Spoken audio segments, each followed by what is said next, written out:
If you've been drinking, don't drive. Hand over the keys to another driver. Call a friend or family member. Use a taxi or a ride-hailing service. Wait until you're completely sober before getting behind the wheel. A few minutes of inconvenience is far better than a lifetime of regret. Friends, don't stand by in silence. If someone who has been drinking insists on driving, speak up. Offer an alternative. Taking away their keys could save a life. Driving is our responsibility, not a right. Every time you take the wheel, you're responsible for the safety of everyone on the road. Today, make the choice that protects lives. Celebrate responsibly. Think before you drive.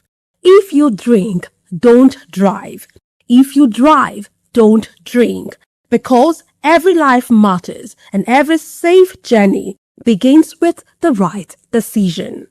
This message is brought to you by Voice of the People Television.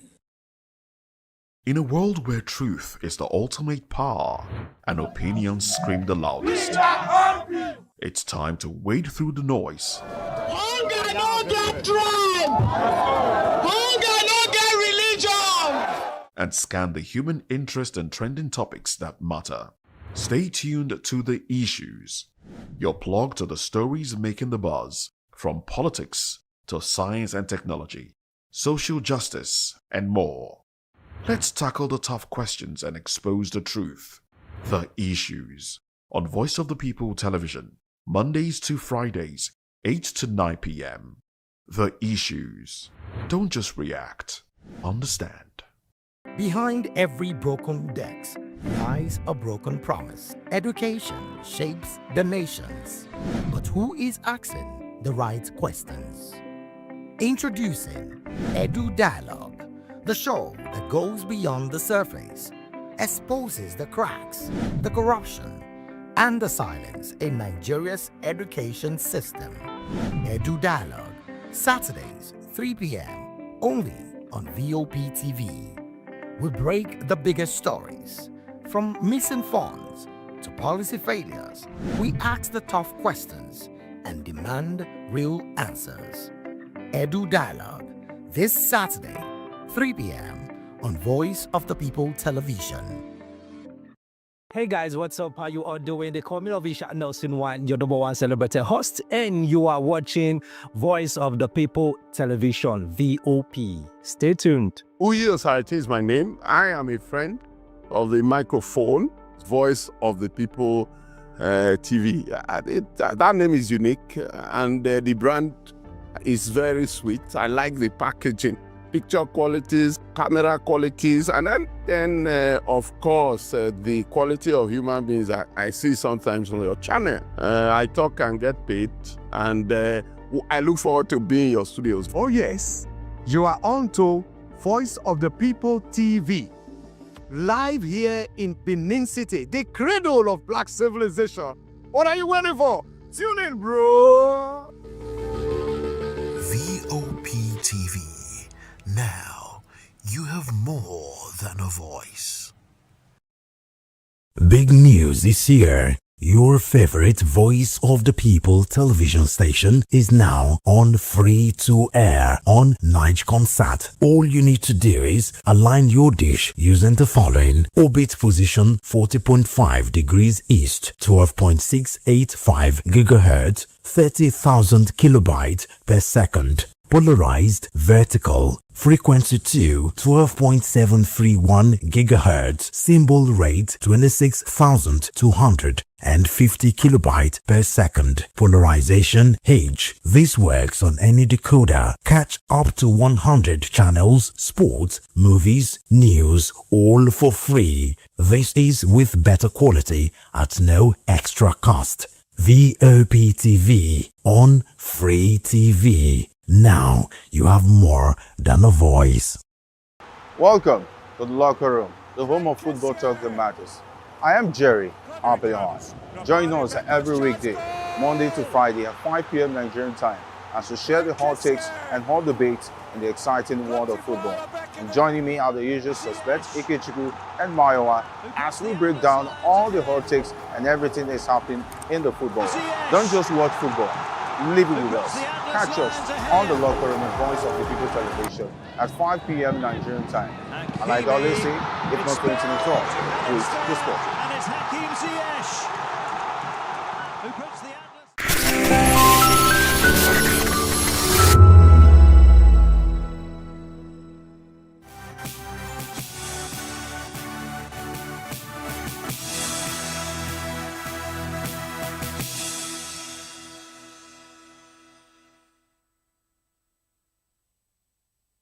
Welcome to News Hour on Voice of the People TV. I am Vivian Uguche. Before we begin the news, kindly visit our website www.vop.ng for fresh and trending news. Here are the headlines. Tinubu sends Ramaphosa envoys to junior minister. And Defense Minister says soldiers' salaries raised to 100,000 naira, seeks a further increase. Buratai calls for investment in drones and cyber warfare. Also, reps order Inspector General of Police to produce Adeyemi within 48 hours. Senate says ban on preaching and hawking in commercial buses not new. Many injured. Female victim's body recovered in Anambra. Also, Adeleke declares Tuesday work-free day for PVC collection. And doctor strike continues to disrupt healthcare services at Louth. On the foreign scene, Macron visits Gironde as wildfires threaten Bordeaux. Well, in business news, Nigeria's forex market hits a record $4.4 billion. In sports news, NSC expect more medals for Team Nigeria. In the world of entertainment, YC laments decline in moral values over pursuit of wealth. Now in the news in detail. President Bola Tinubu is declining to meet a special delegation from South African President Cyril Ramaphosa over renewed xenophobic attacks on Nigerians in South Africa. The delegation, led by South Africa's Minister of International Relations and Cooperation, Ronald Lamola, arrived in Abuja on Friday seeking an audience with the president. But President Tinubu instead directed them to meet with the Minister of State for Foreign Affairs. Now, the Minister of State for Foreign Affairs said the president mandated him to engage the envoys on resolving the crisis, stressing that Nigeria-South Africa relations should not be undermined by attacks on African migrants. Nearly 600 Nigerians have been evacuated following the attacks. Moving on now. The Minister of Defense, General Christopher Musa, retired, says that he led efforts to increase Nigerian soldiers' salaries from 49,000 naira to 100,000 naira during his time as Chief of Defense Staff. Musa said the salary review was aimed at improving the welfare of troops in recognition of their sacrifices in defending the country. The minister added that discussions were ongoing with President Bola Tinubu to further improve the remuneration of military personnel. He expressed confidence that the president, whom he described as a listening leader, would ensure troops receive better pay given the sacrifices that they make. While still on security matters, former Chief of Army Staff, Lieutenant General Tukur Buratai, retired, has called for investment in drones, cyber warfare, missile defense, and other emerging technologies to prepare the Nigerian army for future conflicts. Buratai said future warfare will depend on technology, making force modernization critical to national security. According to him, the ongoing expansion of the Nigerian army should be complemented with the acquisition of advanced weapons and technological capabilities. He identified intelligence, surveillance, and reconnaissance drones, precision strike systems, electronic warfare, and cyber defense as priority areas. Buratai called for investments in advanced communication systems, armored platforms, engineering equipment, and logistics assets. The former army chief said consideration should be given to establishing specialized formations with capabilities in missile defense, drone warfare, cyber operations, and information warfare. Well, in other news, the House of Representatives Committee investigating the operations of the controversial Presidential Foreign Investment Promotion Council, PFIPC, has directed the Inspector General of Police, Olatunji Disu, to produce the self-acclaimed Director General of the organization, Adeyemi Adeniyi, before it on Wednesday. Assistant Commissioner of Police Bashir Abdullahi, who represented the IGP before the committee, was instructed to ensure Adeyemi's appearance to assist lawmakers in their ongoing investigation into the activities of the organization. The committee is probing the circumstances under which the PFIPC, despite not being legally established, allegedly secured office accommodation in Phase 3 of the Federal Secretariat Complex in Abuja. The agency is said to have received a budgetary allocation of 1.32 billion naira in the 2026 Appropriation Act. The committee chairman, Yusuf Gagdi, said Adeyemi's appearance had become imperative given the seriousness of the allegations and the institutions implicated in the matter. Now, the Senate has said that the ban on preaching and hawking inside commercial vehicles is not a new provision introduced by the ongoing amendment to the Federal Road Safety Commission Establishment Act. The lawmakers insisted that the offenses have existed in Nigerian laws since 2007. The clarification followed widespread public criticism after a report that the Senate passed the Federal Road Safety Corps Amendment Bill 2026, which proposes a 50,000 naira fine for anyone convicted of hawking, trading, or preaching inside commercial vehicles. In a statement, the Senate said the controversial provision had long been contained in the existing FRSC Act and National Road Traffic Regulations. It explained that the offenses are backed by Section 10, Subsection 4 of the FRSC Establishment Act 2007 and Regulation 220 of the National Road Traffic Regulation 2012. Elsewhere, rescue efforts are being stepped up at the scene of the collapsed three-story lodge in Amapola, Oku-Orumba North local government area of Anambra State. This is as emergency rescue operations recovered the body of a female victim believed to be a student. The acting executive secretary of SEMA, Ndidi Omega, confirmed the death of the lady trapped under the building. She added that 3 injured persons had been taken to the hospital earlier. In another development, spokesman of the Fed Poly Oko Celestine Ogwebu says the contrary to reports, I should say, the incident neither took place within the school nor the community hosting the institution. Ogwebu said the school was not in session as students had concluded their examinations and were expected to have gone home. The building, which collapsed late Sunday night, is believed to have housed several students and other occupants. And now to reactions trailing the interview granted by 2023 Labour Party's presidential candidate. The All Progressives Congress has criticized the Nigeria Democratic Congress NDC presidential candidate Peter Obi over his criticism of the economic reforms introduced by President Bola Tinubu's administration. The party insisted that Nigeria needs policy continuity instead of a fresh economic direction ahead of the 2027 general elections. The APC National Vice Chairman Southeast Ijoma Arodiobo made the remarks while reacting to Obi's TV interview, in which he said President Bola Tinubu should step aside because Nigeria was headed in the wrong direction under his leadership.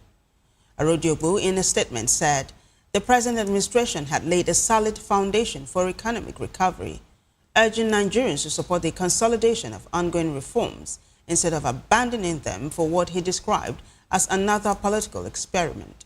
According to him, key reforms, including the removal of fuel subsidy, exchange rate adjustment, and fiscal restructuring, were introduced to reposition the economy for sustainable long-term growth. He argued that the policies, though difficult, have started yielding results and should be strengthened rather than reversed. And now to southwest Nigeria, where the Osun State Governor, Ademola Adeleke, has declared Tuesday a work-free day so that civil servants can collect their permanent voter cards, PVCs. The governor's spokesperson, Olawale Rashid, revealed in a statement that Adeleke directed all state workers, including local government staff and those in tertiary institutions, to stay off duty to collect their PVCs. Adeleke explained that the work-free day was approved to allow public servants perform their civic responsibility ahead of the August 15 governorship election and future polls in the state. He added that workers on essential duties, such as medical personnel and security operatives, should make necessary arrangements to ensure uninterrupted services. Well, switching some gears now, a former national coordinator and chief executive officer of the National Social Investment Program Agency, NSIPA, Halima Shehu, has alleged that 3 billion naira in leftover COVID-19 funds was paid into 11 different accounts without her authorization or approval.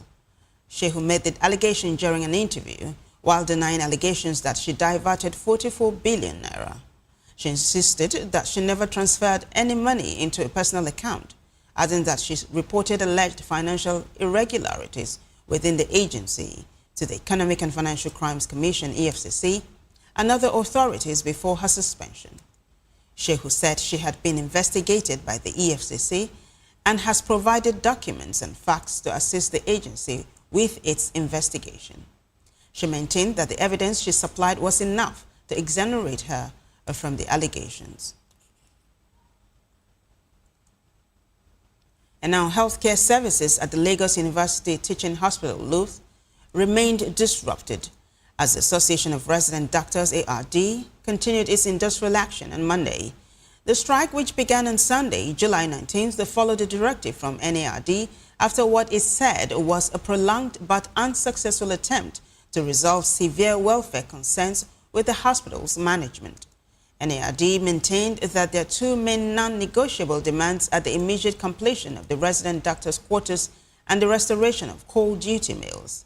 The association said that for over 18 months, an uncompleted renovation project has denied LUTH, resident doctors, access to their residential quarters.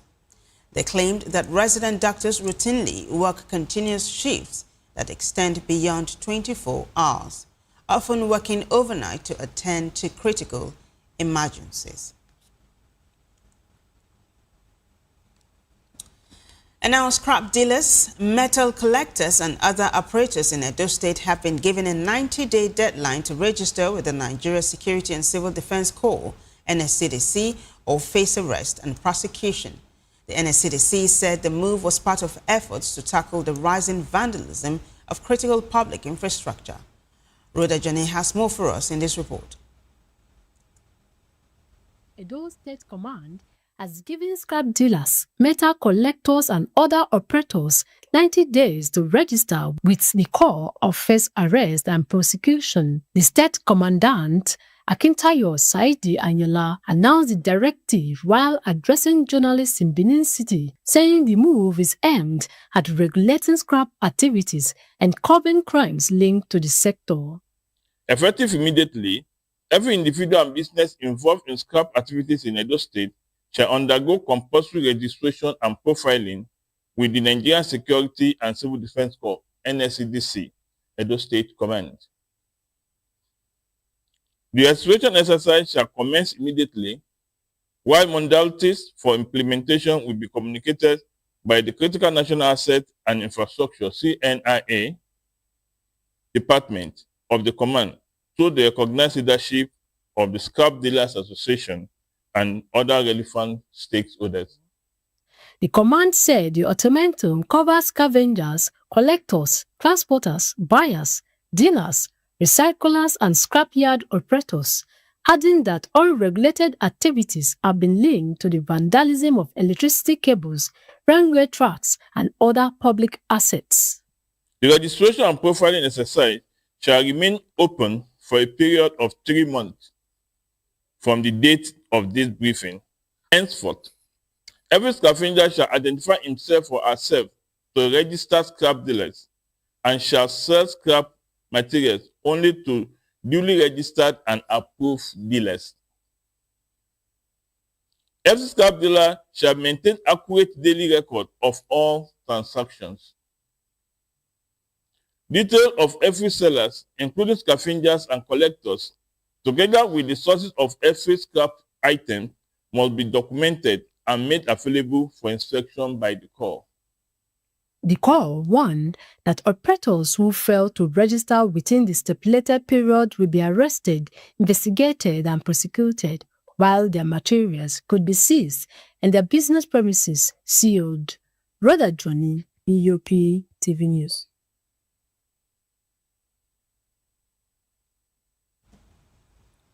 Rhoda, thank you. Well, joining us to analyze news is Some Uranta. Some is a philosopher, author, Niger Delta activist, and public affairs analyst. Some, it's such a pleasure to have you join us. Welcome.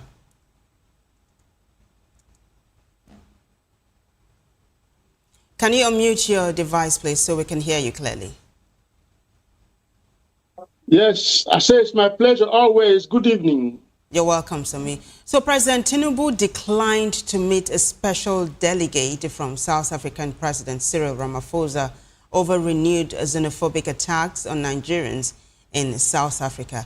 This is probably the loudest the federal government has spoken since this issue of xenophobia began in South Africa. I mean, we've heard how other analysts like yourself have come out to say Ghana is making a statement, Nigeria hasn't, but the president today made it clear that no, you can't deal with Nigerians the way you're doing and get away with it.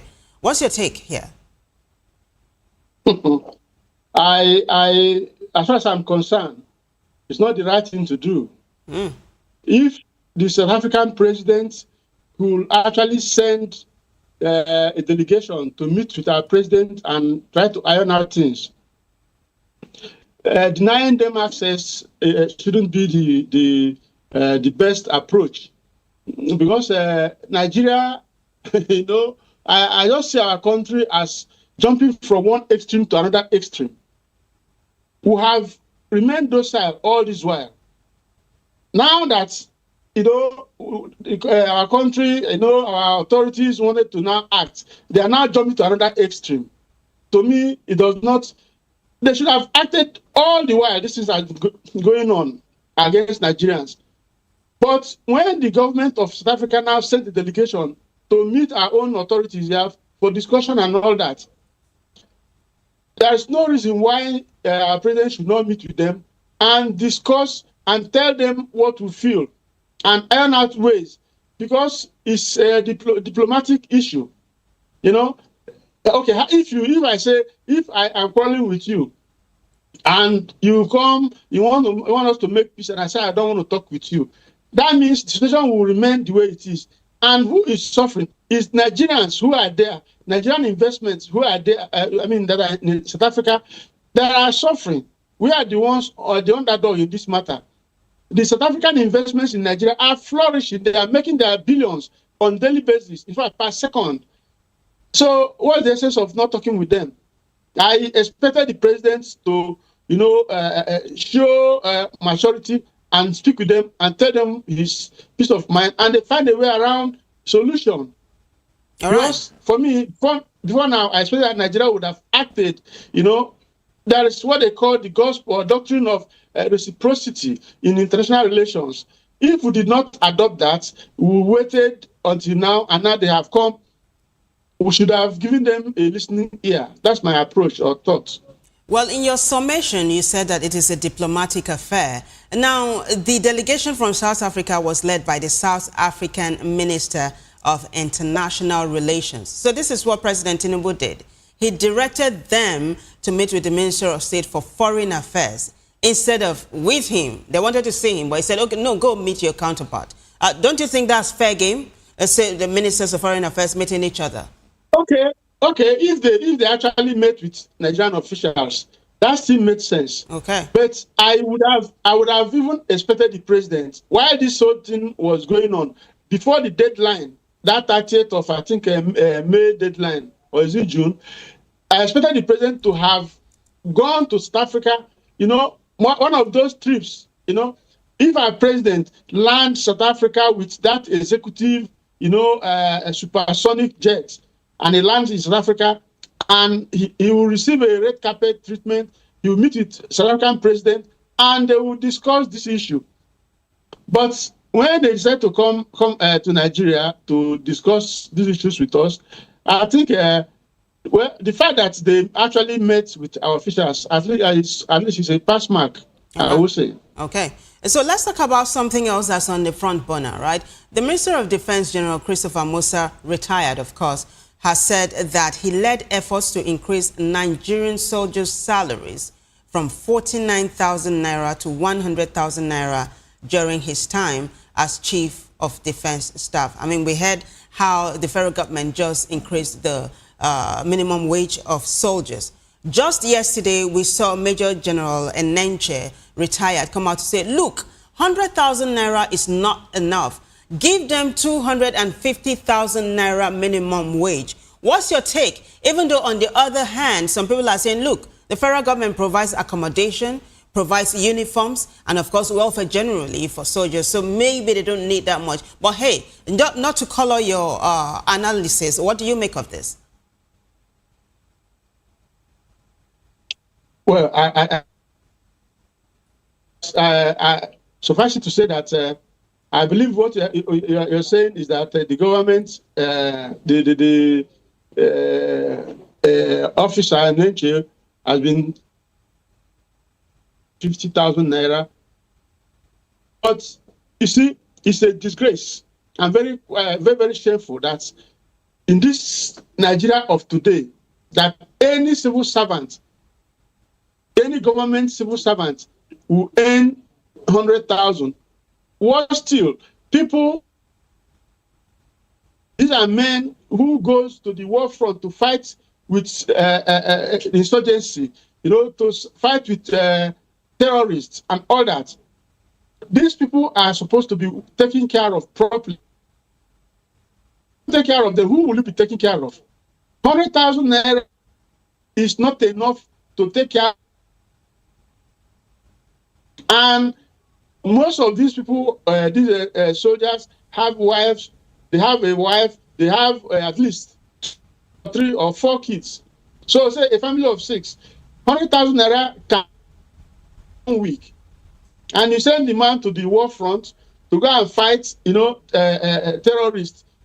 These terrorists are people that politicians in Nigeria have been dilly-dallying with them, have been hobnobbing with them, have been doing all sorts of things that the lives of these men are always, at risk due to bad policies and decisions and actions or inactions, either actions of omission or commission of our politicians.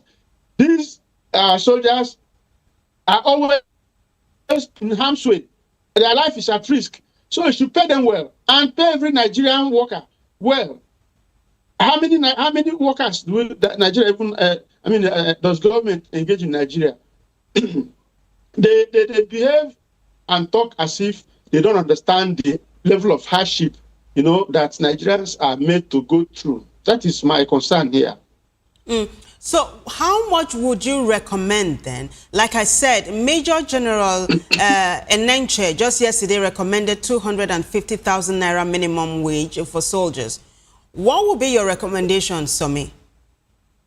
250,000 at least is a good starting point. Okay. It's a good starting point. And they should do it fast. All right. Let's move on to the brunt of their.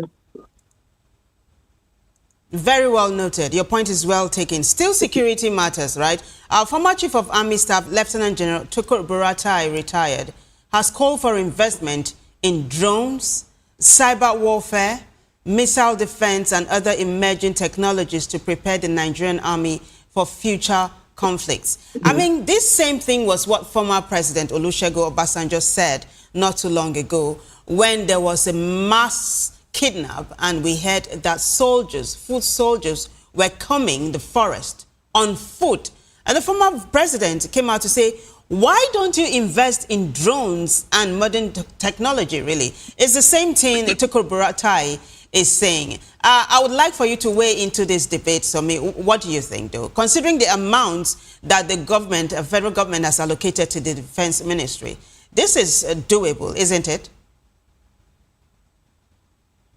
Of course, it is doable. Smaller countries, that do not have the size of Nigeria, resources of Nigeria, they have invested and keep investing in this technology. For instance, in Burkina Faso, the government, they have several,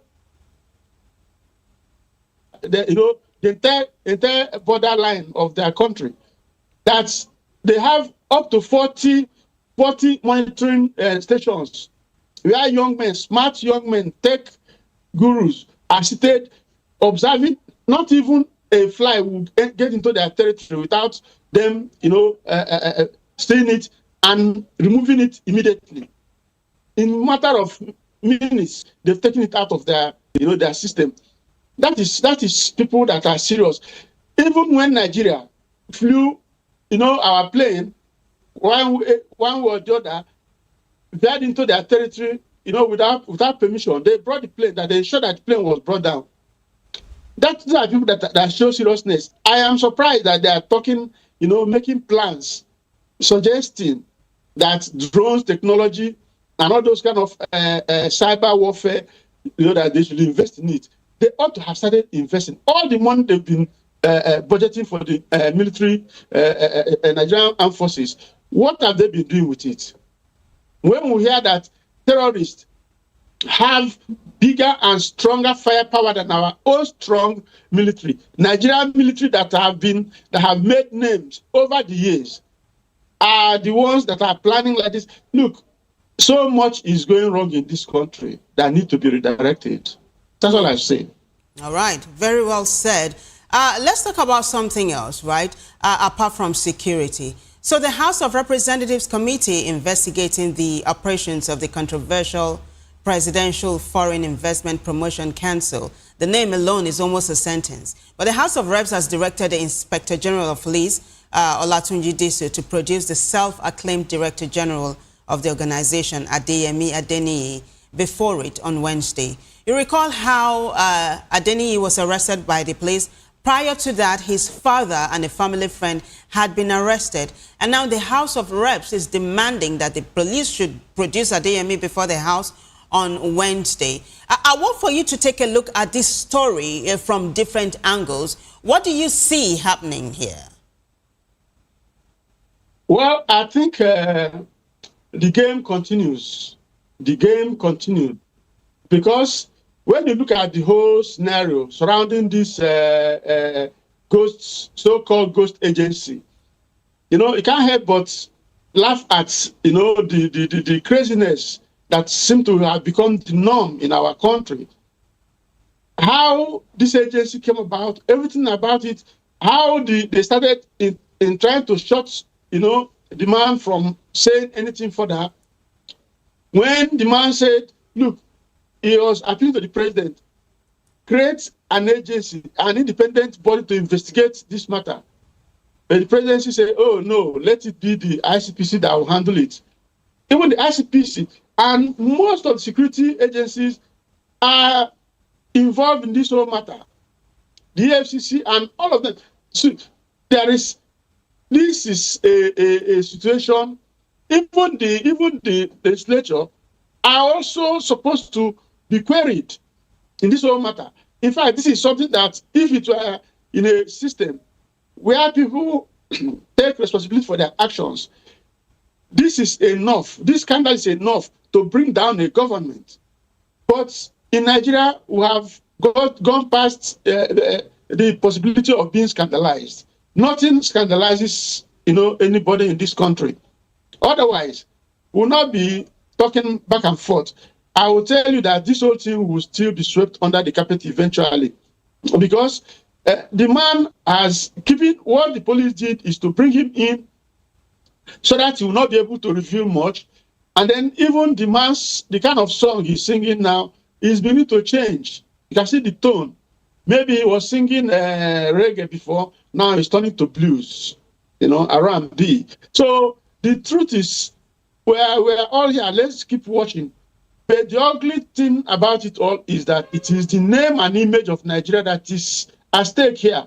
When Nigerians try to deal with other people from other civilized nations, where men and women, their head are squarely screwed to their shoulder, they see us as if all of us don't know what we're doing.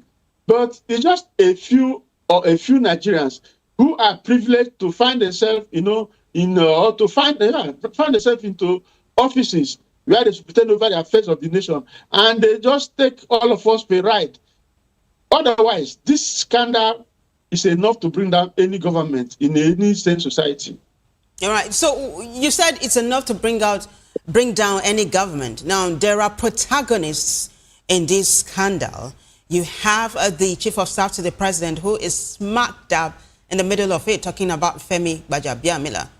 But the president has come out to say that his chief of staff is innocent, that this is just a campaign of calumny, and that it should stop. But you had someone like Femi Falana who called for an independent investigation. Femi Falana went on to represent Adeyemi, but he pulled out of it at some point, according to The Guardian. But your call is that this really should be taken holistically, and some government officials should be called to book. Now, I would like for you to name names. Who do you think should be suspended or should be brought to book regarding this particular matter? Precisely. Because you see, this particular fake agency went on to secure accommodation in the Federal Secretariat complex, and also got about 1.32 billion naira in the 2026 Appropriation Act. So who should be fingered as well? See, all the people involved in this matter, the budget office, the people that opened the account at the CBN, the people that also helped that agency get accommodation at the Federal Secretariat, and the chief of staff to the president himself, they are all supposed to be suspended at least while the investigation continues. But the president jumped the gun by going ahead to announcing that I have total confidence in my chief of staff. By doing that, he has already, kind of created bias in the whole matter. So whoever is coming into the matter will to think about the investigation. Even the ICPC have to be very careful, because Oga on top has said, this is my my staff in whom I am well pleased. This is my son in whom I am well pleased. So if you want to incur the wrath of the master, you must make sure that you don't do anything that will hurt the son in whom he is well pleased. So that's the kind of scenario that seem to have been created by the president's action in trying to show support before the investigation even commenced. So that's why I say the whole thing is a charade, just made to hoodwink the non-thinking Nigerians, which of course are in their millions.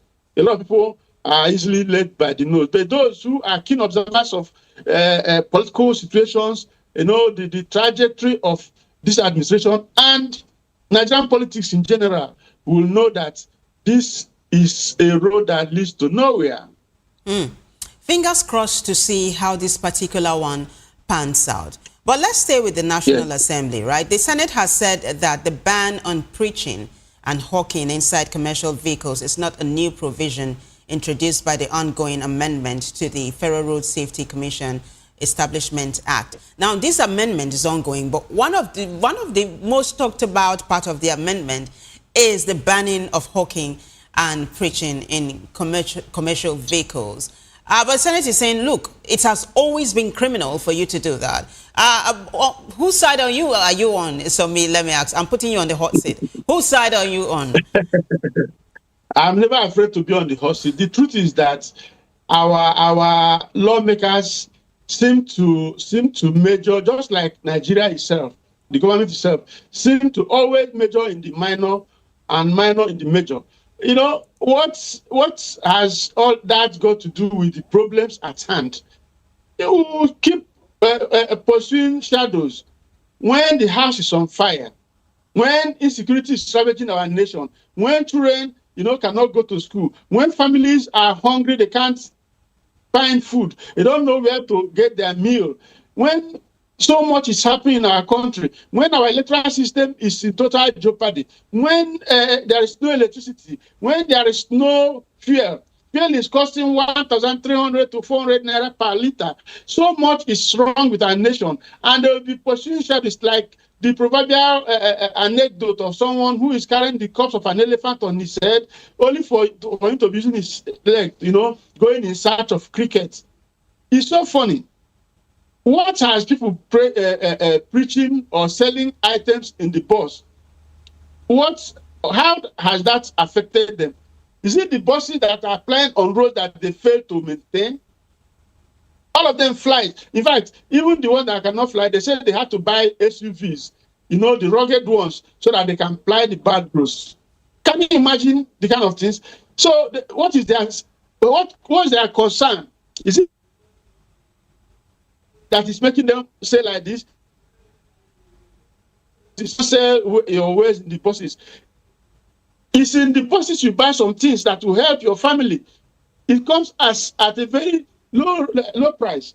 Of course, sometimes somebody can also sell something that is not well packaged or something that might even harm you. But that is fact of life. So the question is of what importance is this issue that they are raising now? Or they just want a way to distract Nigerians. Let's face major issues that concern Nigeria, and not those ones. It has no bearing in as far as our sufferings are concerned, I must say. That's a safe place to really land on that particular matter. I think you answered it robustly. But let's just talk about something else. This is rather unfortunate, right? Because rescue efforts are being stepped up at the scene of a collapsed 3-story lodge in Orumba North Local Government area of Anambra State. This issue of building collapse, Somi, is something that is recurrent. It reoccurs all the time. This is really unfortunate. In fact, at some point, a body of a female victim was recovered from the scene, and the female victim is believed to be a student. What's your reaction to this? It's very unfortunate. May the soul of those that got trapped in this situation, may their souls rest in peace. But the things, it underscores the fact that institutions are on daily basis being watered down in Nigeria. What happens to the various institutions of government that regulates building? In Nigeria today, is dog eat dog. And they mirror the top, from the top. They say when a fish is about to get rot, it starts rotting from the head. When the head is not properly screwed on the shoulder, you see a lot of things happening. I mean, I don't know people who regulate things in Nigeria, the building and control agencies and all that. Is it just to collect money from people and allow them to do what they want to do? How many bags or how many blocks are supposed to, be produced from one bag of cement? Who maintains this thing? Who checks this thing? Where is the quality control? Standard of the Organization of Nigeria, all those agencies, where are they?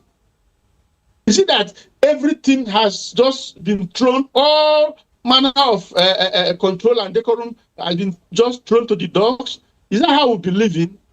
A popular Nigerian musician say, I've been like this, we go do, and like this, we go stay. I wonder. It's unfortunate. Nigeria need a total overhaul from every aspect. We need to overhaul this country. That's what I would say. A total overhaul as a tall order, but hey, it is doable, isn't it? Before we let you go, let's talk some politics. In fact, I'm taking you to Osun State, where Governor Ademola Adeleke has declared Tuesday a work-free day so that civil servants can collect their permanent voter cards, PVCs, ahead of the August gubernatorial election. Now, what's your forecast? Do you think he's going to make a comeback, seeing as he had to defect from the PDP to another party, the APM, not too long ago? This is one governor who's been persecuted, recently. He's been crying lately that the APC is after him. Do you see him making a comeback? Well, I don't know if he will come back or not.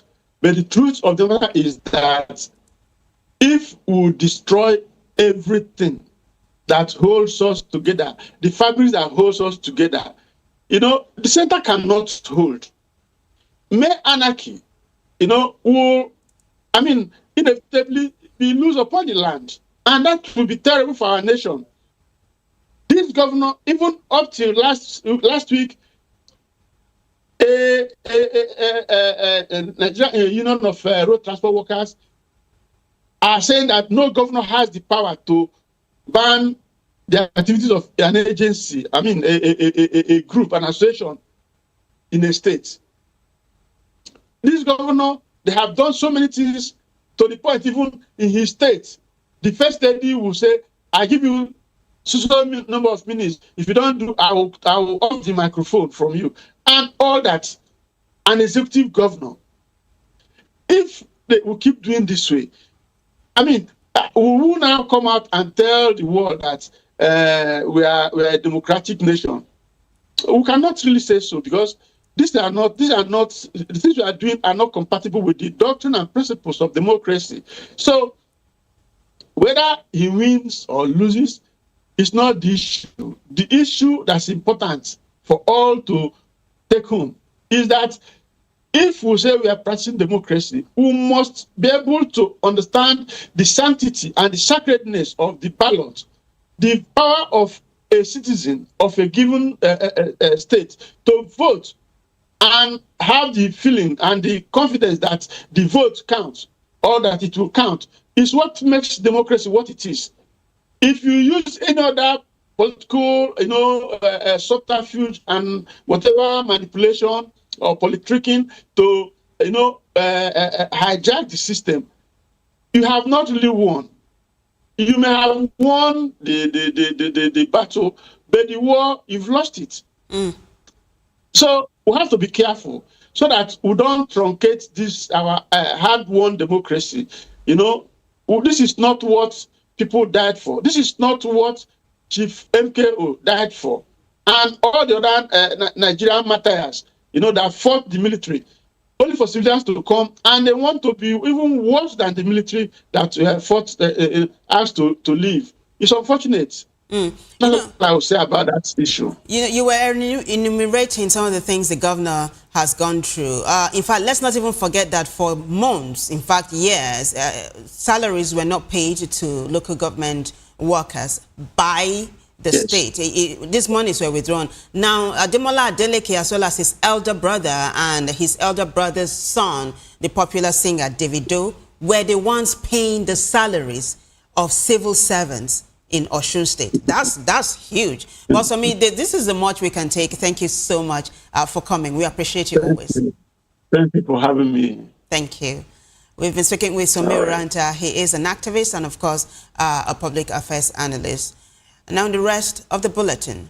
The Nigeria Police Force says it has concluded a specialized training curriculum on countering weapons of mass destruction to strengthen its response to chemical, biological, radiological, nuclear and explosive threats. A statement by police spokesman CSP Annie Iniedu said the training was in partnership with the United States Defense Threat Reduction Agency, DTRA, and Nigeria's Office of the National Security Advisor, UNSA. Iniedu said the program marked the completion of a Train the Trainers initiative aimed at embedding specialized countering weapons of mass destruction, CWMD, knowledge within the police to improve prevention, detection, response, and investigation of chemical, biological, radiological, and nuclear CBRN and explosive incidents. Speaking on behalf of Inspector General of Police Olatunji Disu, Deputy Inspector General of Police Umar Nadada said the changing nature of weapons of mass destruction required continuous training, proactive policing, and stronger collaboration among security agencies and international partners. He described the workshop as an investment in the force's operational readiness to protect lives, secure critical infrastructure, and strengthen Nigeria's security framework. And now, renowned academic and director of the International Institute of Journalism, Professor Iman Usman Shehu, has decried Nigeria's inadequate investment in libraries and the publishing industry, warning that the absence of deliberate government subsidies continues to undermine the nation's reading culture and literary advancement. Speaking at the launch of his book, Professor Shehu urged policymakers to emulate international models by funding libraries and subsidizing book production to make publications more accessible. Michael Homer reports. In a country of almost 200. Renowned academic and director of International Institute of Journalism, Professor Usman Shehu, has declared Nigeria's inadequate investment in libraries and publishing industry, warning that the absence of deliberate government subsidies continues to undermine the nation's reading culture and literary advancement. Speaking at the launch of his book, Footnotes for a Native Land in Port Harcourt, Professor Shehu urged policymakers to emulate international models by funding libraries and subsidizing book production to make publications more accessible. One problem every author in Nigeria will tell you is, when I publish my book, where will people get it? In a country of almost 200 million people, you publish 1,000 copies and you cannot even distribute in all the state capitals, which shows you that there's a fundamental problem, first of all, of distribution, then of publicity. Okay? If people don't know the book exists, they don't know it exists. It's as simple as that. Then funding, there must be funding, as in other serious societies. They provide funding interventions for publishing for every aspect of society. And this is where what brings us to the whole issue of subsidy. Representing the library section of the Port Harcourt Club 1926, Henry Okoli also called on authors, publishers, and literary organizations to partner with the club, assuring them of quality event facilities and logistical support to promote successful book launches and strengthen Nigeria's literary culture. Highlights of the event included cultural performance and drama from school children, moderation by Ibitroko Solomon Ogan, and lots of goodwill messages. Ami K. Iboma, Voice of the People Television, Port Harcourt. Well, thank you, Hioma, for that. Now, the Transmission Company of Nigeria, TCN, has filed an attempted theft at its 132 kV transmission substation in Bauchi, according to a statement issued on Monday by the company's General Manager, Public Affairs, Ndidi Mba. Security personnel on duty intercepted suspected vandals on Friday, the 24th of July 2026, as they attempted to remove critical tower members from the substation. Mba said the suspects fled immediately after sighting the guards. A subsequent inspection led to the recovery of 12 transmission tower angle irons, a heavy-duty metal measuring scale, and a white pickup truck believed to have been used in the attempted theft. The recovered items and vehicle have been handed over to the Railway Division Police Station in Bauchi for further investigation. Mba added that no equipment was stolen and no injuries were recorded during the incident. While on the foreign scene, French President Emmanuel Macron has arrived in Gironde region to meet teams battling massive wildfires in southwest France. The French Interior Minister says firefighters face an unprecedented situation as the blaze burns with a life of its own. The mayor of Castres South Bordeaux called it the fire of the century, describing scenes as catastrophic. More than 300,000 people have been evacuated across France and Spain. Residents in Bordeaux say they are growing anxious and fearful as the fire approaches the city. Authorities blame record-breaking heat and climate change for worsening the fires.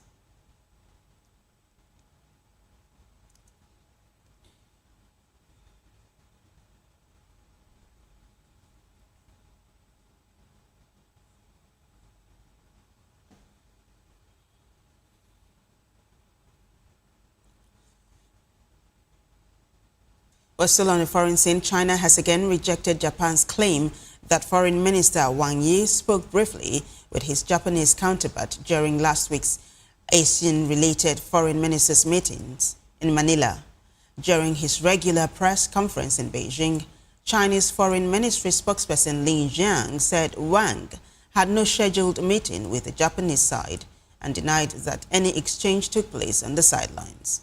Japan says Foreign Minister Toshimitsu Motegi briefly exchanged words with Wang and discussed bilateral relations directly contradicting China's version of events. Well, in business news, Nigeria's foreign exchange market crossed the $4 billion mark in weekly turnover for the first time in 2026, with total transactions in the foreign exchange spot and derivatives markets passing 83.38% to $4.375 billion in the week ended July 24, 2026, up from $2.386 billion in the previous week. According to the latest weekly Forex market turnover report from FMDQ Exchange, the milestone comes just 3 weeks after the market posted what was then described as its strongest weekly turnover in about 3 months. That was $3.053 billion for the week ended July 3, 2026. Analysts say that the figure may have been driven by large private sector transactions and increased foreign portfolio inflows.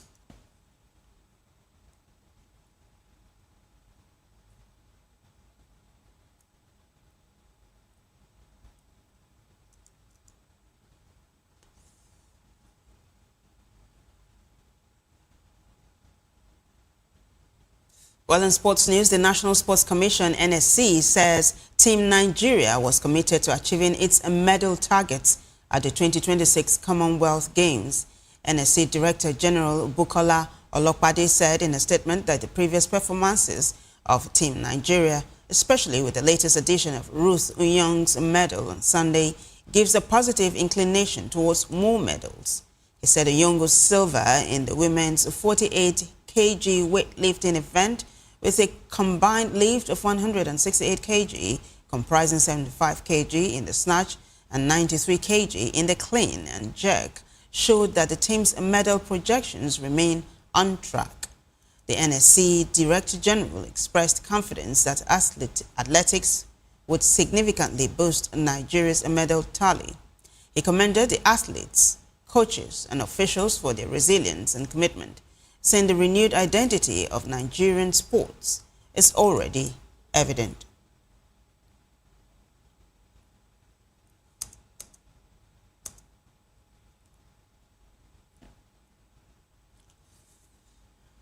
Well, in entertainment news, Nigerian rapper and singer Oludemilade Alejo, popularly known as YC, has criticized society's growing obsession with money, saying it is eroding moral values in Nigeria. Speaking in a recent interview, the hitmaker of Jews said the attitude of justifying wrongdoing as long as it leads to financial gain has become common. He stated that the pursuit of money has damaged society, adding that even in war-torn countries, people do not behave as badly as some Nigerians do, with money often used as the excuse. YC also addressed the controversy that followed his comments on the Olodo uprising, a phrase that sparked online debate about class and education. He said he did not coin the expression and accused critics of misrepresenting his position.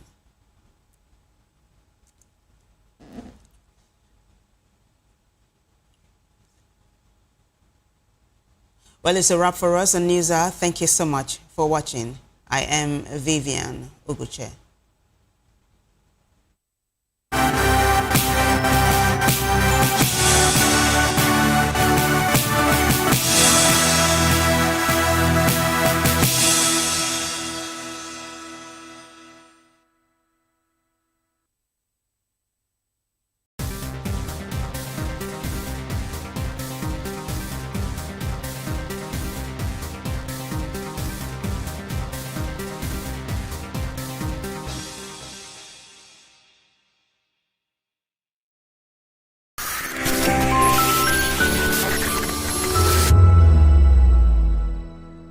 Nigerians, your voice matters, and in 2027 it starts with your permanent voters card, your PVC. If you're 18 and above and you're a Nigerian citizen, you have the right to choose who leads your community, your state, and your country. But that right only counts if you have your PVC and your name is on the voter register. Here's what to do. First, check if you're registered. If you're not, or if you've moved, lost your card, or turned 18 since the last election, Go to the nearest INEC office or an INEC registration center. Second, it's free. Don't pay anyone for any registration or collection. Third, collect your PVC early. Don't wait until the week before elections. INEC will announce dates. Listen to radio, TV, and follow INEC's official pages. Your PVC is more than plastic. It's your power to hold leaders accountable. It's how you decide on roads, schools, hospitals, and jobs for your community. When you vote, you decide the future of your children. Get registered. Get your PVC. Vote in 2027. For Nigeria to work, you must be a part of it. Your vote, your future, your responsibility. This message is brought to you by Voice of the People, VOP Media. The red carpets, awards, the razzmatazz, music, fashion, interviews, and more. Spotlight on Voice of the People Television. Let's feed you with all the juicy stories in the global entertainment space, bringing you the glitz and glamour as it is hot. Stay tuned to Spotlight, 1 p.m. Monday to Friday. Spotlight on Voptv. Entertainment like never before.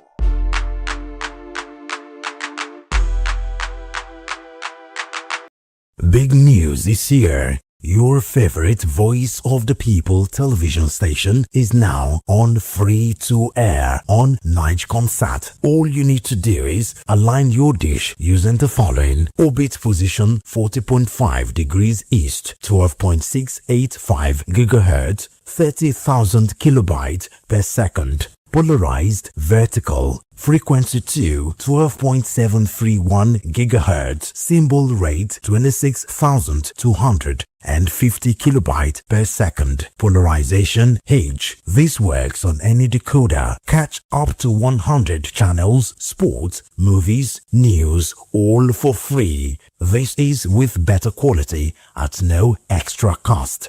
Voptv on Free TV. Now you have more than a voice. Welcome to the locker room, the home of football talk that matters. I am Jerry Apelon. Join us every weekday, Monday to Friday at 5 p.m. Nigerian time, as we share the hot takes and hot debates in the exciting world of football. And joining me are the usual suspects, Ikechukwu and Mayowa, as we break down all the hot takes and everything that's happening in the football. Don't just watch football, live it with us. Catch us on the locker room and Voice of the People television at 5 p.m. Nigerian time. And like I always say, if not 20 minutes off, please discuss. If you've been drinking, don't drive. Hand over the keys to another driver. Call a friend or family member. Use a taxi or a ride-hailing service. Wait until you're completely sober before getting behind the wheel. A few minutes of inconvenience is far better than a lifetime of regret. Friends, don't stand by in silence. If someone who has been drinking insists on driving, speak up. Offer an alternative. Taking away their keys could save a life. Driving is our responsibility, not a right. Every time you take the wheel, you're responsible for the safety of everyone on the road. Today, make the choice that protects lives. Celebrate responsibly. Think before you drive.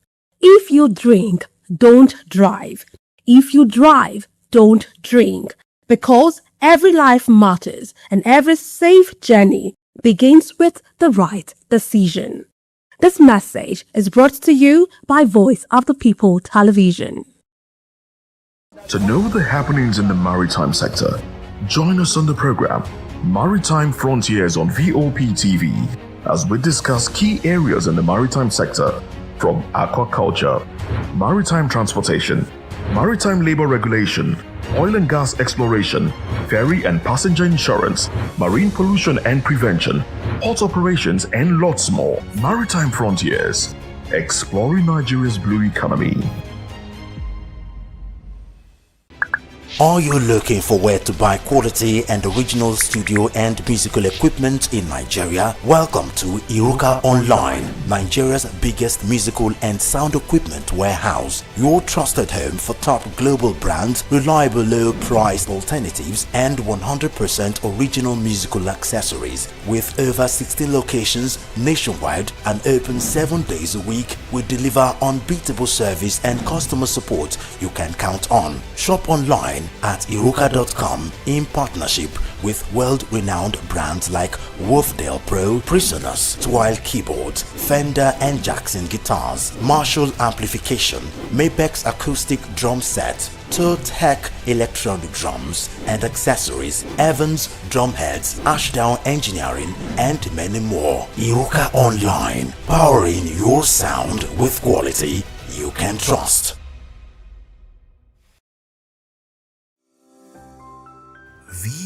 Voptv. Now you have more than a voice.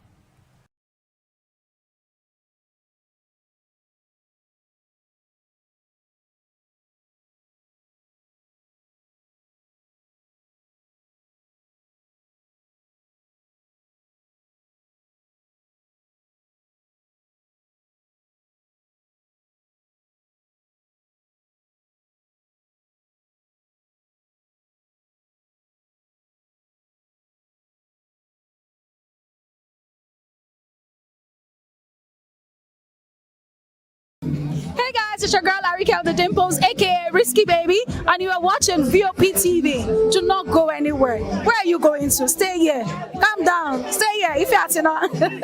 What's up, everybody? Who's Ariko here, and I'm hanging out on Voptv. Keep it locked, don't go nowhere. Let's go. Hi everyone, my name is Yvonne Jagade. You are watching Voptv, and don't change the dial, because I said so. Who's happy to post? I mean, who's happy the most? Because when shit goes south, y'all be happy to ghost. When you make a wrong move, they be happy to roast. But be careful when you win, who's not happy to toast. I am VJ Adams, and you rock with Voptv. Don't move. Hi people, Bisola here, and you are watching Voptv. Mwah. Shout out to Voptv. It's so good to have you on the red carpet of AV. Love you all. Wishing you all the best. Here's a shout out to Voptv. It's your girl April Oshidikwe at the AV premiere. You know what it is. Hi everyone, my name is Linda Ejiofor Suleiman, and I'm live at the EV premiere. Keep watching Voptv. I want to say hello to my Italian friends. I want to say them that Nigeria is the best country in the world, and I'm so happy to be here. Thank you so much. Hi guys, my name is Tomo Atebe. I'm an actor, and you guys are live on Voptv. Keep it locked, because I said so. Ladies and gentlemen, boys and girls, this is your girl Phil Storms out here, and this is a big shout out to Voptv. Hi guys, my name is Charles Bourne. My name is Lydia Lawrence Nzaya, Please and keep watching Voice of the People Television. Love ya.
This is Health Check, your weekly guide to better living, smarter choices, and trusted answers.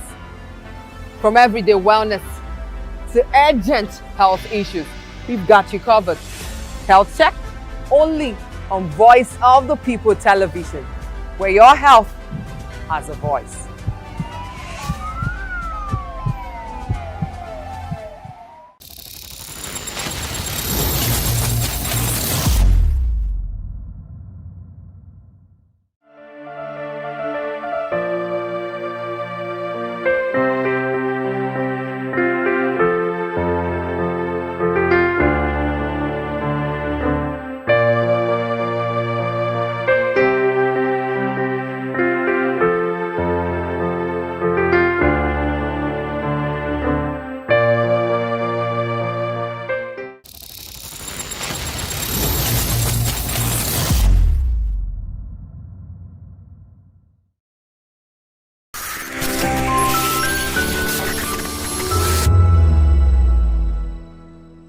Welcome to Romeo Pizza.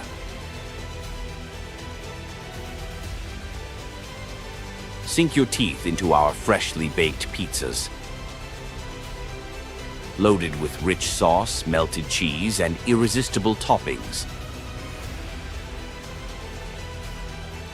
Where every bite is a love story. Treat yourself to our creamy, dreamy ice cream. Smooth, sweet, and made to brighten your day. Or maybe you want it hot and satisfying. Our juicy shawarma is wrapped to perfection, packed with flavor in every mouthful. Pizza, ice cream, shawarma. Why choose one when you can have it all? Romeo Pizza has exactly what your taste buds desire.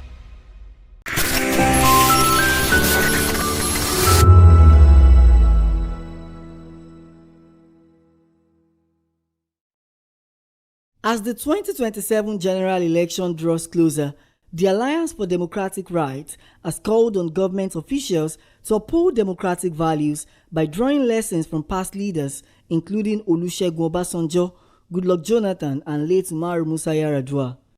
In a statement, the group's national president Andy Chooks and national secretary Suleiman Funtua expressed concern over alleged interference by the presidency in the internal affairs of opposition political parties, warning that such actions could undermine Nigeria's multi-party system ahead of the 2027 general elections. The organization also urged the chairman of the Independent National Electoral Commission, Professor Joash Amukbiton, to uphold electoral integrity ahead of the forthcoming polls.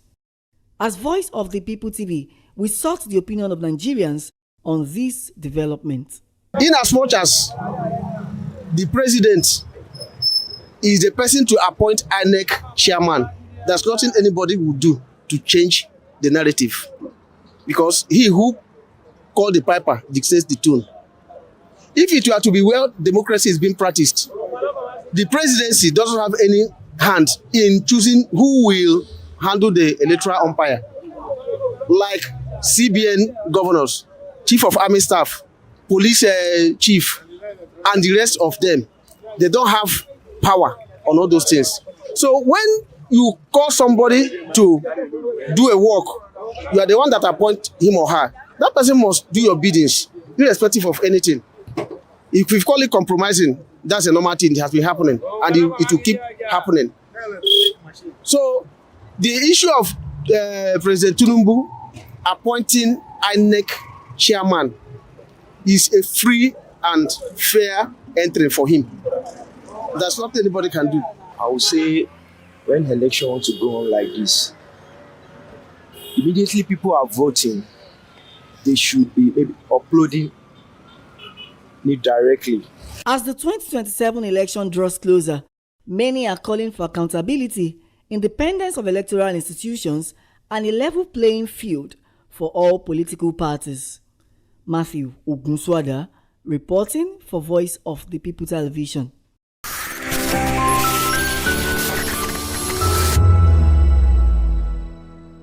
Nigerians, your voice matters, and in 2027 it starts with your permanent voters card, your PVC. If you're 18 and above and you're a Nigerian citizen, you have the right to choose who leads your community, your state, and your country. But that right only counts if you have your PVC and your name is on the voter register. Here's what to do. First, check if you're registered. If you're not, or if you've moved, lost your card, or turned 18 since the last election, go to the nearest INEC office or an INEC registration center. Second, it's free. Don't pay anyone for any registration or collection. Third, collect your PVC early. Don't wait until the week before elections. INEC will announce dates. Listen to radio, TV, and follow INEC's official pages. Your PVC is more than plastic. It's your power to hold leaders accountable. It's how you decide on roads, schools, hospitals, and jobs for your community. When you vote, you decide the future of your children. Get registered. Get your PVC. Vote in 2027. For Nigeria to work, you must be a part of it. Your vote, your future, your responsibility. This message is brought to you by Voice of the People, VOP Media. Big news this year. Your favorite Voice of the People television station is now on free to air on Nigecomsat. All you need to do is align your dish using the following: orbit position 40.5 degrees east, 12.685 GHz, 30,000 kilobytes per second. Polarized vertical, frequency 2, 12.731 GHz, symbol rate 26,250 kilobytes per second. Polarization H. This works on any decoder. Catch up to 100 channels, sports, movies, news, all for free. This is with better quality at no extra cost. Voptv on Free TV. Now you have more than a voice. My name is Esther. They call me the Oga of them are the general overseer of them all. Every man, every woman has got a voice where integrity is the volume. So this is Voice of the People's TV. Voice of the People's TV. So this is the people's voice. And the people's voice is the voice of God. That's the voice populi in Latin. The people's voice is the voice of God. So keep watching Voice of the People. In fact, my name is Voice of the People. Keep watching MC Ado Pikin. Hi guys, my name is Kagan. I am Nigeria's biggest tech content creator, and I just wanted to give a quick shout out to Voice of the People TV. Keep watching, enjoy, and you're welcome. My name is MC Alamano. The city call me Enjoyment Landlord. It's VOP TV. Keep watching VOP TV. Don't touch it down. Even if you want to touch it down, increase the volume. If you don't increase the volume, I told me. My name is Collins Agawabe, popularly known as No My Day, but last, more than No My Day, or more. Not be also the cook right at the fry plantain. We keep on watching VOP TV. The voice of the people, the voice of Edo. If you want to get the authentic news for Edo, the way it be, that's why they show and all the cut anything come on at VOP TV.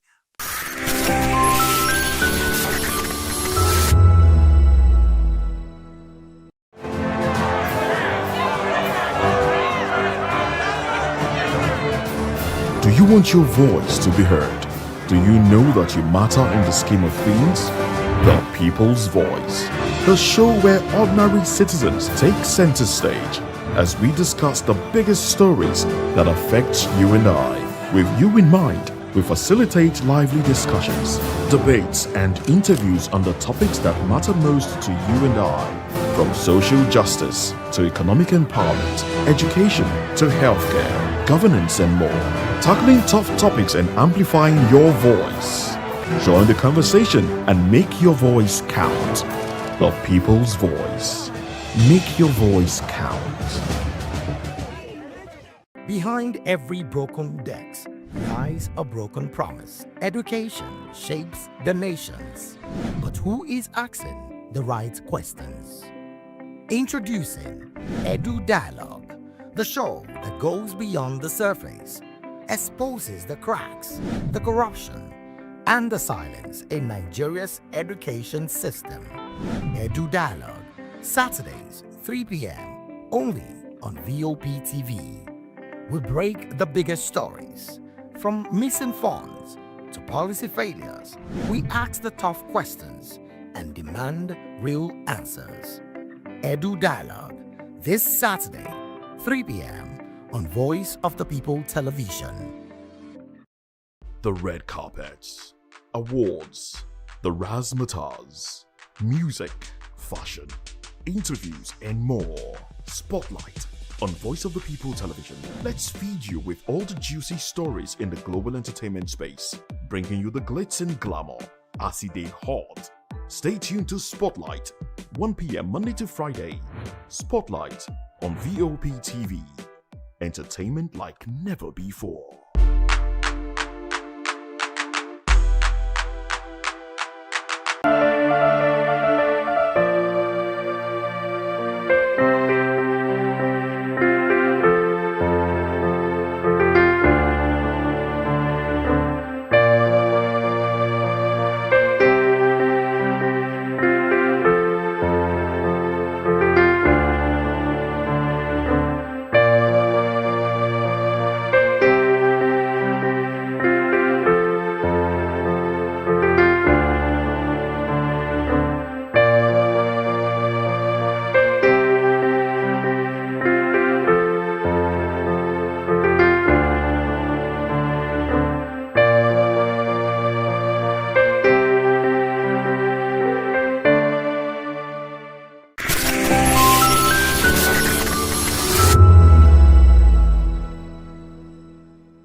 Music, fashion, interviews, and more. Spotlight on Voice of the People Television. Let's feed you with all the juicy stories in the global entertainment space, bringing you the glitz and glamour as it is hot. Stay tuned to Spotlight, 1 p.m. Monday to Friday. Spotlight on Voptv. Entertainment like never before.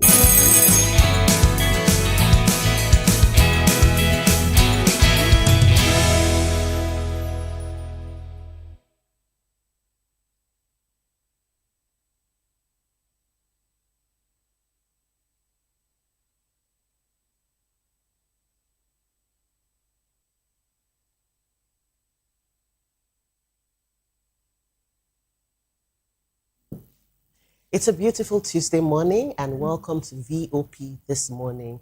It's a Tuesday, like I said, and already so much is happening in the world of politics and, of course, insecurity and other unusual things that flake us here in the country. I'm Jane Ogoye. Let's take you through some of the topics we'll be trailing today. Ahead of the 2027 elections, you have no plans, lack of understanding and governance. The presidency has slammed Peter Obi. Those were the remarks of the presidency.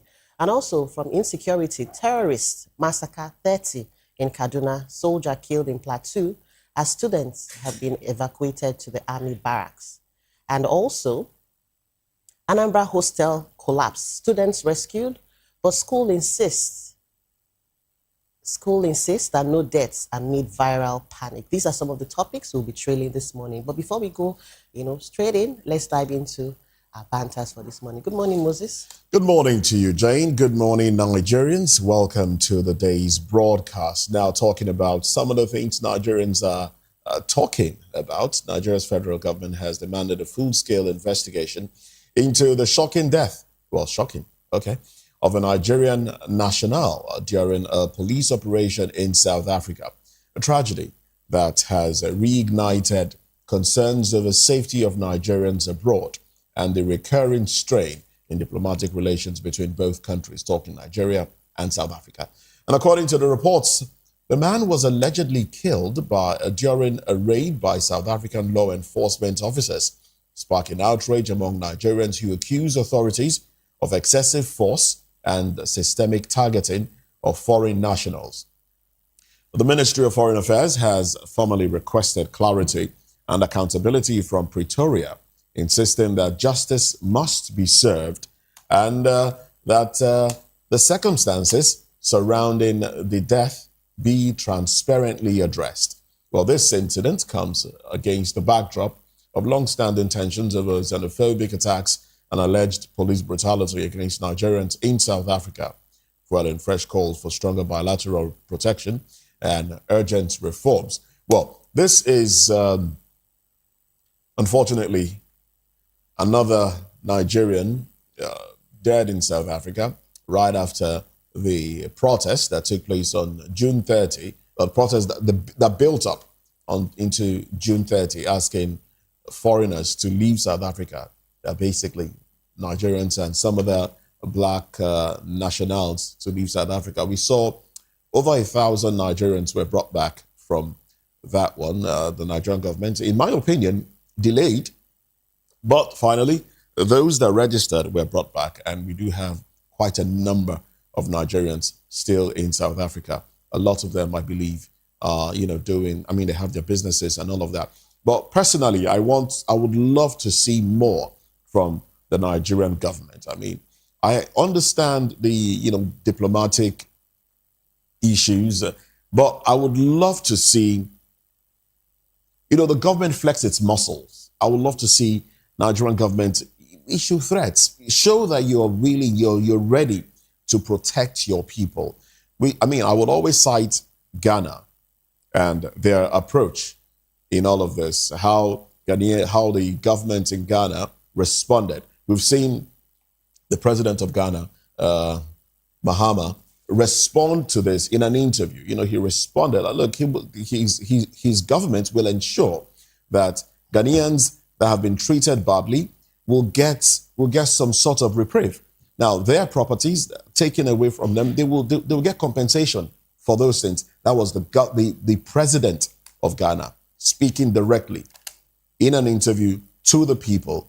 We would love to see the president of Nigeria, not an aide, not the National Assembly. We'd love to see the president of Nigeria speak, because these are lives of Nigerians being lost. And in this current wave of xenophobia, those that have been killed, the first two that were killed, and then another one that died, they were all killed by security personnel. So what does that tell you? That makes it more worrisome. It makes it worrisome. Not even South Africans, but security personnel. Security personnel. It's really worrisome. And just like you said, I do hope to see more from the Nigerian government. And funnily, at times like this, I miss Obasanjo. I don't know if you share my sentiments, because I'm like, under his dispensation, not regime, this wouldn't happen. And then I did read in the news yesterday that the president declined to meet with the South African envoy and directed them to the Foreign Affairs Ministry instead. That was, in my opinion, that was a good move. It was good, but I would have even declined meeting with them at all. Because they came unannounced. They came unannounced. And then how can you come announce to a country and then ask to see the president? I mean, it just goes to show, Moses, like you said, it just goes to see how our foreign image is. I think diplomatic-wise, when it comes to Nigeria and South Africa, we've never had it really good. And I think we should do better. Just like you said, anytime I think about... We had it good at some point. We had it good at some but point. I mean, under this...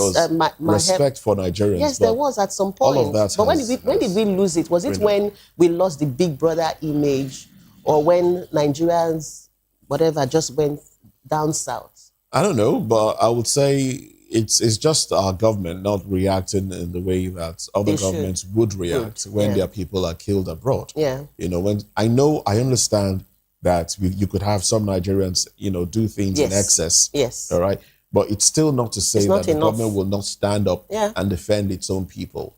All right. Nigerians are not the only ones that do crime. Yeah. All right. You might have a few Nigerians accused of doing crime, doing drugs. Pockets of crime course, here and there.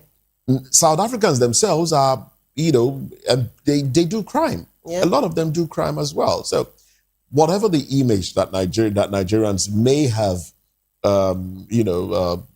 gathered for themselves, not palatable, I must say, but we should still see the government stand up for the people and defend the rights of the people. It's so funny how we've not done enough to really portray Nigeria in the right light. Because, I mean, I've been to South Africa a couple of times, and even in their city center, even the hotel people will tell you, don't go out alone.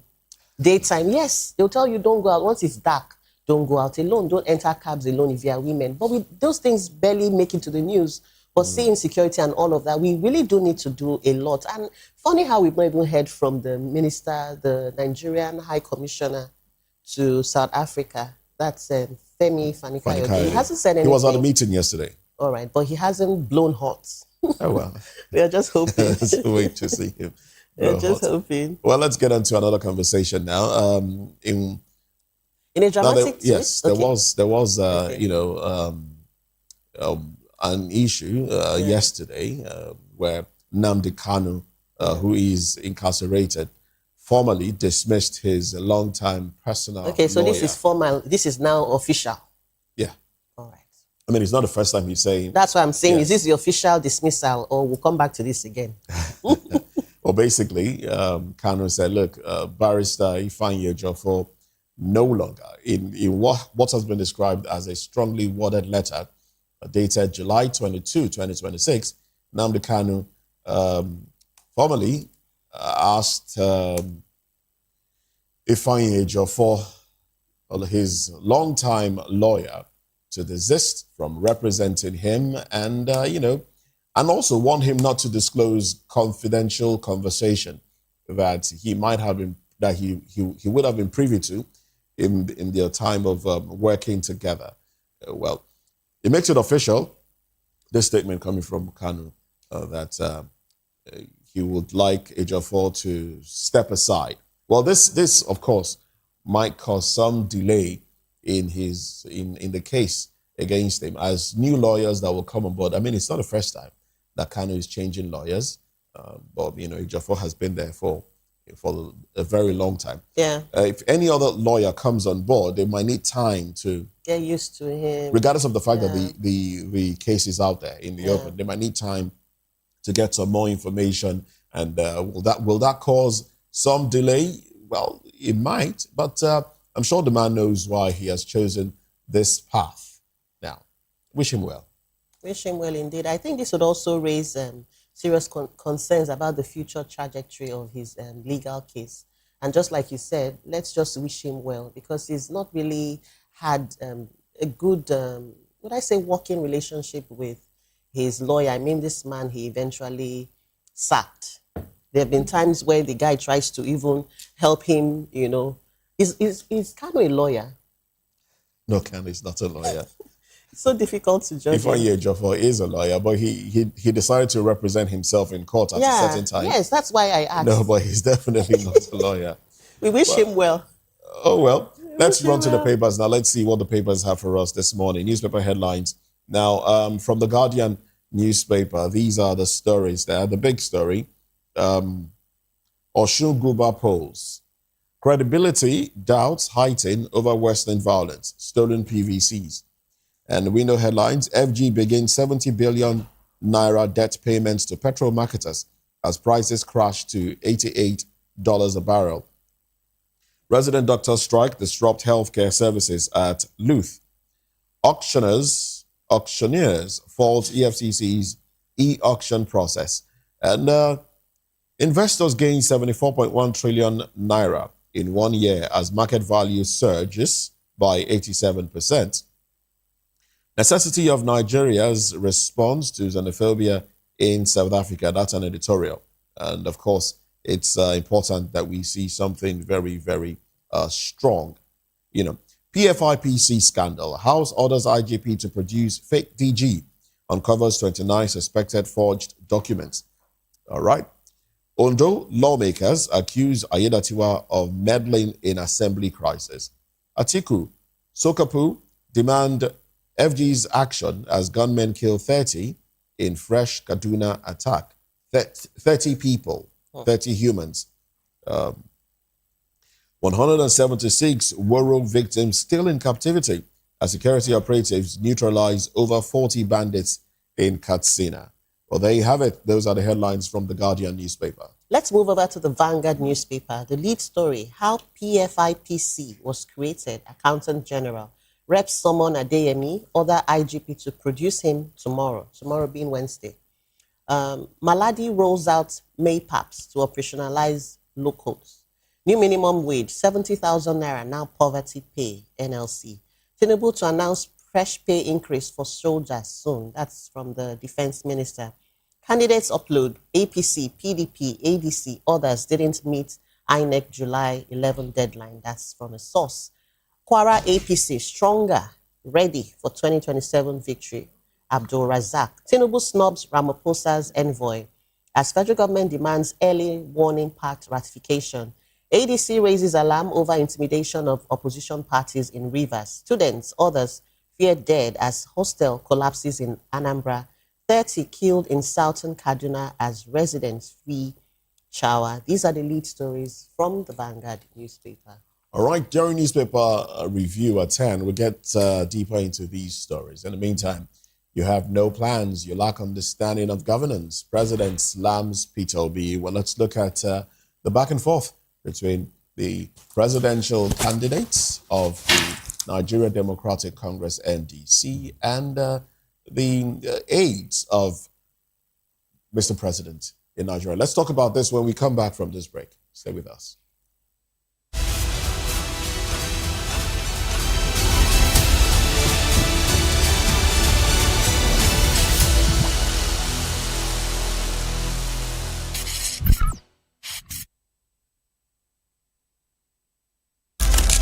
In a world where power shifts with every headline.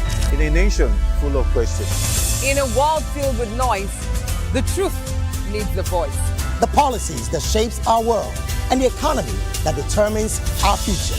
Every hour, every day, the grapevine keeps buzzing. And together, we are committed to telling the stories that shape our world because your voice is our focus. Don't forget, our voice matters the most. Let us come together and share our concerns.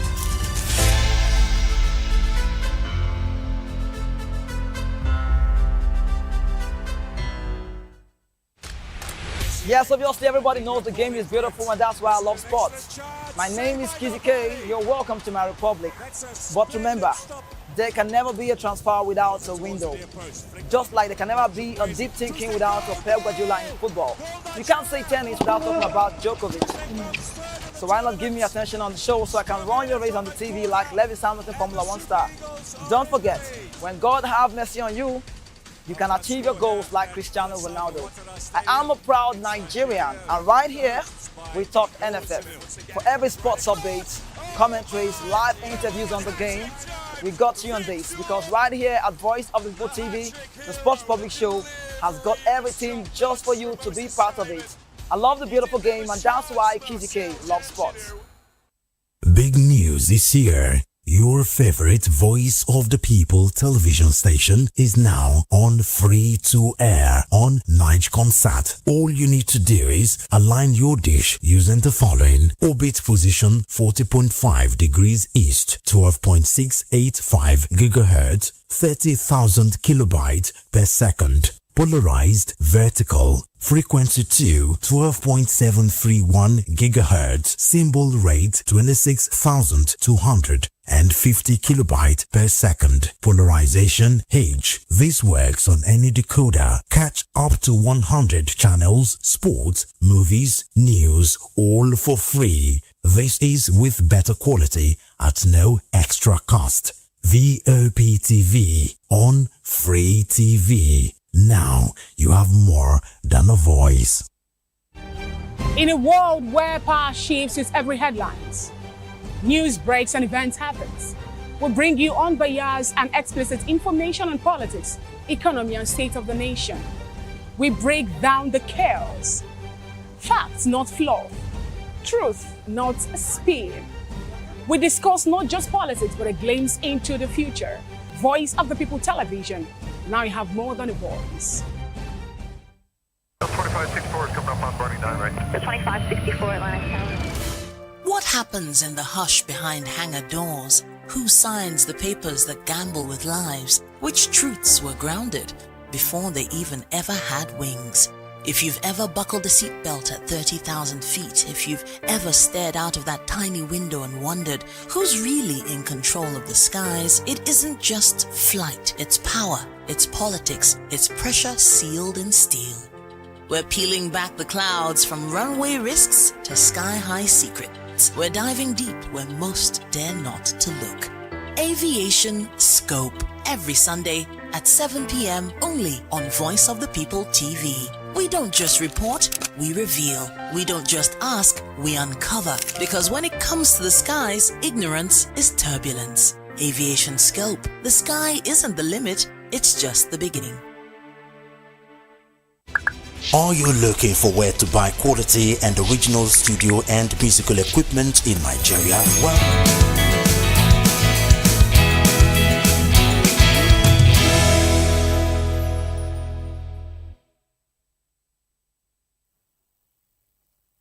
welcome back. NBC presidential candidate Peter Obi has launched a scathing critique of President Bola Tinubu's renewed hope agenda, describing it as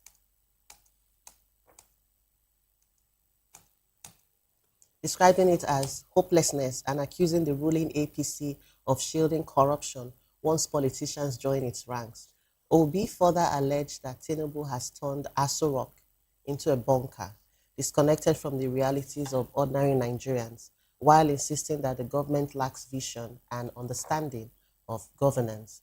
His remarks, delivered in a series of interviews and public statements, have ignited fierce backlash from the presidency and APC leaders who dismissed Obi's comments as baseless and politically motivated. The presidency also accused him of having no plans and no grasp of governance, while APC chieftain Ayekoto charged that Obi always runs from challenges. The ruling party also doubled down, insisting that Nigeria needs continuity, not a reset, with APC officials and ministers touting Tinubu's reforms as already yielding results that will shape the 2027 elections.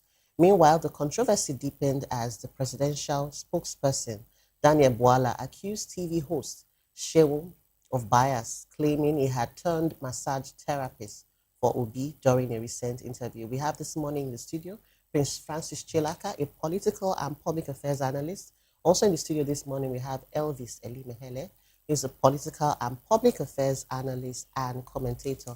Later on, we'll connect with our Benin studio where we'll have Comrade Waya Kenneth. Good morning, gentlemen. Good morning. Thank you so much for joining us. Good morning. All right, so let's tackle this. What are your broad overviews? Sorry? What are your broad overviews on this issue? Well, I think that there's something wrong with the APC media handlers of Mr. President, from the SAs down to every other person. I can see, what I see playing out is that P2B is giving them sleepless nights. Suddenly, Bualana is talking about massage therapist. And then this is same Bualana was given more opportunities to talk about the president and to talk about his stewardship.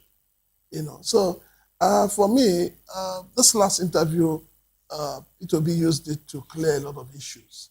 And we must give that to him. And I think we should begin to talk about politics, issue-based politics, rather than individual persons, which is what APC has been doing. P2B based this interview on issues, but then those who are criticizing it are basing it on the personality of the person. Let us take the message and forget the messenger. There are a lot of issues, he raised, and a lot of questions have been asked. So why is it that the APC is not focusing on those issues that, has to do with, what is happening in the society today? Why are they attacking the individual? It's for me, it's very childish. All right. Looking at both the opposition and the APC, the rhetorics, the back and forth, what singular thing do you think would determine who emerges in 2027? Performance for the ruling party. Yes. But for the other one, opposition, ability to convince Nigerians that what they are bringing to the table for Nigerians is going to be different from what we've seen. We have 16 years of PDP. Yeah. By the end of Tinubu's administration, we'll be having 11 years of APC. So whichever political party that is, coming to that big seat, the presidency of this nation, has to allow Nigerians to know, tell Nigerians, yes, we have noticed the failure of these two political parties. What are you coming to do differently? Sell that idea, in total to Nigerians' hearts. Tell them the solution to these problems. Because when they were coming in 2014, 2015, APC, we were, agog. Nigerians were expecting that we were coming to end insecurity. If not for any other thing, that was one of the major things, because we were looking at a retired general coming to the saddle as president of Nigeria, and with all his experience in the army for over 30-something years, would have been able to use that to tackle the insecurity. But unfortunately, look at where we find ourselves. And we also thought that the retired general, because before now we thought we would say, oh, he's an upright person, he's not corrupt and all of that. So we're thinking he was coming to fight corruption in total. But look at what is coming out of his administration now. How I wish he was alive to see most of his ministers, what they did in his 8 years as president of this nation. So when you put this together again, and look at the economy, which, they were condemning PDP's economy then, when Nigerians now today realize that they were even enjoying it during PDP's time. So look at the economy. He plunged us into diverse, multi-dimensional poverty during his 8 years. So all the matrac they came with in 2015, none of them you can give credit to that any of them happens, positively to Nigerians. So just oppose that one to where we are now, when President Tinubu came in 2023 and told Nigeria that he was going to start from where Buhari stopped. Mm-hmm. And again, about 3 weeks ago, and said, Buhari is me and I'm Buhari. So with this postulation from him, you cannot just discover that PDP failed, APC became worse. So the incoming aspirant candidates who wants to be at that big seat must be able to now convince Nigeria. We don't want to hear rhetorics. Oh, I'm coming to give you electricity. How are you going to give us this electricity? I'm coming to fight insecurity. What are you coming to do differently from the ones that we have seen that made this same promise, and today we are worse off? So Nigerians must be able to ask questions in total and in in-depth form. Then they must oblige themselves for debate. Because through this debate, questions are going to come out. Town hall meetings and debates. Not this one that the president there, he never appeared in any debate, he never appeared in any... So he only gets to the podium and say, there was even a time he went to Delta State, the Shekiri community in Delta State, and started saying, now data will go chop during his campaign.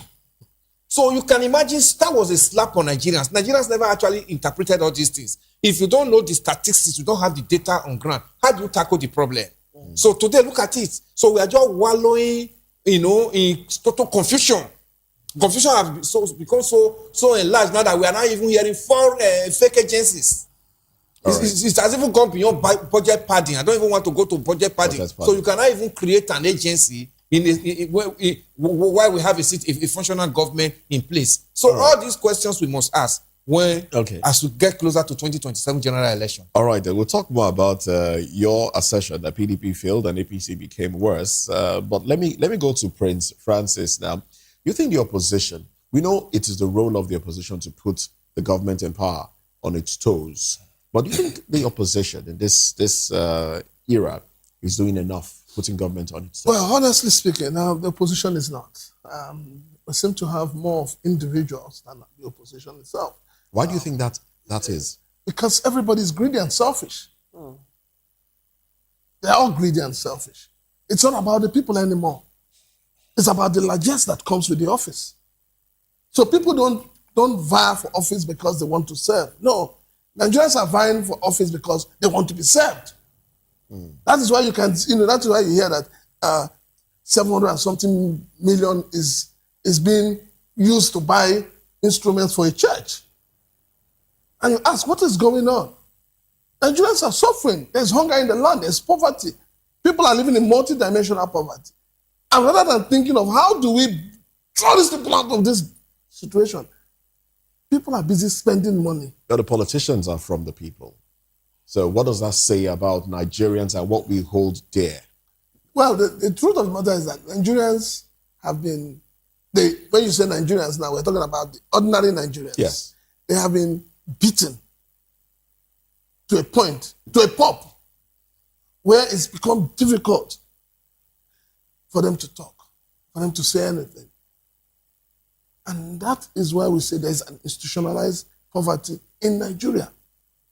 The politicians understand. Yes, like you said, they're from the people. but they have also graduated above the people. The people gave their sovereignty to the politicians to say, take, provide this, provide that. But the politicians have looked at it and said, okay, now they have taken your sovereignty. What have they done? They've made sure that they've blocked every avenue for you to, one, demand for that sovereignty back. Two, to question their actions. Three, to even get them to come back and be accountable. So the people are lost. Nigeria is like a country where, the shepherd has been struck and the sheep have scattered. You mentioned something quite instructive. You said all the opposition, when he asked, their scorecard, and you said they've not done anything, that everybody's greedy. Is that a blanket statement?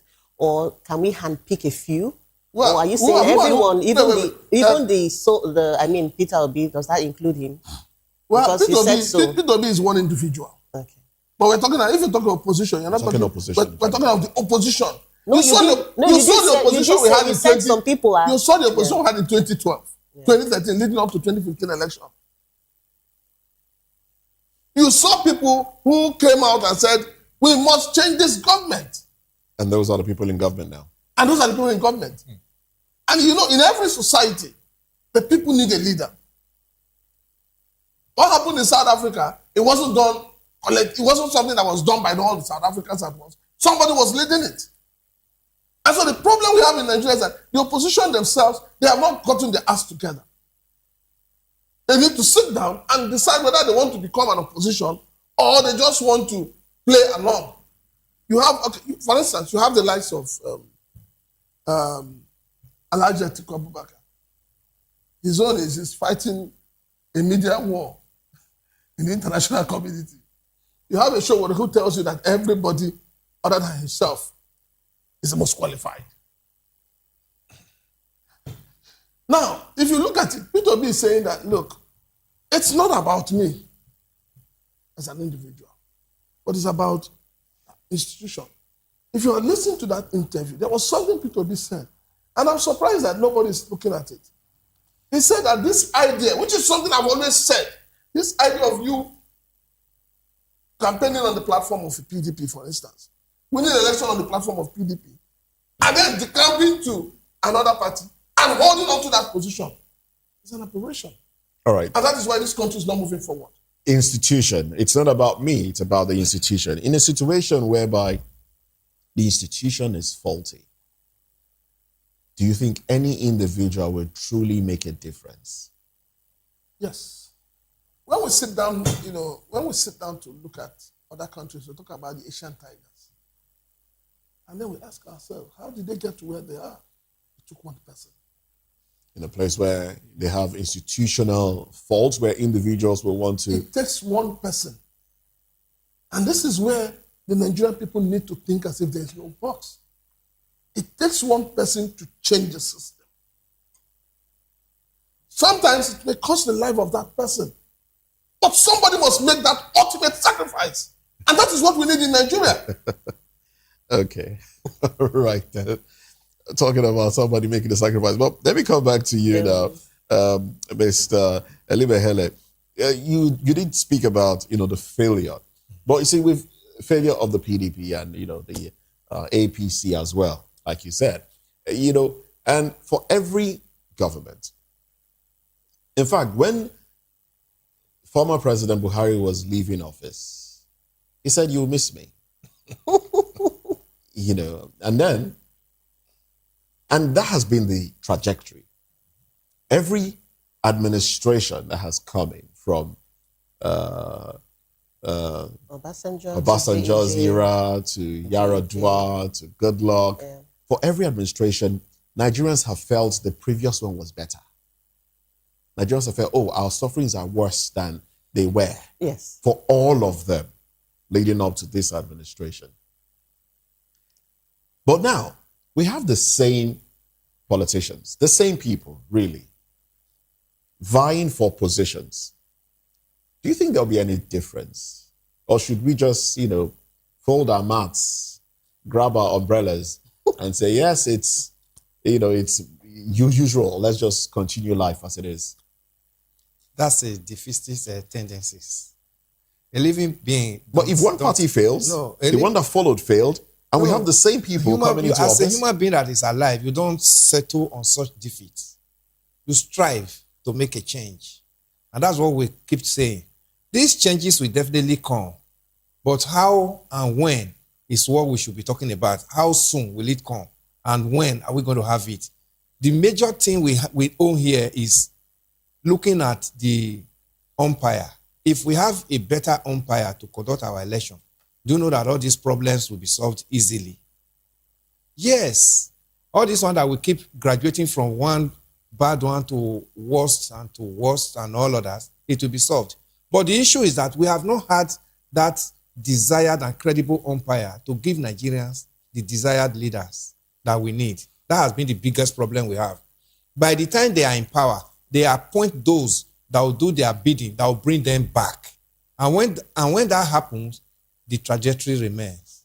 But if we have an opportunity to have a credible umpire that will give Nigerians the desired leaders, would have all this, from jumping from fry pan to fire, would have long stopped. But that's what Nigerians should begin to Are you concerned that with the way things are going, do you have faith in INEC to deliver freely, fairly contested elections? With what we have seen now, with the staggered election they've conducted, personally, I'm afraid. Do you understand? Oshun is coming now by next month. But the ones they've conducted so far, I'm afraid. Is that because of INEC's inability to conduct viable, free, fair elections, or are there other factors militating against the credibility of elections? It is not inability, Moses. It is other factors. INEC got almost 400 billion, 300 and something billion to conduct the 2023 general election. And they are requesting for about 800 and something billion now for 2027 election. It is not whether they have the resources. It is the willpower or the person that is sitting as the chairman of INEC to do the bidding of Nigerians. Who owns that office? As against his appointer. But what we have been saying is that every chairman that comes to that seat do the bidding of the man that appointed him. That has always been the issue of INEC. INEC has the manpower. They have the financial muscle. But unfortunately, they don't allow this to transcend to the will of the people. When 2023 election was conducted, remember that was when we started talking about bringing technology into Nigeria election. And the campaign was obvious and it was great. And at the end of the day, it actually started working. It worked so well with the National Assembly election. The House of Rep and the President and the Senate, we saw the IREV, getting updated from time to time. Nigerians were happy. So that shows you that INEC has the facilities and the required resources and the manpower. But when it got to the presidency, we discovered that the IREV that worked so well in the National Assembly election just suddenly became what we were now told that there was a glitch. That glitch was a man-made glitch. That glitch was not a technical problem. So for them to do the bidding of those that brought them to power, a glitch has to come in. This is where we are calling on INEC.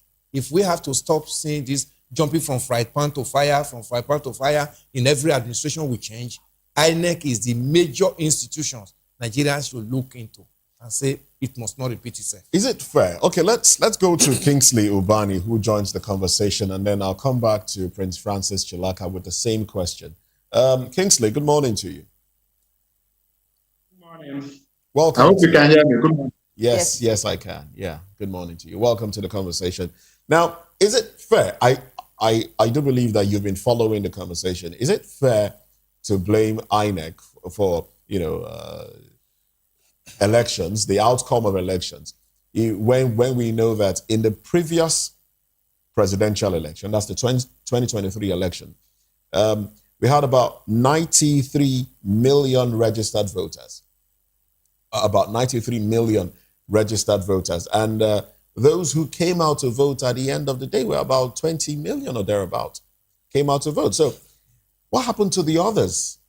If they had come out, wouldn't there be maybe a different result? Should we be blaming INEC for the outcome when Nigerians themselves don't even come out to vote?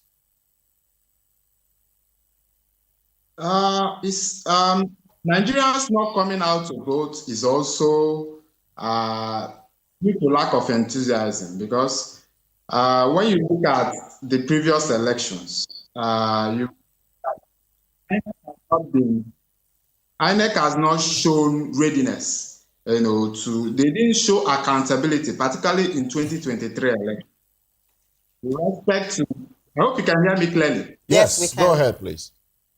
Yeah, with respect to what happened with the IRS and the server issue, even the previous elections before that were worse. So it has to do with INEC, yes, has the capacity to conduct free and fair election, but the will is not there. And the will is as a result of the influence of the political class, particularly the ruling, the powers that be. The body language of the presidency at this time is not showing that, which shows that they want to conduct a free and fair election. And the people that are in INEC are human beings like you and I. They can be influenced politically. So when the presidency is not showing that not showing the ability to allow that body to be independent, you can only do so much, because if you exact, the person that is INEC chairman was appointed by the president, and he's not an alien, he's a human being with the capacity to be influenced.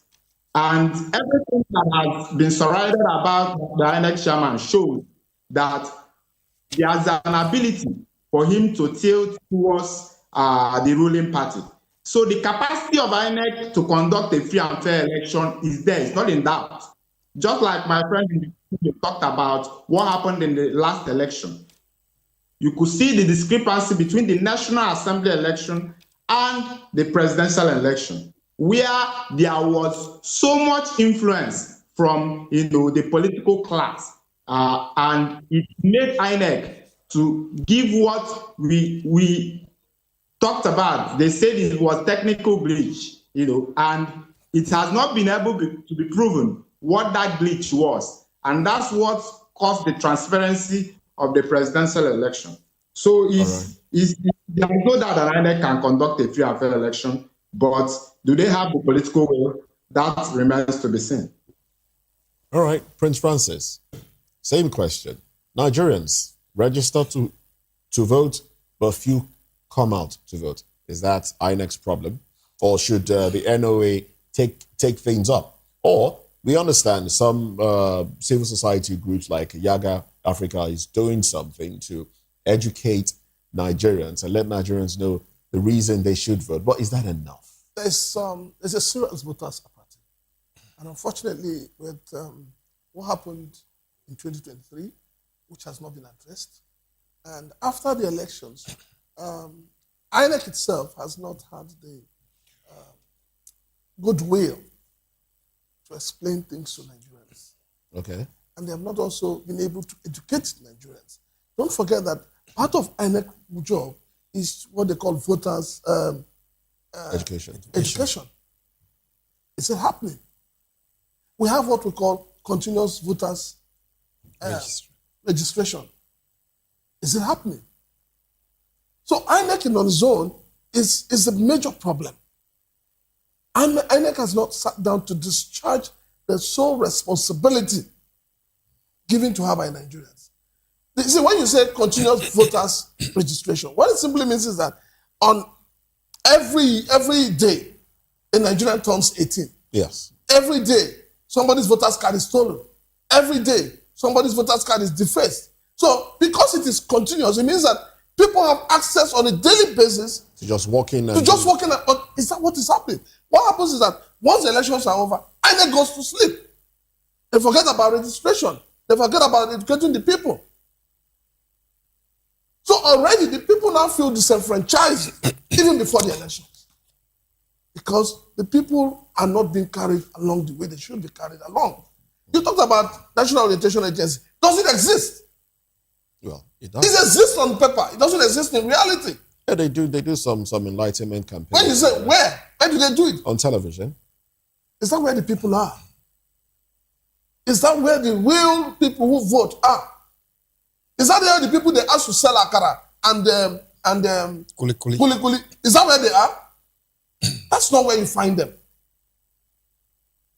So INEC needs to wake up and explore every means to regain the trust of the Nigerian people. Without that, there is nothing anybody would say that will make Nigerians, those who have already given up. A lot of people, you and I know that a lot of people after 2023 election destroyed their voters' card out of anger. Isn't that in itself a crime? Well, that's not just the property of the voter, that's the property of the country. Well, because you have no way to know whether it is destroyed or stolen. Between you and I today, you go to some banks, you just go to their entrance and you put your biometrics and you get your ATM card. What stops INEC from doing that? With all the money they are getting. We need to find a way to make life easy for Nigerians. You want to get your international passport, you will queue and wait and wait and wait. You want to get your driver's license, the same thing. Why is government making things difficult for Nigerian people? It appears that the government does not make things difficult for the people. They feel that they are not doing enough. No. Make life easy for people so that people will trust you. That is what we're asking for. For me, another thing is that the National Assembly need to wake up and understand that the current electoral act we have, they need to look at it again. Because that is not a document that anybody should rely on for 2027 elections. All right, then coasting home now. Let's go virtual. We have Comrade Kenneth Wire, join the conversation. Kenneth, good morning to you. Welcome to the conversation.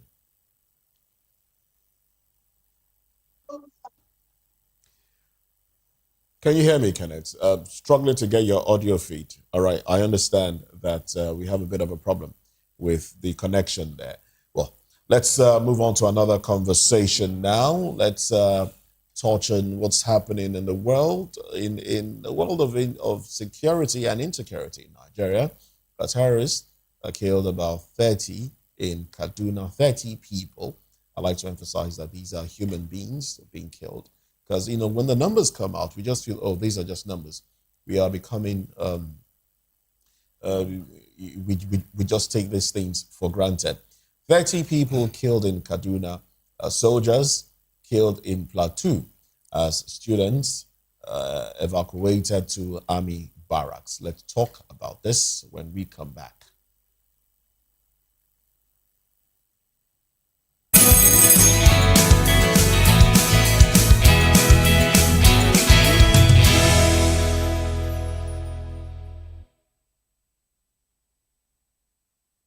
The rains are here. They bring relief, green fields, and fresh water. But they can also bring danger if we are not careful. Rule 1. Avoid flood waters. Never walk, wade, or drive through moving flood water.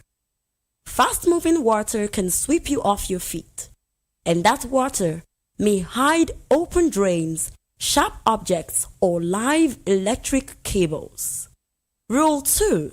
Stay away from weak structures and slopes. Heavy rain can weaken buildings, walls, and hillsides. Avoid sitting on the old buildings, billboards, or trees. If your area is prone to landslides, report cracks or soil movement to emergency agencies immediately. Rule 3. Protect yourself from lightning and accidents.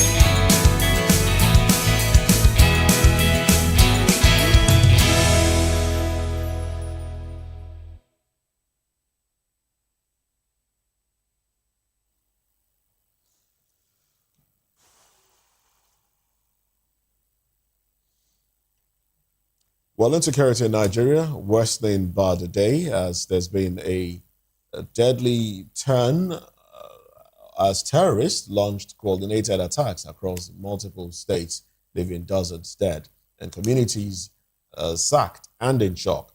In Kaduna, at least 30 villagers were killed in a fresh assault, while in Plateau State, a soldier was gunned down defending locals from bandits in Sokoto. Attackers disguised in military uniforms stormed a community, killing 4 people just minutes after security forces departed. The violence has spread to Zamfara, where troops have launched a major offensive against notorious kingpins, including Dogogide, following Governor Bello Matawale's directive for intensified military operations after recent bloodshed. Meanwhile, panic gripped another part of Zamfara as 21 female students were evacuated to army barracks after terrorists attempted to bomb their hostel, underscoring the scale of the threat against civilians and educational institutions. Now, the crisis triggered outrage nationwide, with former Vice President Atiku Abubakar slamming the federal government for failing to protect citizens, while a Zamfara lawmaker controversially urged constituents to withdraw their money and buy weapons for self-defense. Security experts, including ex-Chief of Army Staff Atuko Buratai, has called for urgent investment in drones and cyber warfare to modernize Nigeria's counterterrorism strategy, as concerns mount over reports that soldiers are underpaid, earning as little as 100,000 naira, despite facing daily risk. With bandit attacks rising, communities increasingly vulnerable, Nigerians are demanding decisive action, accountability, and reforms to end what many describe as a war against the soul of the nation. Mr. Elvis Elimehele, let me come to you now. Now, is there something, because a lot of Nigerians that are privy to information, security information, will tell you that our military is doing something. And yes, there is, insurgents fighting back, but our military is doing something. But some Nigerians that may not have access to that information feel like, enough is not being done.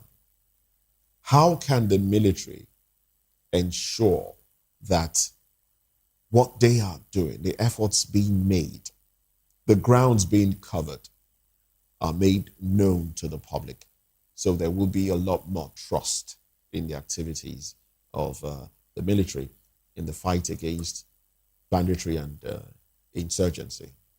Yeah, Moses. My heart goes out to the families of those Nigerians that were needlessly massacred over the weekend.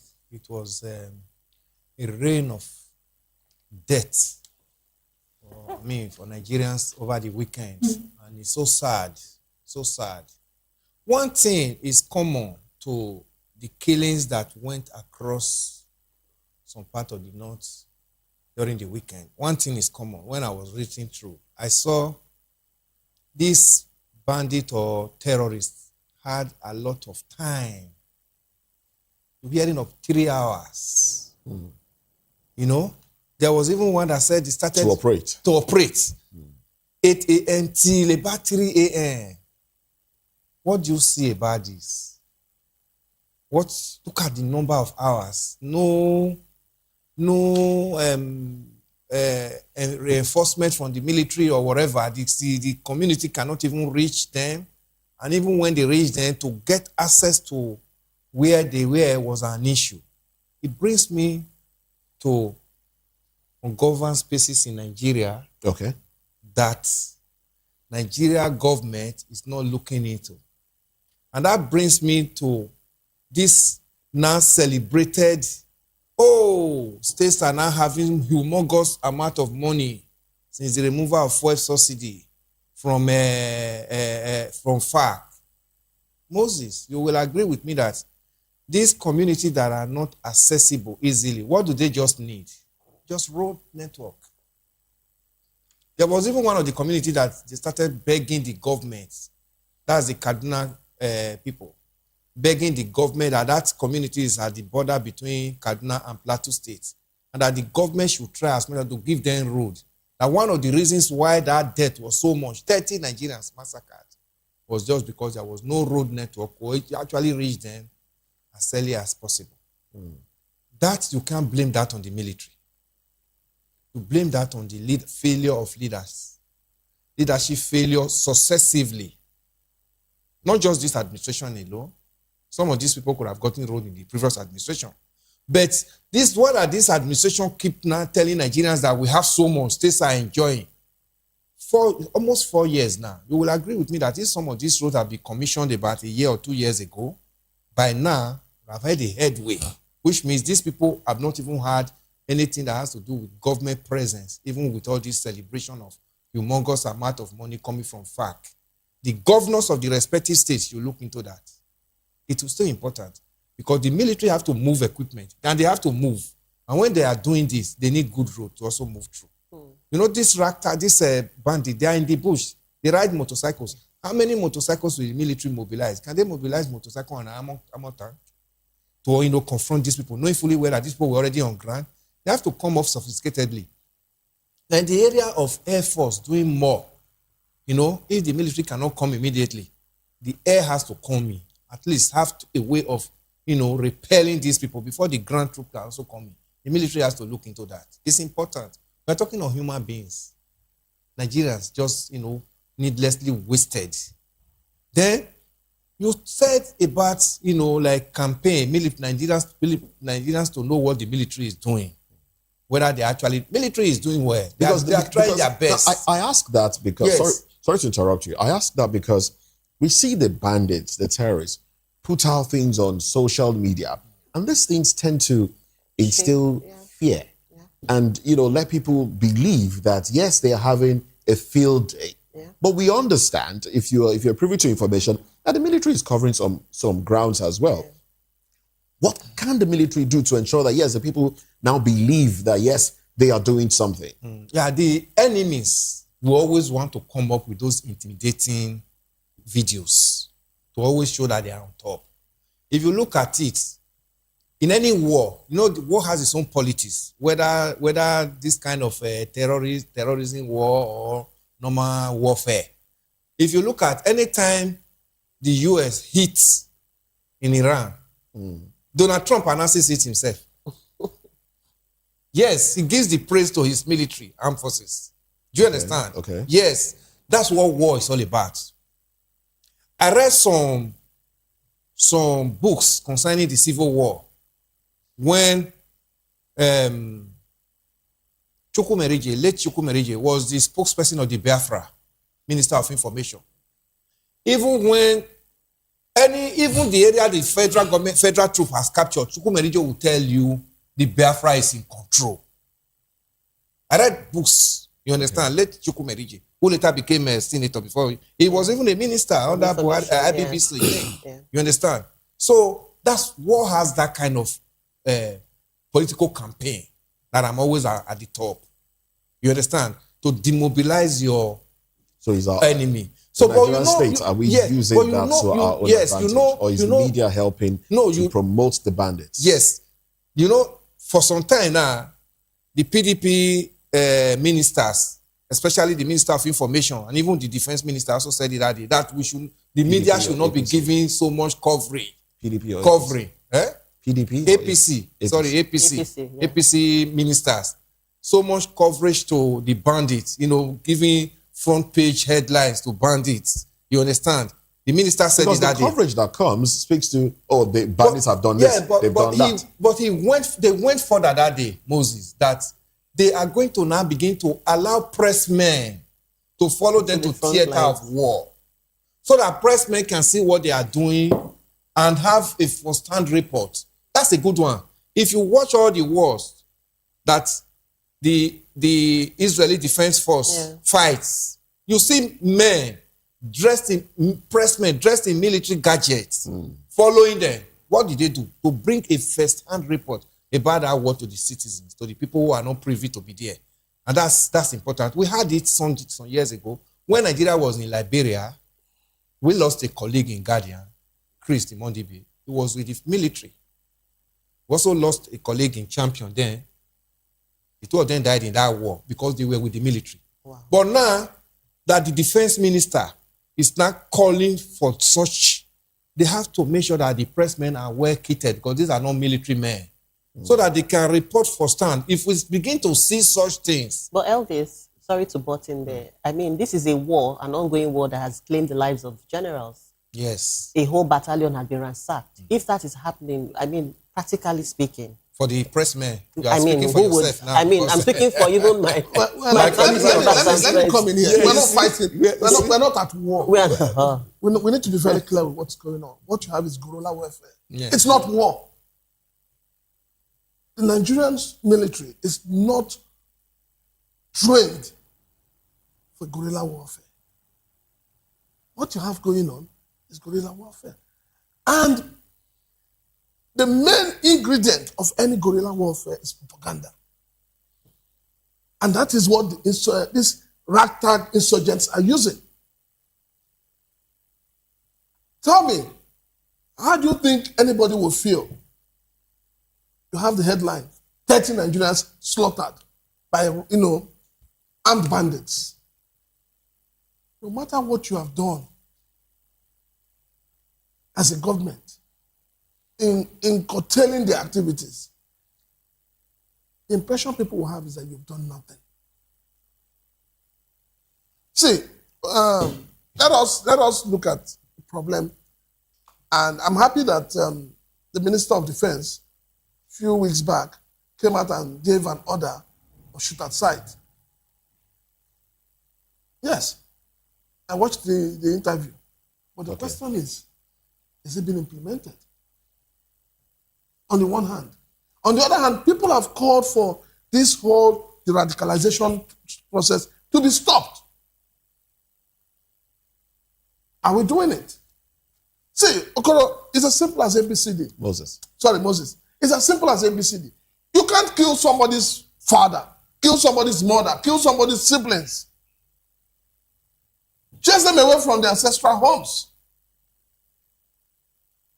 And after doing all the damage you've done, you now come out and say you have repented. And then is government God? And then you embrace them back. And you put them back into society. And those you have arrested that have been involved in the killing of people, you give them life sentence. What are we talking about here? Let's also examine this. The ex-chief, ex-army chief, Boratai, said the government should invest rapidly in acquiring drones and other technology. But I mean, the defense sector, security takes the bulk of the budget. We have had drones being commissioned. So why is he saying that? And is this the solution to the problem? Let me say this. I think few weeks back, there was a call for probing of military spending. And people came out and said, no, it will demoralize the Nigerian army. It will not. The Nigerian army, from day one, has been known for one thing: accountability, transparency. We need to probe the army. We need to know the spending. The budget they receive, we need to know where the money is going into. We need to know why the politicians are earning more than the military men who are on the war front. A lot of things need to be balanced in this country. And that is why I keep saying, this thing about state police, if the Nigerian army that people spend years and being trained are not able to manage, you think it is the Nigerian state police that you train them for 9 months, 6 months, that will be able to handle it? Well, some people are of the opinion, sorry, please. I know you would like to add something. Some people are of the opinion that the NYSC program should, ensure that Nigerians, the young Nigerian, get some level of military training, some level of military involvement. As they go further in life, they will understand what the military is doing. And if they get into a political office, they just might be able to make the right decision. Are you going to make arms available to everyone? No, not making arms. No, Training. because if you want people to be trained, paramilitary, you want them to be trained, are you going to give them arms? No, we are not talking about. No, because how do you want them to defend themselves? No matter the training you give to them, how do you want them to defend themselves? Even what you just said, Moses, so that as they go on in life, maybe into politics, they're able to know what the military faces at the war front. Make the right decisions. Yes, and be able to make informed decisions. Israel is doing that. Israel does that, yes. But the man that just left, the late President Muhammadu Buhari, was a general in the army. The first president in this fourth administration, first republic, this fourth republic, was a retired general in the army. I'm talking of Olusegun Obasanjo. If you look at it, from the number of presidents we have had, we have two retired major generals who were privy to be head of states before they became a military, civilian presidents. These two men knows what it takes at the war front, whether normal war front or guerrilla warfare. So they should have been able to even speak better, especially Buhari, because this insurgency has already started so much. And one of the campaign mantra they had was that they were coming to stamp it out. Would have been able to know what the military face daily. Number one. Then number two, a country like Nigeria, where the motivation is completely low. How do you not train your child with all your borrowing and all others? Then the next thing, he has a military training. Then tomorrow they'll say, okay, because you have a military training, you are now voluntarily now fight for a nation that never motivated you. It's not done. Go and look at the Israeli education and what the government of Israel does for its people. And that's why you see every Israeli is proud when there are challenges against their country and say, I'm coming to defend my country. This country has not done anything for me as I'm speaking here. And all my children today, they've not done for them. I pay their bills. And sometimes even after paying their bills, during Buhari's regime, they were at home for 8 months after I paid school fees because Buhari could not pay ASU, could not settle with ASU. Who bears that branch? And many of these children are off-campus children.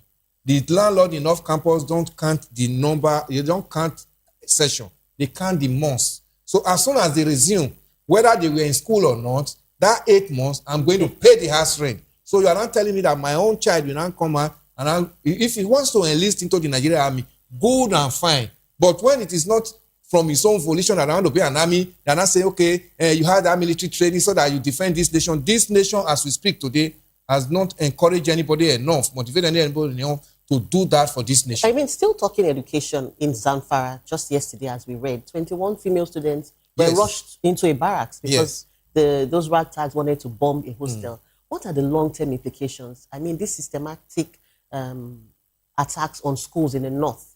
Is this going to be sustainable? For how long will they keep taking students out of the hostels, take them to the barracks? What are the long-term implications? Because clearly this is a present danger.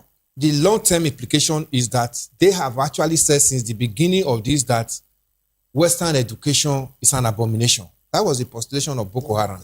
And remember, you know that most of these insurgents broke out from Boko Haram. Some of them have the same characteristics. And again, they want to make sure that Nigerians don't remember, especially the northern part of Nigeria. In fact, he has also gotten to the south now because we saw the Orire that just happened. Don't encourage people to go to school, but they use modern technology. You see what it means? But Jane, don't forget that we have the Safe School initiative. Where we are still investigating billions, 144 billion today. That would have curbed this to some extent.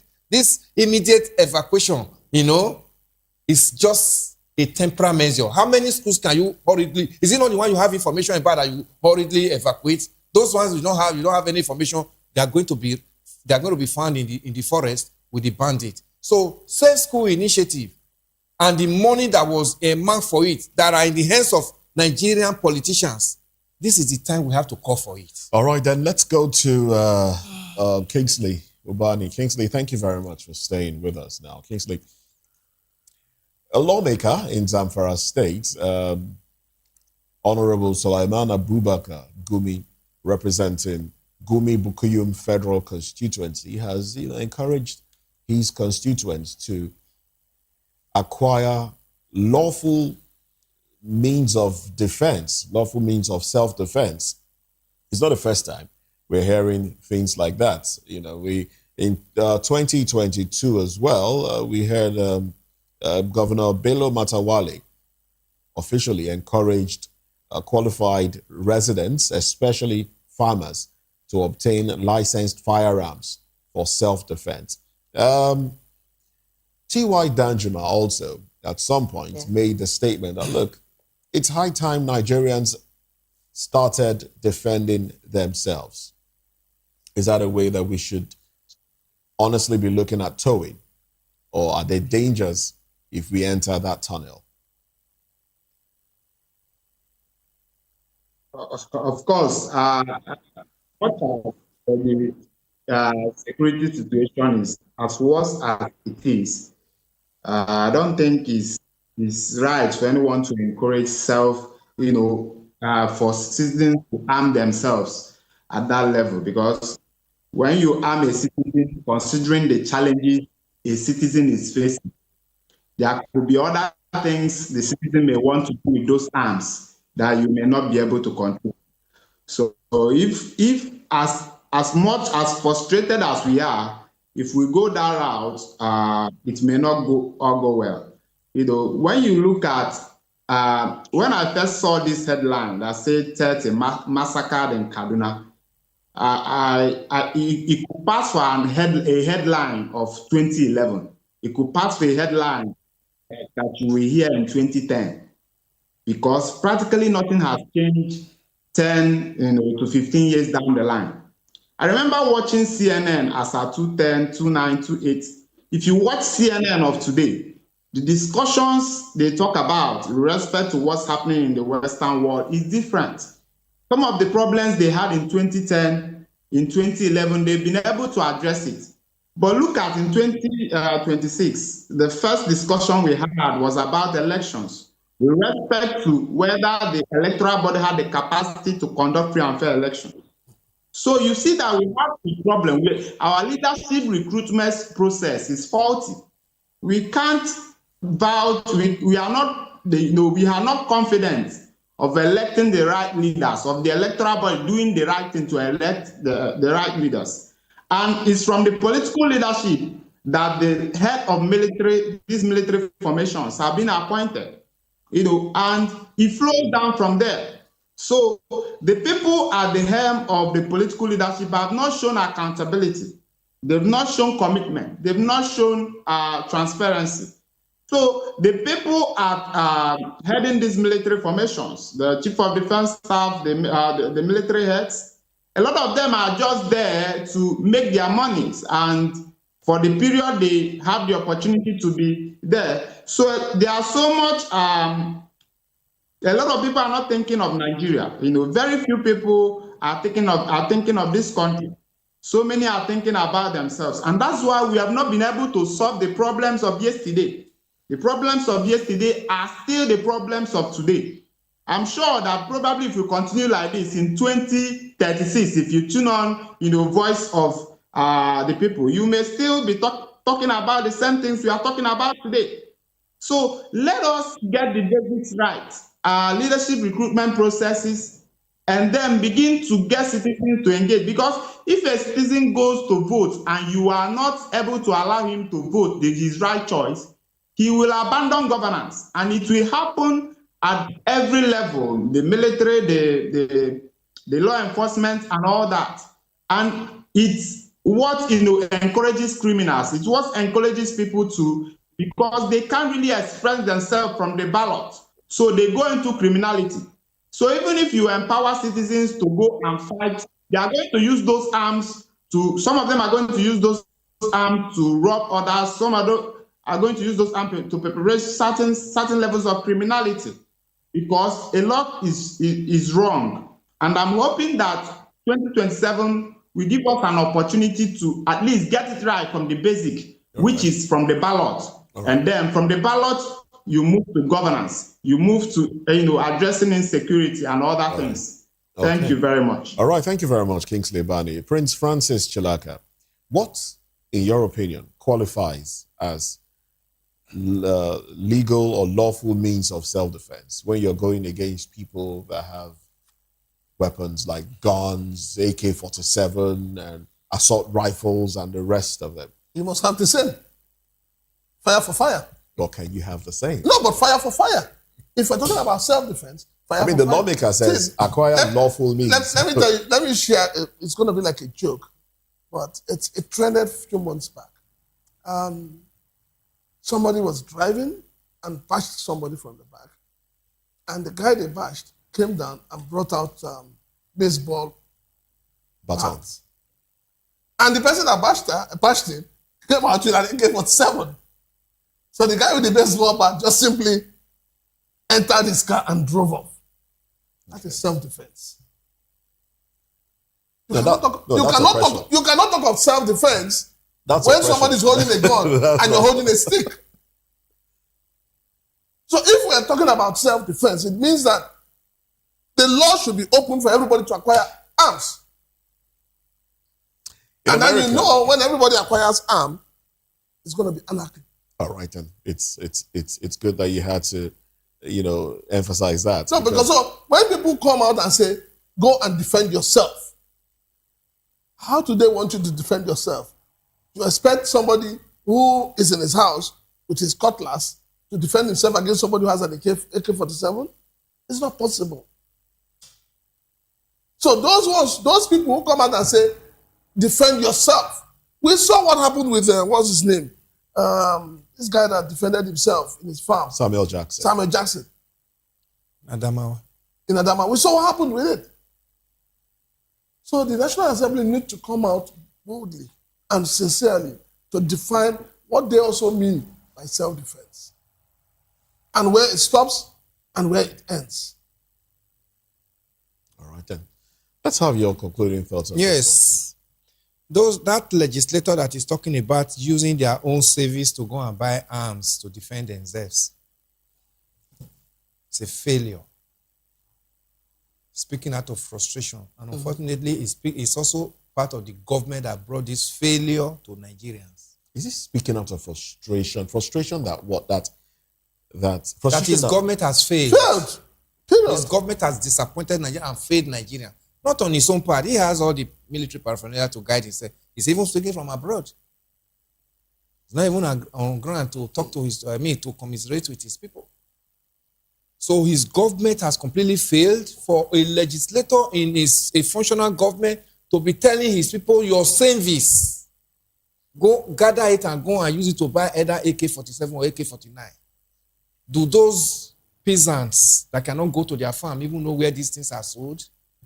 And how much do they even pay from their farm to buy that?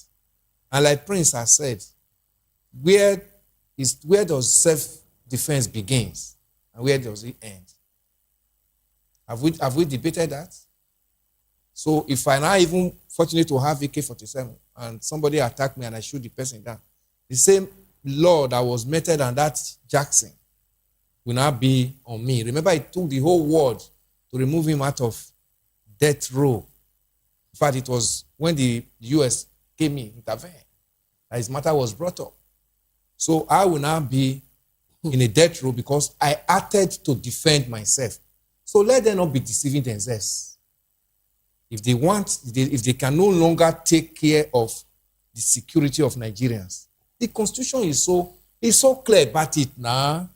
If you can no longer do it, tender your resignation and go. Because why are they all attacking Obi? Because How Obi about said, community-based self-defense, where the community forms a vigilante? What are they going to form it with? They're going to form it with double barrel and sticks. And these people are coming with a highly sophisticated arms and ammunition. Look at what they are talking of, grenades, talking of IEDs. You don't even need to get to the people. You throw it at them and it explodes. There's somebody that is holding one cutlass or gun or stick or a gun that you shoot once before you load it again. You are finished. Then you are not telling that person that, see, forget about all this. If the government want to be sincere, Let the government, look inward in what it takes other nations of the world to protect their citizens, to take care of their citizens and safeguard their lives and properties. Let the government look at it. Not, arrogating their own failure now to the citizens. Go and do it yourself. These are citizens that still pay taxes. What's the function of their tax? You also come and tell them, go and vote for me, because they believe that when they vote for you, they will be protected. And at the end of the day, you are not telling them, after doing all this, still go and take care of your responsibility of securing yourself. The government have failed and they have disappointed the people. That's why you are seeing all this, coming in. I think they as spokesperson should even be analyzing this, not looking at Obi's interview and now becoming, turning it into a public discourse. A bee, infesting honey. It's so shameful. All right, Kingsley Barney, please. Let's get your concluding thoughts on this one. Hello. Yeah. Well, it's so unfortunate. Like I said earlier, it's all about us getting our leadership recruitment right. Everything trickles down from the top to the bottom. So we need to get it right, because citizens do not have confidence in government, and that's what leads to this level of the level of criminality that will make military formations to take over a community. Is not the petty kind of criminality. It's an entrenched level of criminality that will take a period of time for it to build up, and because it was not addressed at the basic, because as at 2011 elections, the things we were discussing is the things we are still discussing today, because the political class has not shown the will, to address the challenges of this country by first, ensuring that our leadership, the recruitment process is right, and that's a big challenge. Thank you. All right, thank you very much. Let's move on to another conversation. Chaos and panic has gripped Anambra State after a 3-story student hostel belonging to the Federal Polytechnic, Oko, collapsed, trapping several occupants inside. Emergency responders rushed to the scene, pulling 3 students alive from the rubble in a dramatic rescue operation that was captured on video and quickly went viral across social media platforms, sparking fears of mass casualties. Eyewitnesses described scenes of confusion as students scrambled for safety, while concerned parents and residents gathered anxiously around the site. In a swift response to mounting speculation, the management of the Federal Polytechnic, Oko, issued a statement insisting that no student died in the collapse, stressing that all rescued victims are receiving medical attention and are in stable condition. Authorities have since cordoned off the site and launched investigations to determine the structural failures that led to the disasters, while critics argue that the tragedy underscores the urgent need for stricter enforcement of building codes across Nigeria's educational institutions. Kingsley, I think I want to come back to you. Kingsley, are you there? Let's have your view here. Okay, let me have your views. Let me have your views, Kingsley. I know you are down there in the southeast.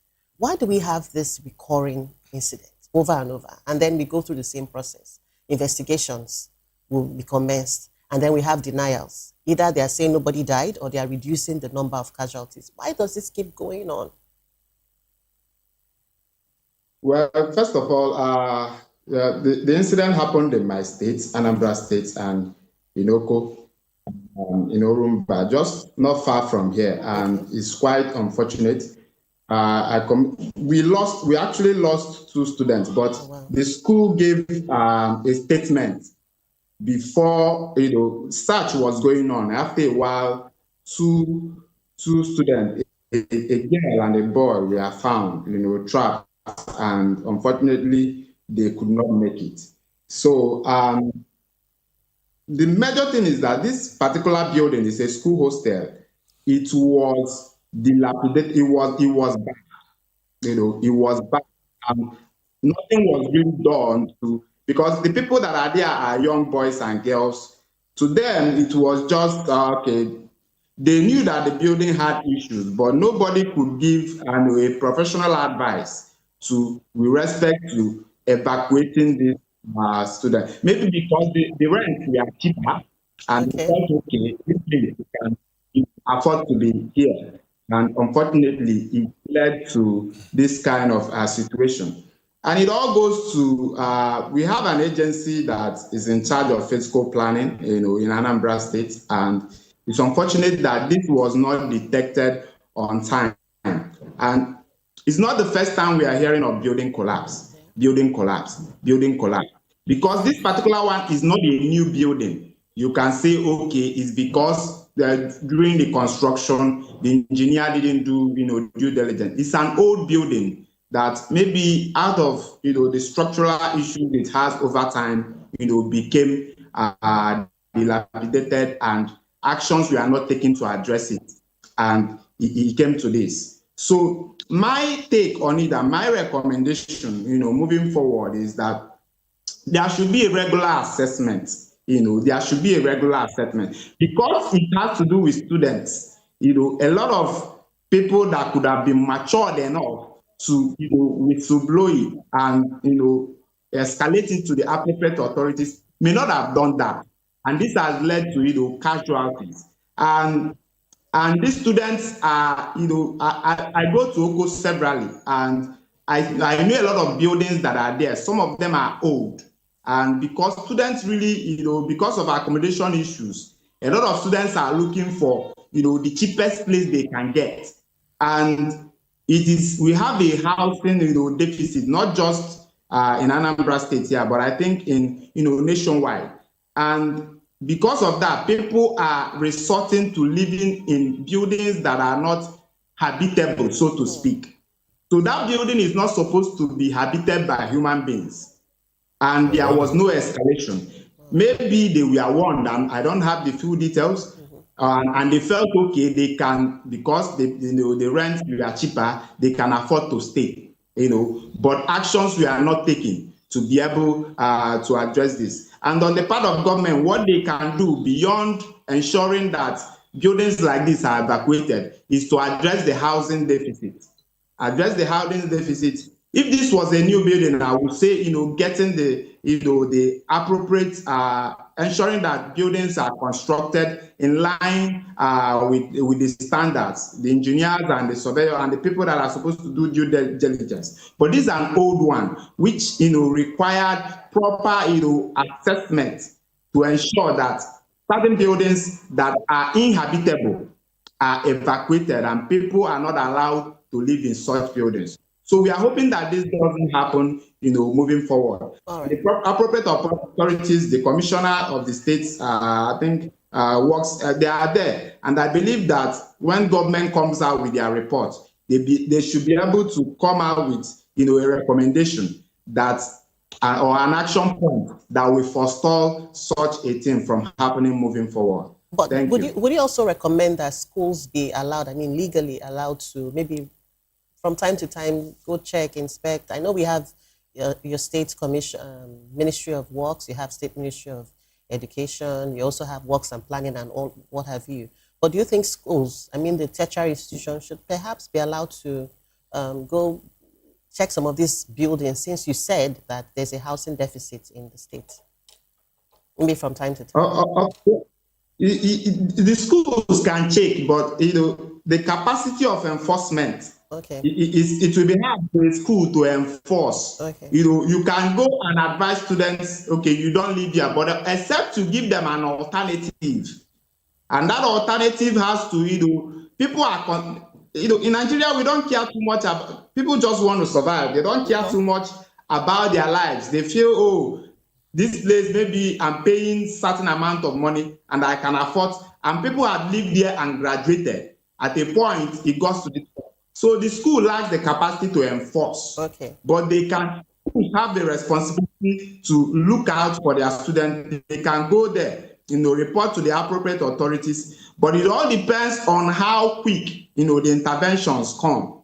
But I agree with you, schools should step in and ensure that students, because students of the schools have lost their lives. I think about 2 of them. And, it's unfortunate, and it's something that the school has to look at how to take responsibility so that they ensure that their students do not go into harm's way in future. Thank you, Kingsley, for that insight. We'll come back to you.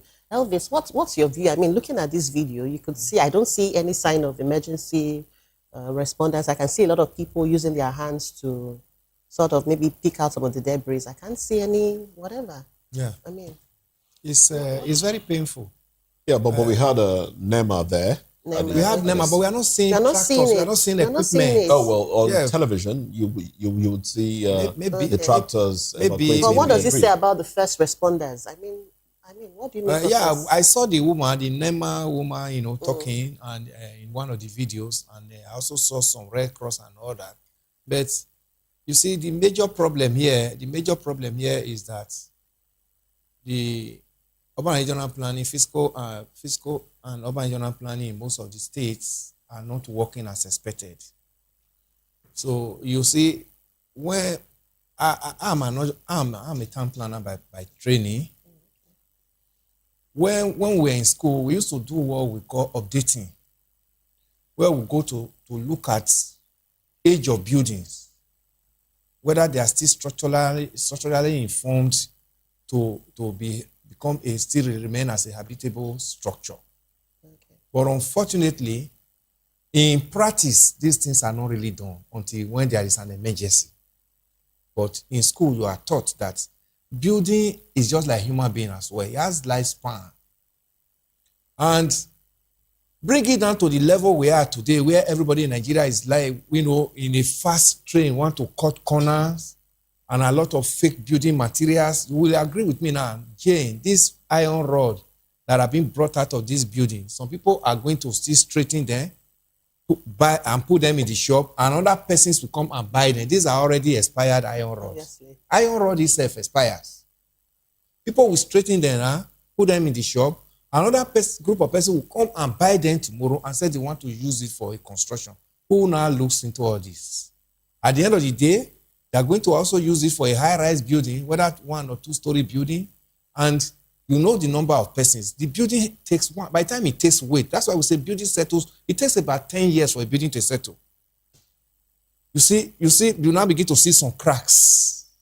That means it's the process of settling. So when you use fake materials, substandard materials, and you are not bringing in more people and equipment into such building, what do you expect? These are some of the things. Like Mr. Kingsley said, and because of the level we are in this nation, we have been so popularized by the government, we always look for cheap things, even if it's going to come harm to us in future. And again, we also have this belief that it's not my portion, because we are a very religious nation. So we want to those people that graduated from stayed in that building and graduated, God did it for them. God will also do my own. All these are some of the things we should not be putting into real life experience. You see, if before you enter any building, no matter how cheap it is, look at the structural formation of that building. Does it still withstand integrity tests, structural integrity tests? And knowing fully well that this is a hostel that has many students in it, and these students have activities every day. Some of them play music like it's a music studio, and this music, it has vibration on the right from the structure. They play music in some of these buildings like a studio. So how reinforced were these buildings from the onset when this foundation were laid? And bringing it down to everybody, I want to have a means of livelihood. I want to put up a hostel within the next 6 months. The hostel is already standing. Yeah. The layman that is coming to rent that house will only see the aesthetic nature of the building, and he will not see how the structure, it came up. Yeah. Then he will not become a victim. So my heart goes out to the Anambra State government to collaborate with the school and let the school move around those private hostels. Those that are not habitable, they should play an advisory role. All right, the Prince, we are almost, out of time. Let's have your concluding thoughts on this. The problem is we have housing deficit in Nigeria. And because of that, we also have a lot of people who have become Shylocks. They don't think about tomorrow, they think about now, the immediate, But like you said, it's an old building. Even here that we are in Lagos, there are a lot of buildings that have been marked for demolition. But yet, you go there, you see people living inside them. And you ask, why? It simply shows you that the institution that is meant to implement those decisions are not working. And until we begin to have a situation where the government would say, this building is not fit for habitation, and stand by it, this kind of things will continue to happen. I mean, you recall, now we're talking about building. Let's talk about what happened remember in Borno State, a market was bombed, and people were killed. And the governor came out in defense of the place that, oh, this market was closed down, is it 5 or 10 years ago? And yet you're a governor. You closed down the market 5 years ago, and people are still there, and you had no means of stopping them. So these are the issues. It's an issue of implementing the laws to ensure that those laws protect the people at the end of the day. Thank you very much, Prince Francis Chilaka, public affairs commentator. Elvis Salimehele, also an editor and a public affairs analyst. And Kingsley Ubani, who joined us virtually from Oka. Now, we were also joined by Wayas Ogenevo, but unfortunately could not establish communication with him. But thank you very much, gentlemen, for your time and your thoughts on the program. Well, this is where we draw the curtains. Newspaper review comes up next. That's at 10 o'clock. I'm Moses Humphrey. See you at 10. I'm Jane Ogoye. Thank you so much for watching. See you at 10.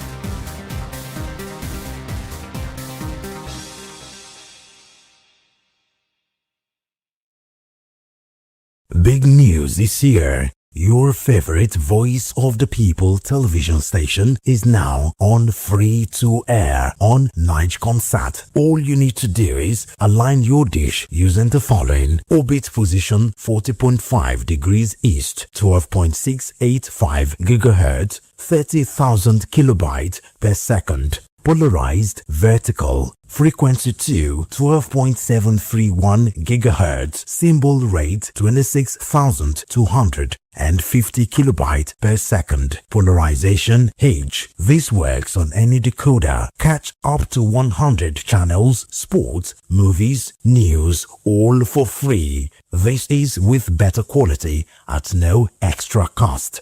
Voptv on Free TV. Now you have more than a voice. In a world where power shifts with every headline. In a nation full of questions. In a world filled with noise, the truth needs the voice. The policies that shapes our world and the economy that determines our future. Every hour, every day, the grapevine keeps buzzing. And together, we are committed to telling the stories that shape our world because your voice is our focus. Don't forget, our voice matters the most. Let us come together and share our concerns.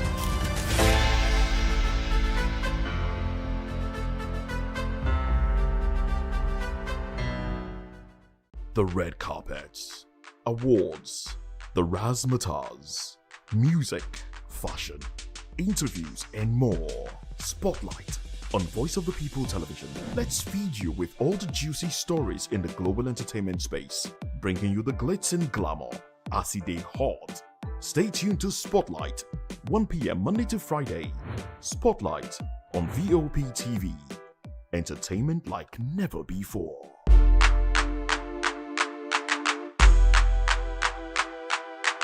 If you've been drinking, don't drive. Hand over the keys to another driver. Call a friend or family member. Use a taxi or a ride-hailing service. Wait until you're completely sober before getting behind the wheel. A few minutes of inconvenience is far better than a lifetime of regret. Friends, don't stand by in silence. If someone who has been drinking insists on driving, speak up. Offer an alternative. Taking away their keys could save a life. Driving is our responsibility, not a right. Every time you take the wheel, you're responsible for the safety of everyone on the road. Today, make the choice that protects lives. Celebrate responsibly. Think before you drive. If you drink, don't drive. If you drive, don't drink. Because every life matters and every safe journey begins with the right decision. This message is brought to you by Voice of the People Television. Welcome to the locker room, the home of football talk that matters. I am Jerry Apelon. Join us every weekday, Monday to Friday at 5 p.m. Nigerian time, as we share the hot takes and hot debates in the exciting world of football. And joining me are the usual suspects, Ikechukwu and Mayowa, as we break down all the hot takes and everything that's happening in the football. Don't just watch football, live it with us. Catch us on the locker room and Voice of the People Television at 5 p.m. Nigerian time. And like I always say, if not playing in the front, please the sport. And it's Hakim Ziyech who puts the This is Health Check, your weekly guide to better living, smarter choices, and trusted answers. From everyday wellness to urgent health issues, we've got you covered.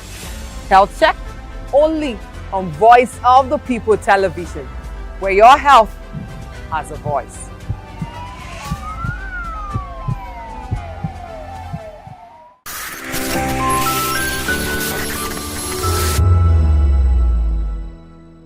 Nigerians, your voice matters, and in 2027 it starts with your permanent voters card, your PVC.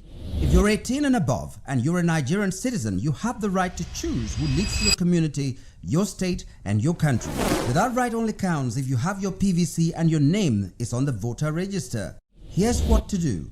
First, check if you're registered. If you're not, or if you've moved, lost your card, or turned 18 since the last election, go to the nearest INEC office or an INEC registration center. Second, it's free. Don't pay anyone for any registration or collection.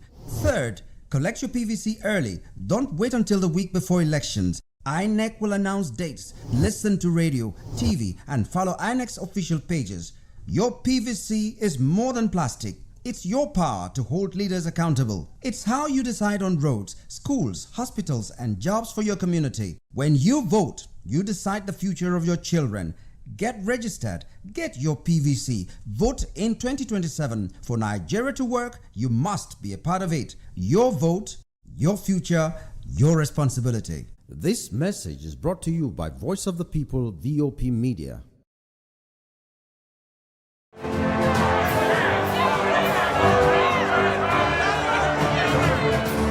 Do you want your voice to be heard?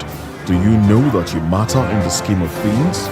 The People's Voice, the show where ordinary citizens take center stage as we discuss the biggest stories that affect you and I. With you in mind, we facilitate lively discussions, debates, and interviews on the topics that matter most to you and I. From social justice to economic empowerment, education to healthcare, governance, and more. Tackling tough topics and amplifying your voice. Join the conversation and make your voice count. The People's Voice. Make your voice count. That 10 seconds you save by crossing the road could cost you your life. Pedestrian bridges are built for one reason: to keep you safe. They are free, they are strong, and they are there to protect you. Dashing across expressways leads to injuries, loss, and grief that last forever. Using the bridge takes less than 1 minute. Losing a loved one lasts a lifetime. Parents, teach your children. Drivers, slow down near bridges. Everyone, please use the pedestrian bridge every time. Your life is worth the climb. This message is from Voice of the People's Television.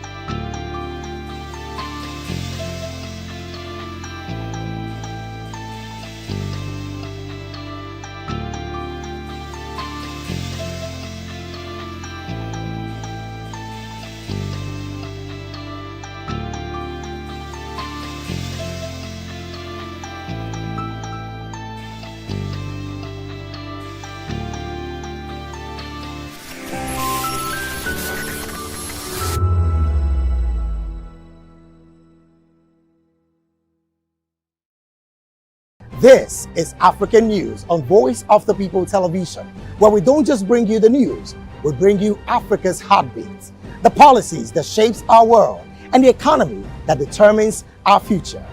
African News on Voice of the People Television. Stay with us.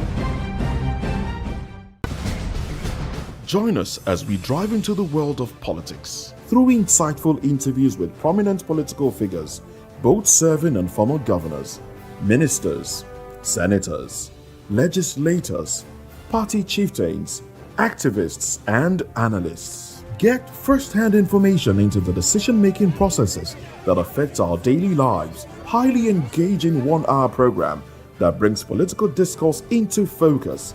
I am Chukwuma Okoro. Political Lens, Monday through Friday, 6 to 7 p.m. Join us.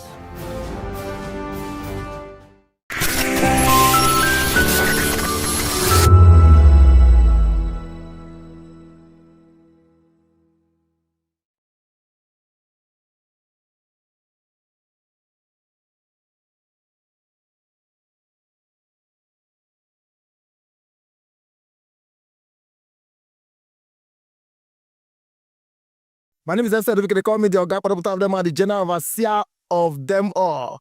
Every man, every woman has got a voice where integrity is the volume. So this is Voice of the People's TV. Voice of the People's TV. So this is the people's voice. And the people's voice is the voice of God. That's the voice populi in Latin. The people's voice is the voice of God. So keep watching Voice of the People. In fact, my name is Voice of the People. Keep watching MC Adobe King. Hi guys, my name is Kagan. I am Nigeria's biggest tech content creator, and I just wanted to give a quick shout out to Voice of the People TV. Keep watching, enjoy, and you're welcome. My name is MC Alamano. They call me Enjoyment Landlord. It's VOP TV. Keep watching VOP TV. Don't touch it down. Even if you want to touch it down, increase the volume.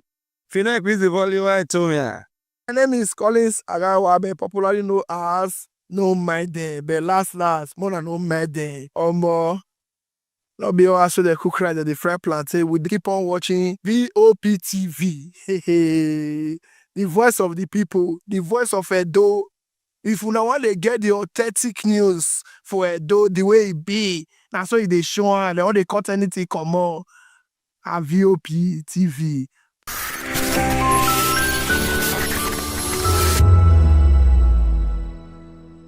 In a world where truth is the ultimate power and opinions scream the loudest, it's time to wade through the noise. Hunger no get drive! Hunger no get religion! And scan the human interest and trending topics that matter. Stay tuned to The Issues, your plug to the stories making the buzz, from politics to science and technology, social justice, and more. Let's tackle the tough questions and expose the truth. The Issues on Voice of the People Television, Mondays to Fridays, 8 to 9 p.m. The Issues.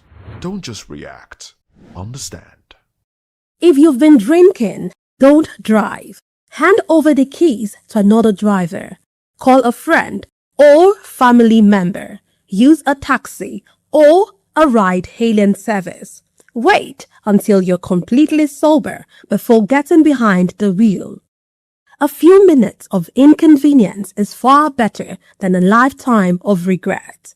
Friends, don't stand by in silence. If someone who has been drinking insists on driving, speak up. Offer an alternative. Taking away their keys could save a life. Driving is our responsibility, not a right. Every time you take the wheel, you're responsible for the safety of everyone on the road. Today, make the choice that protects lives. Celebrate responsibly. Think before you drive.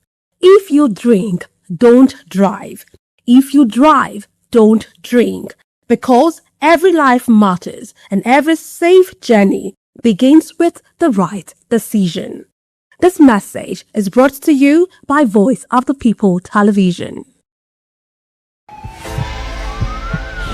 This is Health Check, your weekly guide to better living, smarter choices, and trusted answers.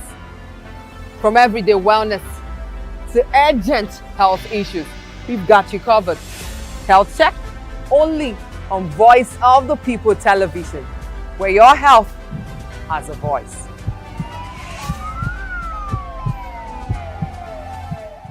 Hello there, my name is Damilola Ogunsi, also known as the Goldfish. Hi, my name is Chiki Bright Emmanuel. I'm an actor and a filmmaker. Hello peeps, my name is Yomi E. Adejumo. Hi everyone, I'm Paul Utomi. Hi everyone, my name is Stacey Benjamin and this is Voice of the People TV. I need you to keep it locked to Voptv. See, are you looking for good entertainment? You want to get good movies, good music, politics, talk shows, sports and entertainment. You really want a channel that gives you everything you need without you having to run around. VOP is where you are. That's Voice of the People. If you're not listening to this, you're not one of us. And you deserve to be killed. Scrap chat. Don't be killed, but watch it. Or I'll find you. And I want you. And you are locked on VOP TV. Don't go nowhere. This is where the juice is. This is where all you need for entertainment, politics, movies, and whatnot. And keep watching VOP TV. So keep it locked because I'm locked already, man, and it's money back guarantee. So you're gonna have a good time because I do. And please keep watching VOP TV. I won't want to actually, I beg you, subscribe, watch it. If not, whatever you see. You better not touch that die because VOP is the plot.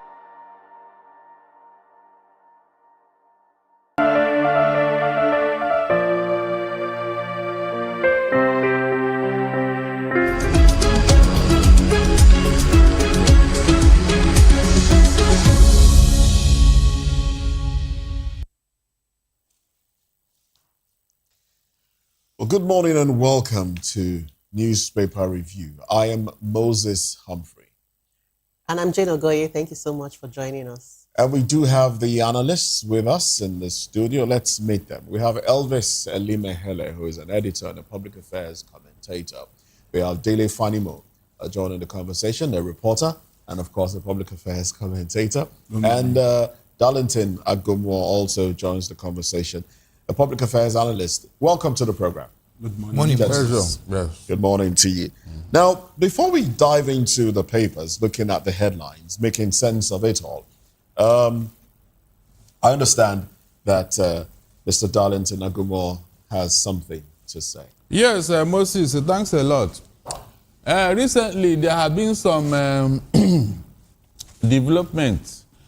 There was this day that Benga Komalafe left Nigeria Upstream Regulatory Commission, and the news has it that something happened there. Now, after investigation and further probe, I discovered that the so-called 5 trillion naira and $1.4 billion was not factual. This was the money that was alleged to have been missing under his care. It is now discovered that it is not factual, that he actually resigned but was not sacked. And so, for this reason, that statement, which I did the analysis, and maybe other people, I personally regret it and I retract it. All right. I now believe that any inconveniences is regretted, both on the part of Benga Komalafe and even the government. And on the part of VOP as well? Yes, on the part of the platform. Thank you very much. Okay. All right, now let's get into the headlines now. Okay, Daily Sun has these headlines. I would like for us to start off with xenophobic attacks. Tinubu snubs South African president's envoy, demands early warning mechanism ratification. Now, there was the South African envoy visited Nigeria yesterday. I'm sure you know the story. We talked about this during the morning show, and I was of the opinion that snubbing the envoy was a statement, and a good one, as far as I am concerned, because we understand that they came without prior notice, and this is coming after another Nigerian was killed in South Africa, which brings the official number to 3. And I am of the opinion that we should see more action from our government condemning the treatment meted out on Nigerians in South Africa. Like, I would always refer to Ghana. Ghana is telling its people that for the properties that they have lost in South Africa, properties that they have had to abandon in South Africa, they will get compensation for it. We should see similar, thing where the government of Nigeria is giving confidence to Nigerians that have left South Africa and those that are in South Africa, that their rights will be protected. Well, this is the headline, and I'm sure it appears in some other daily as well. Yes, the Punch also reports, says xenophobia. Minister meets South African envoy after Tinubu snub. All right, so what are your thoughts? I'd like to start off with Dele Fanimo. Well, right from the inception of this crisis and the ones preceding the current attacks, I've always said one thing, that the government of Nigeria should be intentional about the pushback. Because Ramaphosa, who probably because of his bid to recontest the election, didn't do well as expected of a president. Even for the optics, he didn't do well. You imagine a rampaging protester that were intent on killing, and then you are unleashing policemen with rubber bullets. We saw videos of shots of rubber bullets. Well, it's... No! you see, you use minimum according force to the Constitution, according to No. their Constitution, the people have a right to protest. No, anywhere in the world. Yes, there people is have a right to protest. But there's a limitation to the right to protest, because the moment you begin to attack another person, your right stops at that moment. And so, if you are intent on taking lives, you should be prevented. But do you know the interesting part in all of this? The interesting part in all of this is the three Nigerians, the first two that were killed, and then this other one, were actually killed by security agencies. And I mean, not the the mob. security agencies were implicated in their killing, not even the mob. Now, this is what I'm saying. We saw videos. I was not in South Africa when this incident happened, but we saw videos. Now, at that point, government should have made some statements. We waited until Oshiomhole had to stand up in the Senate, and a House of Rep member also stood against what the South Africans were doing to Nigerians. But unfortunately, this is a country where we don't even value ourselves. America will spend $16 million to save a soul. But Nigeria is not. As a matter of fact, when this thing broke out, you recall that even in the Foreign Affairs Ministry, they said anybody willing to return to Nigeria, somebody whose property had been confiscated, that he has to pay his way back. It was because of outcry that they had to bring those few ones that were ready. As the documented Nigerians in South Africa was in excess of 35,000. And then you brought less than 2,000. Less than 2,000, yeah. So that is to tell you the value we place on our citizens. And it also goes back to tell you that no wonder Nigerians don't show loyalty when it is necessary, because their lives are not taken as the way it should be taken. So the snub, yes, but that's not all. It should go beyond the snub. I expected that the Foreign Affairs Minister should have come up with one or two statements showing them that we resent what your nationals are doing to us. We should start at that level. And then, how can a minister come after killing 3 Nigerians, come all the way from South Africa to say they want to have audience, even when breaching protocol with the president? So Ramaphosa is crippled and he cannot come. Even ordinary phone call to the president. What is the level of an envoy compared to the president of a country that has injured the sensibility of a nation like Nigeria? So you can't fault the snobbish attitude of the president. I align with that. Even the minister seeing the envoy, what are they going to talk about? Is it to pacify us that, look, you have killed 3 people, just calm down. We may not kill tomorrow, which is not even a guarantee. What if they come up again tomorrow and they start attacking? These were mobs that were intent on killing. They are not just protesting. I'm sure the government of Nigeria will not allow Nigerians to get to that point of killing other foreign nationals. That's true. So, for me, this not good. All right then. Elvis, please. Go ahead. Very good one for President Bola Ahmed Tinubu. He gets the thumbs up. Yes, a thumbs up. Because he has to start from somewhere, Moses. Yeah. I see finish done too much now. First one, second one, third one. And the best they could do is to send their foreign affairs ministers. What happened to the president? You are coming to see a president. Ramaphosa should have even been the one that would have come down. And President Tinubu even have the right to also snub him, because we are talking of Nigerian nationals that are killed in this manner. They have been doing business here, and they are here, they are living with us. Since all this killing, have we ever come out to the streets and say we want to retaliate? I give it to Nigerians for this maturity that we have played in this South Africa matter, especially Nigerians that have not come out and say, let us also begin to destroy things the same way they are, out of lack of civilization, doing that dirty things they are doing in their country. They lack civility. That's why they come out and begin to attack people's shop and begin to loot them and begin to kill. I think President Tinubu has started. I think they should do more. And I don't even know why our foreign affairs minister even have to grant their own, their minister, that's opportunity to even have a word with him. The same way the president snubbed him, that's the way they should have just, escort him down to the airport and let him go back. All right. Enough of this, Moses. Mr. Agomor.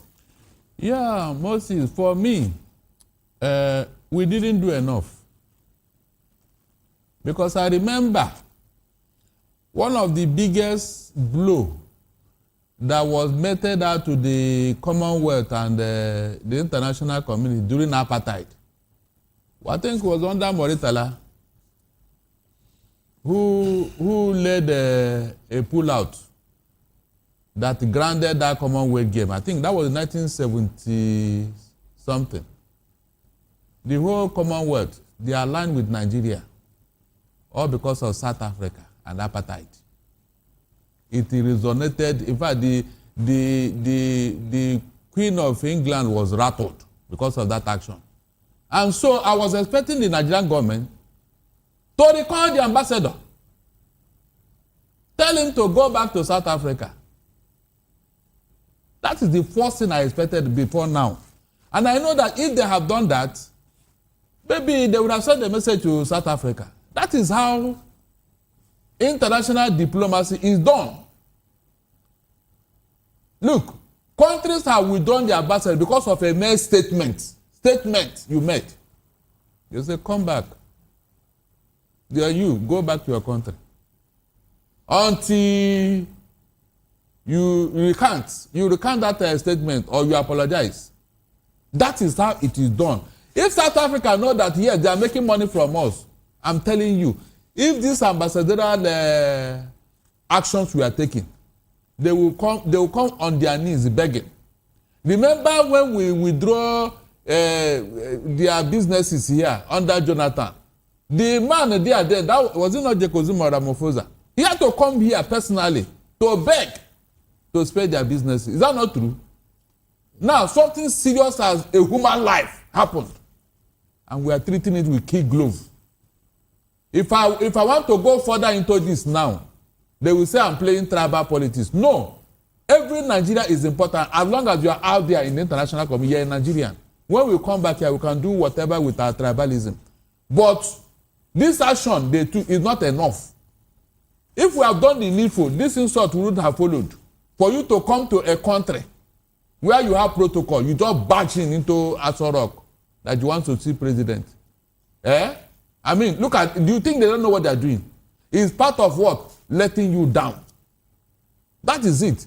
Can you visit America and say you want to see Donald Trump without any arrangement? Can you do that? I'm giving examples. If the federal government have recalled the ambassador when this thing happened the first time, South Africa would have borrowed somebody's sense. I mean, borrowed sense if they don't have any. So this one that we are doing now, the INENA said that they are going to help in the process of making Nigerians to regain what they lost and all that. There was no clear-cut procedure. No, they just said it off the cuff to placate us. In reality, they don't mean what they are saying. They don't.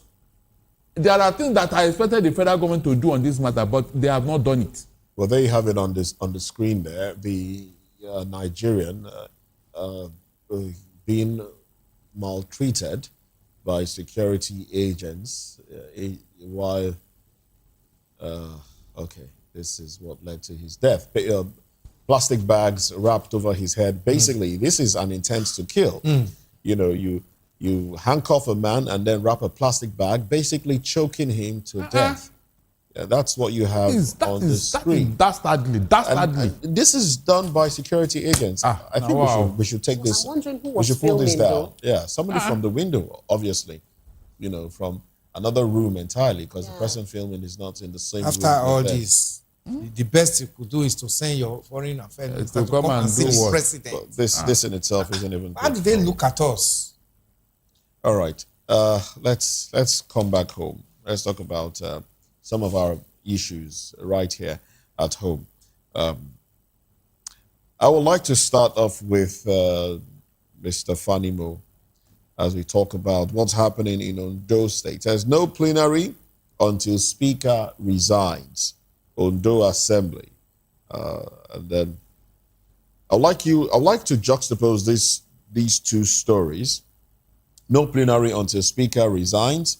Ondo plenary, Ondo Assembly, and then Osun Guba, 13 LGs identified as flashpoints.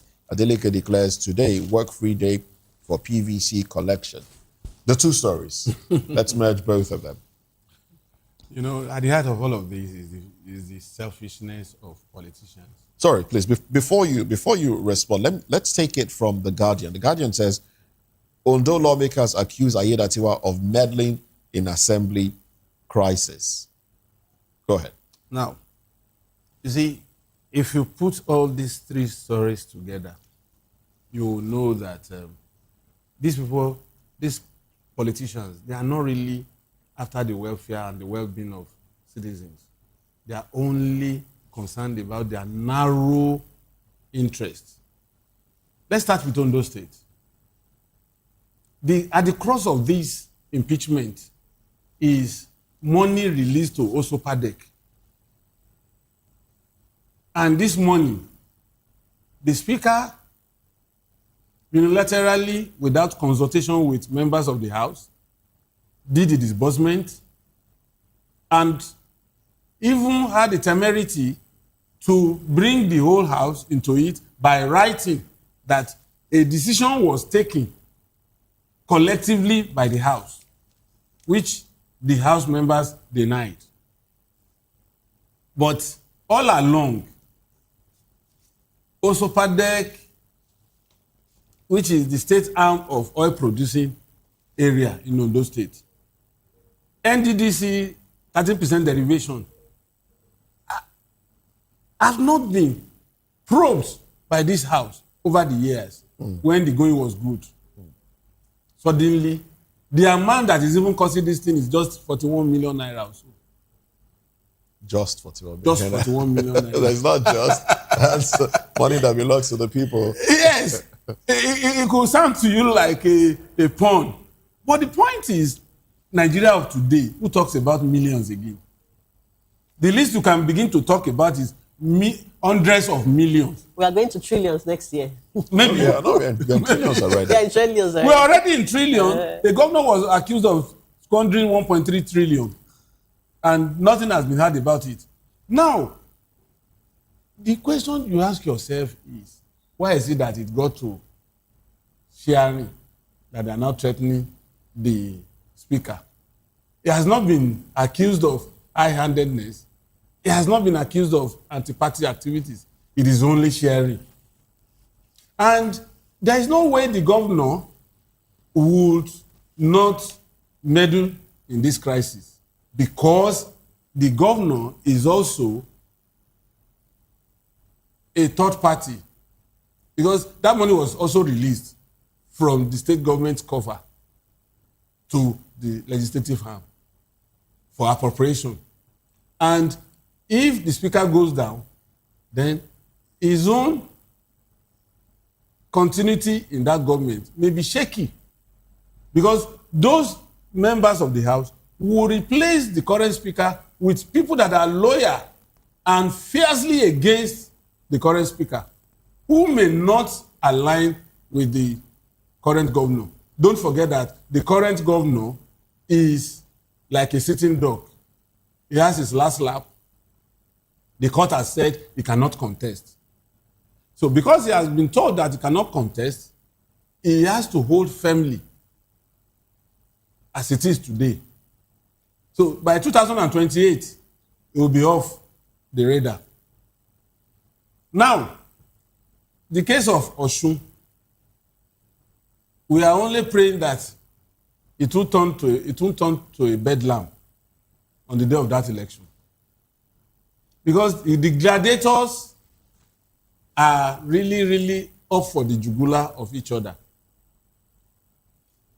A number of people have been killed. And the people that have been killed are mainly the NURTW members, the cultists. And who are these people? They are not even vying for any political office, other than they are being used by these politicians to further their nest. Okay. And so there will be more of this crisis, because as it is today, APC is angling to take over that state.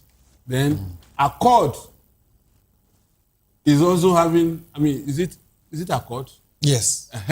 Accord is also having his own internal struggle.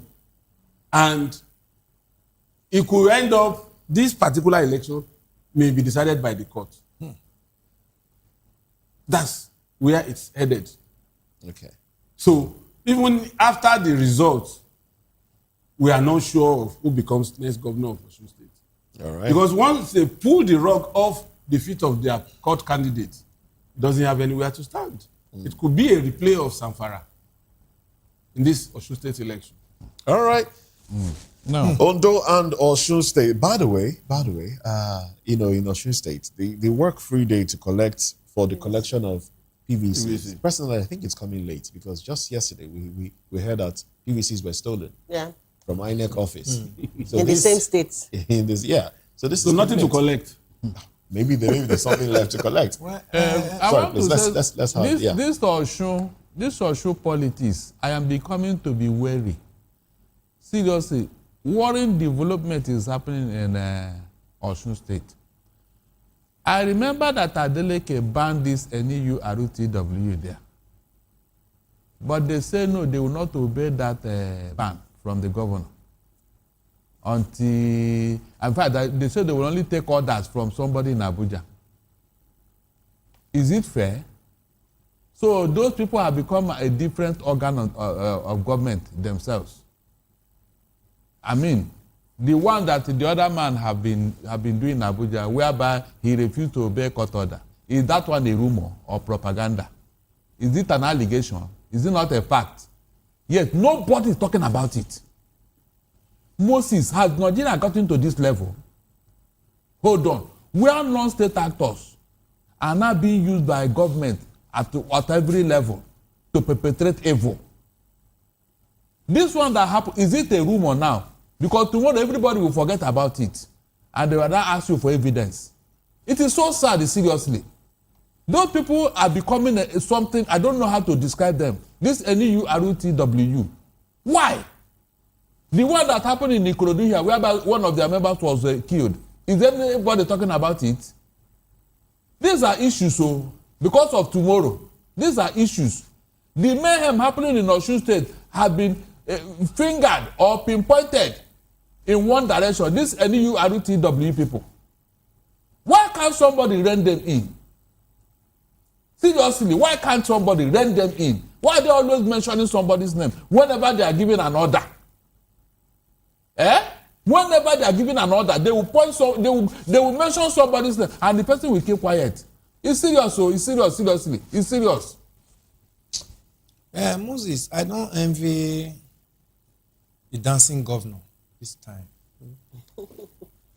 Honestly, from the video I've seen, and I also had the opportunity of visiting Osun State about 2 times since he became governor, I've seen that he has done some remarkable job. But unfortunately, the pressure on him to take that state is just like the pressure that was on Obaseki in my state, that PDP must not come back. Exactly the same thing I'm saying. And I don't know how he's going to come out of this. We saw the election that took place in my state in September 2024. People voted, with absolute happiness, with joy. And the election results were coming in torrent, through IREV. Nigerians, I know people were already seeing how the local governments were being collated, and they already started seeing where the pendulum was swinging. But all of a sudden, the power that came into Benin in the midnight and said coalition must stop at world level and local government level. The next thing moved down straight to INEC head office in Benin. And that changed the trajectory. The governor protested and went to INEC head of headquarters in Benin. What happened? They used their security and their security forces to drive him out, humiliated him. Then before we knew what was happening, a result was announced. But, well, we have accepted it, but I'm looking at what is going to happen in Osun State. That's why I brought this history now, Moses. If this present government of APC, they are on your matter, they make sure they get it delivered to the end, whether the people likes it or not. Like Mr. Fanimo has said just now that it may end up in court. And you know when it goes to court, it's just like when you have 90 minutes of football game, then you now have extra 15 minutes, 30 minutes, and no goal. Then the next thing they say, penalty. It can be anybody's home. The main struggle in the field has ended. Penalty can have, anybody can own that game.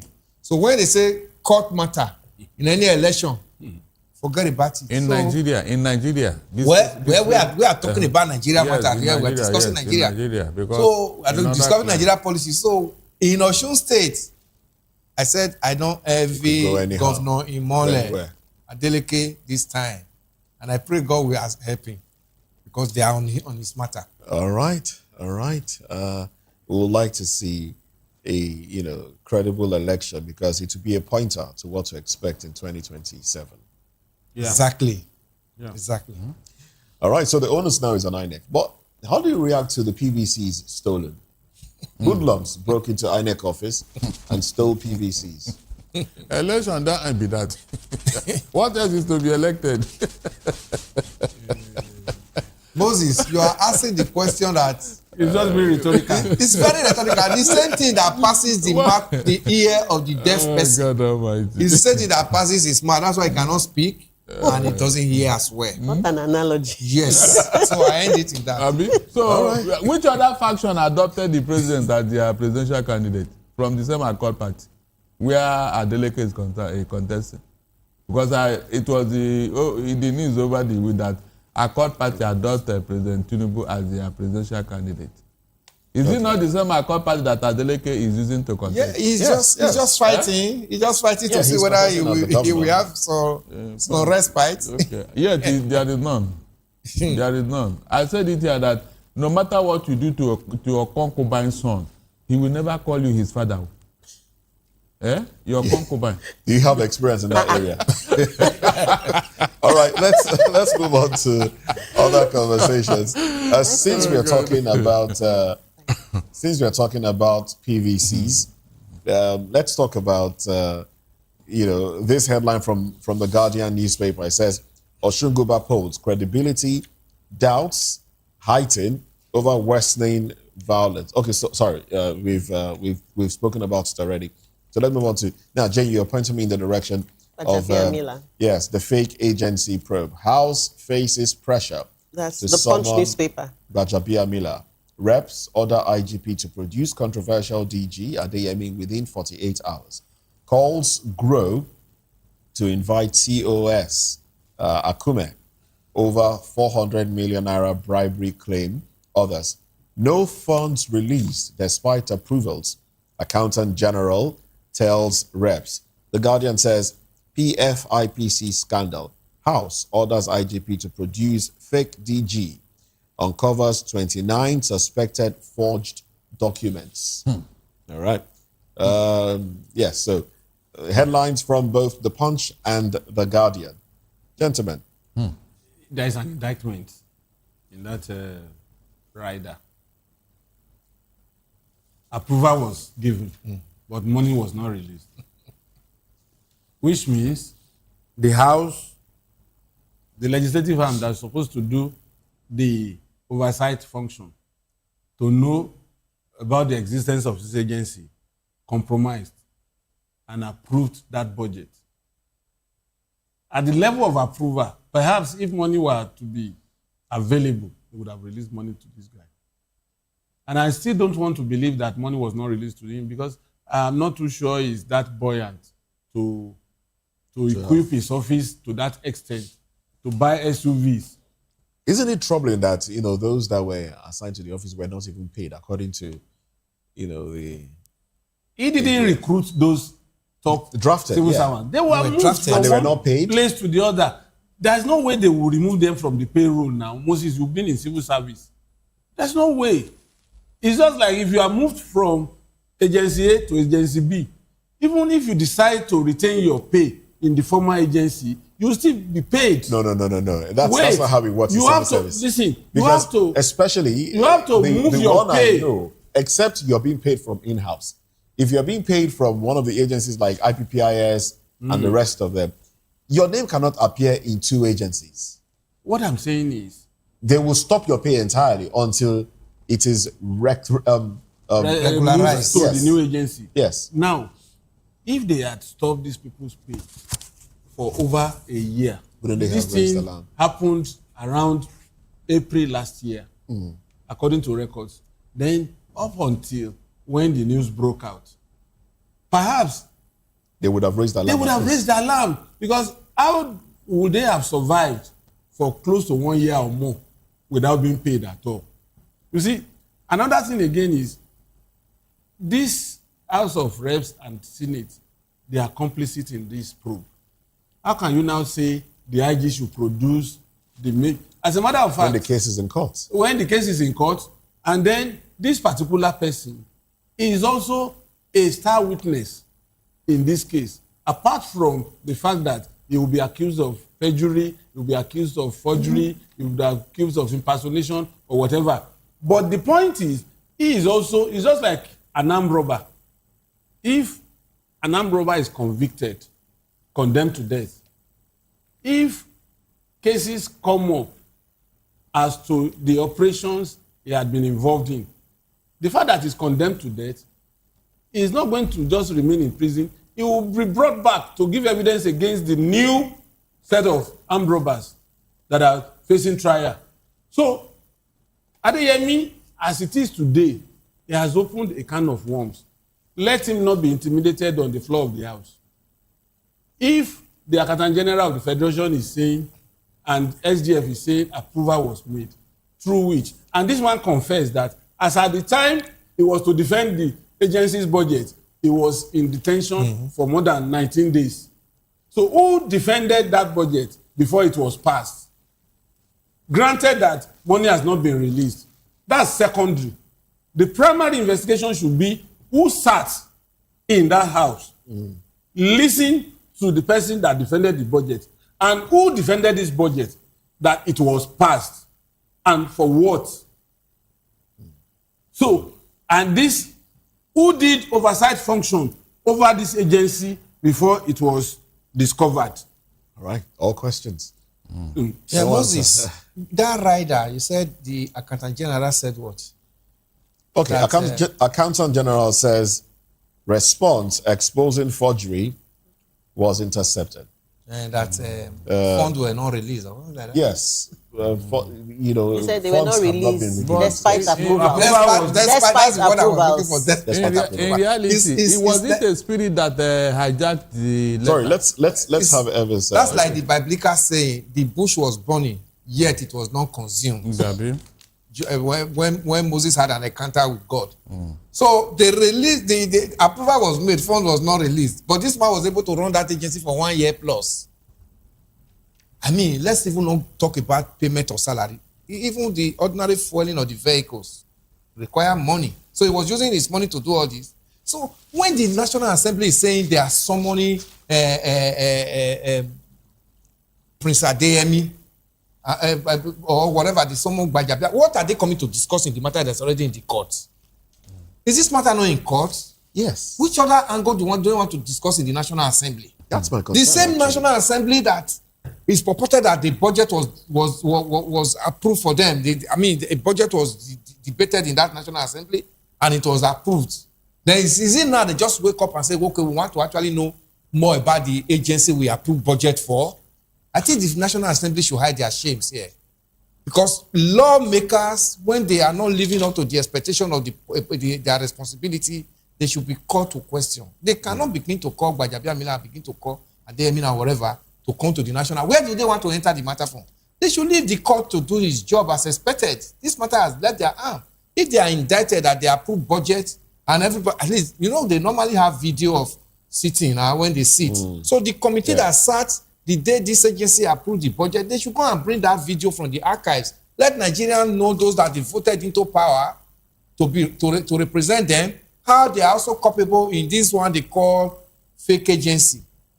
So they should now know whether they voted the right people to represent them or they voted people who went in there and started doing the opposite of the purpose for which they were voted into the house. So they should produce that video. We want to see the people that sat on that committee, that debated this budget, asked questions on this budget before it was approved. Because Adeyemi said he was already in the prison when this budget was approved. Was in detention. Was in detention when this approval was made. So somebody represented him. And that agency was mentioned at that floor at that day of the debate. Now, under the New Evidence Act, if there is a case of forgery, somebody did the forgery, it's not spirit. All you needed to do, trace it. Who brought this document here? How did it get to you? Then from there, to find out the actual forger will not be difficult. Somebody brought those documents to somebody. All you need to do, trace it back to that person. After all, most times when you bring a document before any of the government, they will sign and then copy, receipt. Receipt, or maybe original copy collected by me and other. Those things. There must be an indication of who brought the document. So if you now discover that it's forgery, trace it back to the person that brought it. Then the person that brought it will not trace it to who gave it to him. From there you will find the answer. So telling me here now, somebody wrote a letter. We saw the letter, and because of that letter, we now approve. We didn't do these things are just you are not telling us the truth. Seriously, to trace these things is not a rocket science. All these things about forgery, because the whole thing revolves around the forgery. The head of service mentioned it, that they got some documents and they do. Who gave you those documents? The accountant general is now saying the same thing, that they brought a document and so they now wrote what is it called now? Code to go and operate a bank account, and they send it to CBN. All these things are, when people are talking like this, you now know that they are playing pranks. Seriously, playing pranks. To find out who did what in this matter is not difficult. But they deliberately want to cover it with a lot of a probe and investigation. I don't think the probe is enough. They are going to raise another one tomorrow. I'm not joking. Have they called the EFCC in this matter? Have they? No, EFCC are not wedded in Abi. Somebody is going to call EFCC to come into this matter. How many of their probe have we even seen the results? So they just want to cover so this thing with a lot of approval and whatever. It's unfortunate, seriously. It's unfortunate. All right, then let's touch on a few other headlines here. FG begins 70 billion naira debt payment to petrol marketers as prices crash to $88 a barrel. Let's see the riders to that particular headline. Red Sea shipping slows as security risks cut vessel traffic. All right. Moses, Yes. we are in the era of deregulation. Where is the 70 billion coming from? You see that the price that was off the roof was being mitigated by somebody somewhere. I don't really understand.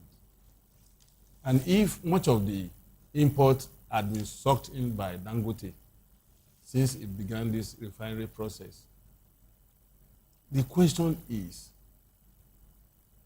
what exactly is going on in the downstream sector? Lately, we buy at 1,300. Until yesterday, that some petrol stations came down to 1,260. This is just 40 naira short of. And as at, when you look at the margin, when these people started, they said because they have not exhausted the stock in their gantry, that's why they couldn't bring down the price of fuel. But that same stock that they were selling at 1,100 was what the renewed hostility between America and Iran met. It started on Saturday.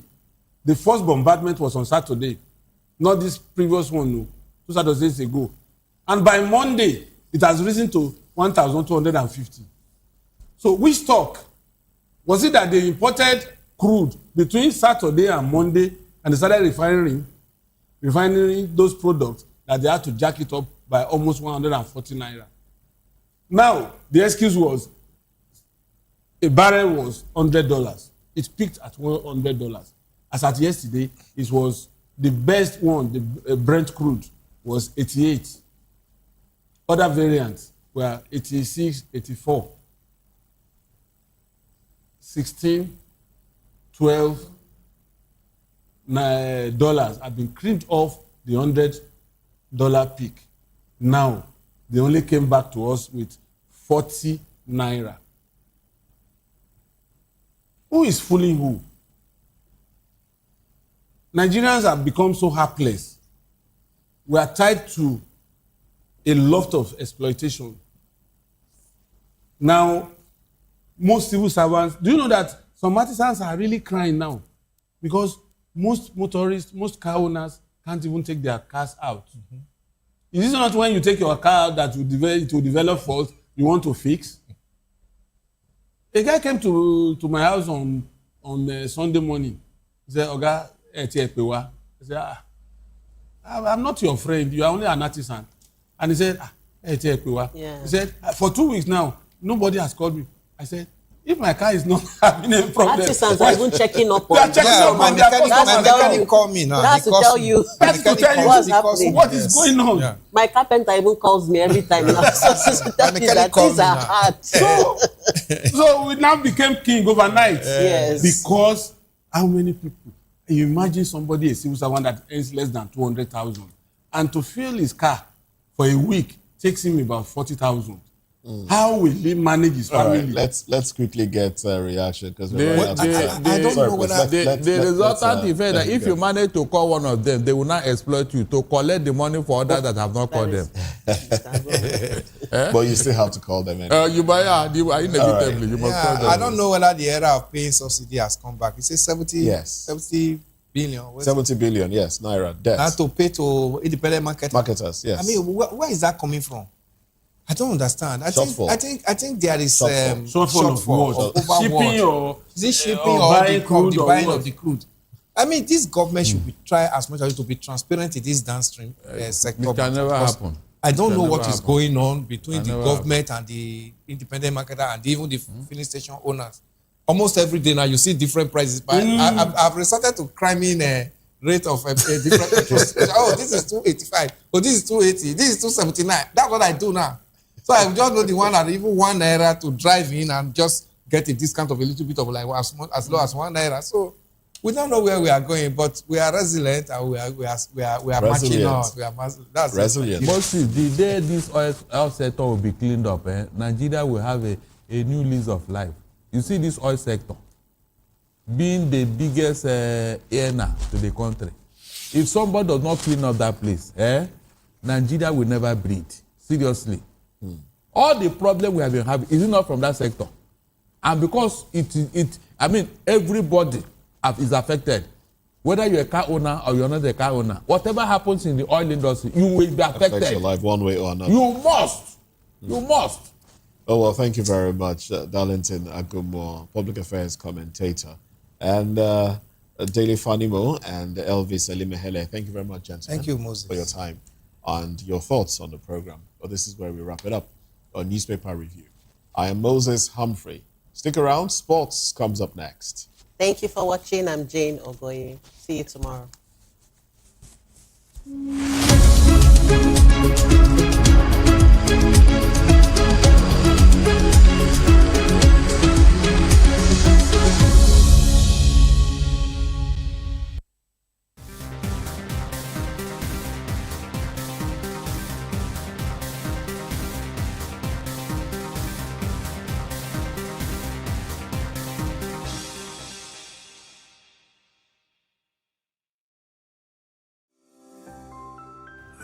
Voptv. Now you have more than a voice. Big news this year. Your favorite Voice of the People television station is now on free to air on Nigecomsat. All you need to do is align your dish using the following: orbit position 40.5 degrees east, 12.685 gigahertz, 30,000 kilobytes per second. Polarized vertical, frequency 2, 12.731 gigahertz, symbol rate 26,250 kilobytes per second. Polarization H. This works on any decoder. Catch up to 100 channels, sports, movies, news, all for free. This is with better quality at no extra cost. Voptv on Free TV. Now you have more than a voice. In a world where power shapes with every headline, In a nation full of questions, in a world filled with noise, the truth needs the voice. The policies that shapes our world and the economy that determines our future. Every hour, every day, the grapevine keeps buzzing. And together, we are committed to telling the stories that shape our world because your voice is our focus. Don't forget, our voice matters the most. Let us come together and share our concerns.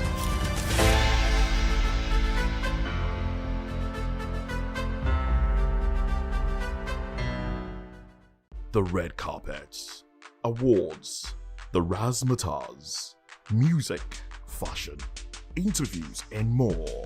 Spotlight on Voice of the People television. Let's feed you with all the juicy stories in the global entertainment space, bringing you the glitz and glamour as they hot. Stay tuned to Spotlight, 1 p.m. Monday to Friday. Spotlight on Voptv. Entertainment like never before.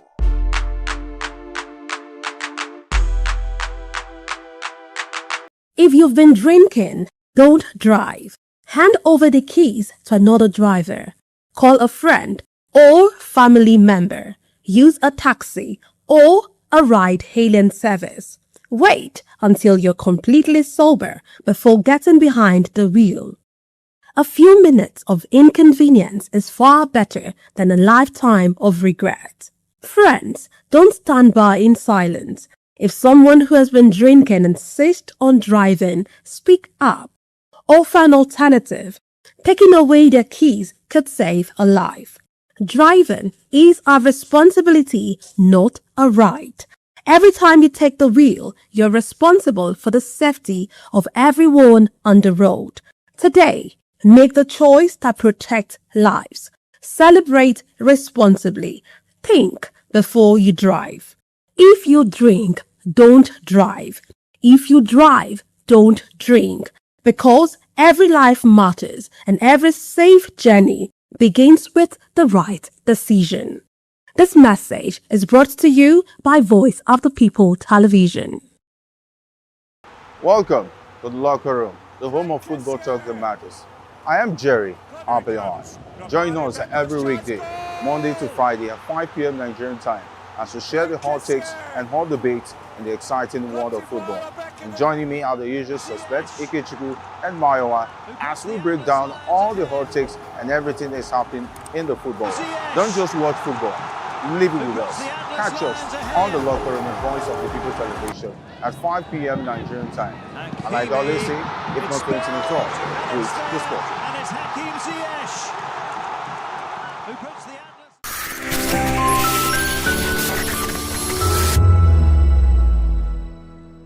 Nigerians, your voice matters, and in 2027 it starts with your permanent voters card, your PVC. If you're 18 and above and you're a Nigerian citizen, you have the right to choose who leads your community, your state, and your country. But that right only counts if you have your PVC and your name is on the voter register. Here's what to do.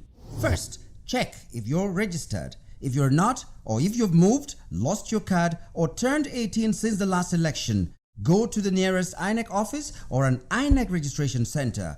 Second, it's free. Don't pay anyone for any registration or collection.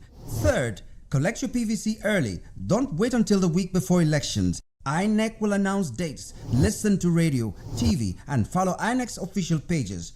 Your PVC is more than plastic. It's your power to hold leaders accountable. It's how you decide on roads, schools, hospitals, and jobs for your community. When you vote, you decide the future of your children. Get registered. Get your PVC. Vote in 2027. For Nigeria to work, you must be a part of it. Your vote, your future, your responsibility. This message is brought to you by Voice of the People, VOP Media.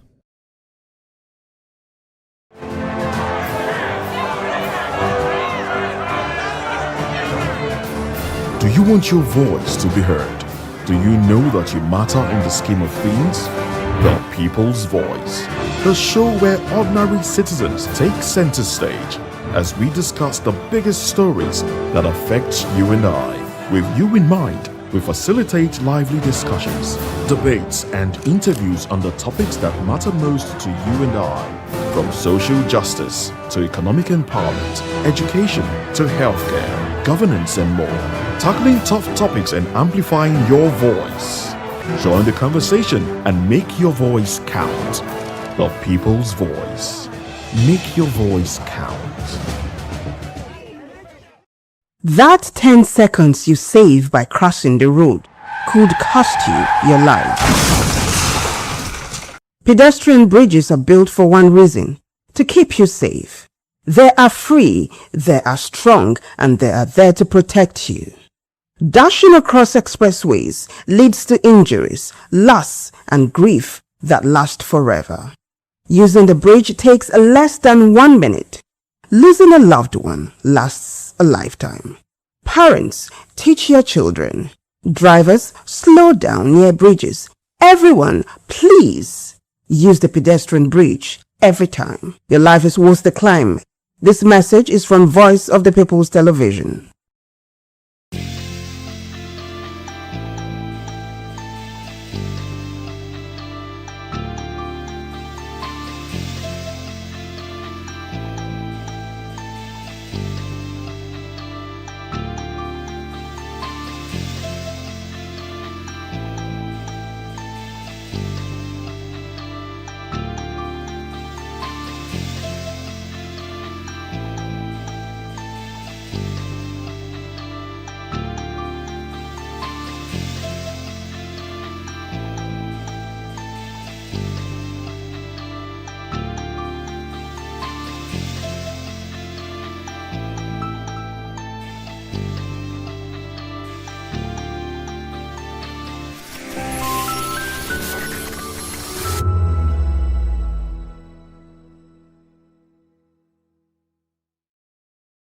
This is African News on Voice of the People Television, where we don't just bring you the news, we bring you Africa's heartbeat, the policies that shapes our world, and the economy that determines our future. African News on Voice of the People Television. Stay with us. Join us as we drive into the world of politics through insightful interviews with prominent political figures, both serving and former governors, ministers, senators, legislators, party chieftains, activists, and analysts. Get first-hand information into the decision-making processes that affect our daily lives. Highly engaging one-hour program that brings political discourse into focus. I am Chukwuma Okoro. Political Lens, Monday through Friday, 6 to 7 p.m. Join us.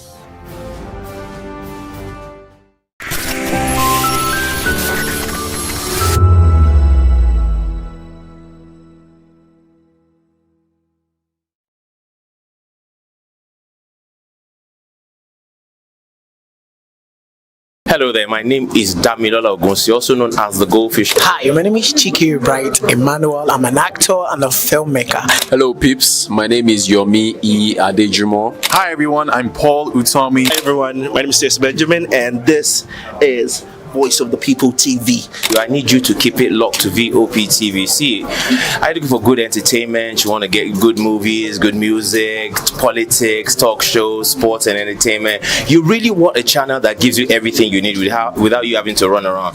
VOP is where you are. That's Voice of the People. If you're not listening to this, you're not one of us, and you deserve to be killed. Scrap chat. Don't be killed, but watch it, or I'll find you, and I want you. And you are locked on VOP TV. Don't go nowhere. This is where the juice is. This is where all you need for entertainment, politics, movies, and whatnot. And keep watching VOP TV. So keep it locked, because I'm locked already, man, and it's money back guarantee. So you're gonna have a good time, because I do. And please keep watching VOP TV. I won't want you actually. I beg you, subscribe, watch it. If not, whatever you see.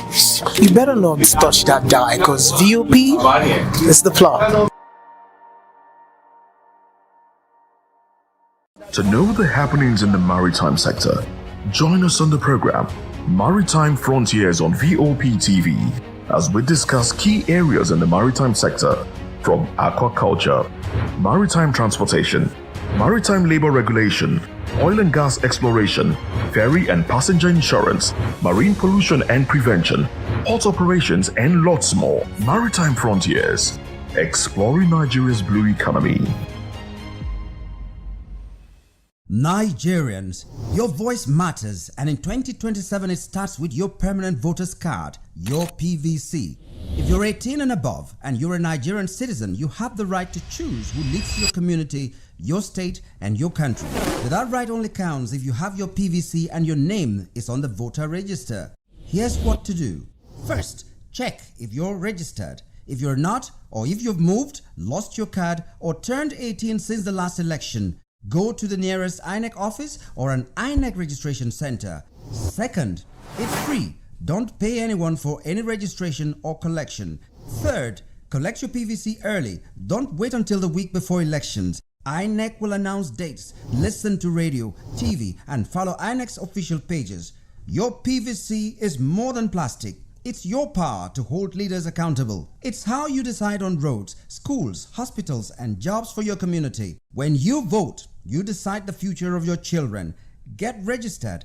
Get your PVC. Vote in 2027. For Nigeria to work, you must be a part of it. Your vote, your future, your responsibility. This message is brought to you by Voice of the People, VOP Media.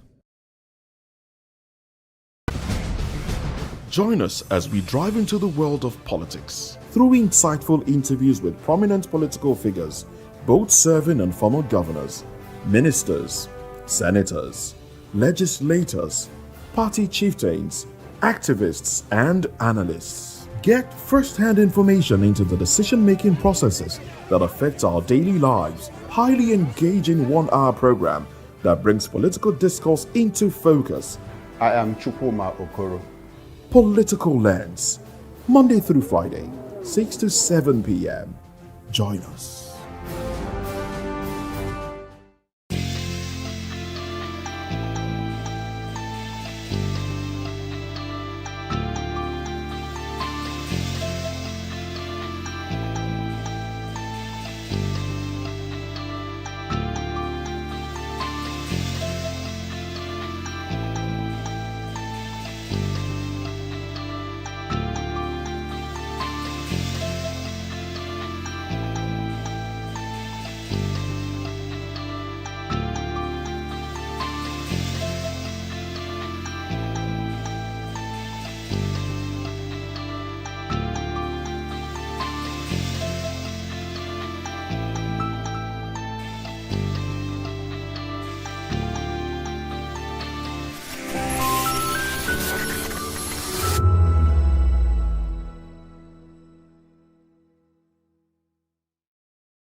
In a world where truth is the ultimate power and opinions scream the loudest, it's time to wade through the noise. Hunger no get tribe! Hunger no get religion! And scan the human interest and trending topics that matter. Stay tuned to The Issues, your plug to the stories making the buzz, from politics to science and technology, social justice, and more. Let's tackle the tough questions and expose the truth. The Issues on Voice of the People Television, Mondays to Fridays, 8 to 9 p.m. The Issues. Don't just react, understand.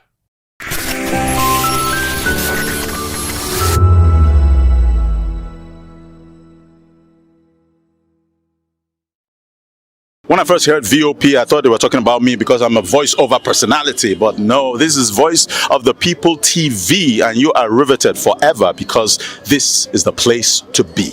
Yo guys, your boy Chella. Shout out to VOP TV.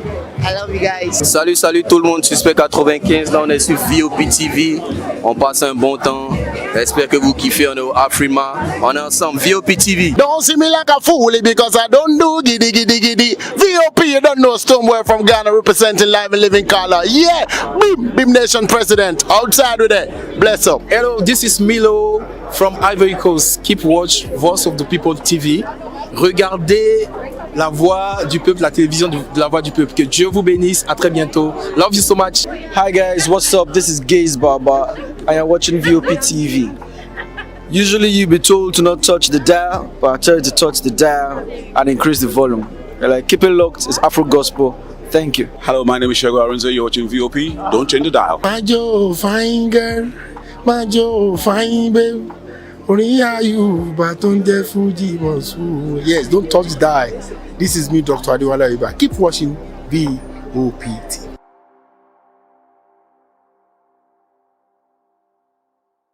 Welcome to Romeo Pizza.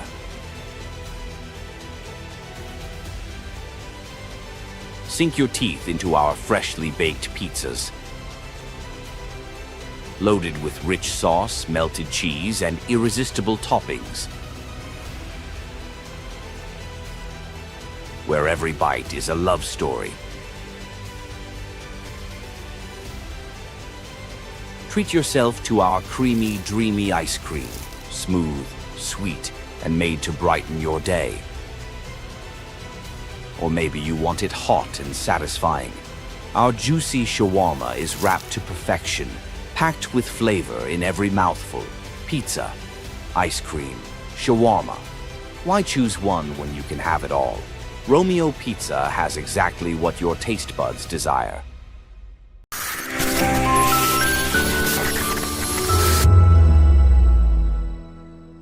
As the 2027 general election draws closer, the Alliance for Democratic Rights has called on government officials to uphold democratic values by drawing lessons from past leaders, including Olusegun Obasanjo, Goodluck Jonathan, and late Umaru Musa Yar'Adua. In a statement, the group's national president Andy Chooks and national secretary Suleiman Funtua expressed concern over alleged interference by the presidency in the internal affairs of opposition political parties, warning that such actions could undermine Nigeria's multi-party system ahead of the 2027 general elections. The organization also urged the chairman of the Independent National Electoral Commission, Professor Joash Amukbiton, to uphold electoral integrity ahead of the forthcoming polls. As Voice of the People TV, we sought the opinion of Nigerians on this development. In as much as the president is the person to appoint INEC chairman, there's nothing anybody will do to change the narrative, because he who called the piper dictates the tune. If it were to be well democracy is being practiced, the presidency doesn't have any hand in choosing who will handle the electoral umpire, like CBN governors, chief of army staff, police chief, and the rest of them. They don't have power on all those things. So when you call somebody to do a work, you are the one that appoint him or her. That person must do your biddings, irrespective of anything. If we call it compromising, that's a normal thing. It has been happening, and it will keep happening. So the issue of President Tinubu appointing INEC chairman is a free and fair entry for him. That's not anybody can do. I would say when election want to go on like this, immediately people are voting, they should be maybe uploading it directly. As the 2027 election draws closer, many are calling for accountability, independence of electoral institutions, and a level playing field for all political parties. Matthew Ogunswada, reporting for Voice of the People Television.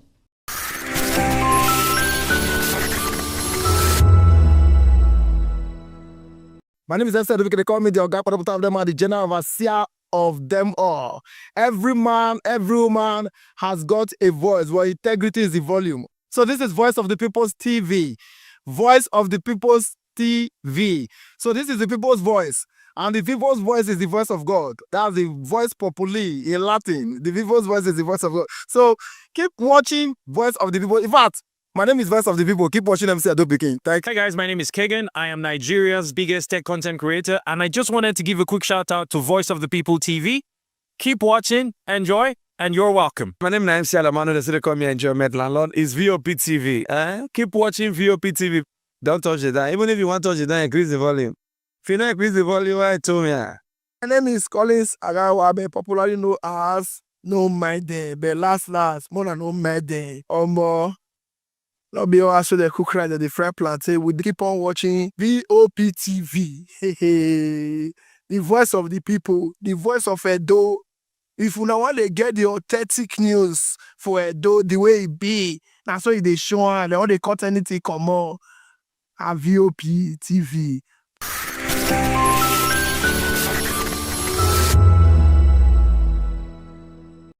Big news this year. Your favorite Voice of the People television station is now on free to air on Nigecomsat. All you need to do is align your dish using the following: orbit position 40.5 degrees east, 12.685 GHz, 30,000 kilobytes per second. Polarized vertical, frequency 2, 12.731 GHz, symbol rate 26,250 kilobytes per second. Polarization H. This works on any decoder. Catch up to 100 channels, sports, movies, news, all for free. This is with better quality at no extra cost. VOP TV on Free TV. Now you have more than a voice.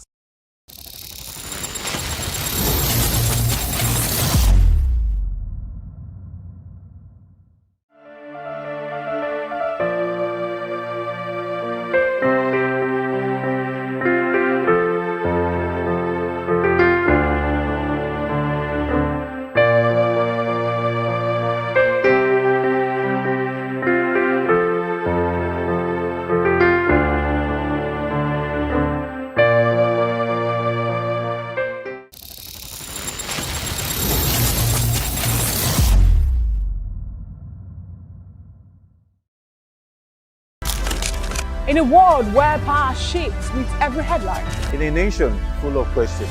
In a world filled with noise, the truth needs a voice. The policies that shapes our world and the economy that determines our future. Every hour, every day, the grapevine keeps buzzing. And together, we are committed to telling the stories that shape our world because your voice is our focus. Don't forget, our voice matters the most. Let us come together and share our concerns.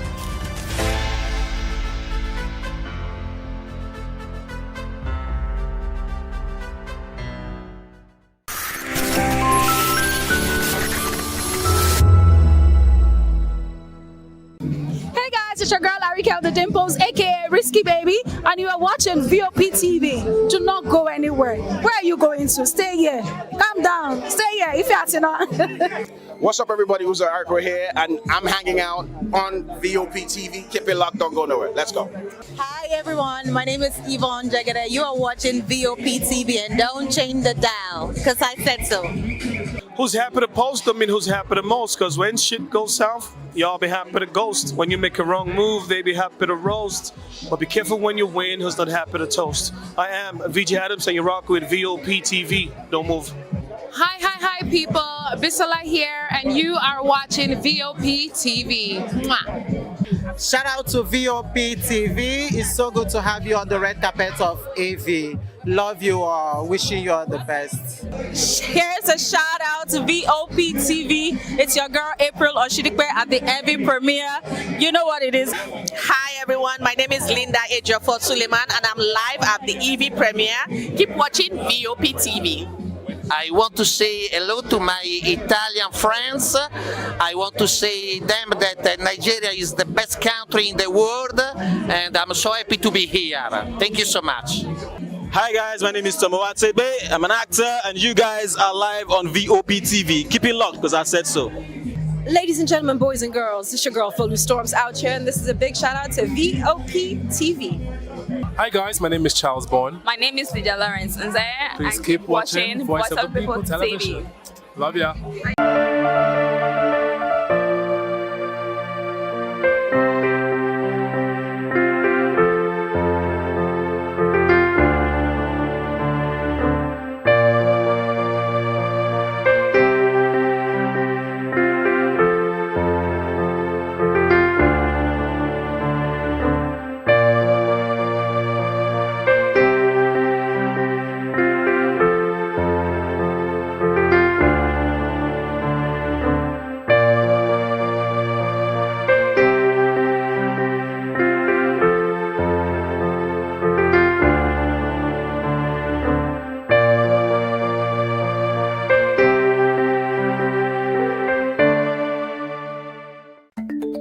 Africa is on the move, a continent of rising voices, untold stories, and powerful transformations. From the streets of Lagos to the heart of Nairobi, from the mines of Congo to the tech labs of Cape Town, the African story is being written every day. Bold, dynamic, unstoppable. This is African News on Voice of the People Television. We don't just bring you the news. We analyze and bring you Africa's heartbeat, the politics that shapes our nations, the economies that drives our future, the cultures that defines who we are, the voice that must be heard. Africa News, Africa's voice, Africa's future. Where Africa speaks, the world listens.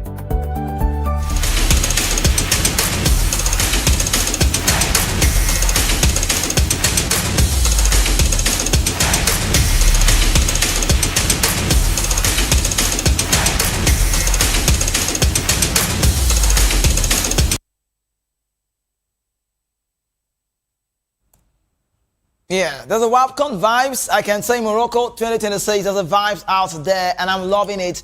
I'm liking it. Women football of the finals, we did see the result. Tanzania lost to South Africa. But I must tell you, the vibe is all we talk about on the show today.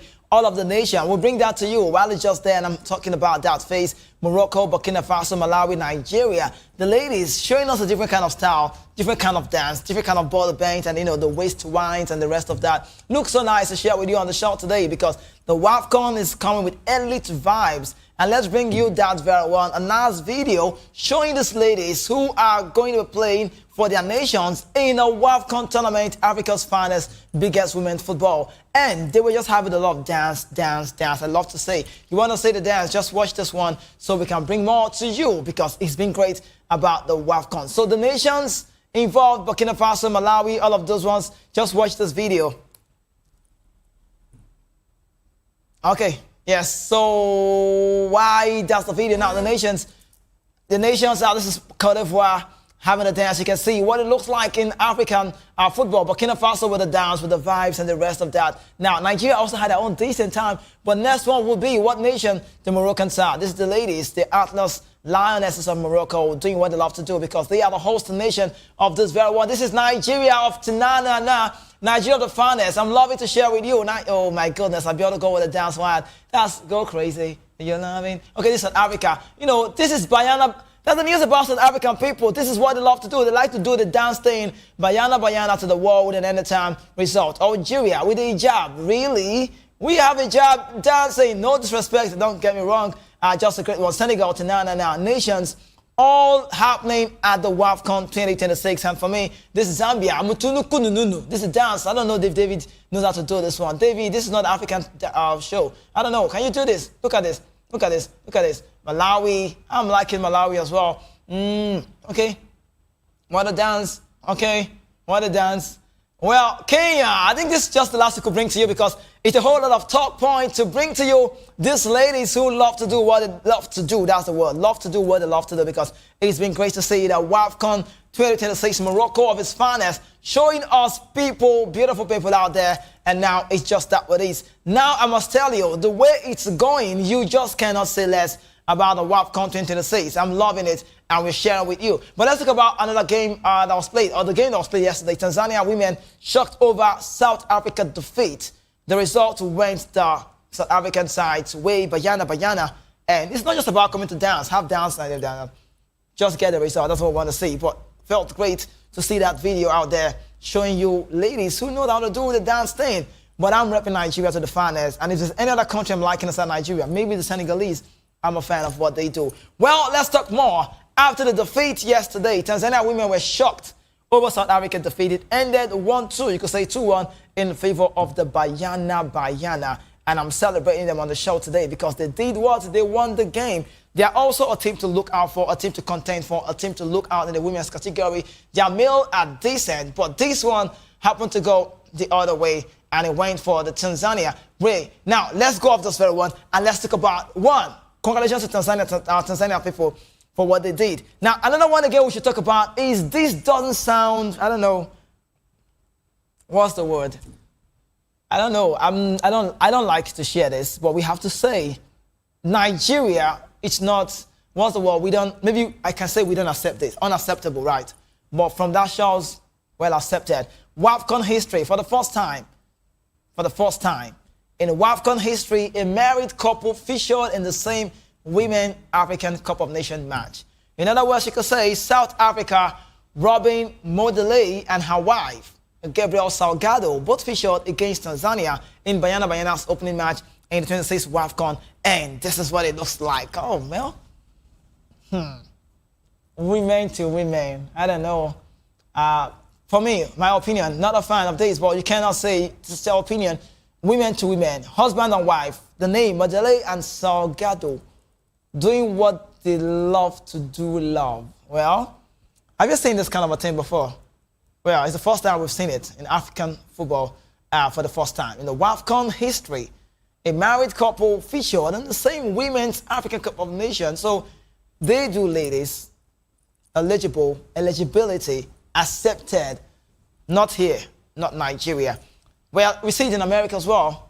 We see all of these things. In Africa, this is Modele, that's the name, and her wife. So Modele is the man in the marriage. If we are to emphasize or analyze the marriage between the two ladies, you could say Robin Modele is the man, and the wife is Gabriela Salgado. South Africa, Bayana of its finest. Well, another one again we should bring to you on the show today. We heard about Chiamaka Nnadozi's talk point. Let's also talk about the goalkeeper. Some said she went to get food and she's told we're bigger than that, Nigeria to the world at any time. If you love food, you love food. If you're a foodie, I'm not a foodie anyways, but if you like food, you like food. So Chiamaka Nnadozi made a video. Someone, let's even be factual. How can a lady who they say in South Africa, I mean in Morocco rather, they posted a video out there saying she stole. I would have brought that video to you, but hopefully tomorrow we can bring that to you. They said she stole food. And it was a Falcon player who made the video and posted online. So if she really did want to steal, why will the Nigerian people post the video? And just to crown it all, she's a big lady, Africa's #1 goalkeeper in the world rating African shows. No other goalkeeper comes close. Chiamaka Nnadozi plaster trade in the London shows in Brighton and Hove Albion. So why?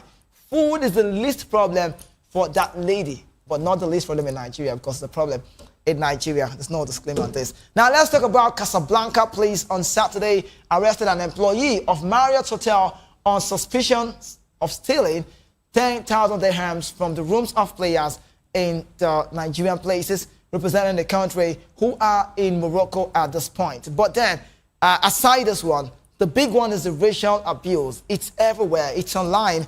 If you Google your mobile very well, you can see for yourself, because it doesn't sound good. That's the word. It doesn't sound good to say football.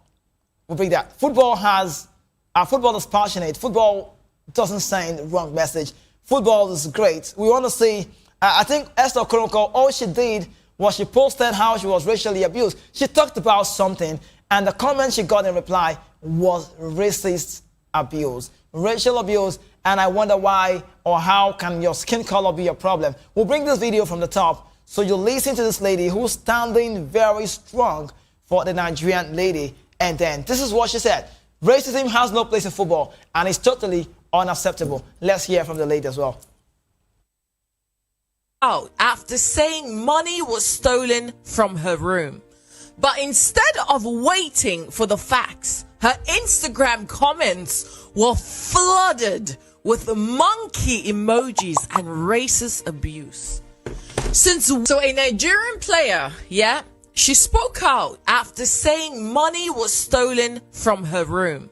But instead of waiting for the facts, her Instagram comments were flooded with monkey emojis and racist abuse. Since when did football become an excuse for racism, Since when did supporting a team mean attacking someone's race? Football is about passion. Football is about competition. Football is about representing your country with pride. But racism, that has no place in this game, None. If someone disagrees with what she said, argue her with her words. If a crime happened, let the authorities investigate it. But posting racist comments because she's a black woman, that's disgraceful, African football deserves to be celebrated for the football, not remembered for racism. Man, do better. Respect the players. Respect the game. And lastly, respect human beings. So a Nigerian player, she spoke out after saying money was stolen. Video. I could watch this video on and on. I'm seeing it right here on this laptop. You can see how bad it is. Instead of respecting the game, respecting her opinion, emojis are out there, monkeys, racially abused. How does your skin color connect with what you do? This is just an insane talk point, because football is passionate, it's compassionate, football is love, football is what unites people, bring people together, regardless of where you are representing. And looking at this news, it says a lot. There's no room for racism. It's total discrimination, totally unacceptable. We don't want to see more of this kind of a thing. We keep talking about it. It feels like the more we talk, the more it happens. We've seen no to racism. We've seen Black Lives Matters. We've seen all of these things, but it doesn't feel like big measures are taken. Not until something is done, then maybe this racism, in quotes, would have to stop. Now, aside the racial talk, I remember of blessed legend, of blessed memory, Michael Jackson. He rather said, it doesn't matter if you're black or white. So, your skin color doesn't determine who you are. And come to crown it, we did see it in Europe. I think that was back in 2020, I think that was 2000. Was it 2000? 2021, yeah, I recall, 2021, when the England national team played the game. Sancho, Rashford, and Bukayo Saka missed a penalty. These guys were integral on the team. They missed out, missed a penalty, and they were racially abused. And to bring it close again, it's more like the black players what's the word? They should also have a measures for them, because we've seen Dembele, we've seen Vinicius Junior, all of those players, Saka in football, racially abused. And it doesn't say it right. There is no room for racism. Discrimination, totally unacceptable. And maybe the body that governs the game, FIFA, has got a job to do. Not until they make things right, then maybe this would continue. Else, we just have to see more. We'll see worse than we are seeing right now. But for the ladies, I wish all of the Falcons players the best. We are the best in this. We own this tournament. I'm sorry to say it. You might not like it, but that's what it is. We own this tournament. It's our bet right. Out of 13, we've won 10. So no other nation comes close. I know the Moroccans, the Lionesses, will do everything possible to see that they win this one. But I'm so sorry.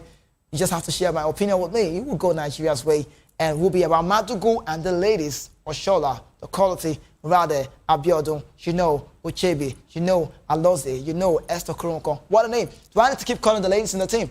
We will win the WAFCON 2026, and there's no stopping Nigeria. Now, let's talk about transfer news, because on the show today, it will be literally all about football transfer news, because the World Cup is done. And yesterday, we told you about the boxing world. We talked about the golf story, we talked about elite news. We gave you the Formula One story and let you know everything that transpired. But because the World Cup is done, it's time for us to keep you abreast and let you know how far it's been on the transfer news, because one man on the radar now is Ousmane Dembele. He's rejected the move to Al Hilal. He won't be making a move to Al Hilal. He said, I want to stay more with the club side, Paris Saint-Germain. So Ousmane Dembele is a no-no for him moving to Saudi Arabia. He's not going anywhere. He remains to the club side, and that's the news about Dembele. Why would we want to go to Saudi Arabia? He's a World Cup winner back in 2018. He did win the World Cup with the French national side. And kudos goes to this very man, Dembele, for what he has done. If he had won the World Cup, maybe a big contention, if just maybe you may say, winning the Ballon d'Or, but he's won number 4. And now he's in the news. Ousmane Dembele. Well, from Dembele news, let's talk more about transfer news. Chelsea are preparing to make a big money move. That's what it is. Chelsea right now are trying to do what? To make big money signings. But can I tell you, it's not like a did you know? You will not believe it, but that's fact. Chelsea made more money for winning the Club World Cup than Spain, who did win the World Cup. We'll bring to you so you can see how it is. $120 million for Chelsea, Club World Cup winners. And for the World Cup, the Spanish team won $50 million. There's no comparison. So Chelsea, a very big club star. Chelsea, the best club in London. Chelsea in the last 22 decades, you could say, what they've done and what they've brought. We can bring that one to you, the Spanish national team and the Chelsea team, so you can see for yourself. $120 million is quite big. $50 million is quite big. Chelsea, and then you have that moving Chelsea like this, and you go this way, and you go Chelsea, you have the Spanish team. I think it's just more like the start lines. When you have a Chelsea team, you have the Spanish team, and that's what it works for. But I tell you again, while that is just on the start line for the Spanish team and the Chelsea team, let's talk about Chelsea. They're also exploring a very big move at this point of time for Danny Welbeck, and then from Brighton and Hove Albion up to Mason. Another news again is supporting the Chelsea are wanting to sign Henderson. This is one Danny Welbeck, well experienced. That's the word. You cannot talk less about Danny Welbeck and what he has done. Former Manchester United player, currently playing for Brighton and Hove Albion. He's been fantastic to watch in the Premier League. He's a man who we should look out for. Maybe Chelsea want to get that, what's the word? They're trying to get that experience, which the team lacks. The youngest team in the Premier League is the Chelsea side, and now being led by Xabi Alonso. Maybe, just maybe, it might be a time to make it right. 35-year-old Danny Welbeck and also 36-year-old Jordan Henderson are in the news, wanting to be Chelsea players anytime from now. But for Danny Welbeck, it's agreed personal terms with Chelsea. Brighton are also preparing to sanction the transfer, with only the transfer fee left to be agreed. So, Danny Welbeck is the closest player to be joining Chelsea. Very soon, we'll hear the news. But Brighton are saying, no, we don't want to see this deal pulled through. They will miss him, of course, if he goes. Quality team. Like, I don't know how they do it. You know, Brighton has got the structure. And that's what every fan, I feel like, they need to know, football club-wise. Structure is what it is. When you come into the club side, you're not taking off what they have. You're continuing. It's like a continuity. And a Chelsea side knows that this Brighton side have got quality. Selling a lot of players for big money. Talk about Cucurella. You talk about João Pedro. You talk about Leandro Trossard. Quality in that team. Moise Caicedo making money every season. Baleba also is in the news. Maybe they want to sell him. Make more money. Let players go. Return and make book transfer. That's what the team does. And trust me, I don't really see a Brighton side being relegated anytime soon, because this is a structure. It's being laid out. When you see a team that has a structure, it's very hard to crack the nut. They are top level side, in quotes, not world-class team. But business-wise, revenue-wise, they are making cool money. At 35, imagine Danny Welbeck wanting to make a move to Chelsea. And you know what the deal will be looking like. Might not really be the big one in quote, but at 35, you should be thinking of retiring for Nigerian players. We've seen players at 35, 36 still playing club football. Shout out to Vizinia, the man who went to Saudi. Went to Colo-Colo, Chile. Yeah, that's it. But let's look into one record that's out for Arsenal. This is a report, and it's stated out there that Arsenal would likely have to break the British transfer record to sign Vinicius Junior. A deal is expected to cost well about $125 million. £125 million, that's the word. In addition to making him the club highest paid player. That's about Vinicius Junior. But Arsenal are also preparing to submit their first official offer to sign in Vinicius Junior. And then his camp have already been informed. They've been told that we want to sign Vinicius Junior. We used to think it was a speculation, but the talk is growing every day. And right now, you can imagine how big the talk is. Josh Kroenke also has personally taken the lead in Arsenal's effort to sign Vinicius Junior. Josh Kroenke has assembled a team of executives, including officials from the football operations, finance, and also commercial strategy department. They want to sign Vinicius Junior. Arsenal's vision is to make Vinicius Junior the most prominent face on the English Premier League and a top star in the world, the most watched and renowned league, you know, the Premier League.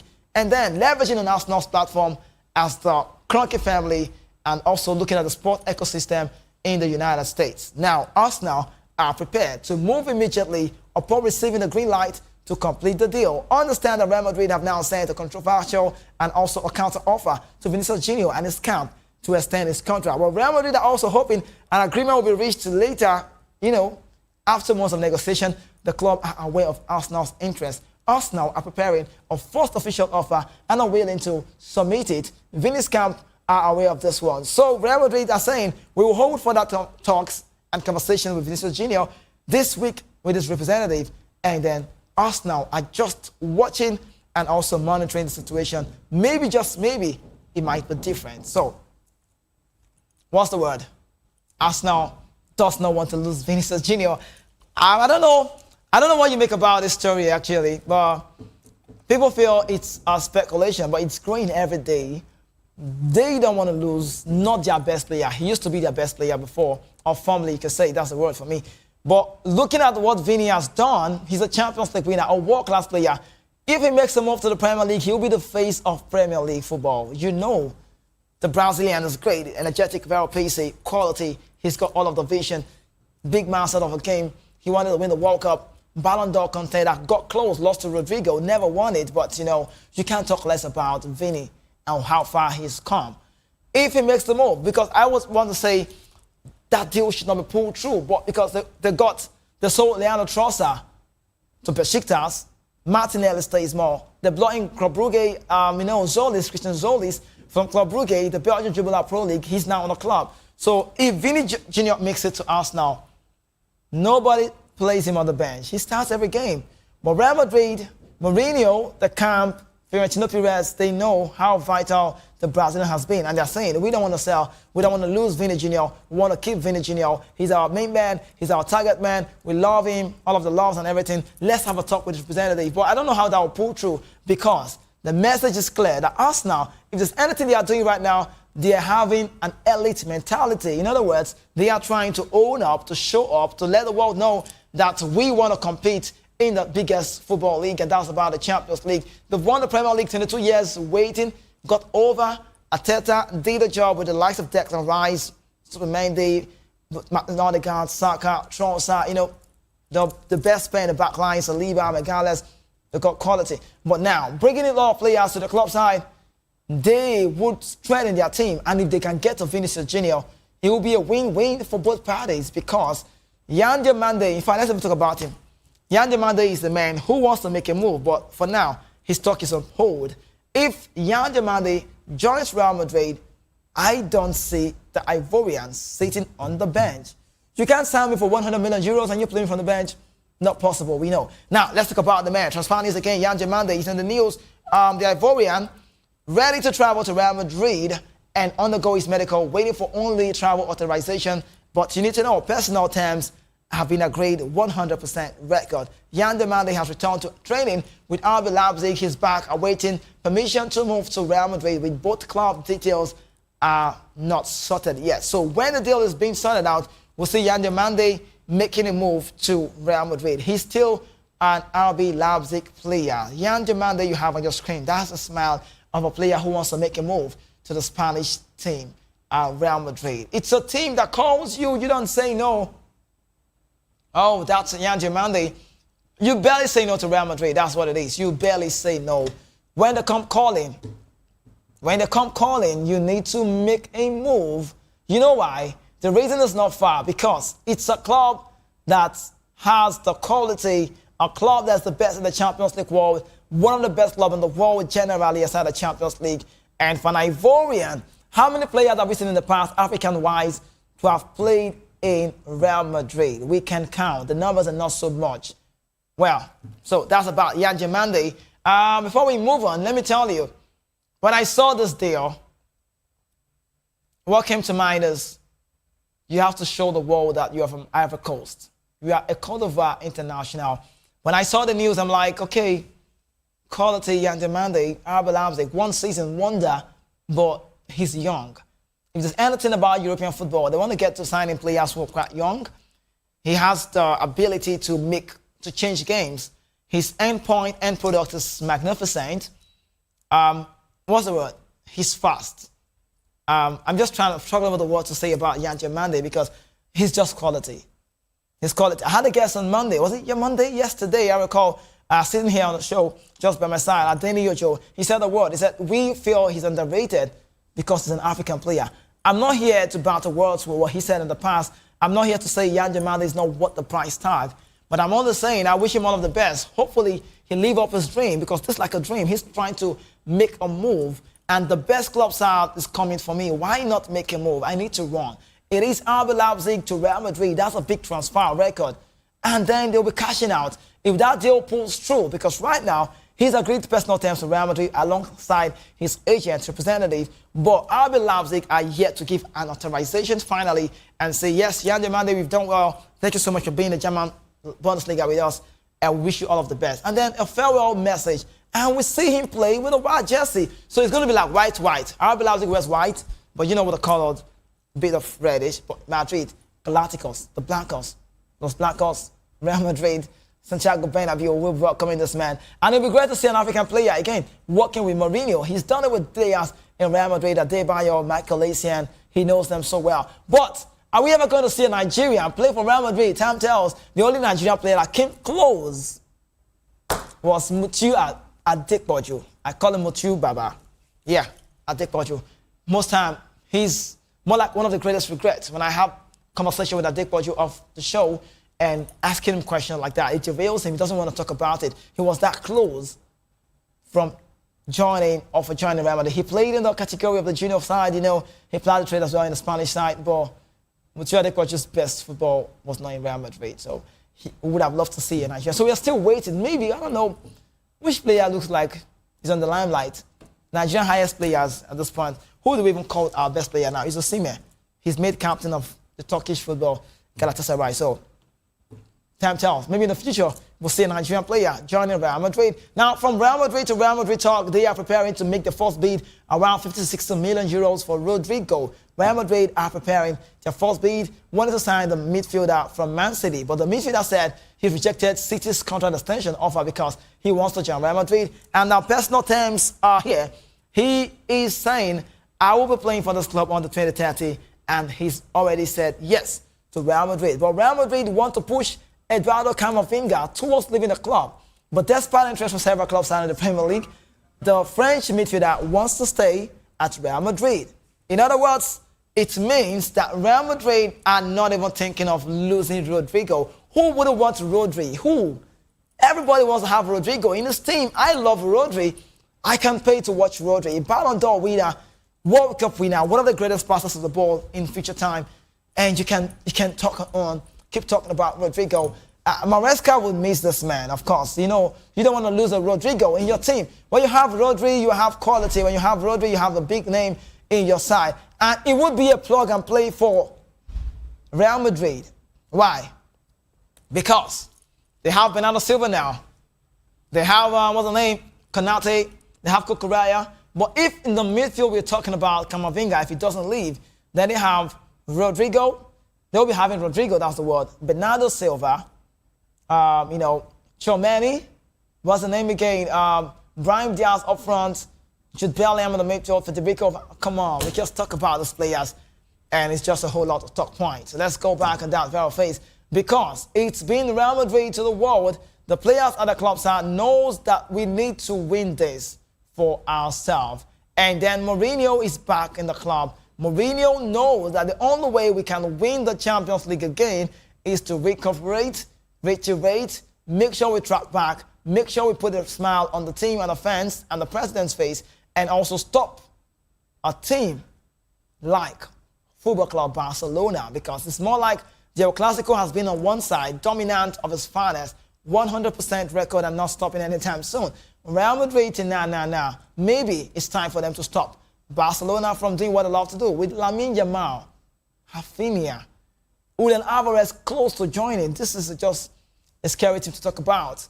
Pedro Gonzalez, Dani Olmo. You look at Garcia, Pau Kabasi, Gerard Martin. Keep calling the names of these players. Ferran Torres. Quality. Just a quality team. But let's talk from there and let you know what's really going on in Spanish La Liga. Alvarez's move causes a big problem for Barcelona. They don't mind breaking the bank to sign this Argentine World Cup winner back in 2022. And then Barcelona are ready to increase their offer for 130 million euros. However, sources at Atletico Madrid insist they have no intention of negotiating. Barcelona are set to deadline day for Julian Alvarez, and the offer stands until early August, despite Atletico Madrid being firm on the decision of not selling their best player. Barcelona is saying, we must sign this man. Now, can you imagine a team that will be having Julian Alvarez, Lamine Yamal, Rafinha in a team front line? That will be scary to talk about. We don't want to see a lesser team. We want to see a big team. We want to see the best of El Clasico come to play, and that's what we might be having anytime soon. So, Julian Alvarez, his stock point is the major doubt now. We will have to wait till the end and know if Julian Alvarez will be making a move to Football Club Barcelona or not. If it will stay back, wait Atletico de Madrid. Yes, that's news about Alvarez. Now, trying to wrap up on the show, let's talk more about transfer news. Approval on contract terms have been confirmed. Deal until June 2028. No option for further year salary. I'm talking about John Stones. He is a free agent. John Stones will now be making a move to Inter Milan. They are close and wanted to say, you will be our next player. Stones will undergo medical in Milano very soon. Can I tell you, John Stones, what's the word? John Stones is a Premier League winner. He's a Premier League winner, that's the word. 6-time Premier League winning with City. So you can say wealth of experience. Yeah, so much experience. Not the 34 years or 35 or 37 years. This one is about Stones, the experience of his finest. He's, what's the word? He's a big player from the British Isles. Yeah, I think he can control the back line. Where they have Bastoni, Achebi has left. They have Federico De Marco. They have Augusto. They have Dumfries. Dumfries left already. I'm sorry. Dumfries right now for Real Madrid, a big signing. Well, so a lot of players in the team. Shanat Noglu, what's the name?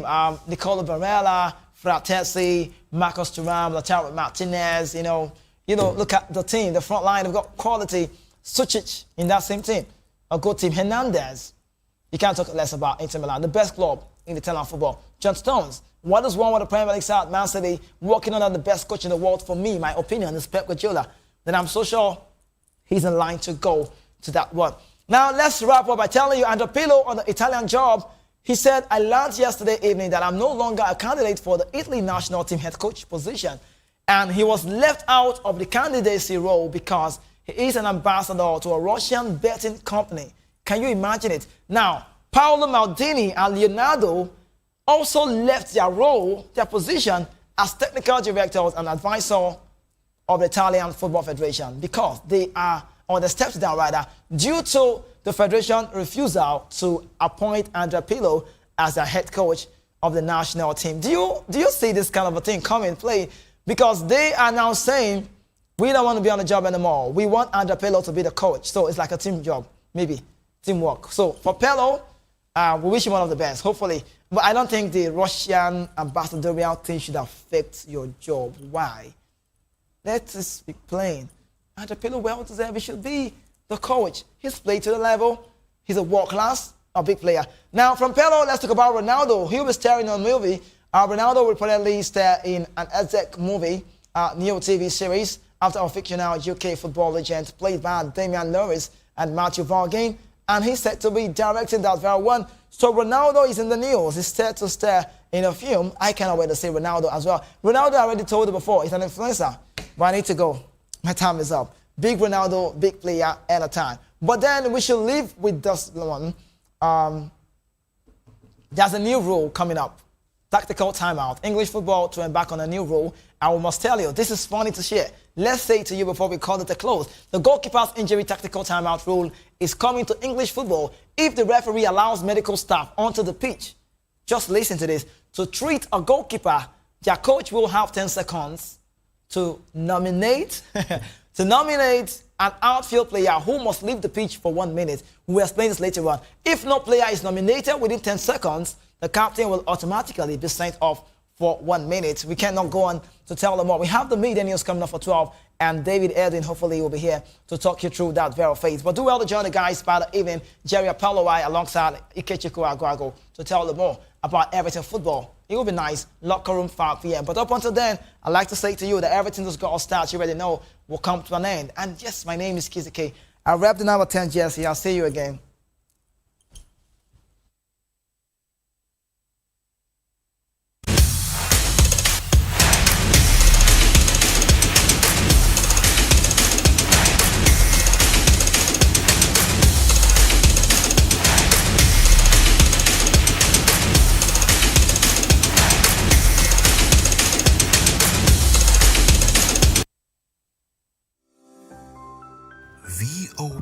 Voptv. Now you have more than a voice. Big news is here. Your favorite Voice of the People television station is now on free to air on Nigecomsat. All you need to do is align your dish using the following: orbit position 40.5 degrees east, 12.685 GHz, 30,000 kilobytes per second. Polarized vertical, frequency 2, 12.731 GHz, symbol rate 26,250 kilobytes per second. Polarization H. This works on any decoder. Catch up to 100 channels, sports, movies, news, all for free. This is with better quality at no extra cost. Voptv on Free TV. Now you have more than a voice. In a world where power shapes with every headline. In a nation full of questions. In a world filled with noise, the truth needs a voice. the policies that shapes our world, and the economy that determines our future. Every hour, every day, the grapevine keeps buzzing. And together, we are committed to telling the stories that shape our world because your voice is our focus. Don't forget, our voice matters the most. Let us come together and share our concerns.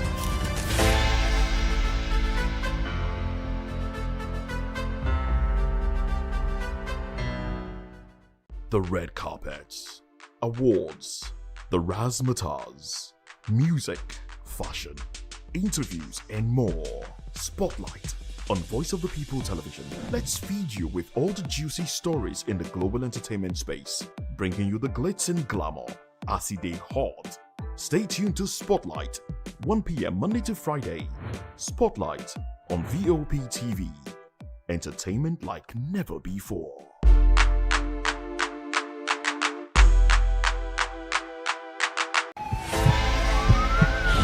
This is Health Check, your weekly guide to better living, smarter choices, and trusted answers.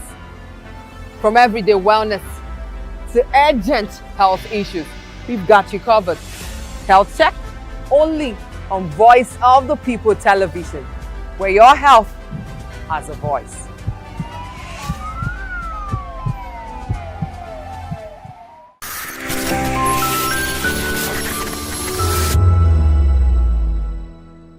Nigerians, your voice matters, and in 2027 it starts with your permanent voters card, your PVC. If you're 18 and above and you're a Nigerian citizen, you have the right to choose who leads your community, your state, and your country. But that right only counts if you have your PVC and your name is on the voter register. Here's what to do. First, check if you're registered. If you're not, or if you've moved, lost your card, or turned 18 since the last election, go to the nearest INEC office or an INEC registration center. Second, it's free. Don't pay anyone for any registration or collection. Third, collect your PVC early. Don't wait until the week before elections. INEC will announce dates. Listen to radio, TV, and follow INEC's official pages. Your PVC is more than plastic. It's your power to hold leaders accountable. It's how you decide on roads, schools, hospitals, and jobs for your community. When you vote, you decide the future of your children.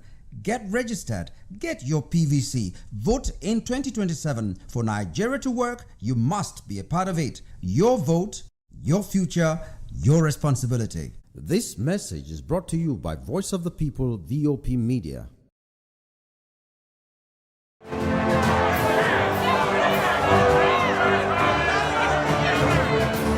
Do you want your voice to be heard? Do you know that you matter in the scheme of things?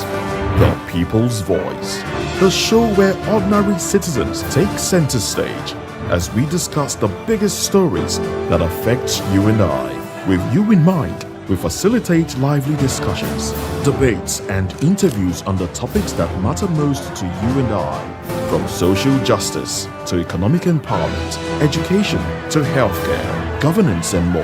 Tackling tough topics and amplifying your voice. Join the conversation and make your voice count. The People's Voice. Make your voice count. That 10 seconds you save by crossing the road could cost you your life. Pedestrian bridges are built for one reason: to keep you safe. They are free, they are strong, and they are there to protect you. Dashing across expressways leads to injuries, loss, and grief that last forever. Using the bridge takes less than 1 minute. Losing a loved one lasts a lifetime. Parents, teach your children. Drivers, slow down near bridges. Everyone, please use the pedestrian bridge every time. Your life is worth the climb. This message is from Voice of the People's Television.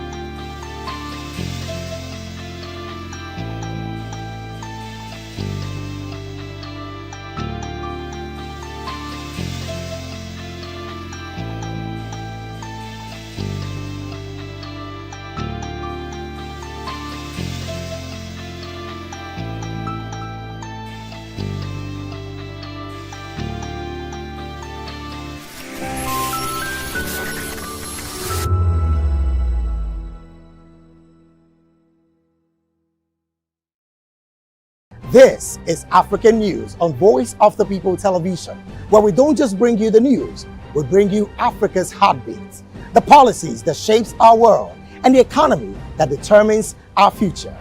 African News on Voice of the People Television. Stay with us. Join us as we drive into the world of politics through insightful interviews with prominent political figures, both serving and former governors, ministers, senators, legislators, party chieftains, activists, and analysts. Get first-hand information into the decision-making processes that affect our daily lives. Highly engaging one-hour program that brings political discourse into focus. I am Chukwuma Okoro. Political Lens, Monday through Friday, 6 to 7 p.m. Join us.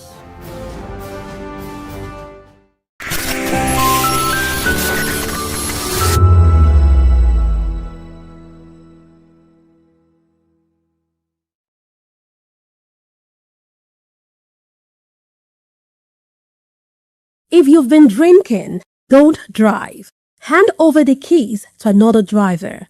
Call a friend or family member. Use a taxi or a ride-hailing service. Wait until you're completely sober before getting behind the wheel. A few minutes of inconvenience is far better than a lifetime of regret. Friends, don't stand by in silence. If someone who has been drinking insists on driving, speak up. Offer an alternative. Taking away their keys could save a life. Driving is our responsibility, not a right.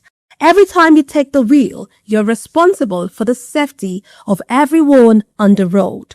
Today, make the choice that protects lives. Celebrate responsibly. Think before you drive.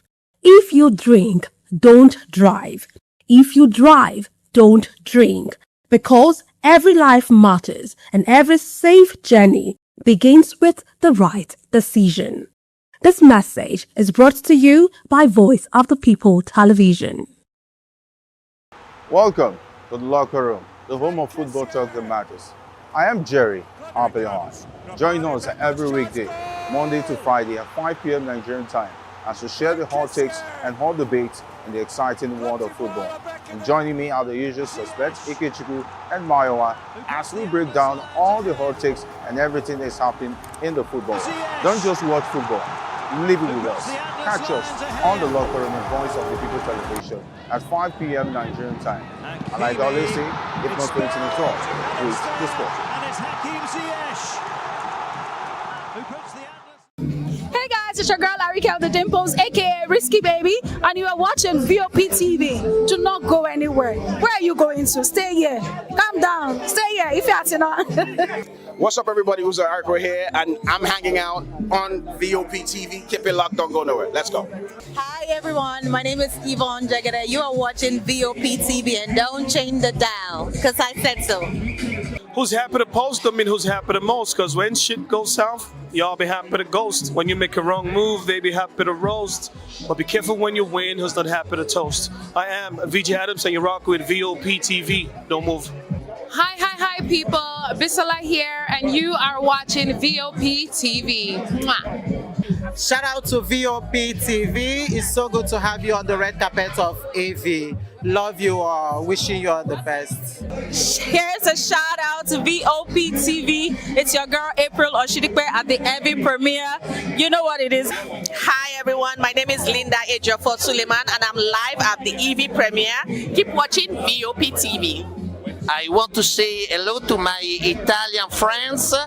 I want to say them that Nigeria is the best country in the world, and I'm so happy to be here. Thank you so much. Hi guys, my name is Tomowatebe. I'm an actor, and you guys are live on Voptv. Keep it locked, because I said so. Ladies and gentlemen, boys and girls, this is your girl Phil Storms out here, and this is a big shout out to Voptv. Hi guys, my name is Charles Bourne. My name is Lydia Lawrence, and please keep watching Voice of the People Television. Love ya.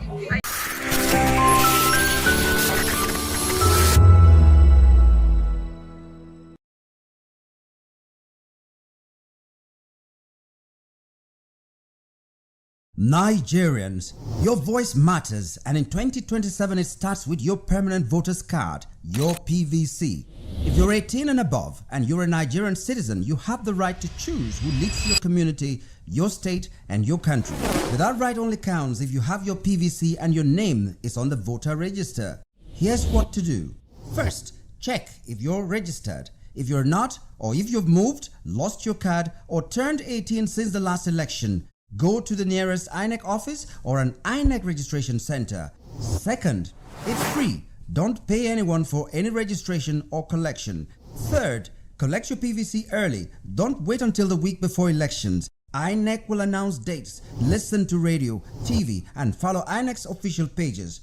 Your PVC is more than plastic. It's your power to hold leaders accountable. It's how you decide on roads, schools, hospitals, and jobs for your community. When you vote, you decide the future of your children.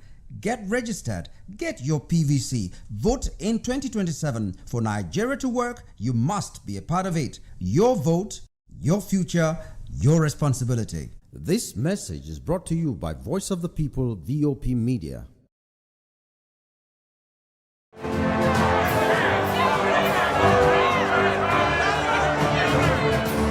Do you want your voice to be heard?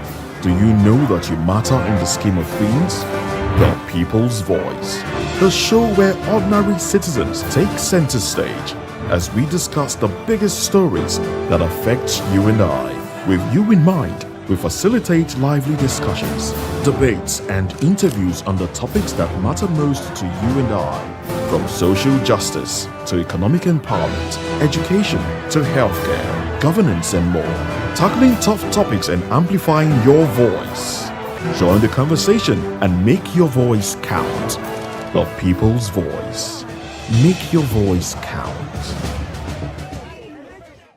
That 10 seconds you save by crossing the road could cost you your life. Pedestrian bridges are built for one reason: to keep you safe. They are free, they are strong, and they are there to protect you. Dashing across expressways leads to injuries, loss, and grief that last forever.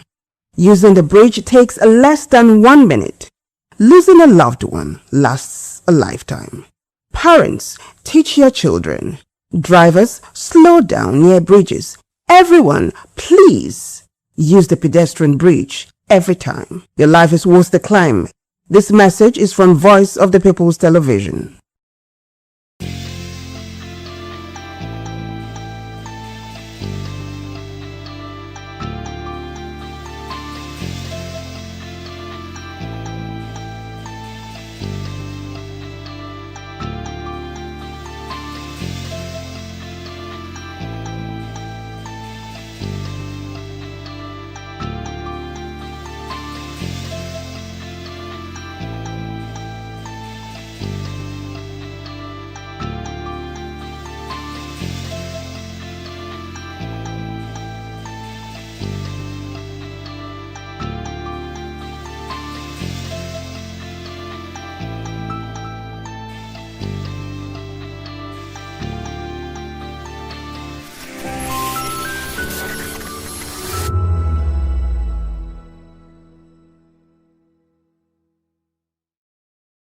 This is African News on Voice of the People Television, where we don't just bring you the news, we bring you Africa's heartbeats, the policies that shapes our world, and the economy that determines our future. African News on Voice of the People Television. Stay with us.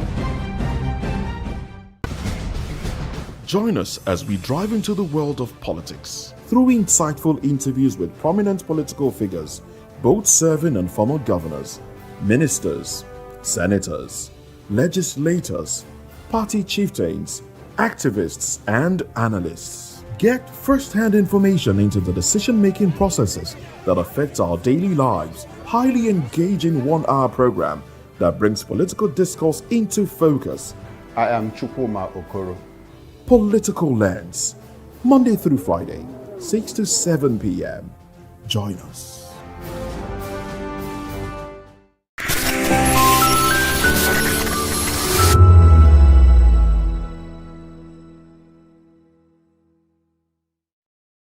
When I first heard VOP, I thought they were talking about me because I'm a voiceover personality. But no, this is Voice of the People TV, and you are riveted forever because this is the place to be. Yo guys, your boy Chella, shout out to VOP TV. I love you guys. Salut, salut tout le monde, Suspect 95, là on est sur VOP TV, on passe un bon temps, j'espère que vous kiffez, on est au Afrima, on est ensemble, VOP TV. Don't see me like a fool because...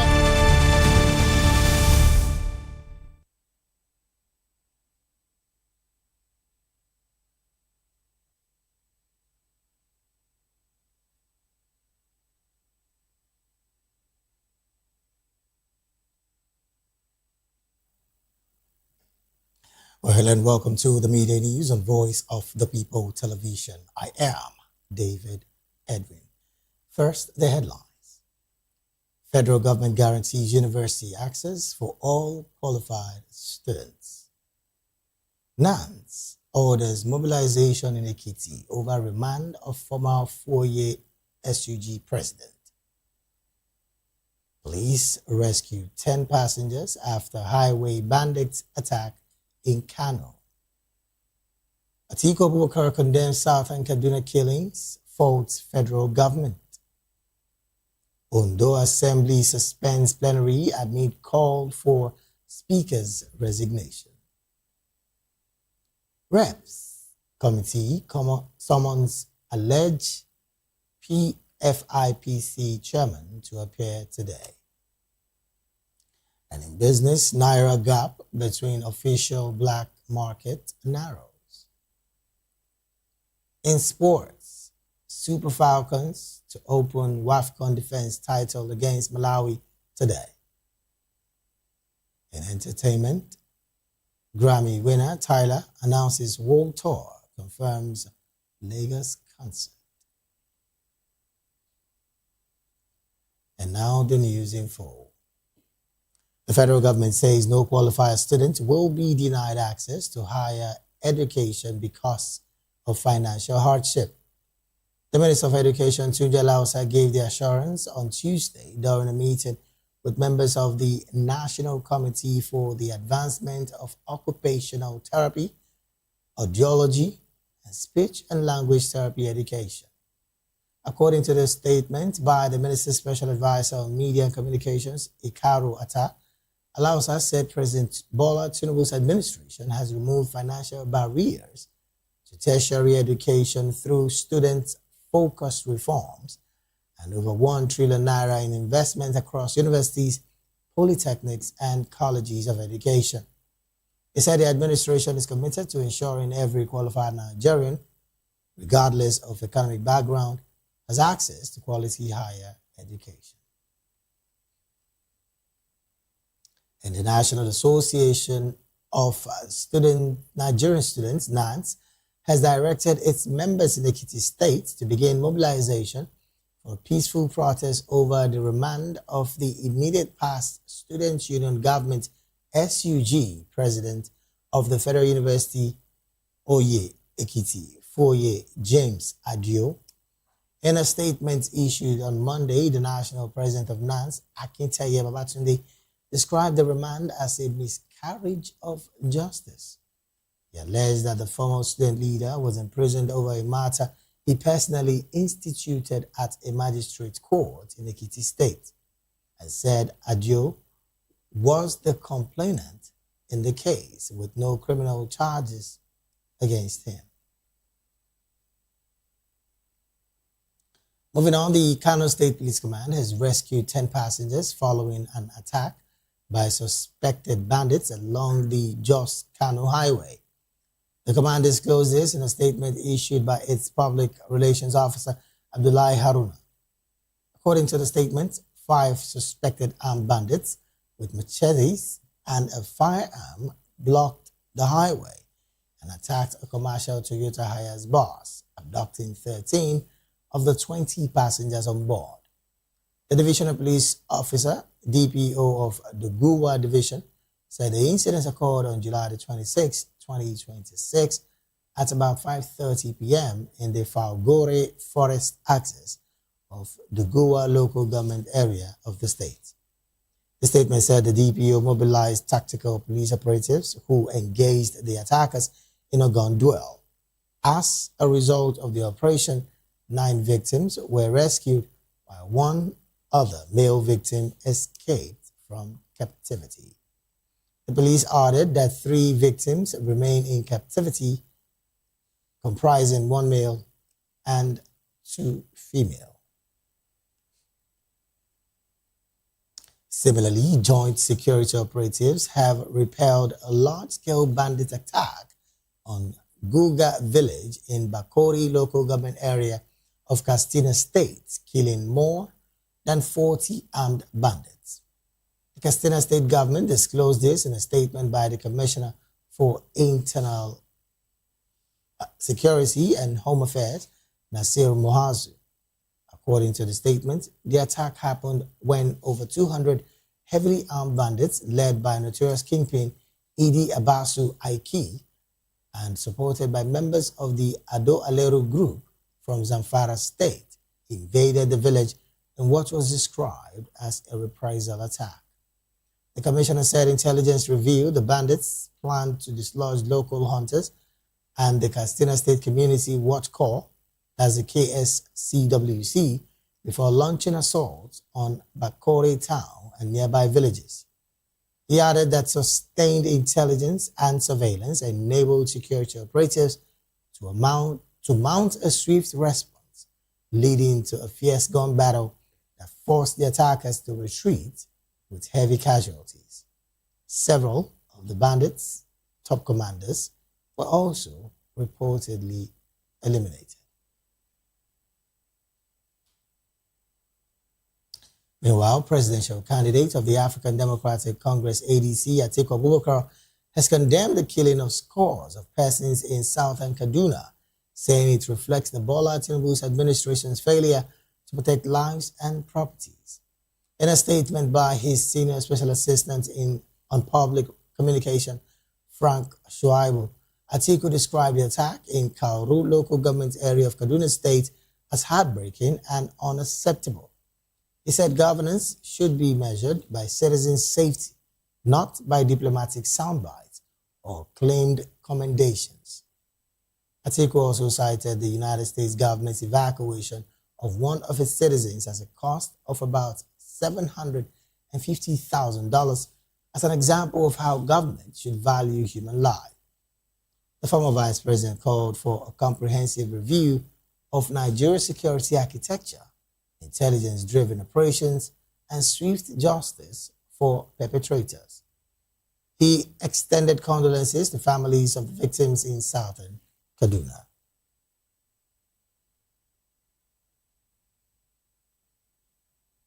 And to some political matters now, the Independent National Electoral Commission, INEC, says the attack on one of its permanent voter card PVC collection centers in Osun State will not affect the conduct of a free, fair, and credible governorship election in the state. Chief Press Secretary to the INEC chairman, Dayo Oketola, gave the assurance on Monday during an interview with newsmen. Suspected hoodlums on Sunday stormed the PVC collection center at Oyinlola DC School, Ward 2, Okuku. They attacked staff on duty and carted away electoral materials, including bimodal voter accreditation system, that's the BVAS, devices, and PVCs. Oketola said the incident has been reported to the police and investigations has since commenced. Elsewhere, the Ondo State House of Assembly says it will not hold plenary until Speaker Olamide Oladiji resigns. Spokesperson for the Assembly, Olatunji Fabi, disclosed this to newsmen on Monday in Akure. He said the majority of lawmakers are in support of the Speaker's removal. The Assembly has been in crisis following calls for the Speaker's resignation over the alleged unilateral reordering of the Ondo State Oil Producing Areas Development Commission, or SOPADEC, 2025 budget of 9.2 billion naira. Ifabi said 21 of the 26 members of the assembly had signed a resolution to impeach the speaker if he fails to resign. He added that he was not aware of any meeting on Sunday with the state executives to resolve the crisis, and that an allegation of assassination attempt on a member of the assembly has been reported to the appropriate authorities for investigations. Moving on, the House of Representatives Committee investigating the Presidential Foreign Intervention Promotion Council, that's the PFIPC, has summoned alleged chairman Adeniyi Matthew Adeyemi to appear before it today, Tuesday, July the 28th. The committee directed the Inspector General of Police, IGP Olatunde Disu, to produce Adeyemi by noon over allegations that he fraudulently presented himself as head of the PFIPC and the Presidential Economic Advisory Council, that's the PEAC. The Accountant General of the Federation, Shamsuddin Ogunjimi, had told the committee that a forged State House letter was allegedly used to secure government recognition for the council. Committee Chairman Yusuf Gagdi said the appearance is due to the gravity of the allegation. You're still watching the media news right here on Voice of the People Television. We'll go straight to the analysis segment of the news. And joining us now to make sense of these stories and more, in the studio with us is Mr. Darlington Agumo, public and political affairs analyst and commentator. A very good afternoon to you, sir, and thank you for joining the conversation this afternoon. My pleasure. Also joining us virtually is Ismail Ogunshola Oladare. He is also a member Take It Back movement and a former House of Assembly candidate under the African Action Congress. Well, a very good afternoon to you, Mr. Oladare, and thank you for joining the conversation this afternoon. Yeah, good afternoon, Michael. Thank you for having me. All right. Well, it's one correction, though. I'm still the candidate for your State House of Assembly under AAC. So I'm no longer former. I'm still the current candidate. All right, then. Thank you for that clarification. And I strongly believe that my news team also would take that as well. All right, let me start off with you, Mr. Oladare. Now, looking at this development, particularly from the House of Assembly, where the committee has directed the IGP to produce a DME by noon today. And as it stands, we're hoping to get fillers from our Abuja studios. Hopefully, if they have an understanding of the fact that the person of Adeniyi Matthew Adeyemi has appeared before the committee. But then, looking at this development, what's your position with this story? Plus the fact that the case is in court. Why summon a man to appear before the committee now? Your take.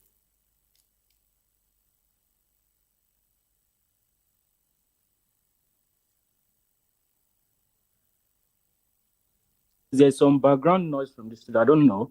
Okay. But as far as I am concerned, I think that, most of the time when we expect that this government will do the right thing, and whenever they are doing this right, supposedly right thing, they are doing it wrongly as well, right? Because in a Senate climb, if it were to be where things work and where governance is really taken serious as they should, we shouldn't be here, right? We shouldn't be talking about this. So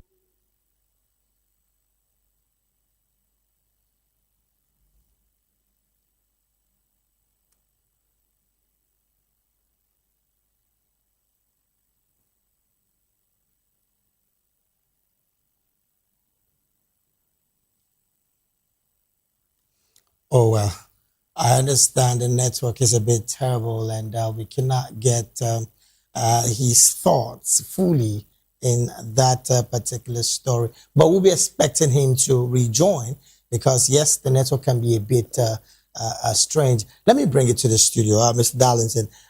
This development, particularly in the fact that the House committee is asking the IGP to produce this young man before it's today by noon.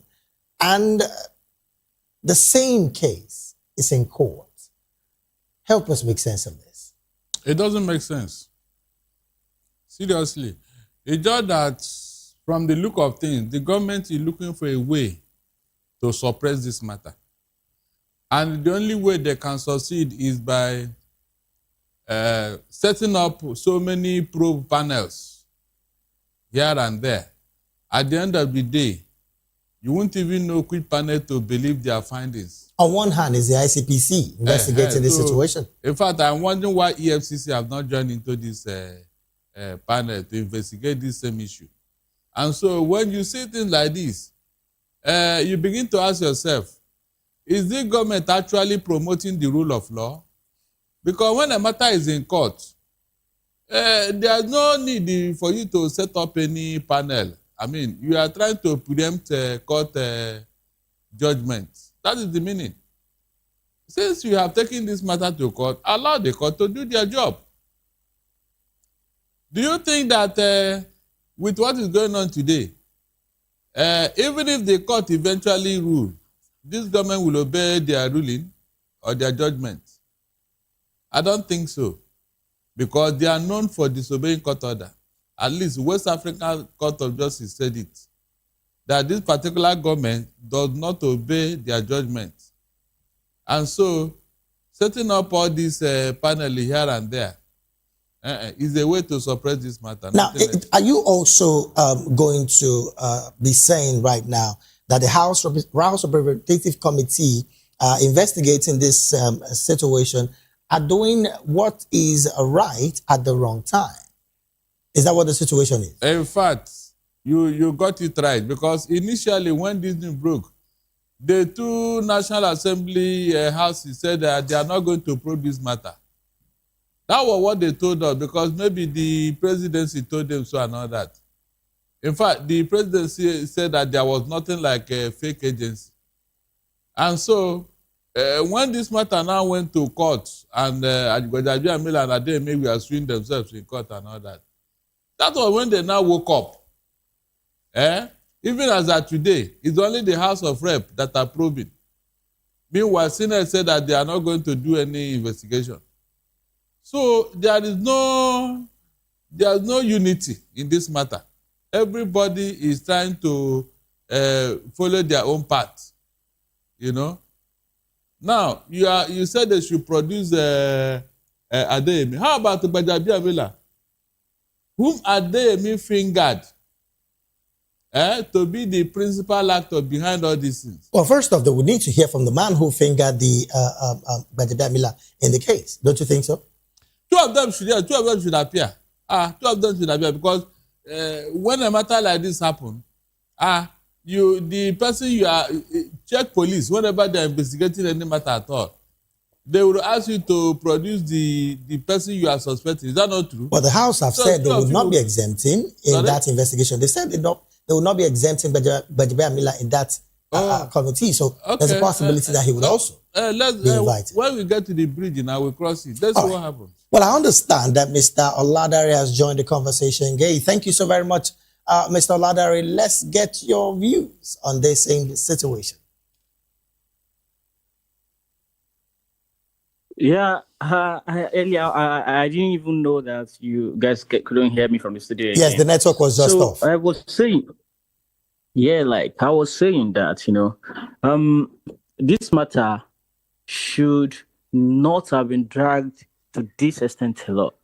A lot of people should have resigned by now. A lot of people should have been sacked, And it also talked to the fact that we always say that the number one solution to this kind of issue is to digitize our contracting system and to digitize all our government institutions, such that when you don't have a reason to be in any position, you will never be there.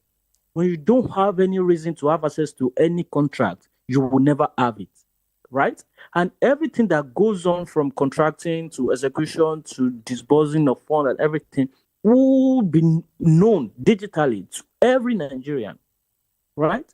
And the reason why this has not been the case is the fact that everybody, all of them in government, even the ones setting up panels, even the National Assembly that is trying to investigate these matters, they are all the same. They all benefit from this poor contracting system, right? So they can't do what is needed to be done, which will end all of these shenanigans once and for all.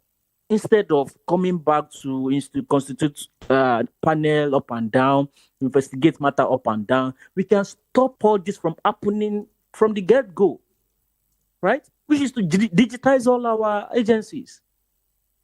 But they were not interested in that solution. They don't want all this to stop. This is why people like us, we are not even interested in all this panel they are setting up, all this investigation they are doing, because it's all jamboree.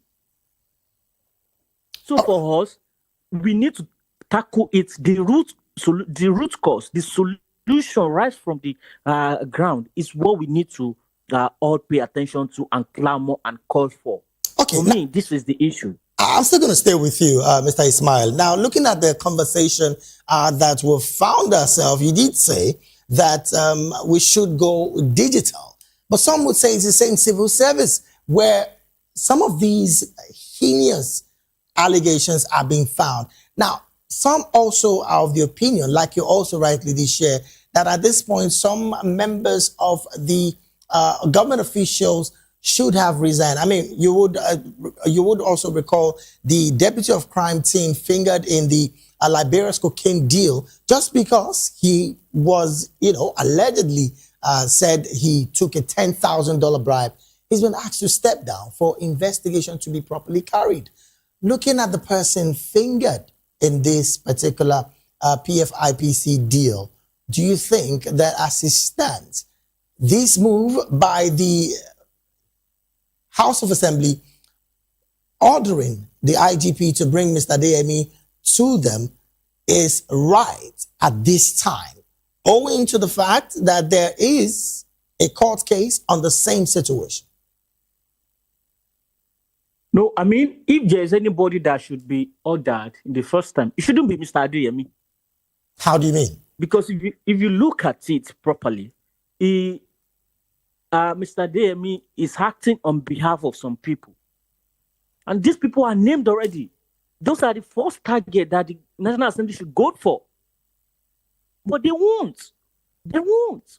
These are the people that should have resigned immediately. Don't you think? But they won't. Don't you These think? are the people that have a lot of bad antecedents, a lot of corrupt antecedents. Don't you think the that stories are on the internet? Don't you think? But they won't. Don't you think that right now what the House of Rep is trying to do is first hear from the man himself before they can go ahead with other people?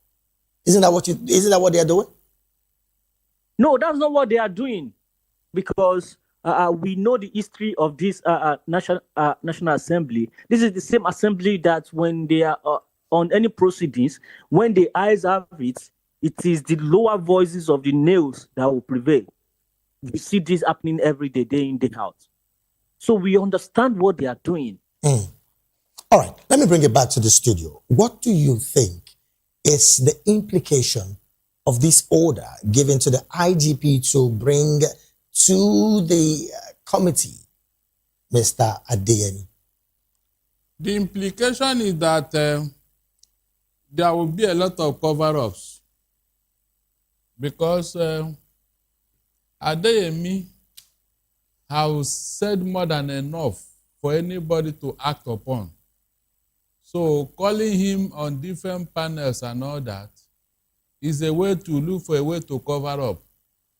Because the revelation he has already brought out so far, who is using it? What have they done about it? What? So, I mean, they said too many cooks spoil the broth. When you add too much ingredients in a soup, the soup will be tasteless. Isn't it right that the House of Rep hears firsthand from the man Adeyemi himself? The matter is in court. What are you hearing? The matter is in court. What are you hearing again? So after hearing from him, what will you do? You set up your own court, Abi? Or you take him to another court on the same matter? No, now.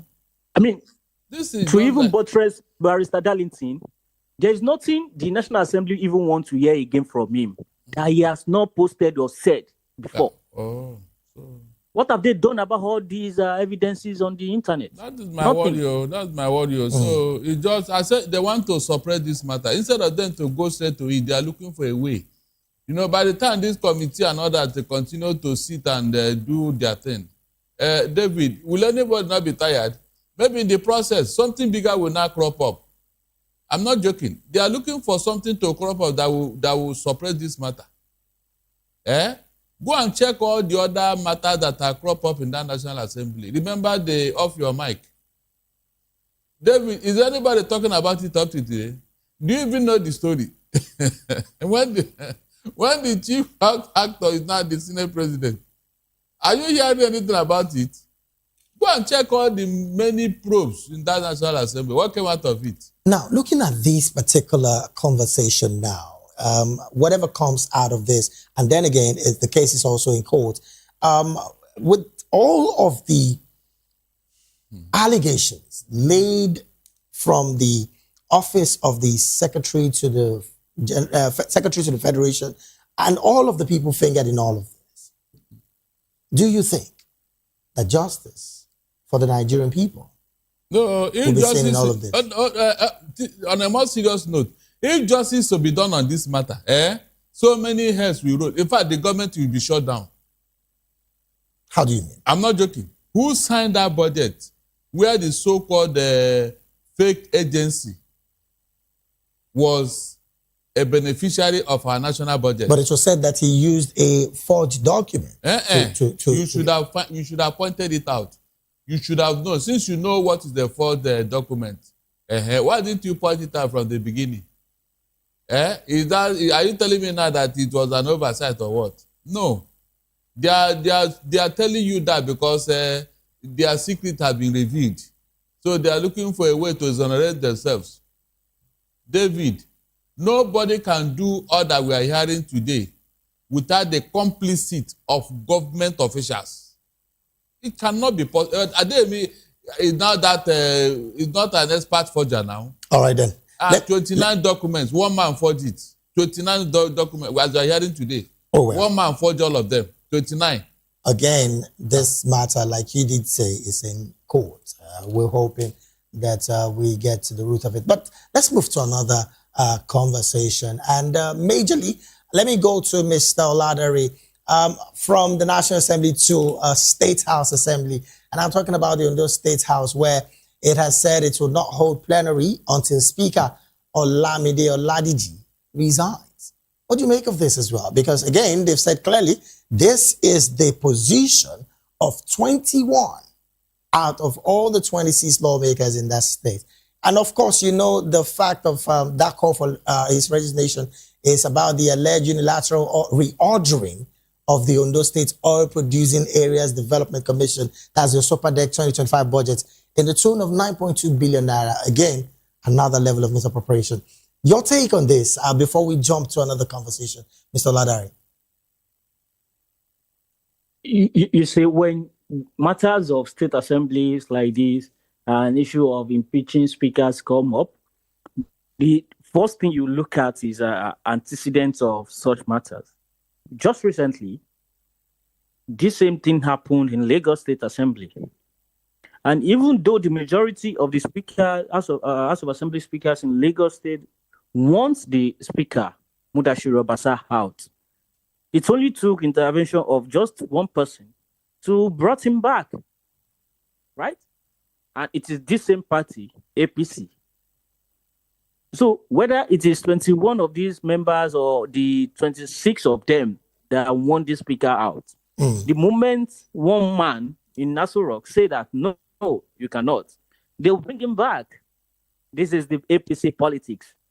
So we shouldn't be happy that, because, I was talking with some people earlier today and they were like, this is what democracy is. If majority wants you out, you should be out.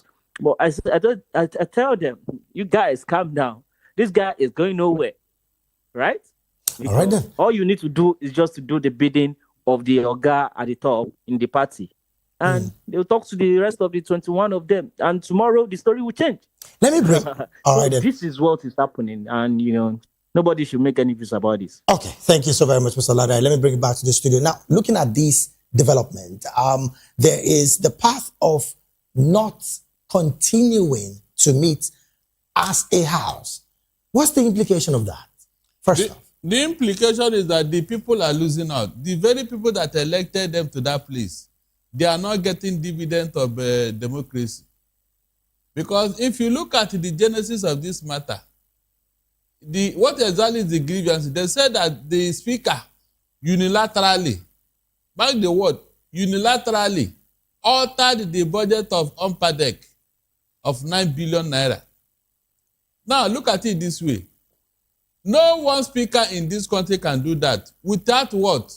Without what? The go ahead of those in power, those at the top.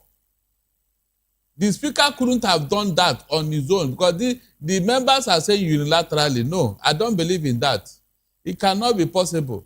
Okay, why is it that they are giving notice of impeachment and they have not carried it out? Not sitting is a problem of its own. So if they really meant it, impeach the speaker so that the business of governance can continue. Yes, if they have the balls, if they have the power, they can impeach their speaker if they don't like what he's doing. Is that not true? So say you will not sit until the man resigns. If you refuse to resign, what now happens? It means that somebody is backing him, David. Somebody is backing him from leaving that place. That is why his members are flexing muscle. Well, some would say that the fact that they are waiting for him to resign is an act of allowing the dialoguing channel to remain open. No, they have done that. I mean, that would have been done about yesterday. So this other thing now they are doing, no, they are not helping the matter. That means the speaker is so powerful that they cannot impeach him. All right then. Well, because of our time, and his powerfulness is coming from somewhere. Because of our time, let me go to Mr. Ladare. Now, in one sentence, what do you make of the call by the federal government saying that no qualified student will be denied access to higher education because of financial hardship? Well, this is a call from the Minister of Education, Tunja Laosa, giving the assurance on Tuesday when, of course, he met with the Committee for the Advancement of Occupational Therapy. What do you make of this, really? Because, again, there's a conversation surrounding the underfunding of education in Nigeria. And, again, the presidency is saying, look, no qualified students will be denied quality education at the university level. Of what data do you think the minister is talking from in all of this? In one sentence, because you're pressed for time, really. Of course, as much as I would want to talk extensively about this, but because of time, the major thing in that statement is the fact that they still think that some students are qualified, quote unquote, and some are not. That is bullshit. That is total nonsense. In Nigeria that we hope for, every citizen should be able to get quality education. There shouldn't be anything like qualified students or non-qualified students. So it is a way of them still sidelining some students out of this. All right. So every student should have access to quality education. All right, then. There's nothing like qualified or not qualified. Thank you so very much, Mr. Ladari, for your thoughts on that one. Let me bring it back to the studio. Your take as well in one Yes, sentence. The inability of Nigerian youth to be educated is to the disadvantage of the country. Because you cannot talk of development without education. It can never happen. Go and check all the developed world. Right. What makes them tick? What makes them superpower? Is it not the education of their people? So if you are not using it, maybe as an achievement, no. In a senile climb where things are working, it is a given to every of their citizens, from primary to the highest level of education. As long as the government have put it as a policy, your son, your daughter, from infancy must go to school. All right, all then. you need to do, go and register. That's all. You start your education. They don't need to say as long as you are qualified, you are not qualified. By the time they start selecting now, you will see those who will benefit more, whether it is APC people or PD people or any of the, party politics will come into. Oh, well. Make it compulsory for every Nigerian youth, that's all. All right. But that call, of course, would be where we'll be drawing anchor on the analysis segment of the media news. We've been talking with Mr. Darlington Agumo, public and political affairs analyst and commentator. Thank you so very much for your time. My pleasure. Also, Mr. Ismail Oladare Ogunshola, member Take It Back movement, and of course, House of Assembly candidate under the African Action Congress. Thank you so very much for joining the conversation today as well.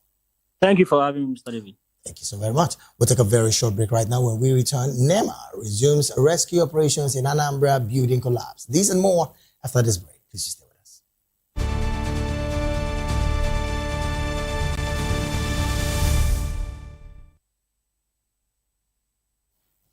Glad to have you back at the Still the Media News right here on Voice of the People Television. Now to other stories. The National Emergency Management Agency, NEMA, has resumed search and rescue operations today at the site of the collapsed three-story building in Amokpala, Anambra State, after suspending activities yesterday. NEMA announced the developments in an update on its official X handle on Monday evening, and the agency said at least 50% of the debris had been cleared and all rescue equipment safely shut down after intensive operations on Monday. According to NEMA, the renewed efforts are to continue the search for any victims who may still be trapped beneath the remaining rubble. The agency's head of operations, Priscilla Madukwe, commended all responding agencies for their commitment and professionalism and urged stakeholders to maintain the same level of cooperation as operations resume.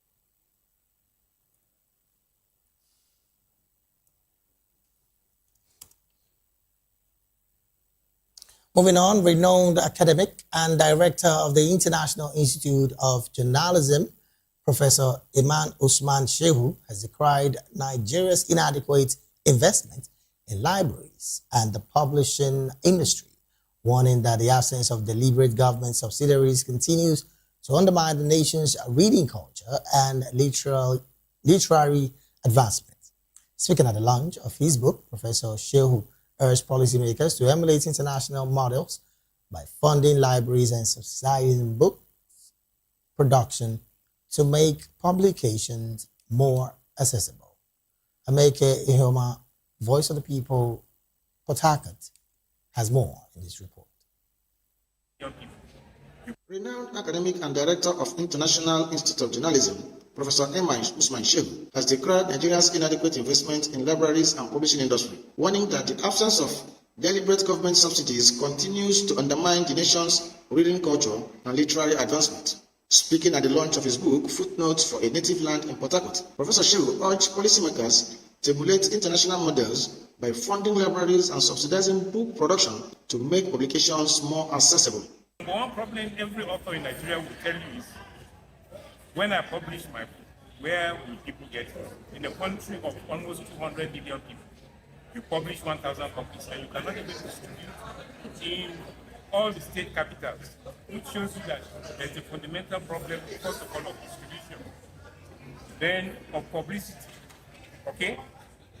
If people don't know the book exists, you don't know it exists. It's as simple as that. Then funding, there must be funding. As in other serious societies, they provide funding interventions for publishing for every aspect of society. And this is where what brings us to the whole issue of subsidy. Representing the library section of the Port Harcourt Club 1926, Henry Okoli also called on authors, publishers, and literary organizations to partner with the club, assuring them of quality event facilities and logistical support to promote successful book launches and strengthen Nigeria's literary culture. Highlights of the event included cultural performance and drama from school children, moderation by Ibitroko Solomon Oga, and lots of goodwill messages. Ami K. Iboma, Voice of the People Television, Port Harcourt. Thank you so very much, Amike, for that report. And from there, almost straight to business stories. The Naira opened trading on Tuesday, July the 28th, 2026, with a narrow gap between the official and parallel markets. Data from the Central Bank of Nigeria's Nigerian Foreign Exchange Market, NIFM, showed the Naira at about 1,362 Naira 09 kobo per US dollar. In the black market in Lagos, the dollar was sold between 1,410 Naira and 1,412 Naira. The gap between both rates stood at about 48 Naira to 50 Naira per dollar. The Central Bank of Nigeria advises individuals and businesses to source foreign exchange only through authorized banks. And from business, we move straight to talking sports, where Nigeria Super Falcons begins their bid for a record 11th Women's Africa Cup of Nations title today when they face tournament debutants Malawi at the Al Madina Stadium in Rabat.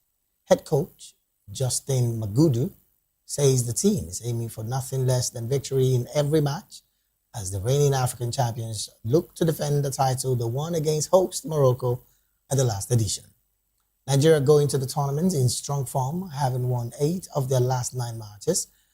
Their preparations ended with a 2-1 win, friendly win over Tanzania, with goals from captain Rashidat Ajibade and Esther Okoronkwo. And to wrap up the media news, we go straight talking entertainment. South African music star Tyler has announced dates for her A Pop World Tour with Lagos, Nigeria included in the schedule. The Grammy-winning singer made the announcement on Monday via her Instagram page. The tour is inspired by her recently released sophomore album, A Pop. The global tour will begin on October the 12th in Paris, France, and will take her across 11 countries, including France, the Netherlands, United Kingdom, Belgium, Germany, Sweden, Norway, Denmark, the United States, Nigeria, and South Africa. Tyler is scheduled to perform in in Lagos on December the 22nd before wrapping up the tour with shows in Cape Town on January the 4th and Johannesburg on January the 9th.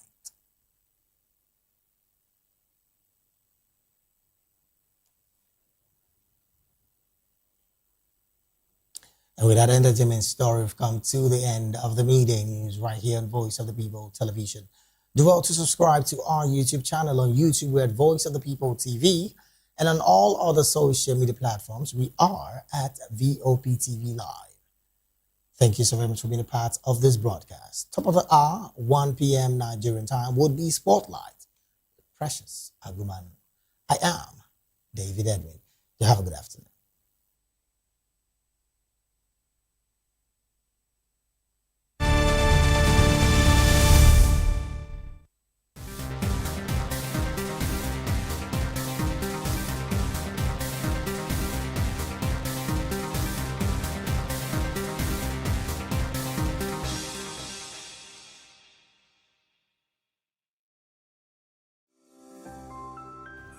Voptv. Now, you have more than a voice. Big news this year. Your favorite Voice of the People television station is now on free to air on Nigecomsat. All you need to do is align your dish using the following: orbit position 40.5 degrees east, 12.685 gigahertz, 30,000 kilobytes per second. Polarized vertical, frequency 2, 12.731 gigahertz, symbol rate 26,250 kilobytes per second. Polarization H. This works on any decoder. Catch up to 100 channels, sports, movies, news, all for free. This is with better quality at no extra cost. VOPTV on Free TV. Now you have more than a voice. In a world where power shapes with every headline. In a nation full of questions. In a world filled with noise, the truth needs a voice. The policies that shapes our world and the economy that determines our future. Every hour, every day, the grapevine keeps buzzing. And together, we are committed to telling the stories that shape our world because your voice is our focus. Don't forget, our voice matters the most. Let us come together and share our concerns.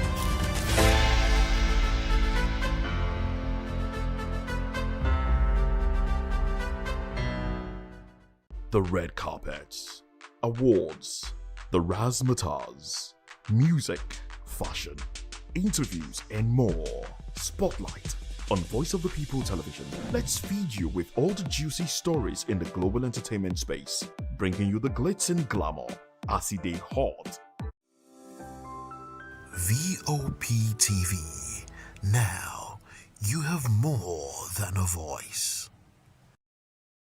Big news this year. Your favorite Voice of the People television station is now on free to air on Nigecomsat. All you need to do is align your dish using the following: orbit position 40.5 degrees east, 12.685 gigahertz, 30,000 kilobytes per second. Polarized vertical, frequency 2, 12.731 gigahertz, symbol rate 26,250 kilobytes per second. Polarization H. This works on any decoder. Catch up to 100 channels, sports, movies, news, all for free. This is with better quality at no extra cost. VOPTV on Free TV. Now you have more than a voice.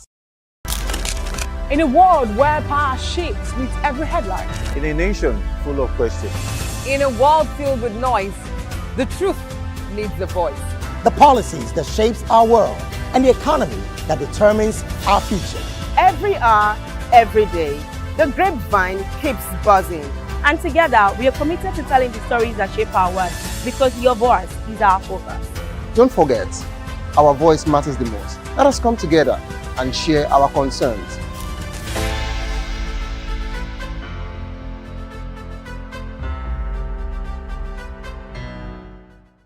If you've been drinking, don't drive. Hand over the keys to another driver. Call a friend or family member. Use a taxi or a ride-hailing service. Wait until you're completely sober before getting behind the wheel. A few minutes of inconvenience is far better than a lifetime of regret. Friends, don't stand by in silence. If someone who has been drinking insists on driving, speak up. Offer an alternative. Taking away their keys could save a life. Driving is our responsibility, not a right. Every time you take the wheel, you're responsible for the safety of everyone on the road. Today, make the choice that protects lives. Celebrate responsibly. Think before you drive. If you drink, don't drive. If you drive, don't drink. Because every life matters and every safe journey begins with the right decision. This message is brought to you by Voice of the People Television. Welcome to the locker room, the home of football talk that matters. I am Jerry Arpillon. Join us every weekday, Monday to Friday at 5 p.m. Nigerian time, as we share the hot takes and hot debates in the exciting world of football. And joining me are the usual suspects, Ikechukwu and Mayowa, as we break down all the hot takes and everything that's happening in the football. Don't just watch football, live it with us. Catch us on the locker room and Voice of the People Television at 5 p.m. Nigerian time. And like I always say, if not playing to the talk, please discuss. And it's Hakim Ziyech who puts the Atlas. This is Health Check, your weekly guide to better living, smarter choices, and trusted answers. From everyday wellness to urgent health issues, we've got you covered. Health check only on Voice of the People television, where your health has a voice.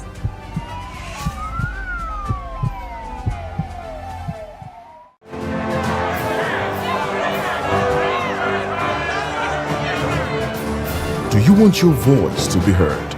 Do you know that you matter in the scheme of things?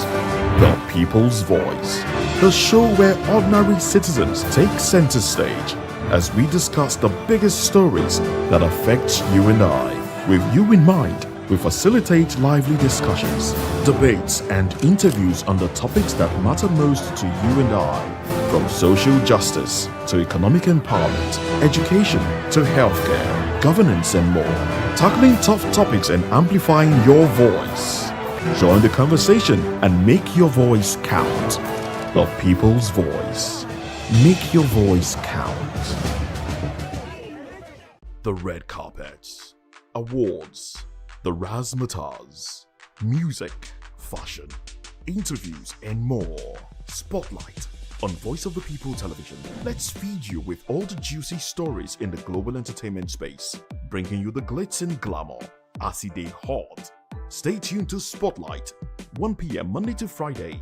Spotlight on Voptv. Entertainment like never before.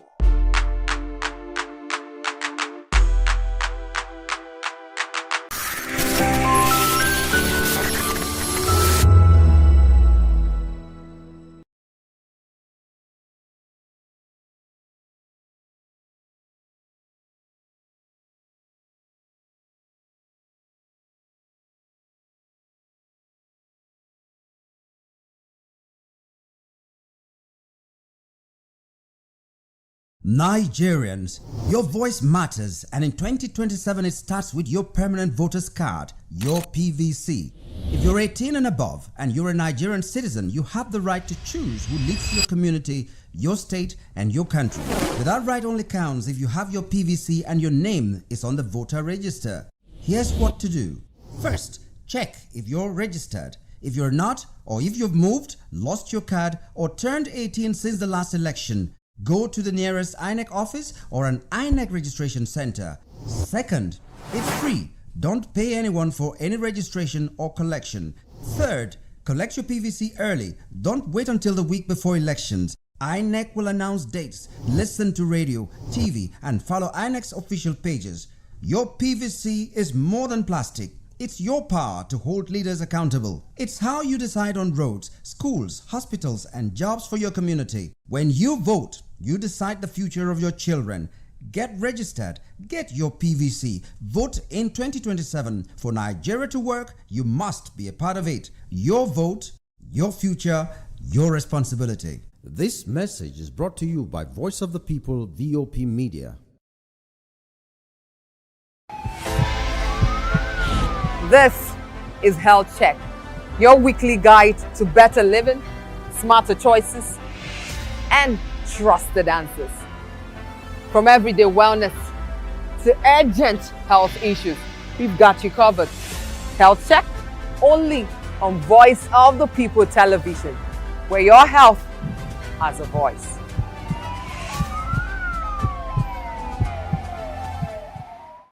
That 10 seconds you save by crossing the road could cost you your life. Pedestrian bridges are built for one reason: to keep you safe. They are free, they are strong, and they are there to protect you. Dashing across expressways leads to injuries, loss, and grief that last forever. Using the bridge takes less than 1 minute.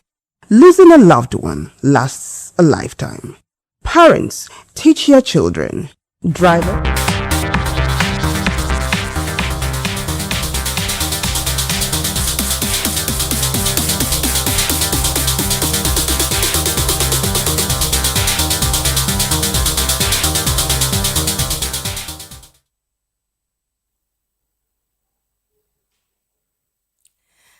Hello, beautiful people. Welcome to the Spotlight Show. It's happening here on Voptv, the place where stories come alive and voices matter. This is the show where we shine a light on creativity, culture, style, music, and purpose-driven people. And people we're talking about are people who are shaping the world around us. And yes, it's another beautiful day on the Spotlight Show. And yes, I'm your host and special baby girl, Precious Akumanu, aka call me Prezi. I see they waiting, I see they be, and the E for the energy. Yes, today on the Spotlight Show is going to be a special one because trust me, all the time I always talk about the Spotlight Show. Is always an amazing time here. And we have stories, lots of gist are going on. Things are still happening around you and you don't know, but that is why I'm here to bring them to you.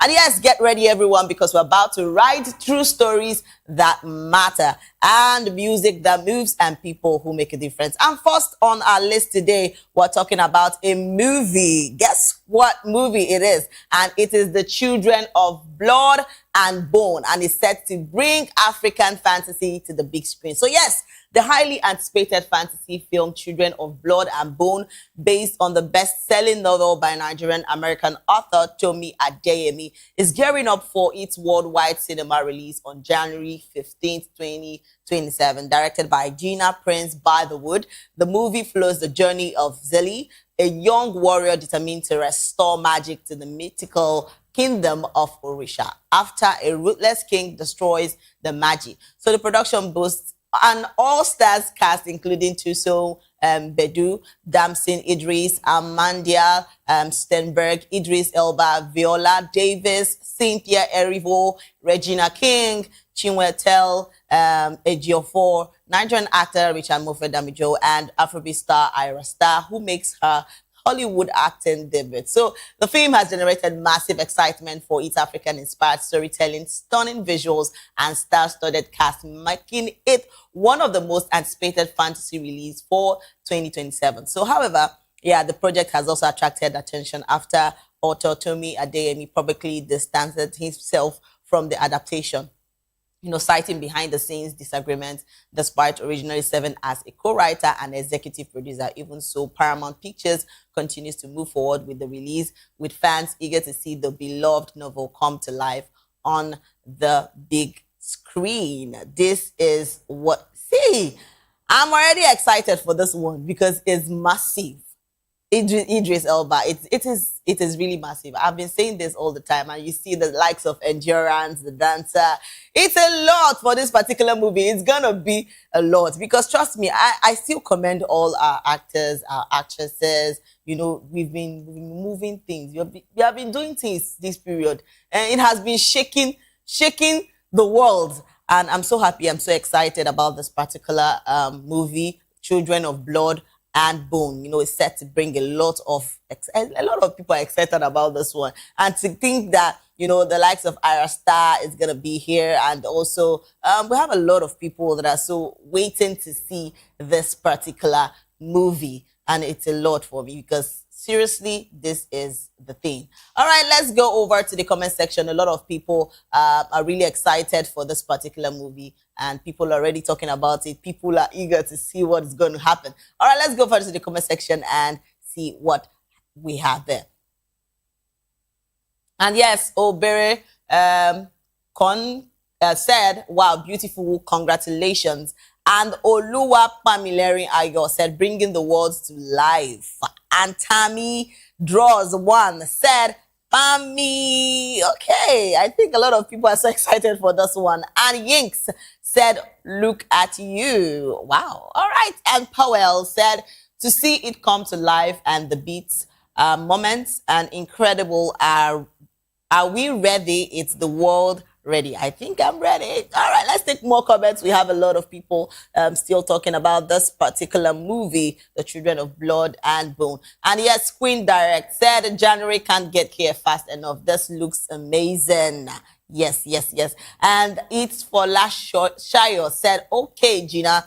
And I want to give it out to Gina because I think to be a producer of a particular movie, it's not easy because when you think about how people come out, most of our producers, they put in so much work to make a particular movie, be the thing. And people don't really see the energy these people put in a particular piece. I mean, I just give them that. I always say I give them their flowers because damn, they are doing well. They are trying. It's not easy. If it is easy, go they shoot movie now like this. It is not to just come out, they smile, they do all this. No, a lot of things are just put together because you have to, create everything yourself, and it's mind blowing. It is. Let's take more comments. We still have a lot of people still talking about the movie. And yes, somebody said, what a joy to see this. A truly treasured moment. Can't wait. And Omari Minazi said, one of the best director to ever happen on earth. Okay. And a lot of people are so excited about the director herself.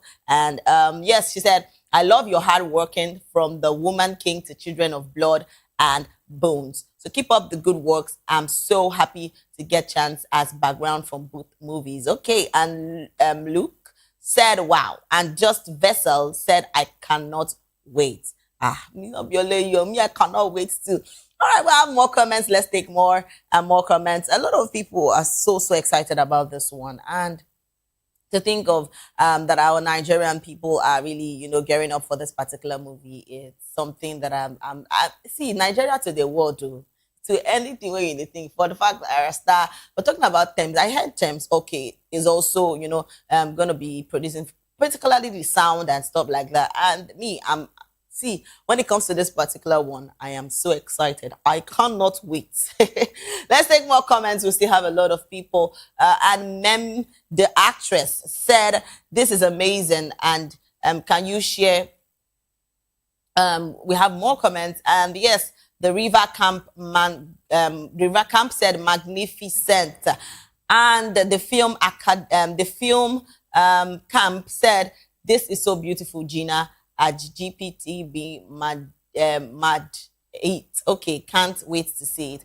And when we talk about Endurance, when I saw her, where she was actually doing the dance and everything, and we always know that we always know that Endurance has always been this person that has always been, the dance person, and now it's come to see that she'll be among the movie. It's a lot, citing the fact that she actually featured in The Fisherman, and that movie, when I talk about Endurance, I just say, they calm down, because trust me, people they know I'm as person where they dance, she's already a content creator, a dance content creator, and the rest of them, people are always eager to see her that. But, there are some hidden skills people don't even know about that. Sometimes when I see these things and I'm so excited, see, like say, you don't even know, most times you don't even know you have a lot of skills until you, try to venture into any of them.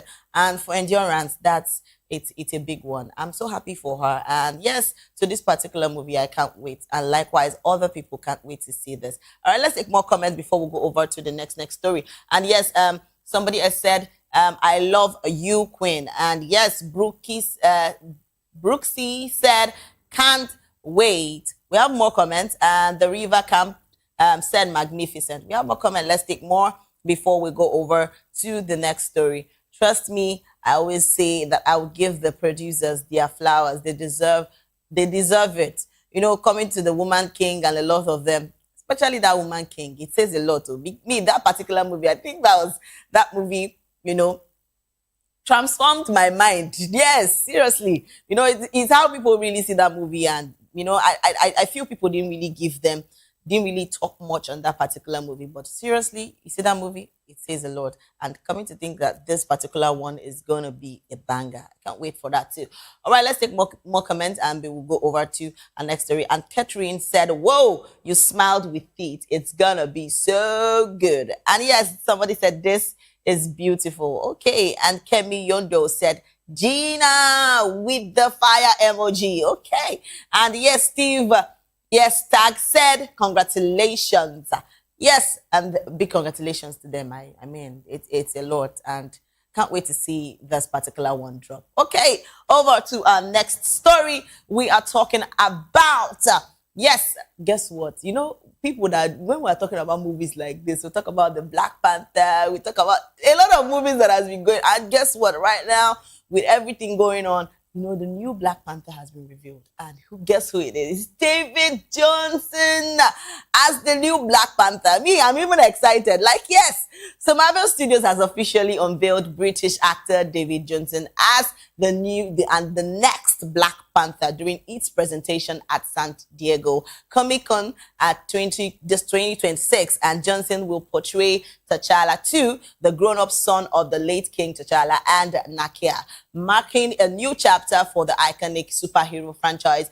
The announcement has generated widespread excitement among Marvel fans, with many eager to see how the new character will carry forward the legacy and established by the late Chadwick Boseman in the blockbuster series. So the upcoming Black Panther 3 will once again be directed by Ryan Coogler and will feature the return of Letitia Wright as Shuri and Winston Duke as M'Baku.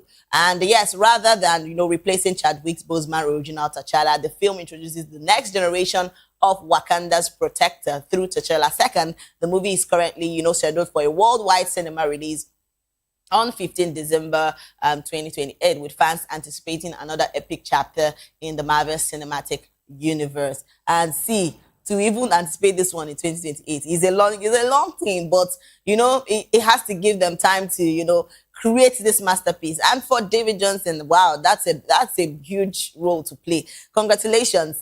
This is really I'm so excited.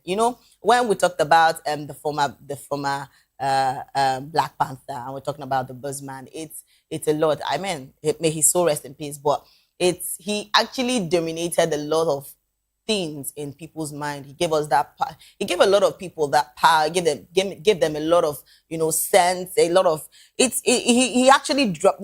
When people talk about the Black Panther, it says a lot. I actually enjoyed those seeing those movies, and it's a lot. All right, so this is it. It's a lot. All right, we'll take a short break, and when we come back, we'll still have more stories about this. And yes, please don't go anywhere. Stay with us.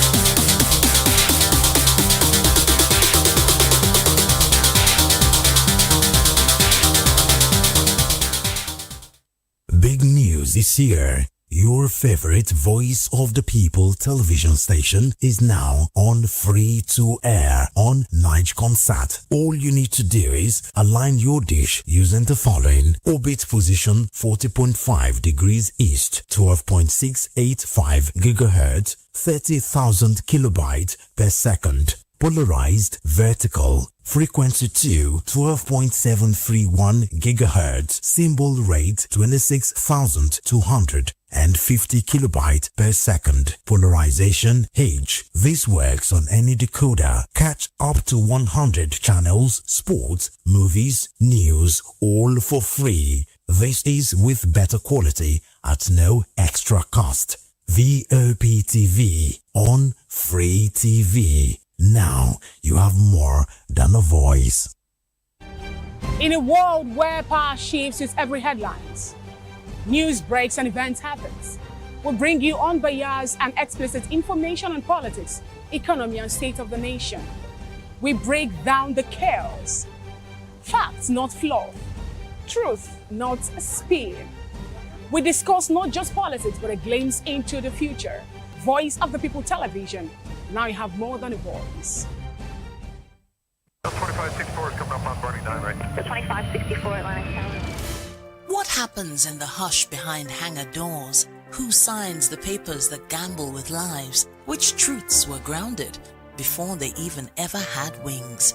If you've ever buckled a seatbelt at 30,000 feet, if you've ever stared out of that tiny window and wondered who's really in control of the skies, it isn't just flight, it's power, it's politics, it's pressure sealed in steel.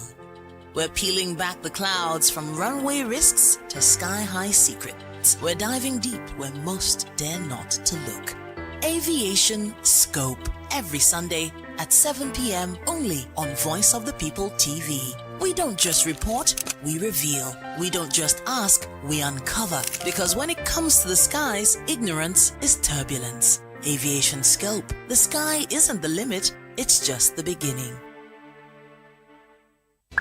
Are you looking for where to buy quality and original studio and musical equipment in Nigeria? Welcome to Iruka Online, Nigeria's biggest musical and sound equipment warehouse. Your trusted home for top global brands, reliable low-priced alternatives, and 100% original musical accessories. With over 16 locations nationwide and open 7 days a week, we deliver unbeatable service and customer support you can count on. Shop online at iruka.com in partnership with world-renowned brands like Voptv Pro, Prisoners, Twile Keyboards, Fender and Jackson Guitars, Marshall.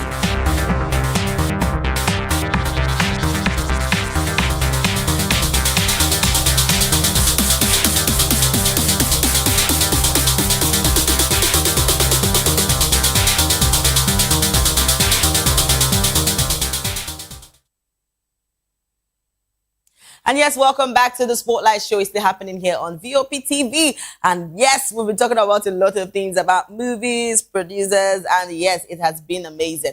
And we're still talking about, Marvel revealing David Jones as the new Black Panther. And trust me, it has been a lot. A lot of people are so excited about David Jones, coming as the Black Panther second, and it's a lot. And me, I'm already excited because this particular movie is going to be something big in 2028. So yes, we'll go over to the comment section to see what they have for us. People are so excited about David Jones, becoming the new Black Panther. So let's see what they have for us.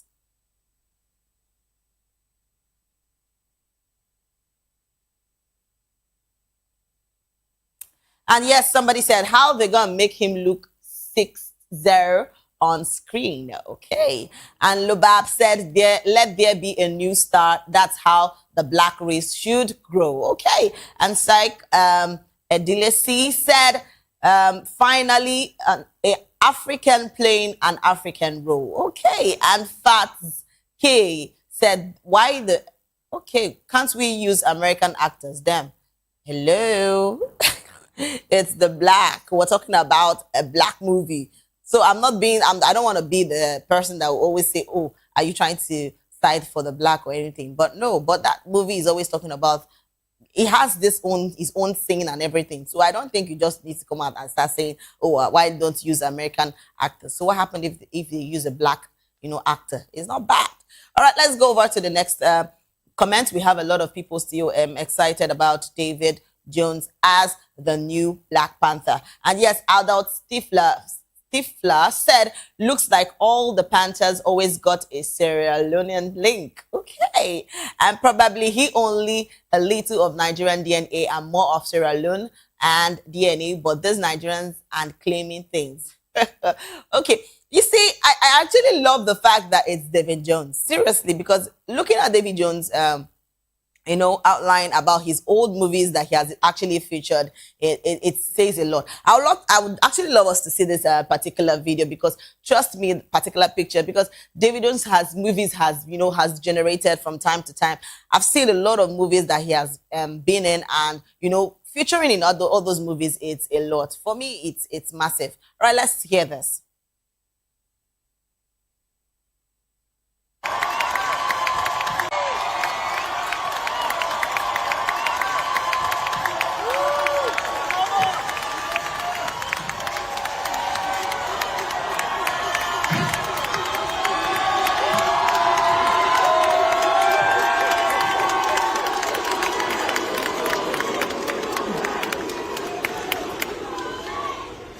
I want to say thank you so much.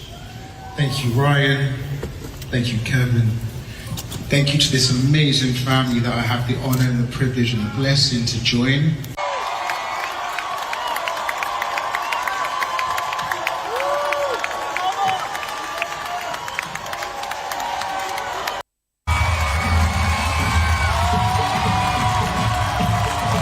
I want you guys to give a warm welcome to our new Black Panther, Mr. David Jones.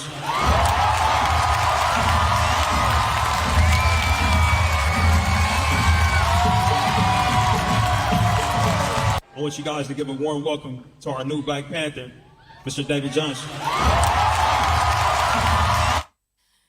See, getting this particular role is a lot. I feel that he's so emotional about this one. And to, David Johnson, it's a big congratulations to him. I mean, I think he would do, well in that particular role.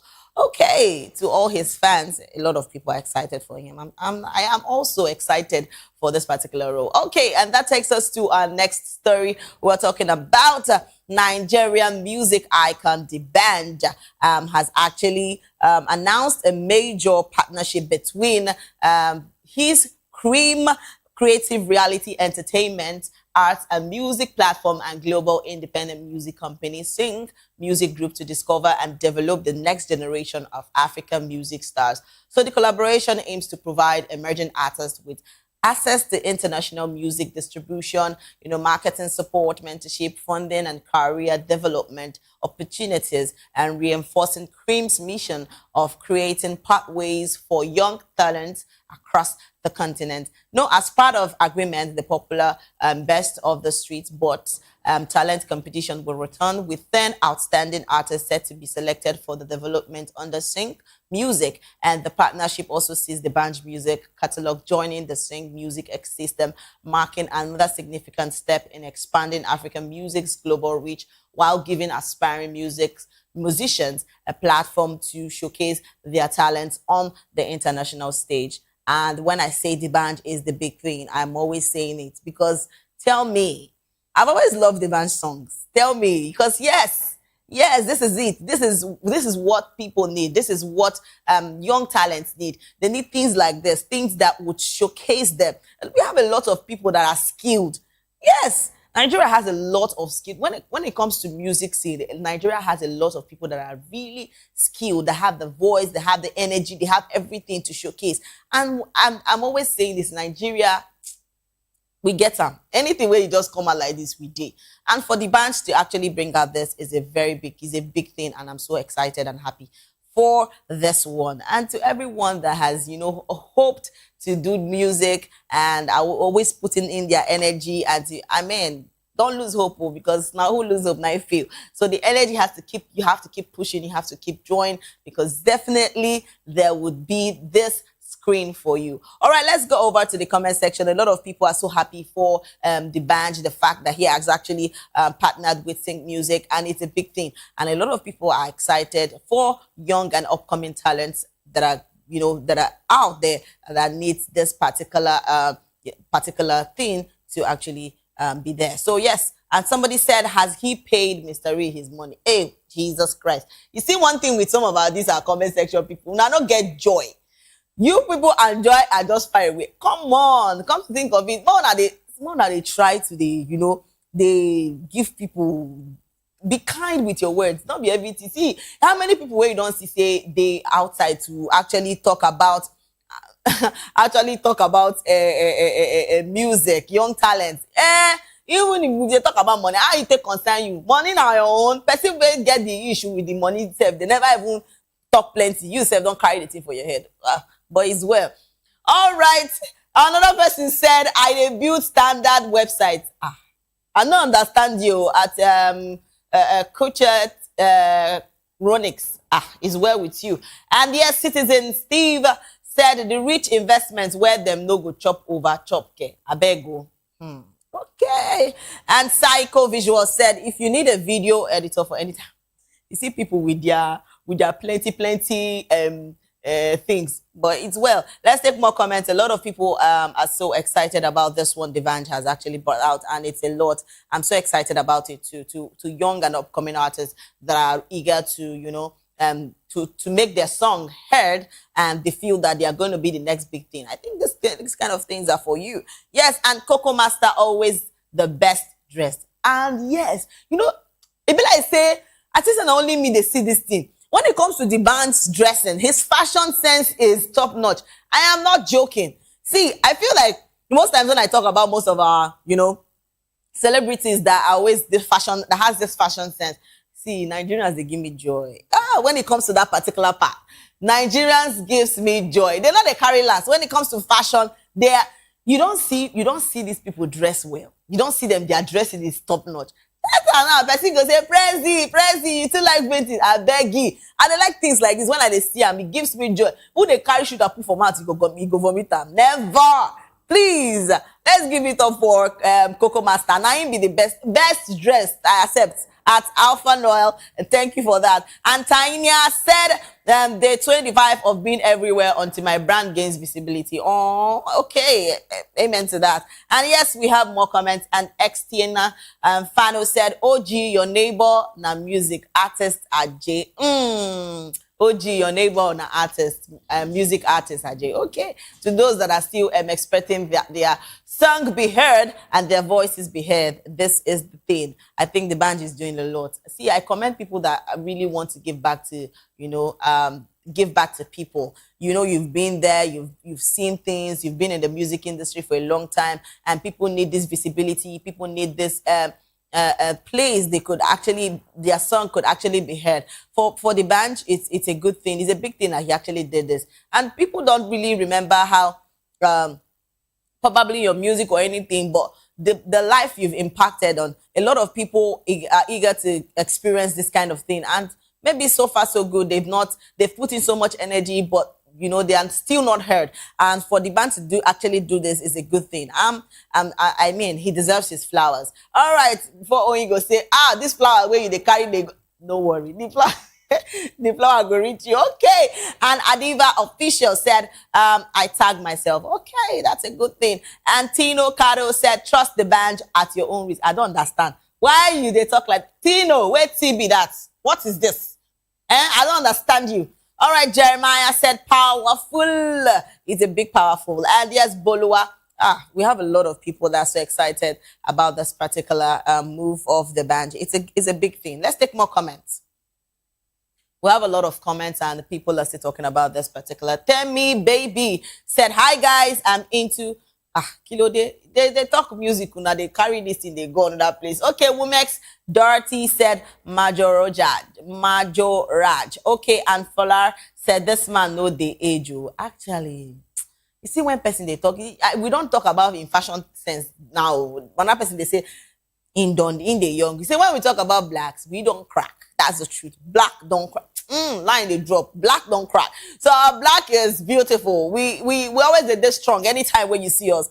Okay, with the friend Obi Ruko said crush. You don't say if they crush and they go, but when the crush get limits. Okay. And next this visual says, thank God for him. Yes, thank God for him. To all those that are doing marvelously well in music and feel that young talents matter too, and young people need to be heard too, because tell me the truth, I can tell you the truth, now them be future generation who they talk about. People need to keep music going on. It has to keep resonating and all that. So when we talked about the video and the likes of them, I always appreciate people that are doing a lot of good things. And it's not about how many music where you don't do. It's the life that you've impacted. How many people have you touched? How many people have you helped? Yes, now be the thing. Now people where you don't help go, even they speak good of you. I'm telling you. All right, let's take one more comment before we go over to our next story. Trust me, this is a good one. And Vestel Credence said the best investment is one that continues creating value long after you've made the decision. Actually, Singa Paul said this one they find people in Gorib. You see, sometimes, I don't know what's up with this, my comment section people. More now they get joy for you now. I beg.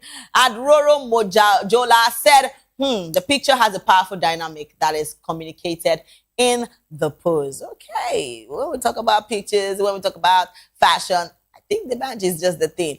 Okay, to our next story, we are talking about Iyabo Ojo, and this one is a lot. See, you know, when people don't they talk plenty things about the particular our particular body glamour, like I always call her, because she's always the black body glamour we have, and it's how people, you know, talk a lot, say a lot of things that have been going on, and you know, I feel that people have better things to do than, you know, getting their mouth to speak a lot of things about this particular person and her daughter. I mean, it's a lot. Now, so you know, carry Prissy, they talk plenty on top of her head, say, oh, she do this one, she do that one. Person way peacefully and calmly go wedding, go enjoy herself. that one don't turn problem. But now they calm down for here. But before I say anything, listen to that. And Nollywood actress and filmmaker Iyabo Ojo has publicly called out Ghanaian television station Northeast TV Network for allegedly airing her latest movie, The Memory of You, Part 2, without her authorization. In a video shared on social media, the actress expressed disappointment, claiming the film was broadcast on the station less than 24 hours after its official release on YouTube. So she described the incident as a violation of intellectual property rights and urged broadcasters to respect the hard work of filmmakers. So Iyabo Ojo also appealed to the Ghanaian National Film Authority and other relevant authorities to take decisive action against television stations involved in unauthorized airing of copyright content. So the actress stressed that piracy continues to threaten the growth of the creative industry and called for stronger measures to protect the rights of filmmakers and content creators across Africa. You see where people try to put a lot of hard work and you want to bring that hard work down.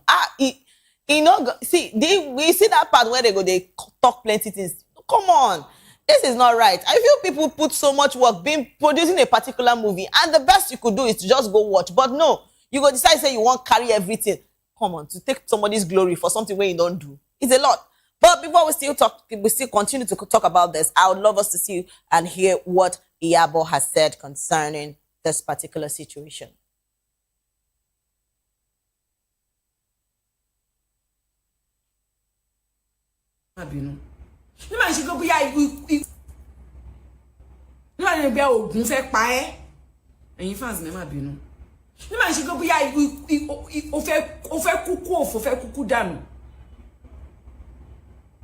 You carried my movie. Whoever it is that is behind that, any TV and any other TV, because I heard that is what you people. I mean, it's really painful to see that you produce a particular movie. I've seen a lot of our actors and actresses go through this particular thing, and it's something that has been said over time. Copyright here, copyright there. I mean, it's a lot. People put so much hard work in a particular movie, and the next you could do is to just carry somebody's hard work and start filming on your TV. Why don't you create yours? It's a lot of things. You people are putting people under depression and pressure. It's a lot. Come on. And they stress our body glamour. It's a lot, but I mean, jokes apart, it's how people, do this copyright thing, and it's not nice. I've seen the likes of, we have a lot of people, a lot of our actors, a lot of our actresses that have said things concerning this. You people change their name, the songs they put on the story, you people do that. It's a lot. Why don't you people do? In fact, if you want to generate money, why don't you generate money in the right process? I mean, this speaks a lot of things, and people feel that Nigerian movies Nigerian movies are not just movies to watch or do things. That's because people put, people's hard work to drain.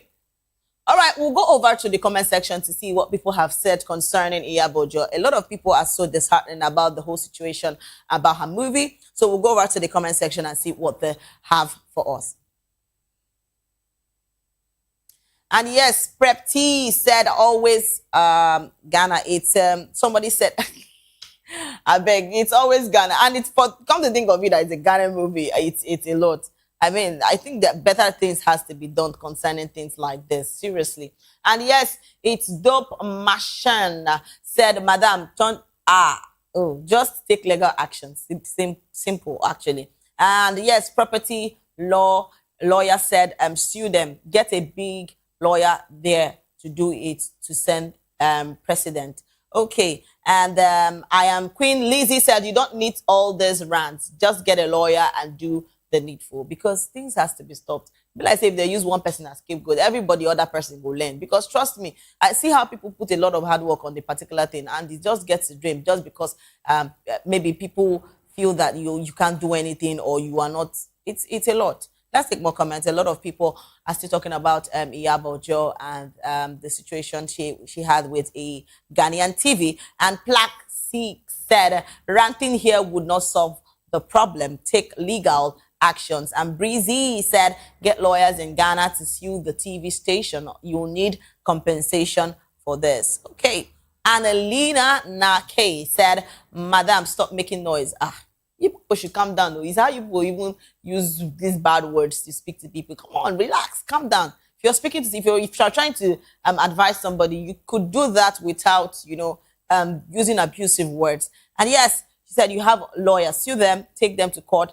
Talking will not solve anything. I am a Ghanaian, and I will be happy if you sue than to make noise. So what is with all this whole advice, and you can't use the advice they use another this thing they back them up. Come on, it's not even giving me, like, you're not just giving the advice. It's just better you just kuku no give the advice. All right, Globe Throat said, which even though herself don't tire for Nigeria matters, so better seek legal advice. So a lot of people are saying she should seek legal advice. I think things like this has to be sorted out. Yes, but it's good she actually spoke out, because definitely she hadn't said anything, people wouldn't have known that this is what happened. So yes, it's good that she spoke out. And the next thing for her to do is also to take, legal advice. And people should stop, getting copyrighted, doing a lot of things to people's movies, songs, a lot of things, people's books, because I see people doing a lot of things, and it gets me thinking that, is it that Nigeria or Ghanaians, sorry,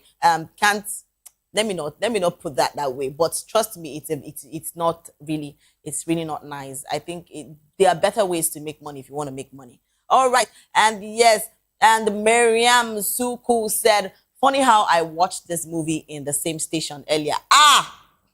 Hey. So yes, now we only this particular TV, and it gets me to think that people, in fact, we have a lot of, see, sometimes even Nigerians do that. I've seen when we talk about Bimbo Ademoye, where she came out and said a lot of things concerning her movie, how someone, tried to use the song or something like that on her movie to, it's crazy, it's a lot. I feel people want to make money, quick money. You need quick money. Why don't you do it legally? You do it the right way than making, your proceeds out of people's energy, people's stress, people's, how will I put it? People don't already suffer too much. Try put something to make money, and you're trying to get money out of those things. It's a lot.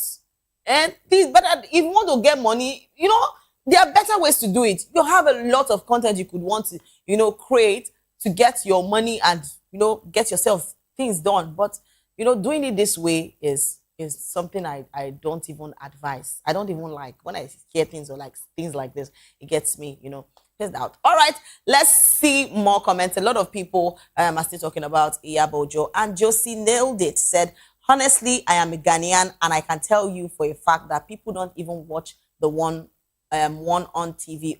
They still go watch it on YouTube. Now bad thing I be, but I just want you to know that. But people are actually watching it. For her to have seen it, it shows that people actually saw the movie. So yeah, somebody else said nowadays just mention Ghana and everything will sell for you. Okay, and the Dami Lobab said, make we just arrest their president. Because this thing is getting too much. Every time Ghana. But them, they pursue Nigerians come up for their country. Everybody go there, all right? Definitely. Okay, that takes us to our next story, and we are talking about Grammy-winning South African singer Tyla has announced her first ever global headline tour following the release of her latest album, A-Pop, and the highly anticipated tour will take the fast-rising star across Europe and North America before returning to Africa. So we scheduled performance in Lagos, Cape Town, and Johannesburg. Fans have taken to social media to celebrate the announcement, describing it as another milestone in Tyla's rapidly growing international career. So the tour is expected to showcase Tyla's biggest hits alongside new songs from her latest project, further cementing her position as one of the Africa's leading music experts. Music lovers across the continent are eagerly waiting ticket sales, with many predicting sold out shows as the singer continues to expand her global influence and represent African music on the world stage. And my question is here, we have Washington, D.C., Tampa, Atlanta, we have a lot, Austin, TX, and Boston, Chicago. We have a lot. And I'm seeing Cape Town and Johannesburg, South Africa. I'm seeing Lagos, Nigeria, and December 22nd.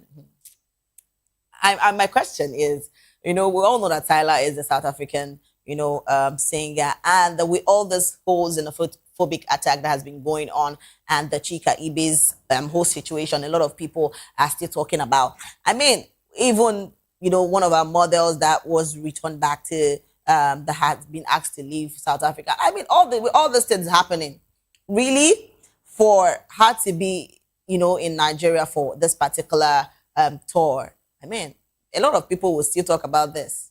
But then, is it the thing? Is it the thing? Okay, all right, let's go over to the comment section because people are eager to know what is going on. Because it be like saying no be only. And yes, somebody said yes, okay.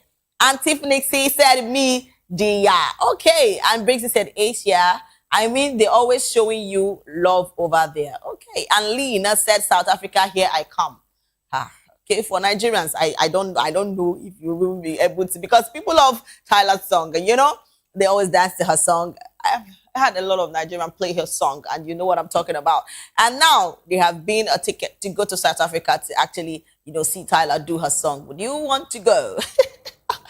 Okay, and Sophia C. Nemo said, I love you and can't wait. And Louise Machete said, hardworking. And Alex the Lion Bitch said, yeah. Okay, to all those that are expecting to get to, all the countries that has been mentioned, Atlanta, Johannesburg, Atlanta, we have a lot of people, and, Lagos, Nigeria is the main thing I'm talking about, because trust me, people are not smiling. Let me just say the truth. Yes. People are not smiling. For the Nigerians, I just don't know how it goes. But yes, and somebody said, and that's on a world tour. Okay, with the fire emoji and the love emoji. All right, and Mira said, already signed up. Okay, to people that are always Tyler's fan, congratulations to you guys. All right, let's take more comments from the comment section before we go. And yes, somebody said, finally, please take it easy to avoid injuries. We are all devastated that your last tour was cancelled. Even though you were still very new to us, we are all ready to pull up and support. See you in either Atlanta or Tampa. Okay, and that's a good one. And yes, somebody said, I hope you all noticed my illustrations at Christ da Pian. Okay, and we have a lot of Tyler's fans and a lot of people that are excited about Thailand. And yes, Whitney Jasmine said yes. And Tito said my birthday weekend next year. Okay, and that's a good thing. Congratulations to you. Let's take more comments. And Zing Hop said now, okay, and we have more Lagos, Nigeria. Okay, I beg, get me a Sabo. The Tatras Cowboy. Please.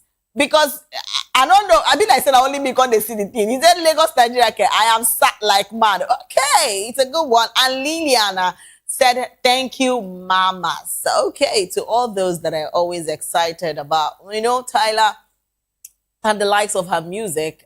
Congratulations to you guys. I just hope it's, and hope and pray it's a good tour for you, for those coming to Nigeria. So that's the thing. Okay, to my fans, thank you so much for staying with us on the Spotlight Show. This is where we draw the curtain. Thank you so much for staying with us on the Spotlight Show. Trust me, it was a blast. And to everyone, yes, don't forget to follow us on all our social media handle at Voptv Live and subscribe to our channels for more exciting episodes and updates. And until next time, I am Precious Akumanu, aka call me Prezi. This has been Spotlight, and we'll see you next time on the show. Bye for now.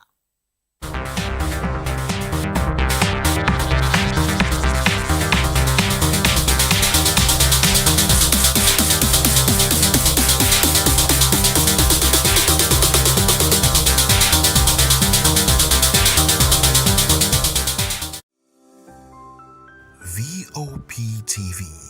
Now, you have more than a voice. Big news this year. Your favorite Voice of the People television station is now on free to air on Nigecomsat. All you need to do is align your dish using the following: orbit position 40.5 degrees east, 12.685 gigahertz, 30,000 kilobytes per second. polarized vertical, frequency 2 12.731 GHz, symbol rate 26,250 kilobyte per second, polarization H. This works on any decoder. Catch up to 100 channels, sports, movies, news, all for free. This is with better quality at no extra cost. Voptv on Free TV. Now you have more than a voice. In a world where power shifts with every headline. In a nation full of questions. In a world filled with noise, the truth needs a voice. The policies that shapes our world and the economy that determines our future. Every hour, every day, the grapevine keeps buzzing. And together, we are committed to telling the stories that shape our world because your voice is our focus. Don't forget, our voice matters the most. Let us come together and share our concerns.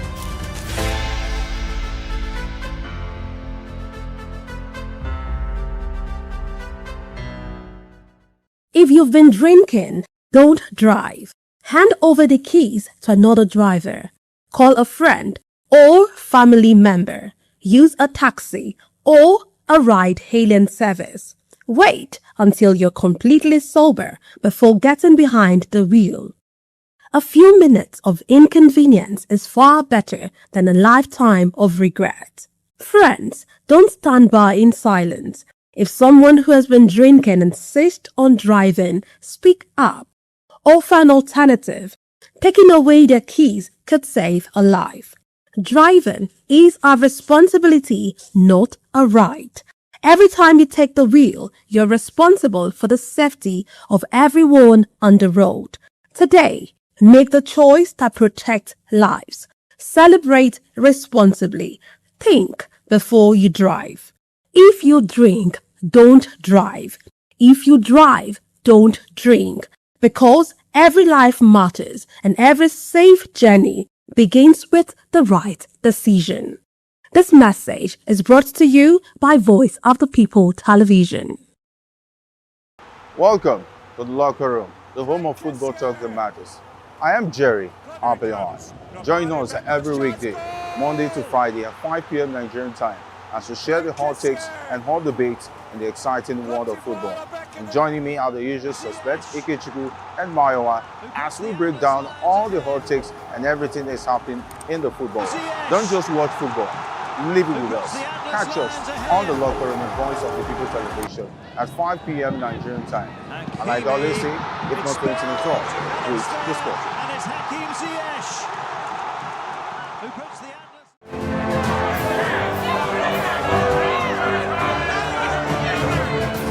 Do you want your voice to be heard? Do you know that you matter in the scheme of things? The People's Voice, the show where ordinary citizens take center stage as we discuss the biggest stories that affect you and I. With you in mind, we facilitate lively discussions, debates, and interviews on the topics that matter most to you and I. From social justice to economic empowerment, education to healthcare, governance, and more. Tackling tough topics and amplifying your voice. Join the conversation and make your voice count. The People's Voice. Make your voice count. The red carpets, awards, the razzmatazz, music, fashion, interviews, and more. Spotlight on Voice of the People Television. Let's feed you with all the juicy stories in the global entertainment space, bringing you the glitz and glamour as they hot. Stay tuned to Spotlight, 1 p.m. Monday to Friday. Spotlight on Voptv. Entertainment like never before.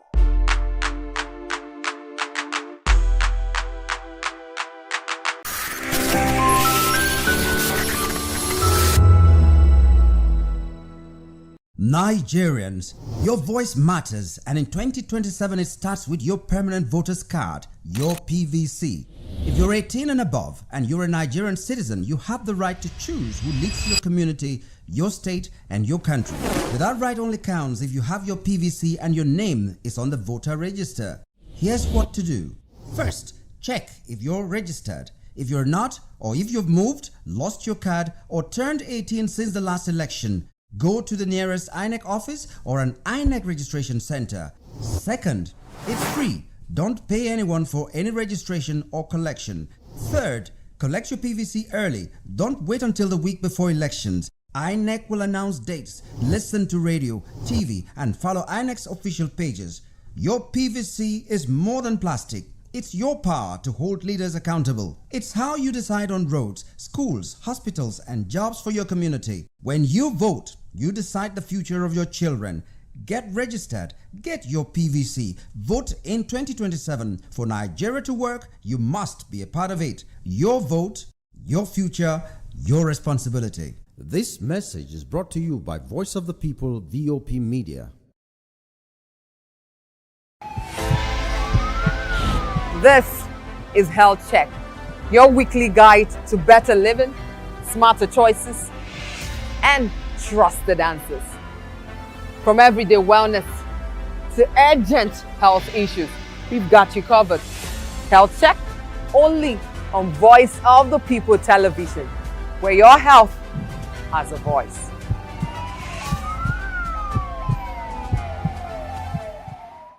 That 10 seconds you save by crossing the road could cost you your life. Pedestrian bridges are built for one reason: to keep you safe. They are free, they are strong, and they are there to protect you. Dashing across expressways leads to injuries, loss, and grief that last forever. Using the bridge takes less than 1 minute. Losing a loved one lasts a lifetime. Parents, teach your children. Drivers, slow down near bridges. Everyone, please use the pedestrian bridge every time. Your life is worth the climb. This message is from Voice of the People's Television.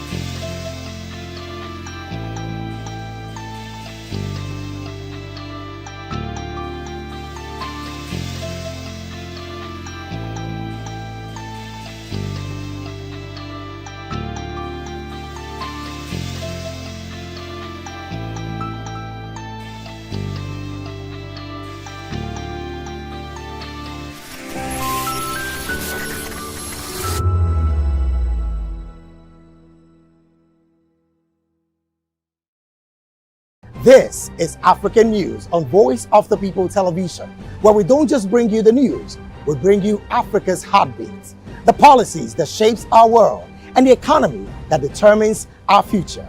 African News on Voice of the People television. Stay with us. Join us as we drive into the world of politics through insightful interviews with prominent political figures, both serving and former governors, ministers, senators, legislators, party chieftains, activists, and analysts. Get first-hand information into the decision-making processes that affect our daily lives. Highly engaging one-hour program that brings political discourse into focus. I am Chukwuma Okoro. Political Lens, Monday through Friday, 6 to 7 p.m. Join us.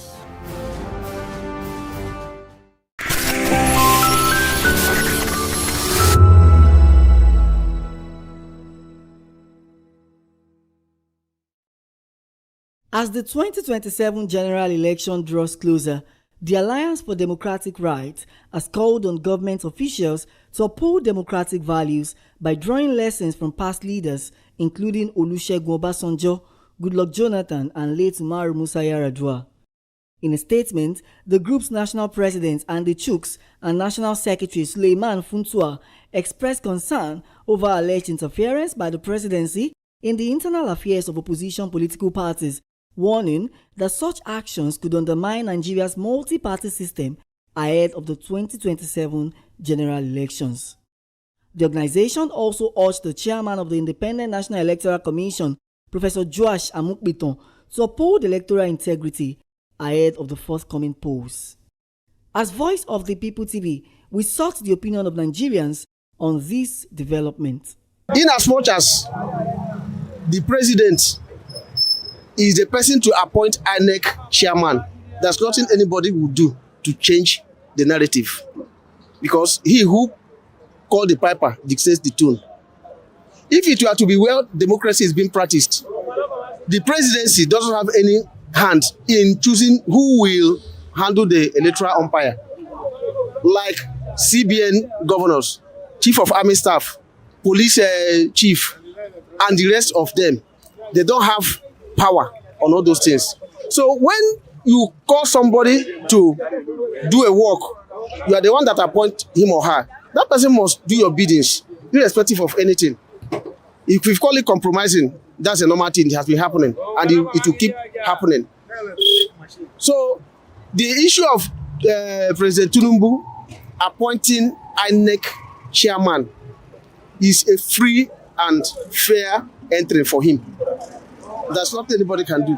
I would say when election wants to go on like this, immediately people are voting, they should be maybe uploading it directly. As the 2027 election draws closer, many are calling for accountability, independence of electoral institutions, and a level playing field for all political parties. Matthew Ogunswada, reporting for Voice of the People Television. To know the happenings in the maritime sector, join us on the program Maritime Frontiers on Voptv as we discuss key areas in the maritime sector, from aquaculture, maritime transportation, maritime labor regulation, oil and gas exploration, ferry and passenger insurance, marine pollution and prevention, port operations, and lots more. Maritime Frontiers, exploring Nigeria's blue economy.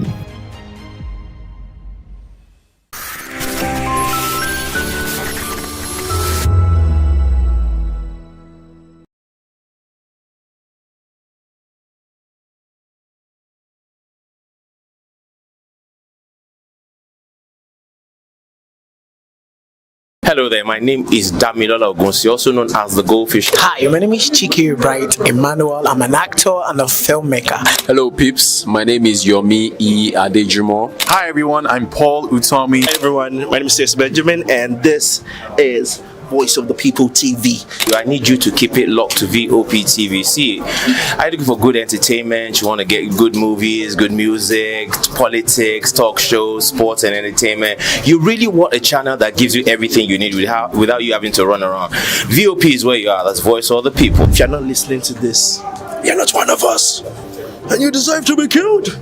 Scrap chat. Don't be killed, but watch it, or I'll find you, and I want you. And you are locked on VOP TV. Don't go nowhere. This is where the juice is. This is where all you need for entertainment, politics, movies, and whatnot. And keep watching VOP TV. So keep it locked, because I'm locked already, man, and it's money back guarantee. So you're gonna have a good time, because I do. And please keep watching VOP TV. I want you to actually, I beg you, subscribe, watch it. If not, whatever you see. You better not touch that dial, because VOP is the plot.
you want your voice to be heard?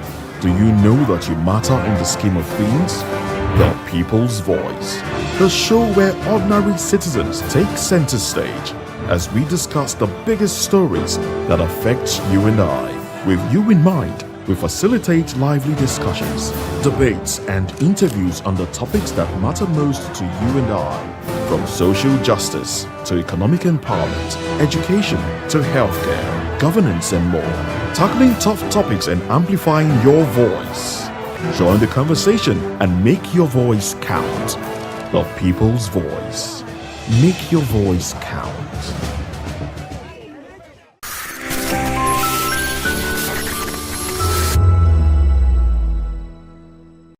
Big news this year. Your favorite Voice of the People television station is now on free to air on Nigecomsat. All you need to do is align your dish using the following: orbit position 40.5 degrees east, 12.685 gigahertz, 30,000 kilobytes per second. Polarized vertical, frequency 2, 12.731 gigahertz, symbol rate 26,250 kilobytes per second. Polarization H. This works on any decoder. Catch up to 100 channels, sports, movies, news, all for free. This is with better quality at no extra cost.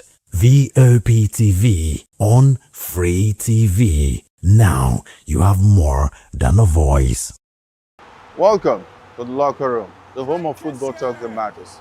I am Jerry Arpillon. Join us every weekday, Monday to Friday at 5 p.m. Nigerian time, as we share the hot takes and hot debates in the exciting world of football. And joining me are the usual suspects, Ikechukwu and Mayowa, as we break down all the hot takes and everything that's happening in the football. Don't just watch football, live it with us. Catch us on the locker room and Voice of the People television at 5 p.m. Nigerian time. And like I always say, if not 20 minutes off, please the sport. And it's Hakim Ziyech who puts the This is Health Check, your weekly guide to better living, smarter choices, and trusted answers.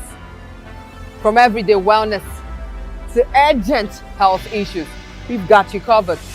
Health Check only.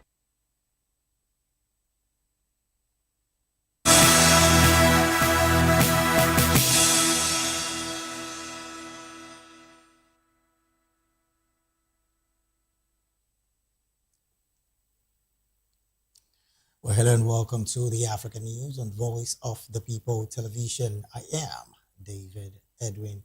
Before beginning news, I would urge you to kindly visit our site. It is www.vop.ng for fresh and trending news stories.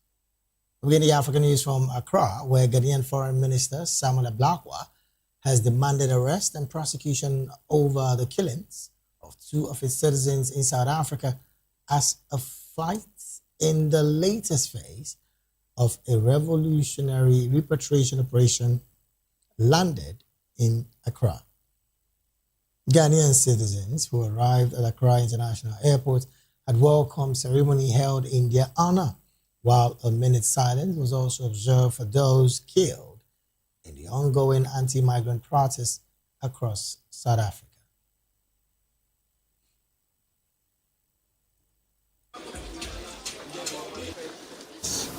Who died in South Africa coming under attacks, killed by unknown assailants.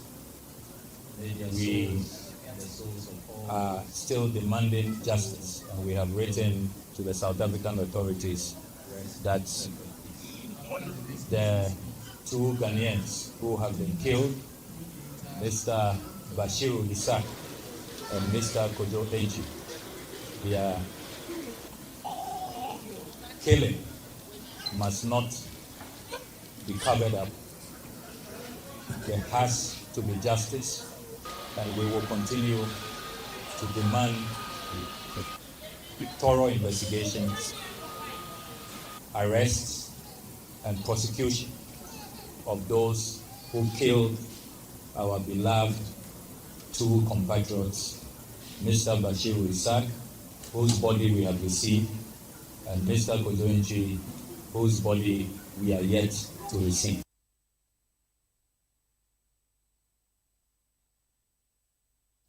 Ablakwa said Accra would continue talks with Pretoria, but urged South African authorities to rein in those behind the violence.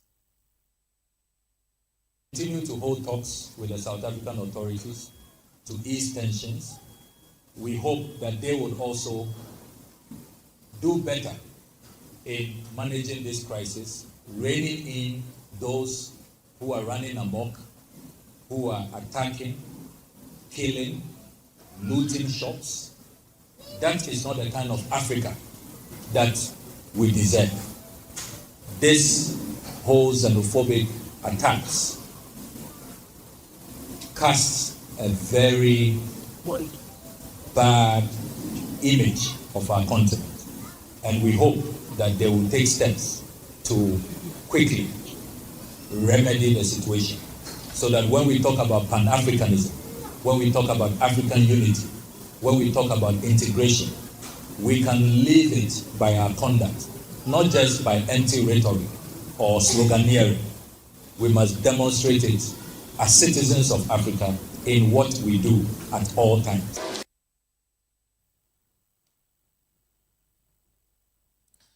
The latest evacuation follows weeks of anti-migrant protests and attacks in South Africa, where campaigners have blamed foreign nationals for crimes and unemployment.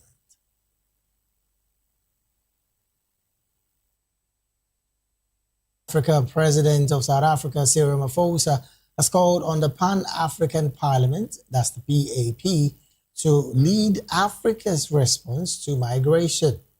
He urged countries to tackle conflicts, poverty, and governance failures that he said force people to leave their homes. Ramaphosa said Africa's progress should be measured not only by freedom of movement, but by the sufficient opportunity, dignity, and hope available to its people. He also called on African nations to add value to their natural resources instead of exporting raw materials.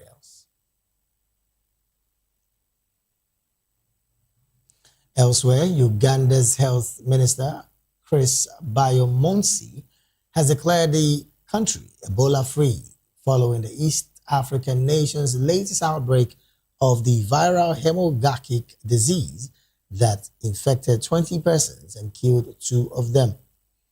Bayomonsi said the Ministry of Health has maintained intensive surveillance nationwide and no new Ebola cases have been detected.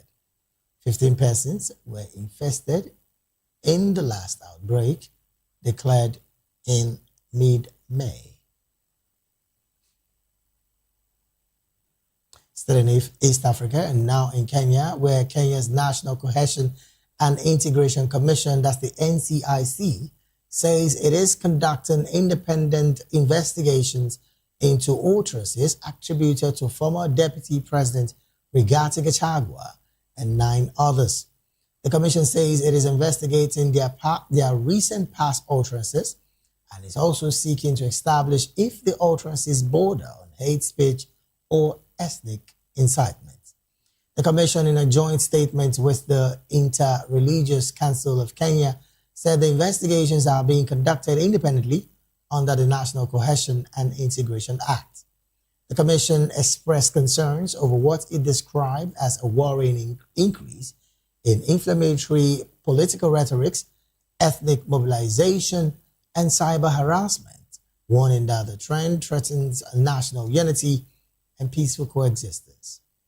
NCIC called on all Kenyans to reject hate speech, ethnic profiling, and political intolerance. It added that safeguarding national cohesion is a shared responsibility as preparations for the 2027 general elections gathers pace. Still in Kenya, the country's scouts have set a new Guinness World Record after 4,000 persons planted mangrove trees at the same time along the Mombasa coast. Young participants who took part in the event spread across the muddy mangrove site dug in seedlings by hand as Kenya Forest Service officers and event stewards watched over the record attempt. CEO of Kenya Scout Association, Moses Danda, said the participants are being patriotic citizens of the country. To God, due to self, and due to others. While we are doing this, the young people, they are actually achieving or actualizing the principle of duty to others, being useful as a citizen of this country. The more you do the values of having mangrove trees being planted. So when the scouts participate in a thing like that, they are adding value to the society, and therefore that to us is something. Planting took place at the Jomvu mangrove site in Mombasa County, with Guinness World Records confirming the results after checking the evidence and ensuring the attempt followed its rules. The final count smashed the minimum target of 3,000 participants. Trees are very important as the source of biodiversity in the coastal ecosystem. They are very good in providing protection for the coastal strip against erosion. They are also breeding places for fish, good in carbon sinking, and also improving livelihoods of the communities that live around these forests as they use it for their various enterprises. Is 1 billion trees in one day. And we can do that here in Kenya because we have mikoko, right? We got mangroves, and propagules are very efficient to plant, and the passion is definitely here. The capability, right, to actually make history for the first time ever and plant over 1 billion trees is right here in Kenya, and we're going to make that happen next March with environmental leaders like Trufena and many other youth that is taking massive action all across this country. By involving everyone here together, by having a great day and breaking this record, it's actually, helping shape the future lives of all of these environmental activists behind me, of everyone who's taking massive action. And so definitely is going to lead to much bigger and better and very impactful things down the line. The Kenyan Scouts Association and Kenya Forest Service organized the planting leave to coincide with the International Day for the Conversion of the Mangrove Ecosystem. And in Algeria, 7 persons suspected of being behind an outbreak of fires in the country have been placed in pre-trial detention. The alleged arsonists have been detained in connection with 5 recent cases of fire in 5 provinces. Report says they are being prosecuted for acts of sabotage, endangering the lives, safety, and property of individuals, as well as the deliberate burning of forest assets. One of them is accused of setting fire to the private agricultural holding and causing the destruction of an area of 500 square meters, including olive trees, Aleppo pines, and scobrand. Since mid-July, several provinces in the north of the country have recorded forest and scrub fires, mobilizing significant human and material resources to combat them.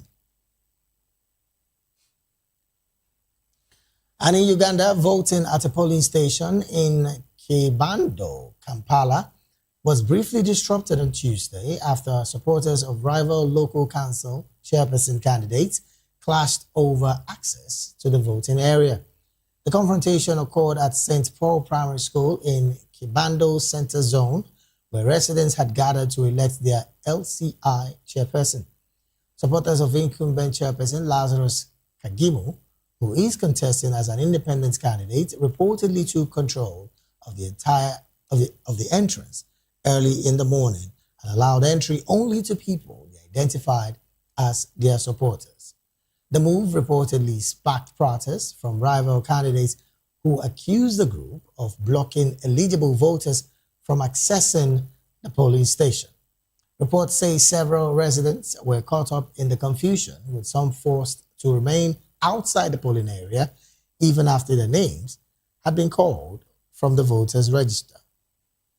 The standoff heightens tensions as residents pushed to gain access to the polling area, while supporters of the competing candidates argued over who should be allowed inside.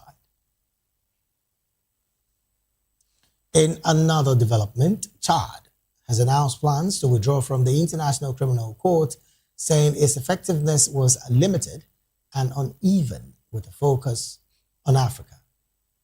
The country follows Burkina Faso, Mali, and Niger, who in September 2025 jointly announced they were pulling out of the ICC, which prosecutes individuals for war crimes and crimes against humanity.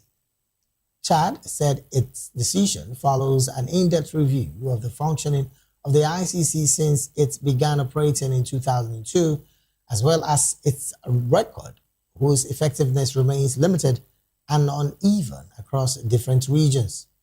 The country condemned what it said was a concentration of the ICC's activities on African countries. And in South Africa's Department of Correctional Services is challenging traditional perceptions of prison by opening inmate art galleries to the public, allowing offenders to develop creative skills, sell their work, and prepare for life after release. Inmates at Leeuwop Correctional Center in Johannesburg are being trained in painting canvases, mixing colors, and shaping sculptures, among others. They see the training as a life-changing event.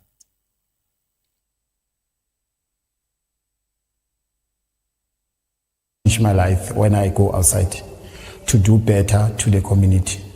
When I go outside, it's when I start to create those things. If I'm stressed, I start to do some calabash and vase. Is when I started, and I become interested. Then I start to call other people, they join me.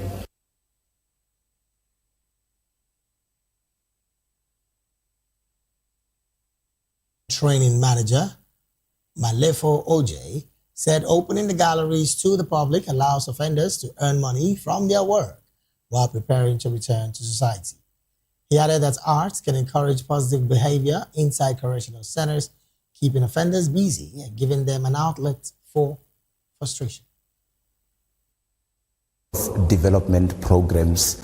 One of our programs include sports, that include education. So as Art Gallery is one of our programs that we bring into the offenders, the aim is to showcase the talent that the offenders are having.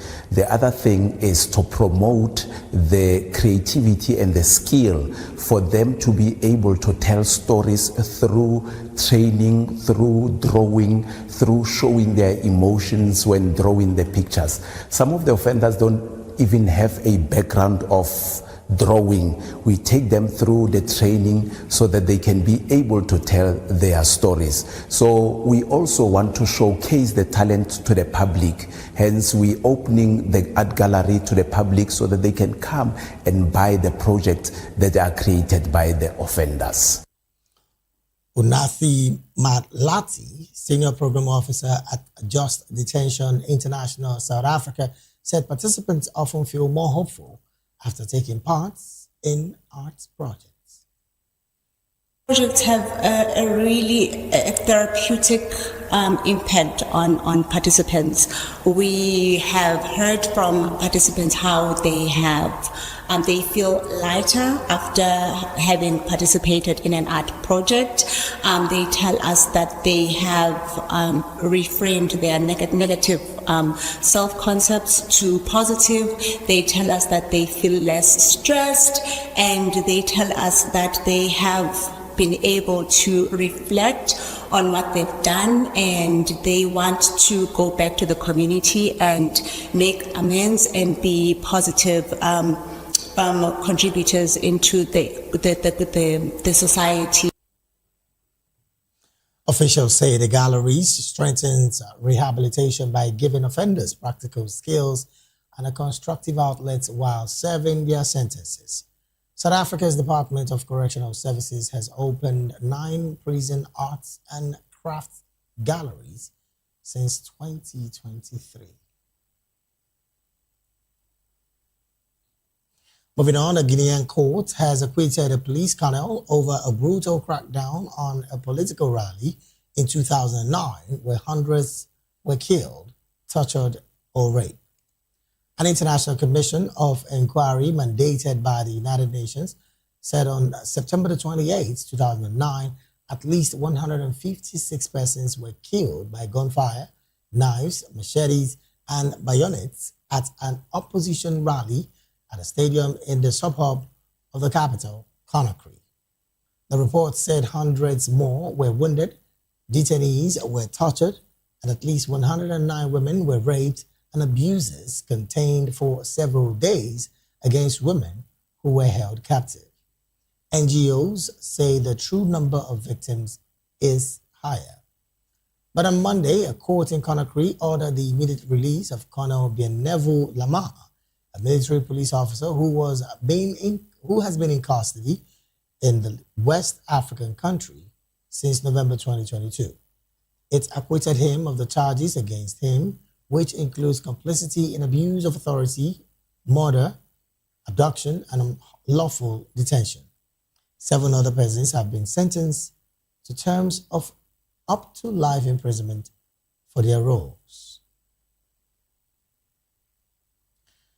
Meanwhile, Africa's longest graffiti wall is drawing visitors to Cotonou, transforming a former port wall into an open-air celebration of Benin's history, culture, and religious diversity.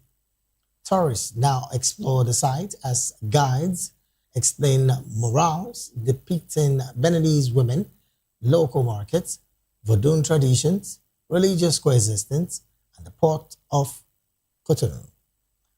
Romain Jafan, the manager of Adator 229, said that more than 50 artists transformed the port wall into an open-air museum in 2021, with each artwork reflecting Benin's past, present, and cultural heritage. Tour guides say some murals highlight Yoruba traditions and the spiritual role of talking drums in Vodun beliefs. The mural was launched during the 2022 edition of the annual Effect Graph Festival and has since expanded in successive phases, bringing together Beninese and international artists to transform the port of Cotonou wall into an open-air gallery celebrating the country's history, culture, and spirituality.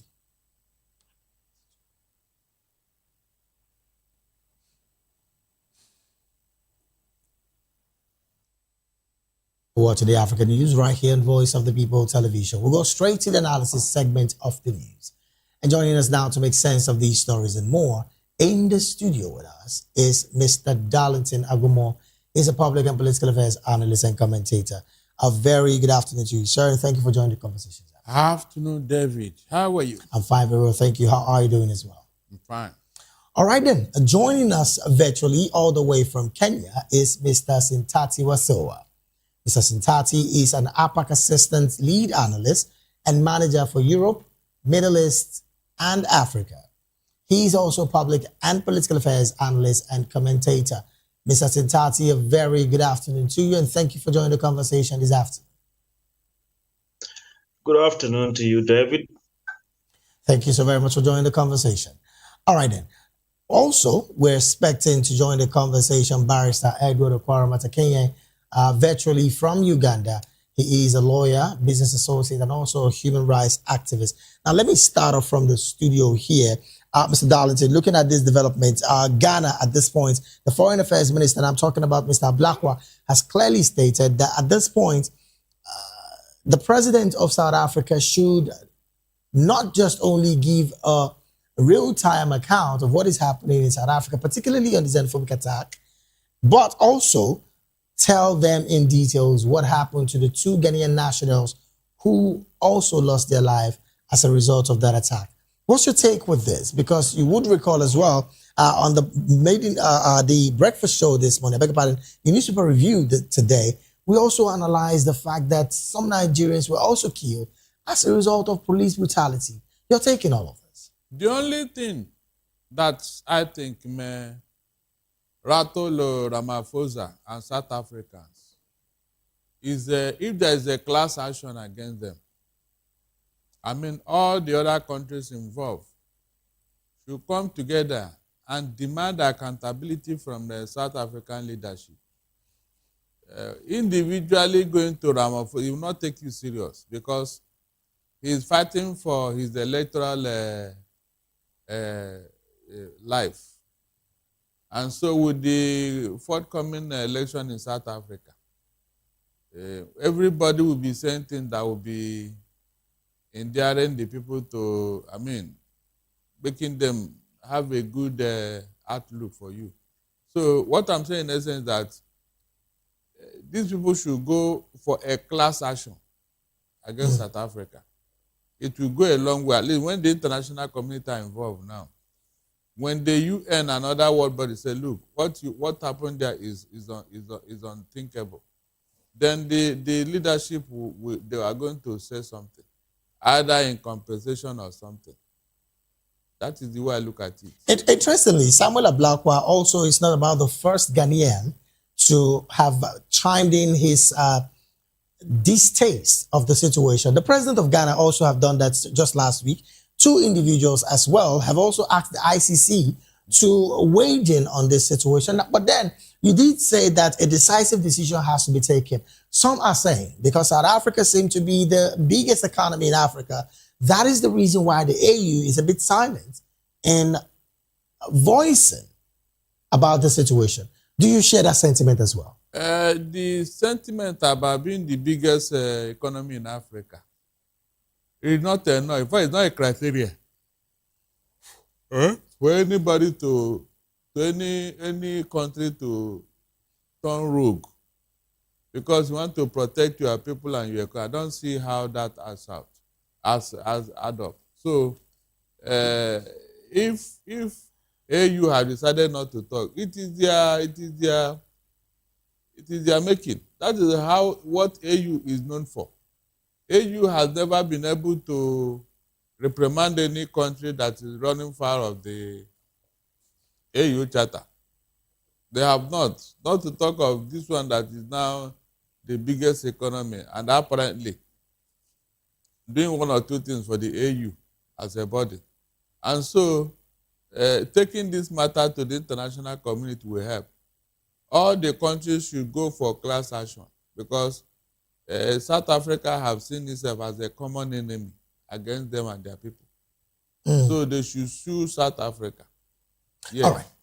All right. Let me take this conversation to Kenya. Well, Mr. Sintati, your take on this as well, because this is not about the first time we're having this conversation, but incitively, the president of South Africa has called on the Pan-African Parliament, that's PAP, to lead Africa's response to migration. Well, in his words, he said the country should tackle countries in Africa should tackle conflicts, poverty, governance failure, and that, of course, this forces the people to leave their homes. Now, looking at these sentences by the president of South Africa, Cyril Ramaphosa, would you say it is somewhat justifying the actions of vigilantes in South Africa, forcing non-South Africans out of their homes and out of their businesses, thereby even killing some of them, allegedly, from what we're hearing from South Africa?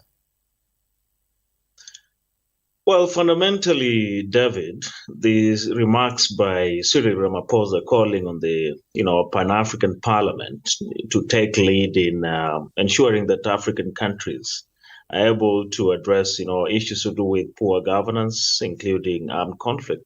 I mean, it represents the perspective of the South African government, inherently speaking. What Ramaphosa is simply saying is that in as much as other African governments perhaps are blaming the South African government for not taking firm action against these, xenophobic groups. Is simply telling them that, look, you are also partly responsible for this, that you'd rather address those issues that are pushing these immigrants to come from your countries to South Africa. But I mean, when you look at the sense of it, I don't really think Ramaphosa should escape responsibility from this issue. After all, I mean, if we have any illegal immigrants in South Africa, and then the law should take its own course. I mean, they should be tried in within the South African justice system, and it shouldn't be difficult for the South African government, I mean, to go after those particular xenophobic groups and prosecute them as well. However, that is least expected to happen. I mean, this particular kind of protest and unrest definitely have some really weighty political links. So I don't see that happening. All right then. Well, still staying with you, Mr. Sintati. Now, a lot of persons have said that, look, Ramaphosa is clearly talking the situation that has been inherent in some African nations where the people, I mean, governments do not take care of the people, thus the people leaving for greener pastures. I mean, this is neither here nor there. But if that is a yardstick for the actions of some of the vigilantes and anti-migration groups to go into companies, into homes, dragging people out of their homes, is that well enough or good enough to be seen for a country that parades herself as a pan-African nation? Plus, owing to the fact that recently, one of the former prosecuting officers in South Africa is clearly saying right now that things are not getting good again with the economy because both these particular actions by these individuals is affecting the businesses, the trades, and even foreign direct investment. What do you think is going to be done as a result of these pronouncements by the president? Because again, on one hand, the same president was the same person who rolled out 600 million rand to protect the people when they were having this march. So this statement, what do you make of it as well? Well, my take on this developments is, Ramaphosa is clearly playing politics with this entire issue. I remember at first he, signed an order to release money, finances to be spent. Secondly, he went ahead giving audience to some of the leaders of these particular groups who met with him. But nothing really serious came out of that particular meeting. And then number three, he went on reassuring other Africans who are in South Africa that perhaps it's only illegal immigrants whom the government will take action. But apart from that, I mean, you cannot allow, any country in any sort, in any manner, in any particular way, I mean, to have mobs running around, I mean, arresting illegal immigrants. That should only be done by, government officials.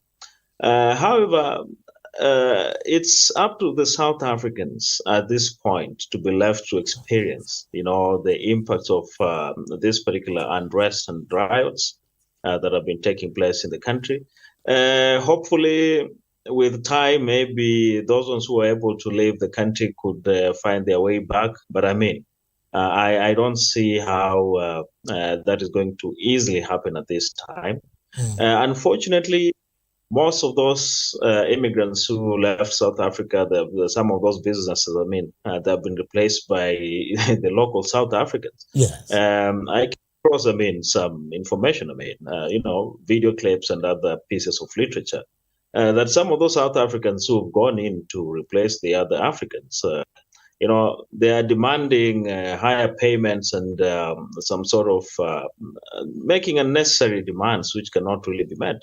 And they're even now turning against each other, trying to destroy some of those businesses, which is particularly concerning. So I guess at the end of the day, it's up to the South African people now to have a very hard look in the mirror by themselves. All right, and just stay silent as they experience all these negative consequences, David. All right, then let me bring this conversation back to Nigeria. Now, looking at this development, the statement by the South African president, particularly calling on the Pan-African Parliament to lead Africa's response to migration, is that an indication? Because some have said that the body language of the president on one hand is saying, look, do not take laws into your hands, talking to the vigilantes. But on the other hand, he's talking again, telling governments of Africa to take care of their people, which is fundamentally right, if you ask me. But with all of this, with these situations and statements by the president of South Africa not be termed by these same vigilantes that the president is solely supporting their actions of going into factories, into companies, and into other people's homes, non-South Africans, and forcing them out of their homes? It is very wrong. Like I told you, Ramaphosa is fighting for electoral victory. And so he's going to do everything to win the heart of South Africans. That is just the major reason for all this double standard. You brought out 600 million rand, Abi, to protect the immigrants, the illegal immigrants, according to you, from harm's way. And now you are saying a different thing entirely. Meanwhile, the matter have not even ended, And so you can see that politics is playing a very big role here. Ramaphosa does not want the opposition to take the lead, in trying to protect South African youth from illegal immigrants. That's what is going on, nothing else. And telling me now that a country should make sure they don't have conflict, they will tackle poverty and all these things. Was South Africa like this? Was South Africa like this 50 years ago? Were they not wallowing in the pang of appetite? So if other countries have said, no, we are not going to help you, sort out your problem, do you think they'll be where they are today? Are we witnessing a payback of a government that is not carefully having a retrospect on the past situation it went through before getting to where it is now? History can play a very big role in the life of a man, either positively or negatively. The MSC that came to Nigeria, one of the first things they say is that they are indebted to Nigeria for the role they played there during apartheid. These are people that remembered. But I'm telling you, 90% of the people doing this xenophobic attack, they don't even know their history. And I don't think anybody have told them, because these youth, they don't go to school much. I don't know why you can be living a lazy life and you are blaming your situation with people that came into your country, as if they took away your destiny. I can't see how, because most of these people that they are talking about, they are doing informal trading. Informal trading. Well, on one hand, I'm still staying with you. On one hand, is the parts where you did mention that some of these youths are not educated. But the video we're having on our screen right now clearly is a different ballgame. Now, the video clearly is indicated security operatives following these young people into a business place to drag out non-South Africans. So the security apparatus in South Africa is also complicit in all of this. So are they also not educated about the history of South Africa's apartheid period? It is possible, because these are used too. It is possible they are not aware. The onus is on government to do the needful. Because if this thing continues and gets out of hand, of course, the leadership and the government will take the brunt. They will not come and tell the whole world that it is our youth, so we have warned them, they didn't hear. Nobody will take that. I'm not joking. Nobody will take that. It will take another thing entirely. Maybe the format of a Rwanda genocide. Maybe when such a case is brought against South Africa, they will sit up. All right, then. Let me take this conversation to Nairobi and, of course, we'll wrap up by returning back to Nigeria. Mr. Sintati, now we're coming to situations emanating from your country where the National Cohesion and Integration Commission is saying that it will conduct an independent investigation into the utterances attributed to former Deputy President Rigathi Gachagua and 9 others. What do you make of this story? Some are saying that the president is tutoring going into the 2027 elections and clearly want to look for a way out to making sure that the person of Rigathi Gachagua and his other allies do not in any way get close to the ballots, even though there are still some court cases in all of this. Your take, maybe in 1 minute. Well, first of all, I think it's important to mention the fact that the National Cohesion and Integration Commission is not an effective institution as far as addressing some of these issues are concerned. Over time, ever it was formed under the current constitutional dispensation. I mean, we've never really seen serious prosecutions, regarding hate speech. That has never happened. And I think the targeting of the former deputy president, Rigathi Gachagua, is, largely politically motivated.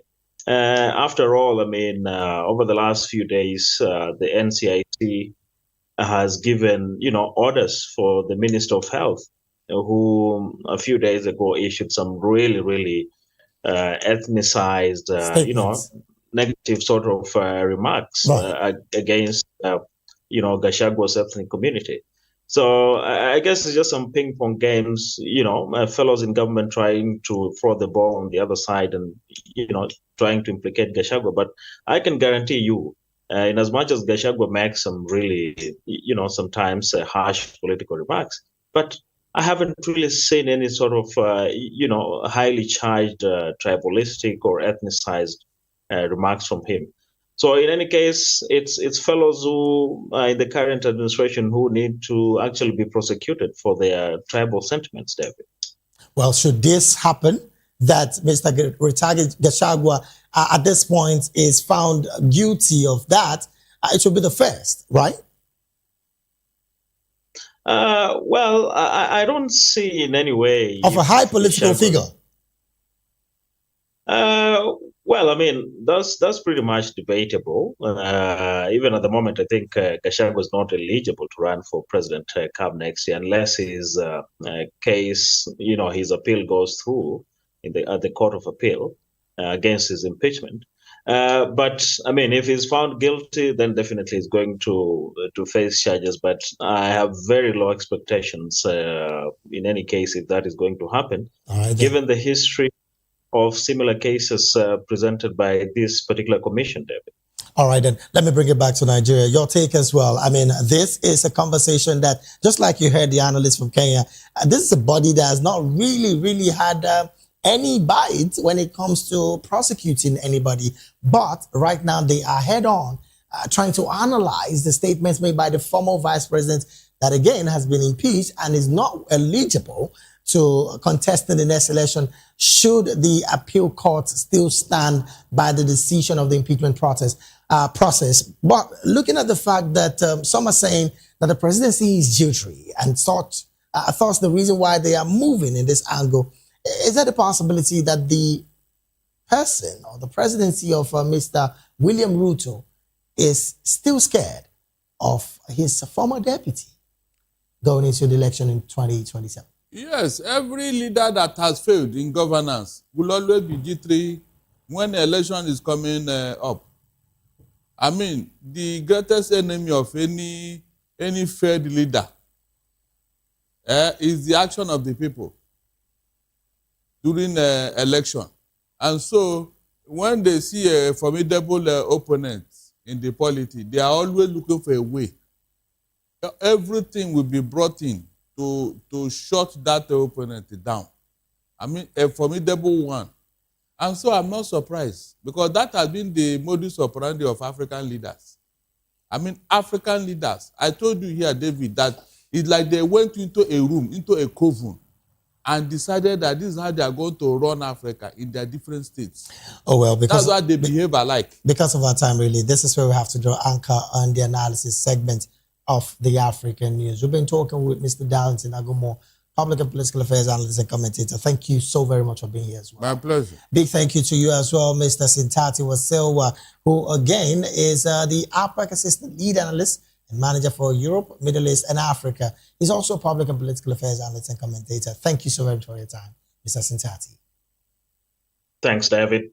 All right, and we'll take a very short break right now. When we return, more stories in business and sports of the African news will be up next. Please stay with us.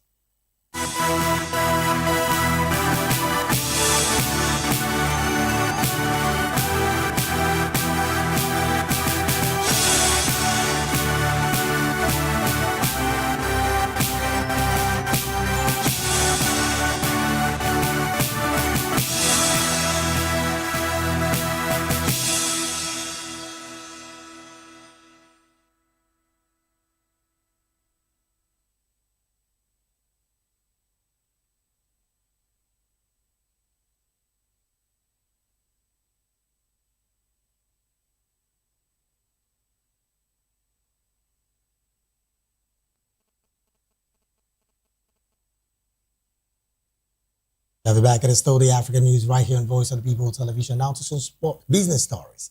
South Africa's mobile telecommunication operator Vodacom Group upgraded its medium-term growth targets on Monday after completing its acquisition for a controlling stake in Kenya's Safaricom while reducing its dividend payout ratio.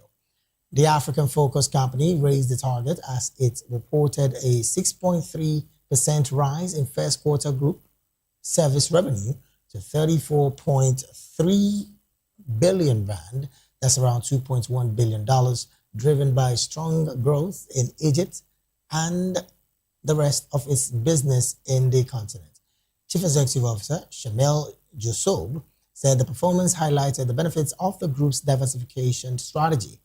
He said the completion of the acquisition of a controlling 55% stake in Safaricom, up from 35% previously, marked a defining moment for the company and significantly strengthening its long-term growth outlook.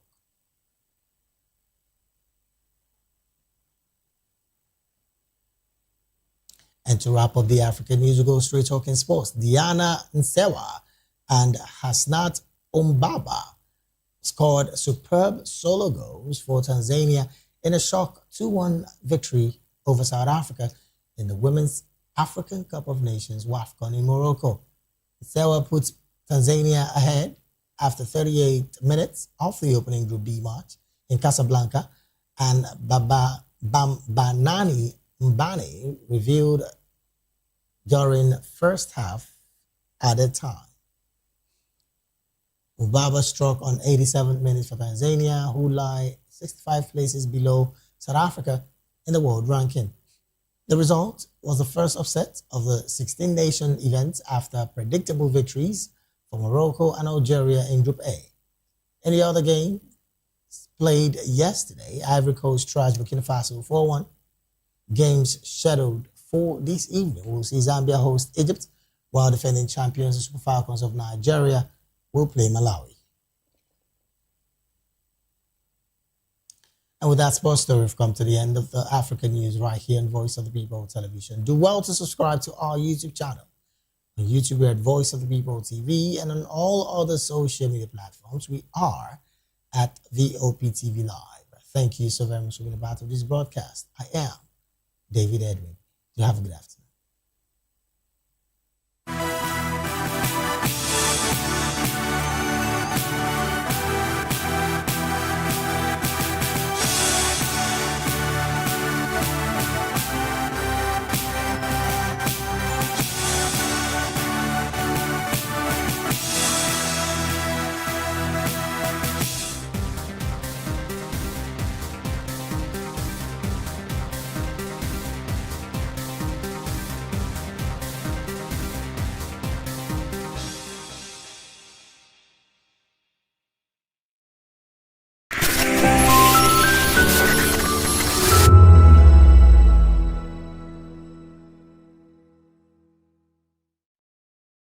If you've been drinking, don't drive.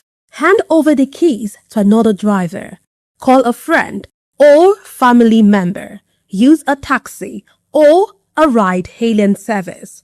Wait until you're completely sober before getting behind the wheel. A few minutes of inconvenience is far better than a lifetime of regret. Friends, don't stand by in silence. If someone who has been drinking insists on driving, speak up. Offer an alternative. Taking away their keys could save a life. Driving is our responsibility, not a right.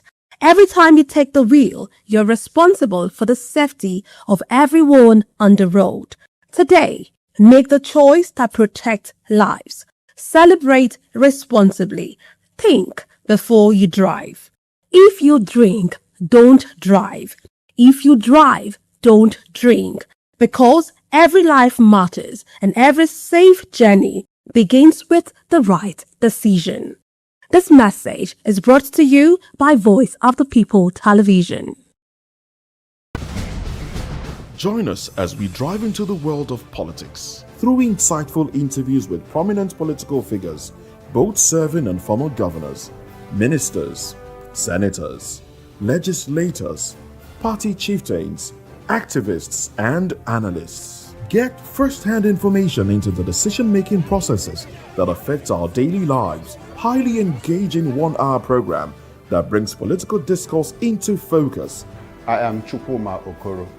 Political Lens, Monday through Friday, 6 to 7 p.m. Join us.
This is African News on Voice of the People Television, where we don't just bring you the news, we bring you Africa's heartbeats, the policies that shapes our world, and the economy that determines our future.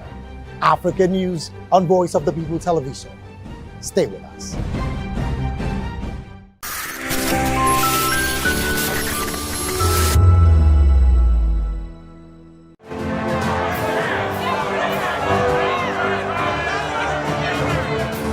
Do you want your voice to be heard? Do you know that you matter in the scheme of things? The People's Voice, the show where ordinary citizens take center stage as we discuss the biggest stories that affect you and I. With you in mind, we facilitate lively discussions, debates, and interviews on the topics that matter most to you and I. From social justice to economic empowerment, education to healthcare, governance, and more. Tackling tough topics and amplifying your voice. Join the conversation and make your voice count. The People's Voice. Make your voice count. Nigerians, your voice matters, and in 2027 it starts with your permanent voters card, your PVC.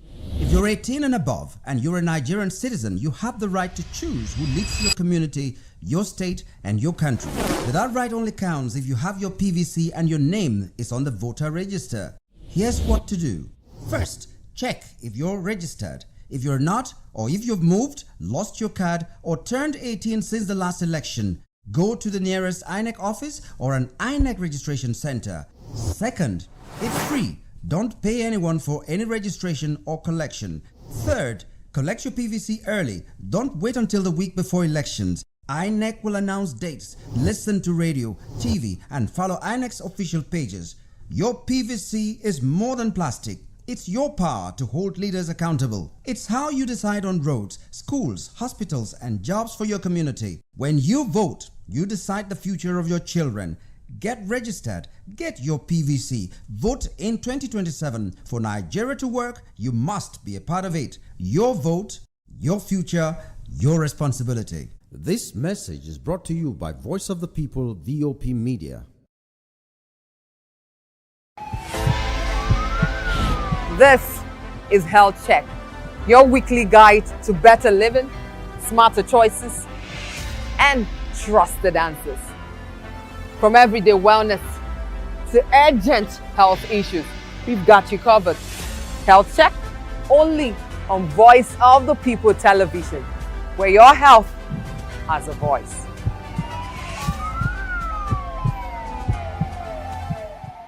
The red carpets, awards, the razzmatazz, music, fashion, interviews, and more.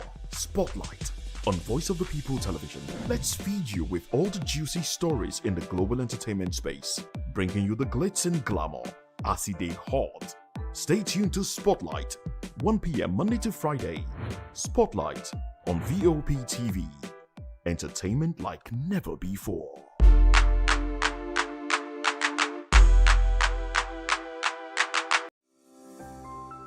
VOP TV. Now, you have more than a voice.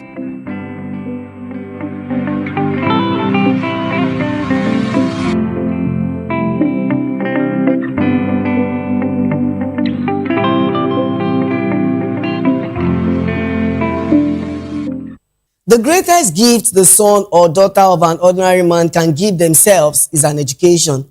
These powerful words by Nigerian cybersecurity expert Abib Oladipupo underscores the transformative power of education in empowering young people, breaking the cycle of poverty, and building a more prosperous and sustainable society.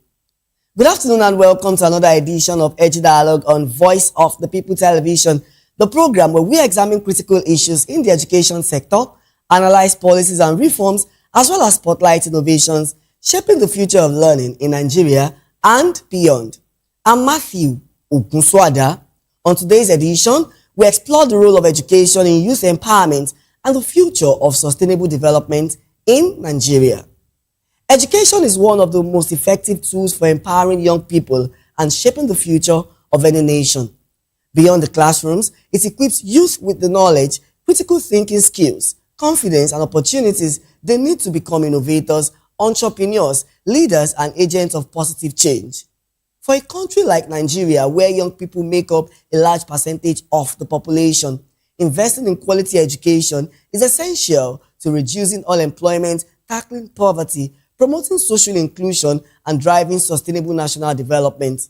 Yet, millions of young Nigerians still face barriers to accessing quality education and realizing their full potential.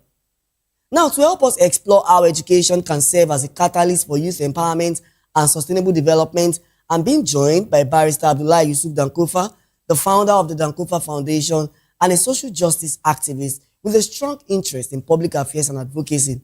Barrister Dankofa is also a passionate lawyer who is passionate about using law, advocacy, and public engagement as tools for national development and social awareness. Good afternoon, Barrister, and we're very glad to have you join us on the program once again. Good afternoon, Matthew, and thank you so much for having me today.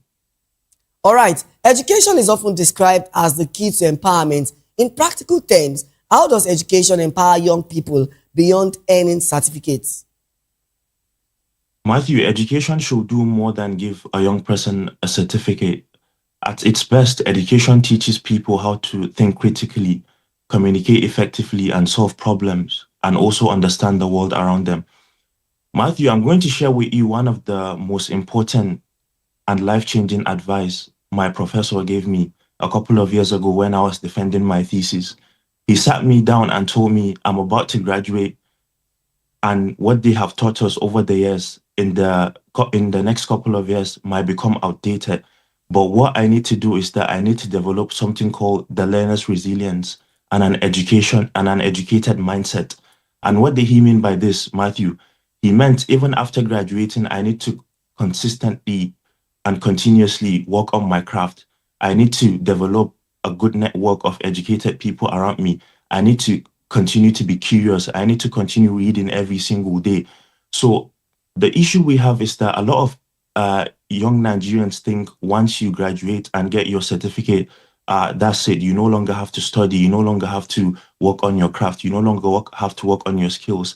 But it doesn't work that way. Graduation is just a starting point. And we must also distinguish between schooling and genuine education. Someone can spend years in the classroom without practical skills, confidence, or exposure required to succeed. So real education should prepare young people not only to pass examinations, but to also navigate life, to, to get skills necessary to succeed in the job market, to create value, to participate in leadership and problem solving, and also to be able to give back to their community.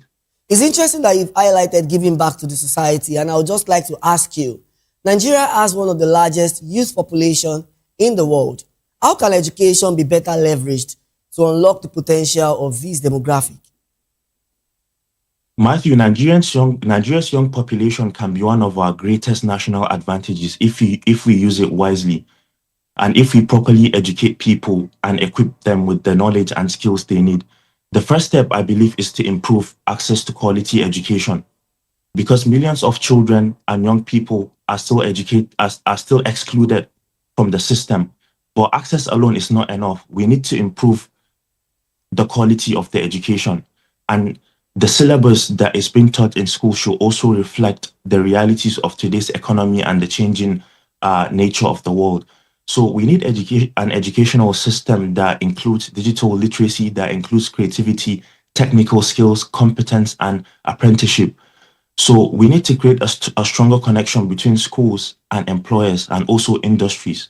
Nigeria should also recognize that different communities have different needs. For example, in a rural area, education in a rural area may need to include things like modern farming, like food processing and agricultural technology, while students in urban areas require stronger exposure to technology, finance, and also creative industries. So the objective should be to turn our young population into a productive human capital.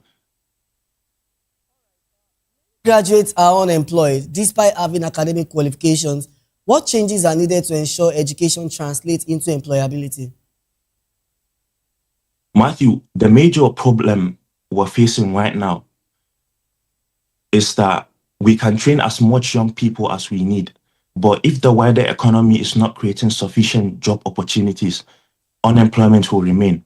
The government must do enough to support industries so that industries can generate a large number of jobs, while also creating an environment in which small businesses can thrive. One of the major problems we have is, like, if you look around Nigeria right now, we got millions of graduate, hardworking people, very diligent and hardworking people that are willing to work hard and succeed. But the economy and the system have been failing them because there are literally no jobs available. There are no opportunities available. And another major problem we have is the disconnect between what students are taught and what employers and industries actually need. And this was highlighted a couple of weeks ago by the CEO of MoneyPoint, where he said there is a brain drain in Nigeria, and that what it's being taught in schools is not reflecting what employers need. So this needs to be addressed. Many graduate youth universities with knowledge, but little practical experience, limited professional exposure. So this needs to be addressed. There should be internships, apprenticeships, and work placements being implemented in the university school system. Okay, so beyond internship and what you've highlighted, how can Nigeria's education system be redesigned to equip students with digital, entrepreneurial, and leadership skills required in today's economy? Matthew, one of the most important things that needs to be done is that we need to move away from an educational system that rewards memorization and passing exams towards an educational system that encourages creativity, curiosity, and problem solving. Digital literacy should begin early.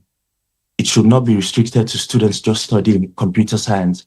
Every young person should understand how to use technology safely and productively, whether that's for research, communication, employment, or entrepreneurship. And Entrepreneurship should also be embedded in the educational system. This is of utmost importance. Students should learn basic finance literacy, business planning, negotiating, how to identify and solve problems. Leadership should also be implemented in the university system. This is equally important. Leadership is not just holding a position. It involves integrity and responsibility, communication and service to the community. And I believe teachers should also receive continuous training, because you cannot prepare students for a changing world using teaching methods that have not evolved. In fact, you cannot give what you don't have, Barrister. Absolutely. So let me just ask you, beyond formal education, how important is mentorship, vocational training, and life skills in empowering young people? And then beyond that, as someone who is deeply involved in youth development, what are some of the biggest challenges limiting youth empowerment through education in Nigeria? Beyond education, this is absolutely important, because formal education alone cannot prepare young people for every challenge that they will face. Mentorship gives young people access to guidance, experience, and network. Sometimes a young person has the ability but does not know what opportunity exists or how to access them. A good mentorship can help them avoid mistakes, can help them build confidence, and to see possibilities beyond their immediate environment. And I believe vocational training is also essential. Nigeria needs skilled technicians, builders, tailors, electricians, agricultural workers, and many other professionals. So this pathway should be respected and treated as serious career options rather than alternative for people, And I want to also highlight something important. Life skills such as communication, financial literacy, and emotional intelligence should also be adopted. A person may be technically brilliant, but if they struggle and if they cannot communicate, manage their money, or work with others, or respond to setbacks, success requires combination of knowledge and practical skills, and also character.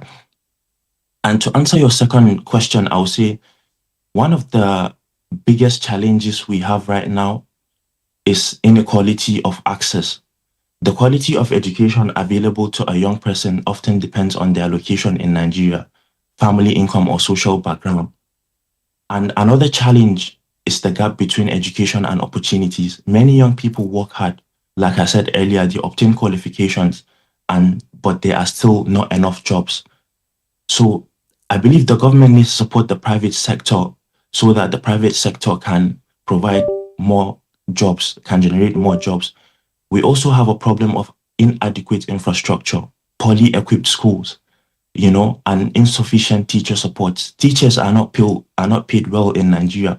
Teaching, if you look at teaching across the world, is one of the most important jobs, because teachers literally train children to become productive members of the society. So when we neglect that, when teachers are not supported and paid well, it creates a problem.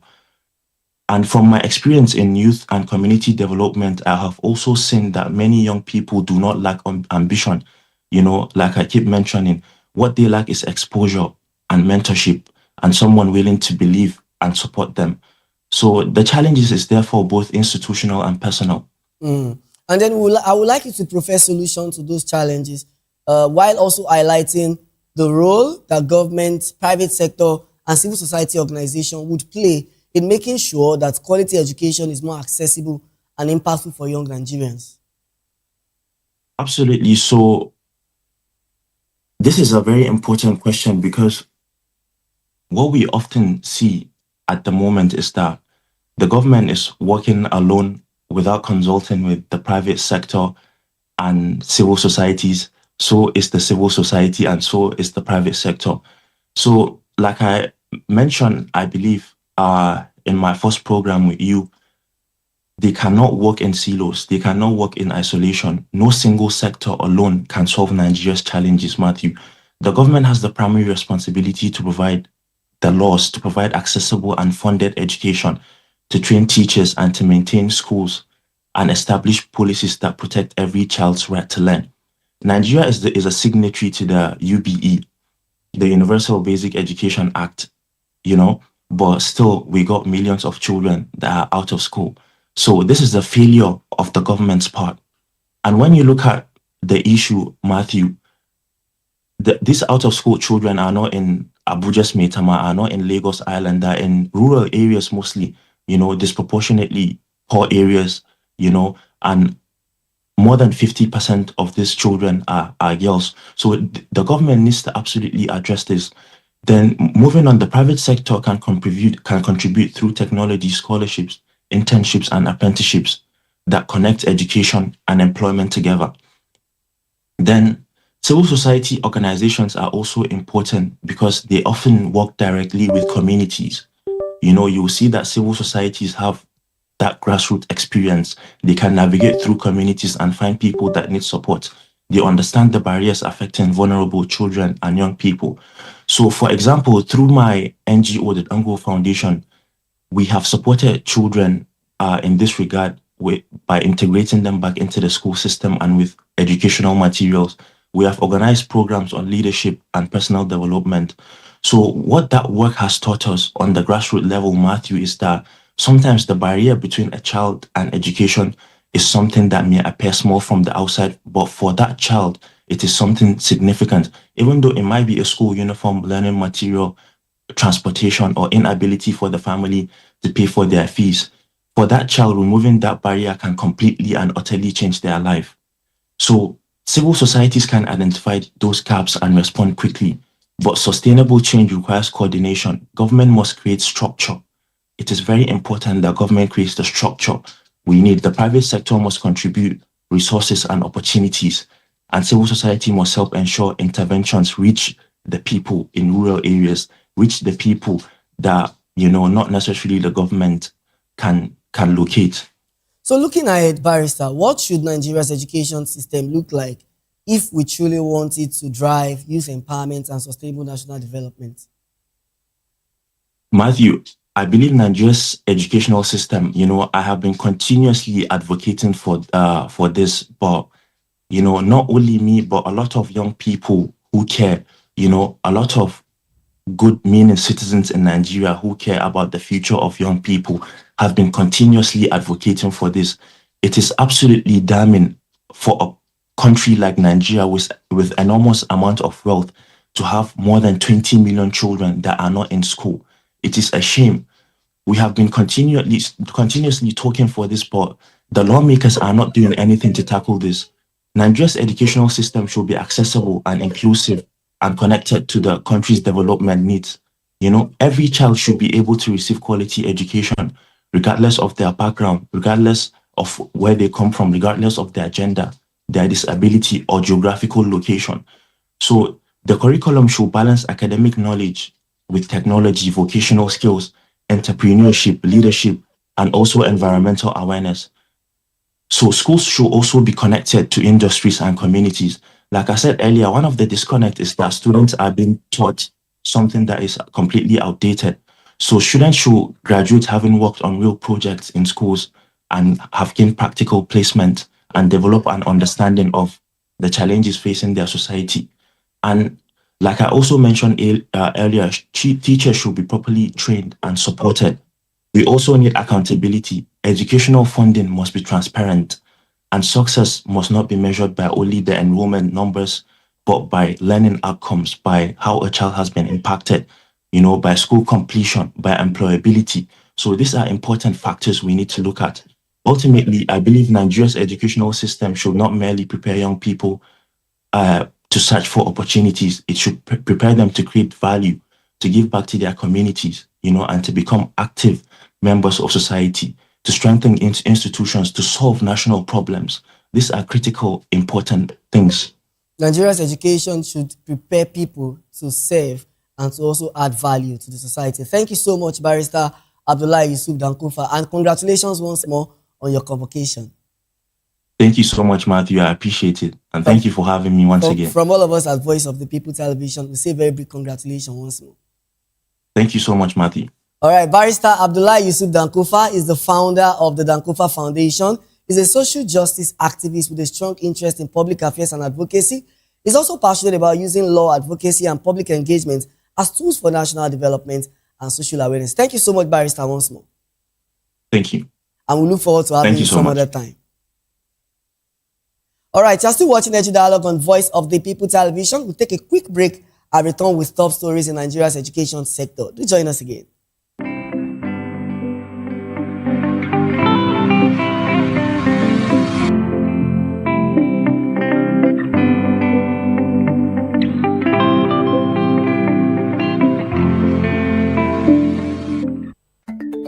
Africa is on the move, a continent of rising voices, untold stories, and powerful transformations. From the streets of Lagos to the heart of Nairobi, from the mines of Congo to the tech labs of Cape Town, the African story is being written every day.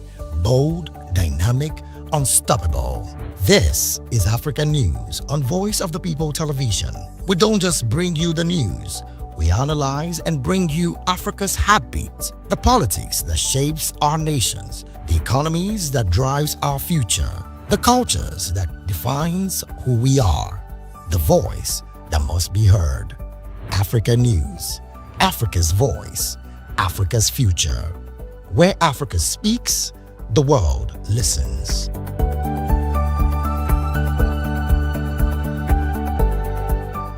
Behind every broken desk lies a broken promise. Education shapes the nations. But who is asking the right questions? Introducing Edu Dialogue, the show that goes beyond the surface, exposes the cracks, the corruption, and the silence in Nigeria's education system. Edu Dialogue, Saturdays, 3 p.m., only on Voptv. We break the biggest stories, from missing funds to policy failures. We ask the tough questions and demand real answers. Edu Dialogue, this Saturday, 3 p.m. on Voice of the People Television. Join us on People's Voice, where we amplify the voice of those that matters the most. Join the conversation. Share your thoughts with me. I am Xavier Udo. Weekdays, Monday through Friday, from 4 p.m. to 5. Don't forget, our voice matters the most. Let us come together and share our concerns. Thank you. Welcome to the locker room, the home of football talk that matters. I am Jerry Arpillon. Join us every weekday, Monday to Friday at 5 p.m. Nigerian time, as we share the hot takes and hot debates in the exciting world of football. And joining me are the usual suspects, Ikechukwu and Mayowa, as we break down all the hot takes and everything that's happening in the football. Don't just watch football, live it with us. Catch us on the locker room and Voice of the People Television at 5 p.m. Nigerian time. And like I always say, if not pointing at all, please discuss. On Edu Dialogue, we bring you fresh ideas and conversations, shaping the future of learning in Nigeria and beyond.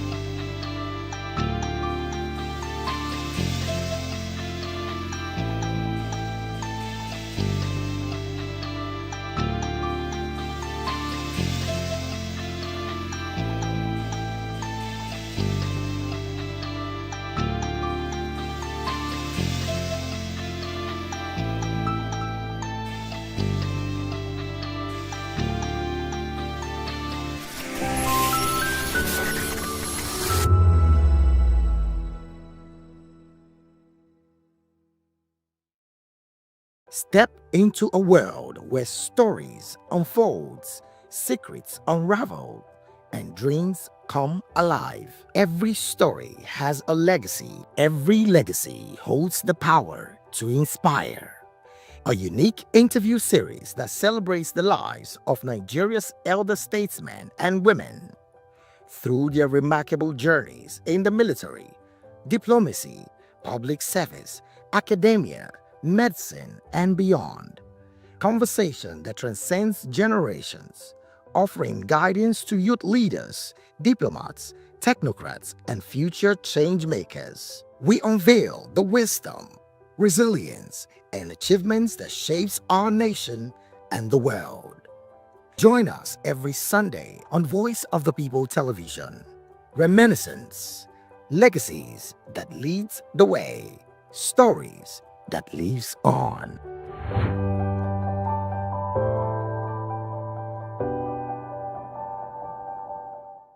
Hey guys, what's up? How you all doing? They call me Lovisha Nelson One, your number one celebrity host, and you are watching Voice of the People Television, VOP. Stay tuned. Uyi Osarate is my name. I am a friend of the microphone, Voice of the People TV.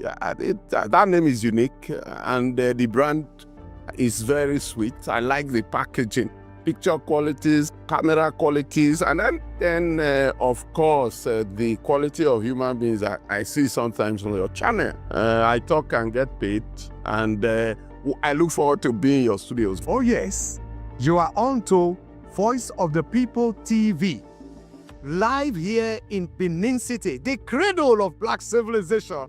What are you waiting for? Tune in, bro. VOP TV.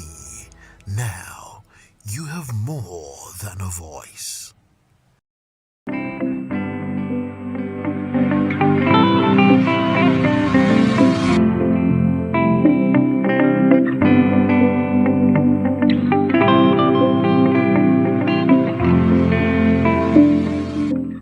Glad to have you join us again. Let's now bring you top stories in Nigeria's education sector. The Governing Council of the University of Ibadan has announced the appointment of a new substantive Vice-Chancellor, Professor Peter Olamakinde Olakpigba, to lead the 77-year-old institution. The university had earlier commenced the search for its 14th Vice-Chancellor, with the position becoming vacant on November 1st. According to university authorities, the selection process followed due procedure, and the new Vice-Chancellor is expected to provide visionary leadership for the continued growth and development of the university. The appointment takes effect immediately, and stakeholders have welcomed the development, describing it as a new chapter for the premier university. As part of efforts to improve access to quality education, Team Upgrade, comprising the 2026 fellows of the Lateef Jakonde Leadership Academy, has launched a digital hub and a remodeled library at Alakpere Community Senior High School in Lagos. Speaking at the unveiling, the Executive Secretary of the Lateef Jakonde Leadership Academy, Aishat Agbaje Okunade, alongside members of Team Upgrade, described the project as a commitment to promoting digital literacy and creating a more conducive learning environment for students. We make sure that our fellowship program and the fellows bring on board clubbers is that they are solution providers and they are very solution oriented. And so nothing feels better whenever I'm here, seeing that they are providing solutions to one of our, smaller problems. When governments deliberately invest in young people become builders instead of critics. It is also us proving that ordinary citizens can actually work with public servants, private organizations, and young leaders. And when we come together, we can actually solve problems that seem too difficult. We're keeping the students of Alakpere Senior Community High School with digital facilities and, of course, also rebranding their library so that it fits the 21st standard of library use that they can use to read, and they can also get access to books that would also enlighten them about the world. Also speaking, education stakeholders commended the initiative, describing it as a timely intervention that will enhance teaching and learning across the country. We know that we are in a global village now. So when we talk about technology, it's something that everybody has access to. And having access to it in this kind of situation, graduates might have promise that we open the place up for the students to use. I want to appreciate what they have done to our library and the computer room. Like, I didn't expect any of this, but when I went to the computer room and the library, it was so fantastic. Like, it will inspire our students to go up there and even though they don't know how to read the book, like, just see how they have done everything. 2 new books offering fresh perspective on artificial intelligence, media, and communication in Africa have been unveiled. The books are titled Nigeria's Media Artificial Intelligence Revolution, Transforming Communication Teaching and Practice, and Artificial Intelligence in African Media and Communication, Reshaping Pedagogies and Professional Practice, edited by Professor Kayode Mustafa and Dr. Abdulgafar Arikewuyo of the Department of Mass Communication, University of Ilorin. The books are now available on Amazon. They examine how artificial intelligence is reshaping media practice, journalism, communication, education, and professional practice across Nigeria and the African continent. And to wrap up the news, let's tell you that a civil engineering student of the University of Lagos, Joshua Bamishaye, has emerged as the winner of the CEO and Founder Grant Award, an entrepreneurship initiative designed to support and empower young entrepreneurs. Joshua, who is also the founder of Activate X Academy, received a cash grant to support the growth of his venture. Speaking after receiving the award, Joshua expressed gratitude to God for the recognition, stating that Activate X Academy will continue to equip young people with digital skills, leadership capacity, and academic excellence and entrepreneurial opportunities that prepare them for the future. And that's a wrap on Edu Dialogue on Voice of the People Television. Today, we explored how education serves as a powerful tool for youth empowerment and the future of sustainable development in Nigeria. As Nigeria continues to invest in its greatest asset, inclusive education will remain critical to building a more prosperous, resilient, and sustainable future. For more insights and in-depth discussion, please subscribe to our YouTube channel on YouTube. We are Voice of the People Television, and across all social media platforms, we are at Voptv Live. If you witness news or events in your communities, we would love to hear from you. Please share your eyewitness reports, event coverage requests, photos or videos with us on WhatsApp on 0814-606-4057. You can also email our newsroom at news@vop.ng. My name is Matthew Okunswada. Join us next week as we continue to spotlight the policies, people, and ideas shaping Nigeria's education sector. Until then, stay informed, stay engaged, and remember, the greatest gift the son or daughter of an ordinary person can give themselves is an education. Thank you so much for watching. I'll see you the same time next week. Bye for now.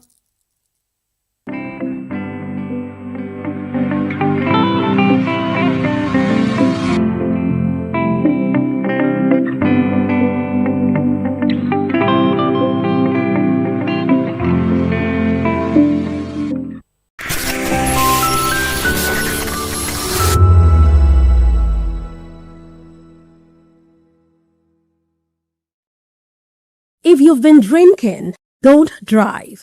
Hand over the keys to another driver.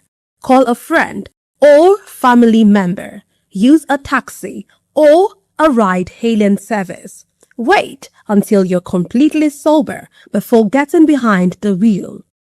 A few minutes of inconvenience is far better than a lifetime of regret. Friends, don't stand by in silence. If someone who has been drinking insists on driving, speak up. Offer an alternative. Taking away their keys could save a life. Driving is our responsibility, not a right. Every time you take the wheel, you're responsible for the safety of everyone on the road. Today, make the choice that protects lives. Celebrate responsibly. Think before you drive. If you drink, don't drive. If you drive, don't drink. Because every life matters and every safe journey begins with the right decision. This message is brought to you by Voice of the People Television. This is Health Check, your weekly guide to better living, smarter choices, and trusted answers. From everyday wellness to urgent health issues, we've got you covered. Health Check, only on Voice of the People Television, where your health has a voice.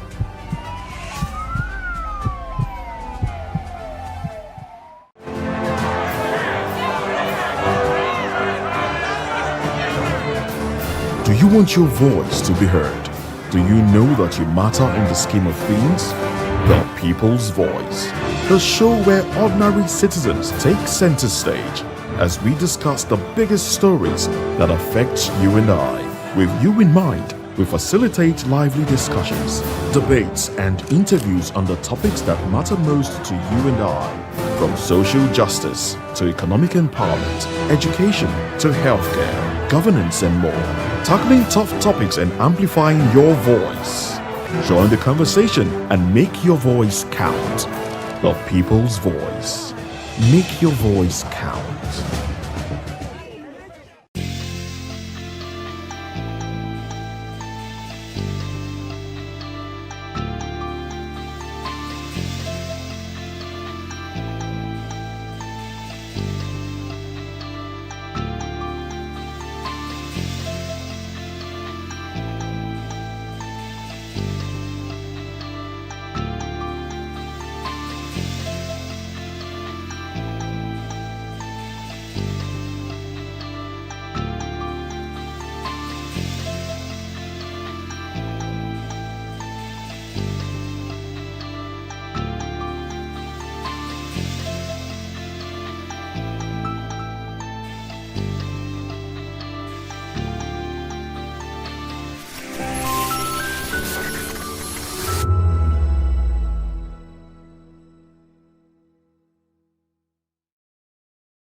Welcome to the locker room, the home of football talk that matters.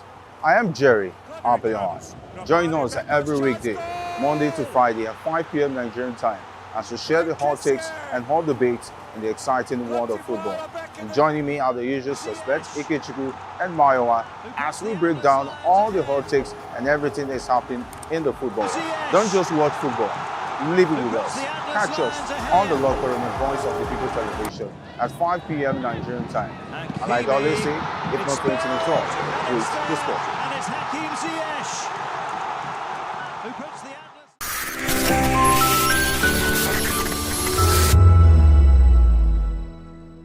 Improving access to quality health care remains a critical priority, and technology is increasingly bridging the gap between patients and medical professionals across the world.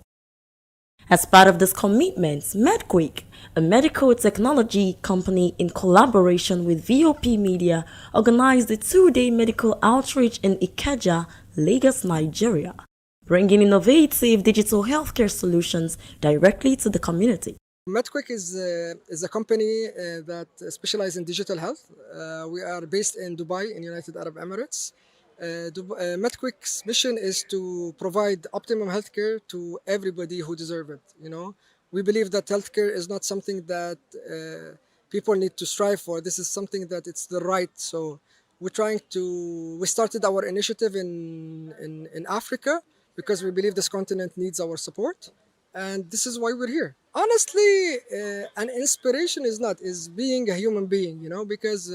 Everybody sees what's happening in not just Africa, in Southeast Asia, in the Middle East as well. We're from the Middle East, so we understand the principle of not to have certain things, you know. And some things that are luxuries in the Western world is a necessity over here. And if we can make something really good, why wouldn't we do it? So we participated in exhibitions in Africa, especially in South Africa, and we expanded, and we're here in Nigeria right now.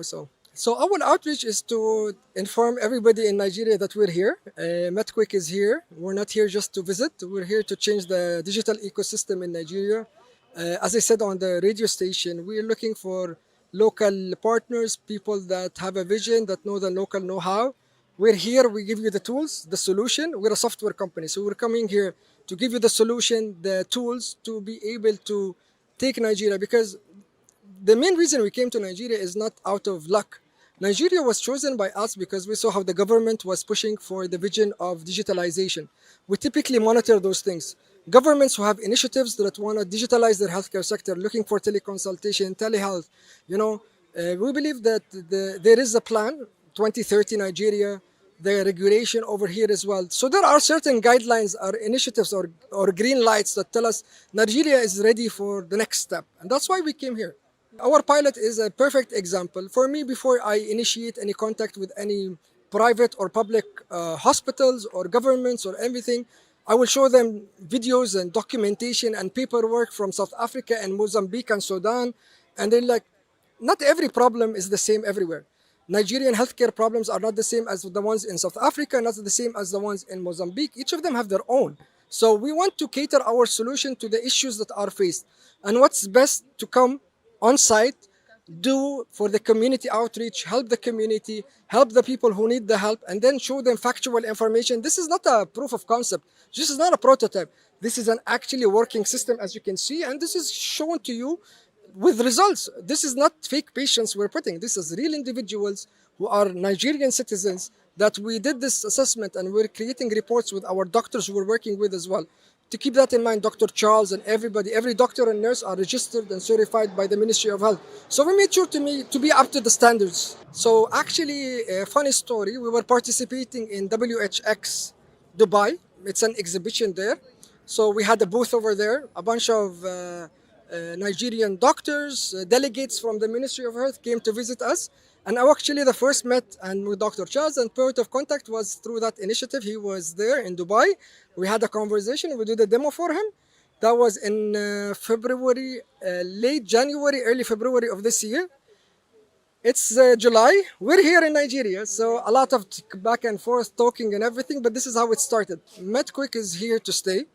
Not just in Africa. We are here to break the hold of corporate organization. We try to initiate, because we try to work with NGOs to create funding.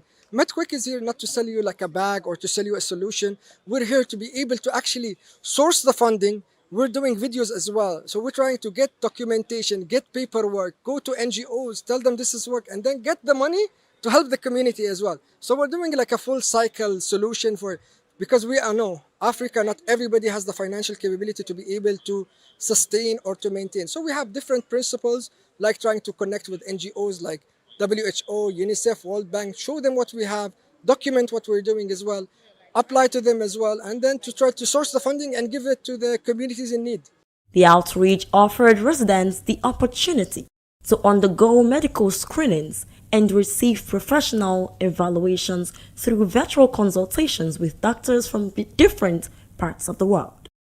By leveraging digital technology, healthcare professionals were able to access patients, review diagnostic results, and provide expert medical guidance beyond geographical boundaries. In Nigeria, so this is the first one, but we've been to Africa, we've been to South Africa, Durban and Johannesburg, and went to Mozambique, Nakala and another city, and we've been to Sudan and Kenya. And now this is the first time in Nigeria. We just, first of all, as the CEO said, Africa is like the Middle East. We want the digital health to be known for everyone. So because not everyone can go to the hospital, at least get consultation. Usually when you go to any hospital and do a consultation, you will pay some money, which is most people, they can't afford the money to pay a consultation. So they come to us here, at least we do the consultation, we give them prescription, everything, because we have our own doctors here in Nigeria. And then they can go to the hospital and get whatever they want. We're not 100% the foundation, we work with the foundations, with the NGOs. We try to help, first we try to help more people than selling. So we help more people too. We get to know, as my role in the company, I get to know all the NGOs. I talk to them, World Bank NGOs. I talk to them so they can fund our projects. In Nigeria, in South Africa, we did in Mozambique and we did in Sudan. We got funded from World Bank and some NGOs. So we could help a lot of people to do some good stuff with us also. We're not the only people who do some good stuff. So first of all, from you guys, from the media, from you, which is the first thing we did today, we did an interview on the radio. So that's how everyone knows it. From the media, from the NGOs, from our connection, from people we know. I already I have a lot of connection in Nigeria from LinkedIn. We have meeting on Saturday and Sunday with some digital health company, from media. We have like more than 10 meetings. I have to meet some people. So we will see how we can help the Nigerian people and the digital health, how we develop it, everything. At the end, we will see all the results. We have a result. Everyone can see our result. We will show how accuracy we were in this pilot. And we have the doctors. We have 3 doctors from Nigeria, 1 doctor from Sudan, And tomorrow will join us another doctor from South Africa, and we will let everyone see the result. We will let you see all the results we did. It has been amazing and mind-blowing, honestly, because to think that there can be a bridge between the patient and the doctor, like real-time attendance, real-time consultation, it has been amazing. And also you can get everything you need in a backpack. Like, Dora, backpack, so everything is set, so that's it. The most prevalent condition I've seen so far with the few patients I've seen is majorly hypertension. Most people have uncontrolled hypertension. Most people believe that once they take their drug for a while, they can drop it if they feel okay. So just because you feel okay doesn't mean the reading is okay. And the doctors have been able to analyze that despite the fact that they are not here physically. They've been able to prescribe medications. They've been able to prescribe tests they can run to get more information. And also they've been the doctors refer them to general surgeon, cardiologists and other departments that really deal with the condition. For people out there, I'll just advise you to come here to get checked. And also for medical professionals, this is a backpack you do not want to miss on, because anywhere, anytime is on point. Okay, for people out there that need better healthcare and don't have access to it, I believe that companies purchasing these products actually can make them go to rural areas where you can actually get healthcare checkup, like detailed and comprehensive healthcare checkup without breaking the bank. Patients presenting with different health conditions received personalized medical attention, including tailored prescriptions. Referrals for further investigations were necessary, and recommendations for continued care at appropriate healthcare facilities. For many beneficiaries, the outreach was an opportunity to gain a better understanding of their health and receive expert medical advice that may have otherwise been out of reach. I had the medical lesson from VOP, then I come down here to get my medical checkup, and it went well. They asked me a little questions and I answered the way I was directed. And also people I saw here, they are real, and what they gave me was okay by me. I'm satisfied with the doctors and they directed me who I will go and meet and what I'm going to do the next. I'm okay with it. The Almighty will bless them for this opportunity they gave us to do, that their hands will never dry up in Jesus' name. I used to dedicate hours listening to VOP 90.3 FM. And I said that I must be here today because of what is going on. You can see the number of people that are here. Tens of hundreds of humans gathered here. Most of them are here. Let's see these powerful guys I used to talk to. And let me complain of what is disturbing me. But the most important thing I want to talk about this 90.3 VOP FM station is that they've now stretched beyond the limits of broadcasting. It's no longer about just broadcasting, it's about people's life. It's about what do we do to make sure that Lagosians that have been into stretch or stress, that have been traumatized from all angles of life. Let's get life back to them. No studio, no FM studio, no television. I don't think there's any that has done this. This is the first time we're experiencing it in Lagos. And I'll say thumbs up to VOP 90.3 FM. Thumbs up to all those beautiful voices we've been hearing. At least I've seen some of them today. I'm happy to be associated with them. And I'll continue to say, yeah, keep moving. We are behind you. Okay, I came to be screened on my sight. I've been having a sight challenge, glaucoma and cataracts. So I heard about the screening, the health screening that is going on here. Then I came to be screened. And some of the other health challenges too. So when I came and I was able to link up with some of the doctors outside here. So they were able to examine me and also provide some solutions to the challenges I'm having. Like the sight challenge now, I need to go for surgery. And some other health challenge also I have. There's one also I have to go for surgery too. So I thank God for this opportunity that VOP have given to us to be screened freely. I thank God for the initiative, and I pray that God will help me to get a place that I will do the surgery and also the finance to take care of the surgery too. As you can see, since I lost my vision, I can't view the television. You can see my radio is always with me. It has been my companion. Ever since I have such a challenge, I've been listening to the radio. And when I got to know about VOP, I'm always with VOP almost all through the day. So as I'm here with me, you can see my radio here. With my bag, I have power bank. When the battery goes down, I charge. I listen to VOP. They do their various programs. They have been encouraging and they have been helping. Beyond providing consultations, the initiative highlighted the growing role of technology in transforming healthcare delivery, making quality medical expertise more accessible while encouraging early diagnosis and preventive health care.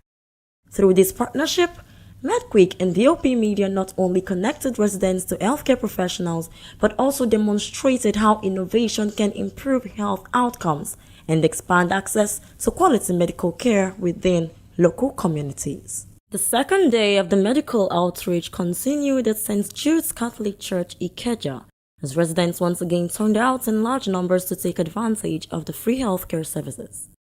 Building on the success of the first day, the outreach featured more advanced diagnostic equipment, enabling healthcare professionals to carry out a wider range of medical investigations.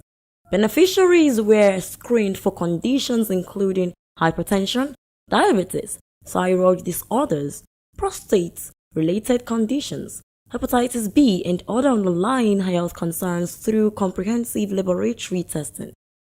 With the aid of modern laboratory tools and digital healthcare technology, patients received thorough assessments, accurate diagnosis, personalized medical advice, prescriptions where necessary, and referrals to appropriate healthcare facilities for further treatment. For many residents, the outreach provided access to medical tests that would ordinarily cost thousands of naira, removing financial barriers to early detection and encouraging more people to take charge of their health. The successful conclusion of the two-day outreach once again highlighted the importance of preventive health care, demonstrating how collaboration, innovation, and community-focused initiatives can bring quality healthcare closer to the people. Today's outreach is a reminder that quality healthcare goes beyond treating illnesses. It begins with prevention. It begins with early detection and making healthcare accessible for everyone. As residents live with prescription, medical advice, and better understanding of their health, the hope is that initiatives like this will continue to make residents know that they should prioritize their healthcare and healthier living. I'm Praise Peters, reporting for Voice of the People Television.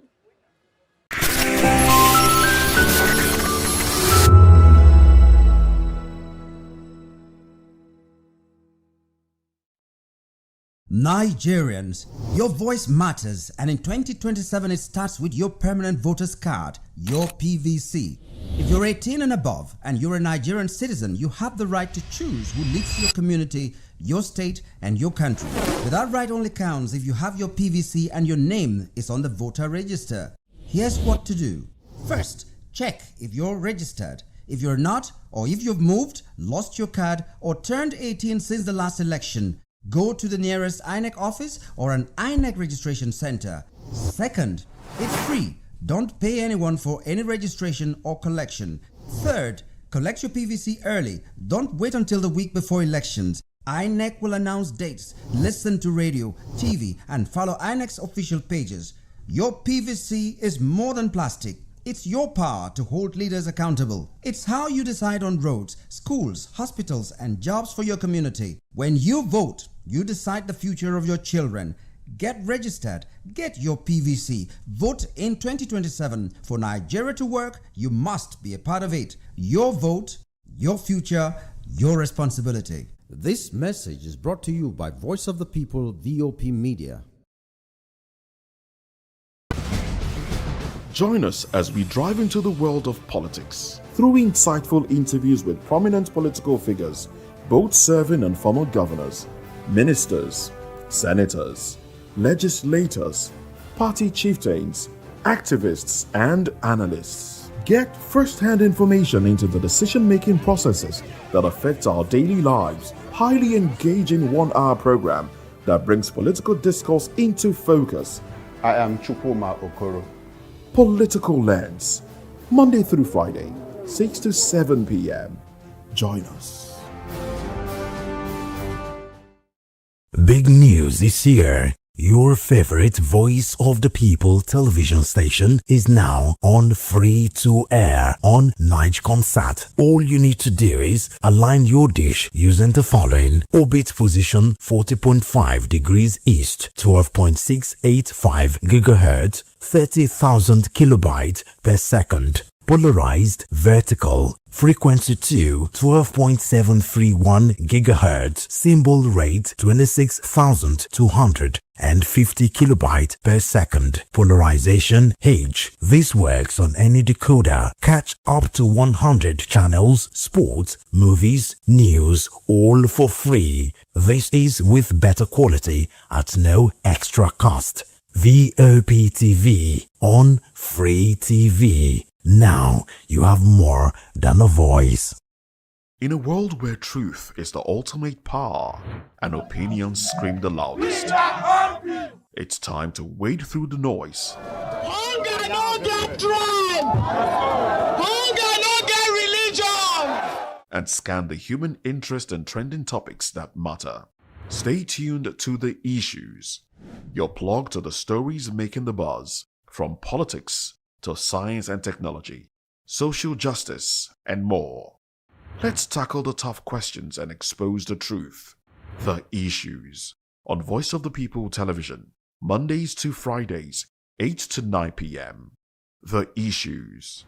Don't just react, understand.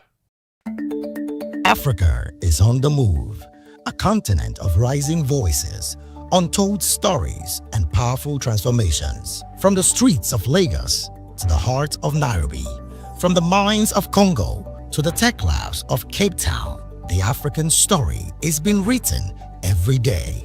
Bold, dynamic, unstoppable. This is Africa News on Voice of the People Television. We don't just bring you the news.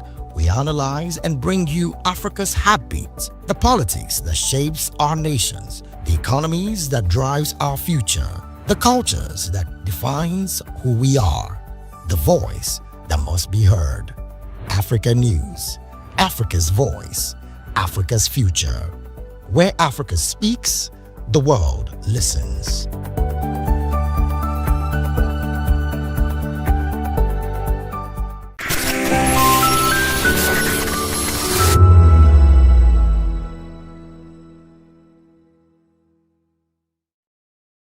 To know the happenings in the maritime sector, join us on the program Maritime Frontiers on Voptv as we discuss key areas in the maritime sector, from aquaculture, maritime transportation, maritime labor regulation, oil and gas exploration, ferry and passenger insurance, marine pollution and prevention, port operations, and lots more. Maritime Frontiers, exploring Nigeria's blue economy. In a world where power shifts with every headline. In a nation full of questions. In a world filled with noise, the truth needs a voice. The policies that shapes our world and the economy that determines our future. Every hour, every day, the grapevine keeps buzzing. And together, we are committed to telling the stories that shape our world, because your voice is our focus. Don't forget, our voice matters the most. Let us come together and share our concerns.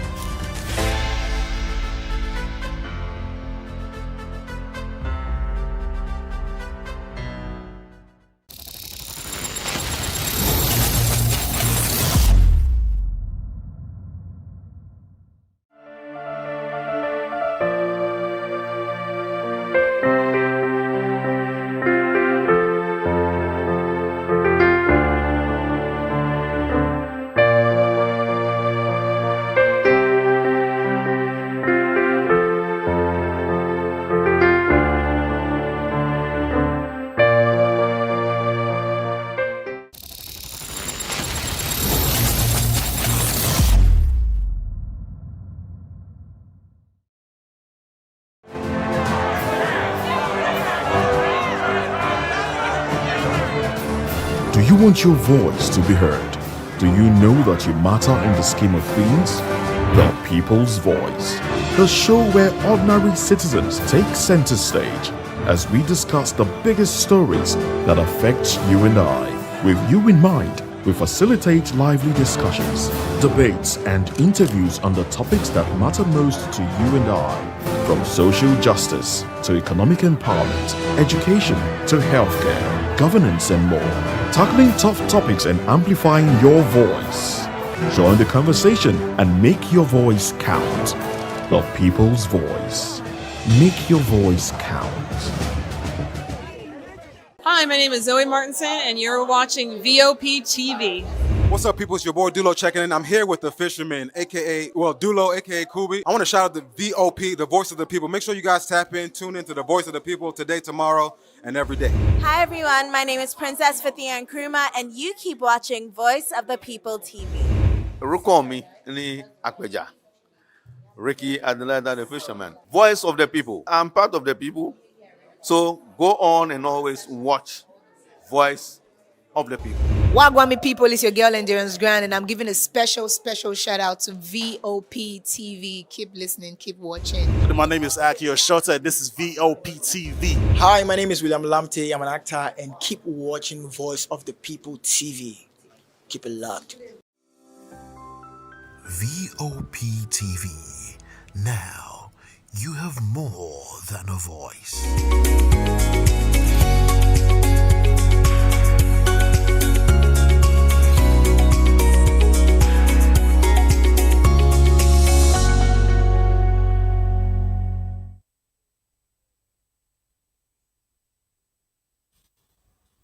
And welcome on board. It's another wonderful Monday again for us to actually kick it off here. Of course, it's another beautiful Monday where I would need to tell you to remember that lines will fall in pleasant places for you, and whatsoever it is that you've been trying to achieve and to get, of course, everything would actually work out. All right, just believe in yourself and keep hoping everything would work out. All right.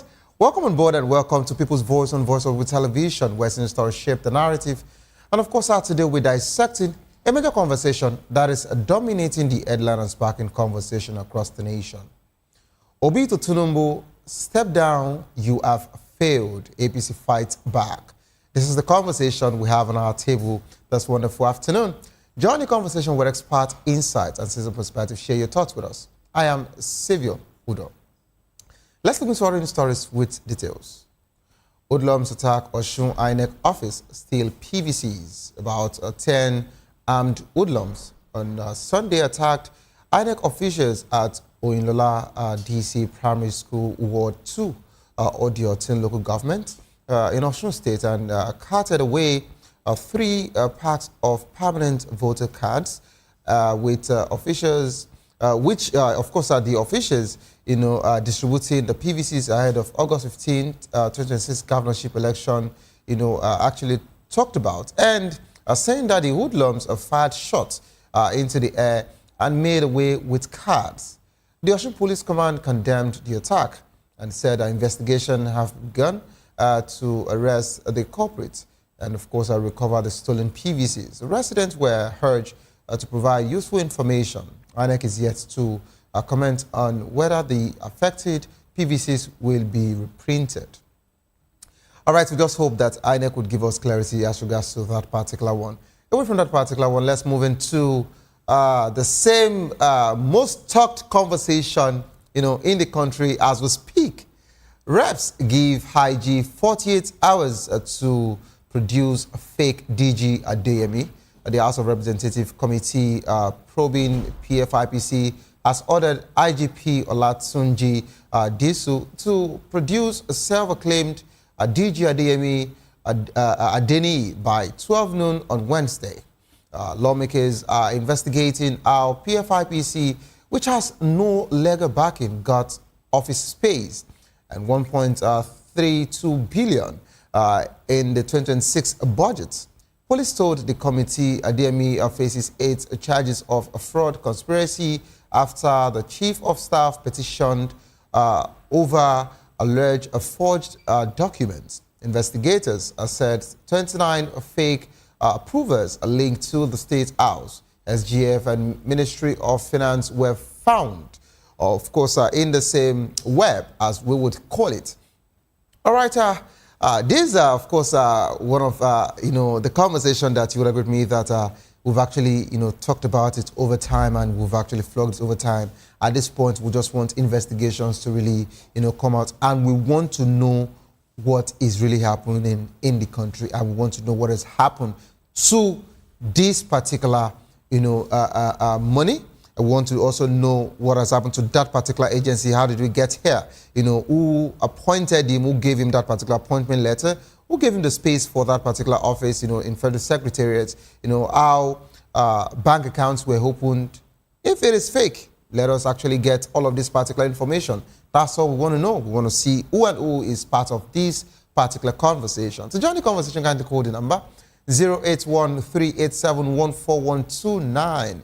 081-38-14129. Of course, I'd like you to share your thoughts via that particular line on your screen. All right, and of course, you can also send a WhatsApp message via that particular number to share your thoughts with us here. And of course, you are allowed to follow us on social media at VopTv Live. You can use the hashtag People's Voice on VopTv. On YouTube, with Voice of the People TV. Kindly hit the subscribe button, and together we can make our voices heard. It is time for us to go on a quick break. As soon as we return, we'll be dissecting the conversation here. Obi to Tunumbu, step down. You have failed. APC, of course, fight back. Don't go nowhere, please stay tuned. I'll be right back.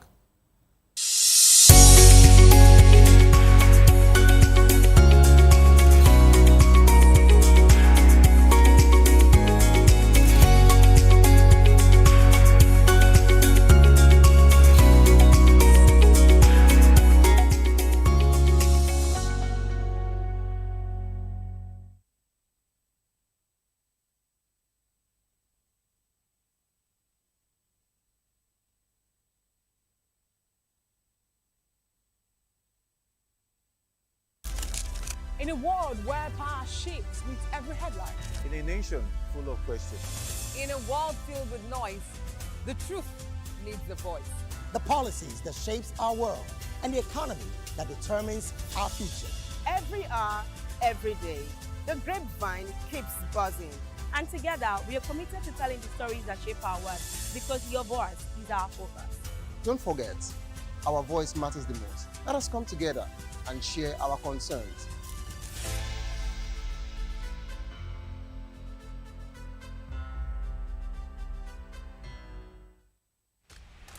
Yes, obviously everybody knows the game is beautiful, and that's why I love sports. My name is Kizzy K. You're welcome to my republic. But remember, there can never be a transfer without a window. Just like there can never be a deep thinking without a Pep Guardiola in football. You can't say tennis without talking about Djokovic. So why not give me attention on the show so I can run your race on the TV like Lewis Hamilton, Formula 1 star. Don't forget, when God have mercy on you, you can achieve your goals like Cristiano Ronaldo. I am a proud Nigerian, and right here, we talk NFF. For every sports updates, commentaries, live interviews on the game, we got you on this, because right here at Voice of the People TV, the Sports Public Show has got everything just for you to be part of it. I love the beautiful game, and that's why Kizzy K loves sports. Big news this year. Your favorite Voice of the People television station is now on free to air on Nigecomsat. All you need to do is align your dish using the following: orbit position 40.5 degrees east, 12.685 gigahertz, 30,000 kilobytes per second. Polarized vertical, frequency 2, 12.731 gigahertz, symbol rate 26,250 kilobytes per second. Polarization H. This works on any decoder. Catch up to 100 channels, sports, movies, news, all for free. This is with better quality at no extra cost. Voptv on Free TV. Now you have more than a voice. In a world where power shifts with every headlines, news breaks and events happens, we bring you unbiased and explicit information on politics, economy, and state of the nation. We break down the chaos. Facts, not fluff. Truth, not spin. We discuss not just politics, but a glimpse into the future. Voice of the People Television. Now you have more than a voice. 2564 is coming up on Barney 9 right. 2564 Atlantic Tower. What happens in the hush behind hangar doors? Who signs the papers that gamble with lives? Which truths were grounded before they even ever had wings? If you've ever buckled a seatbelt at 30,000 feet, if you've ever stared out of that tiny window and wondered who's really in control of the skies, it isn't just flight, it's power, it's politics, it's pressure sealed in steel. We're peeling back the clouds from runway risks to sky-high secrets. We're diving deep where most dare not to look. Aviation Scope, every Sunday at 7 p.m. only on Voice of the People TV.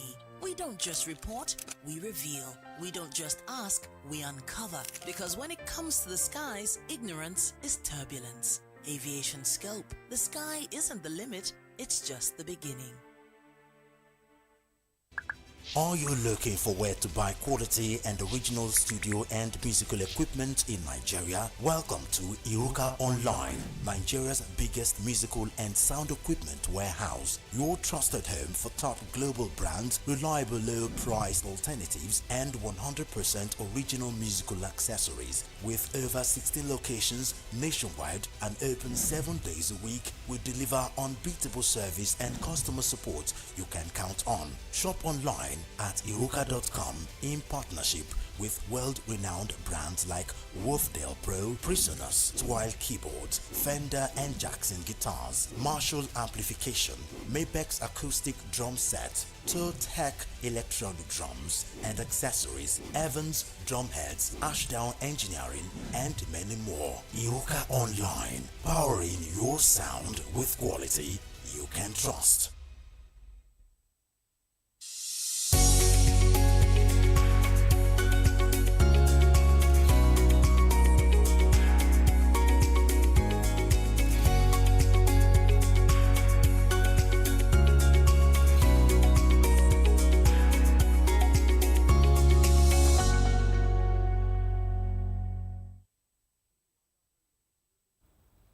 Welcome back to the program. It is the People's Voice on Voice of Television. 2027 politics flared up, of course, on Monday as NDC candidate Peter Obi urged President Bola Ahmed Tinubu to step aside and rest, while the presidency and APC accused him of having no plans. Obi said Nigeria needs fresh ideas and reaffirmed he would serve 4 years, not a day more if elected. APC's Dr. Ijoma Arojubo called it counterproductive, saying Tinubu's subsidy and forex reform should be consolidated. The presidency, Frederick Nwagbufo, said Obi's remarks showed vagant thinking and sentimental noting that Tinubu has delivered exclusive governance across all 6 zones. Of course, the clash comes as opposition unity talks collapse with ADC, NDC, Labour Party, and of course PDP factions are now fielding separate tickets. Tracker also brought up a conversation here saying that in 2026 budgets, about 962.83 billion was budgeted and then marked for SUVs and of course empowerment projects. More than 7 ministries combined, as the deficit rise to 46%. This is the country we're in. We're now being joined by Mr. Kunle Lawa, a social and political analyst. Good afternoon, Mr. Lawa. Yeah, good afternoon. Welcome on board. And of course, joining us virtually, we have Comrade Awolimo Lajide, who is a APC chieftain. Good afternoon to you, Comrade. Please unmute yourself if you can hear me. All right, I'm told that we're having a network glitch with Comrade. As soon as he's in, we would get more conversation from him because I want him to, give us facts and figures when it comes to that of the APC's conversation. But Mr. Lawa, here we are. Some would call it rhetoric, and of course, we don't actually know, why the APC feel that Mr. Peter Obi, is not in the right, a position to talk about the president's, the president's scorecard or how far he is, and how well he's actually done.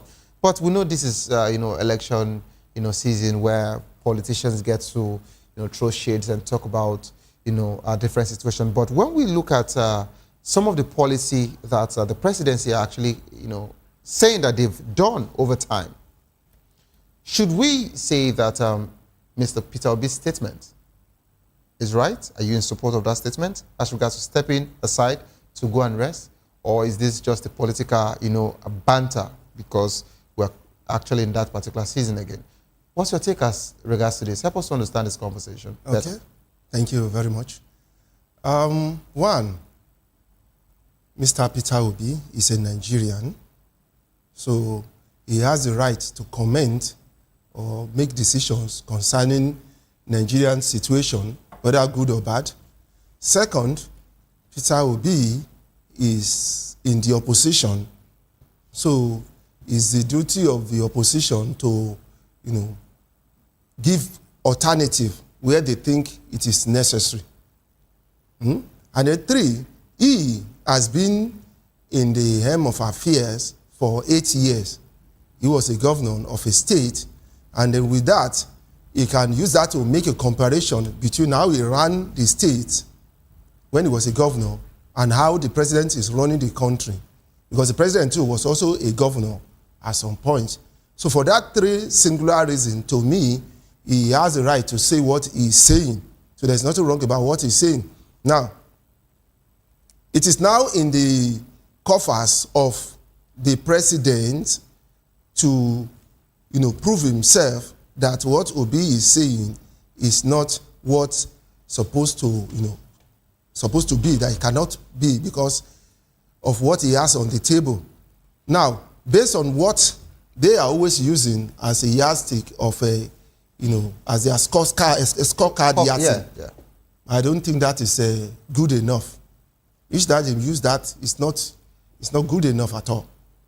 Using subsidy, using floating of the naira, it's not good enough because all those ones have been counterproductive, and it's glaring in the eyes of Nigerians and the international community that is counterproductive.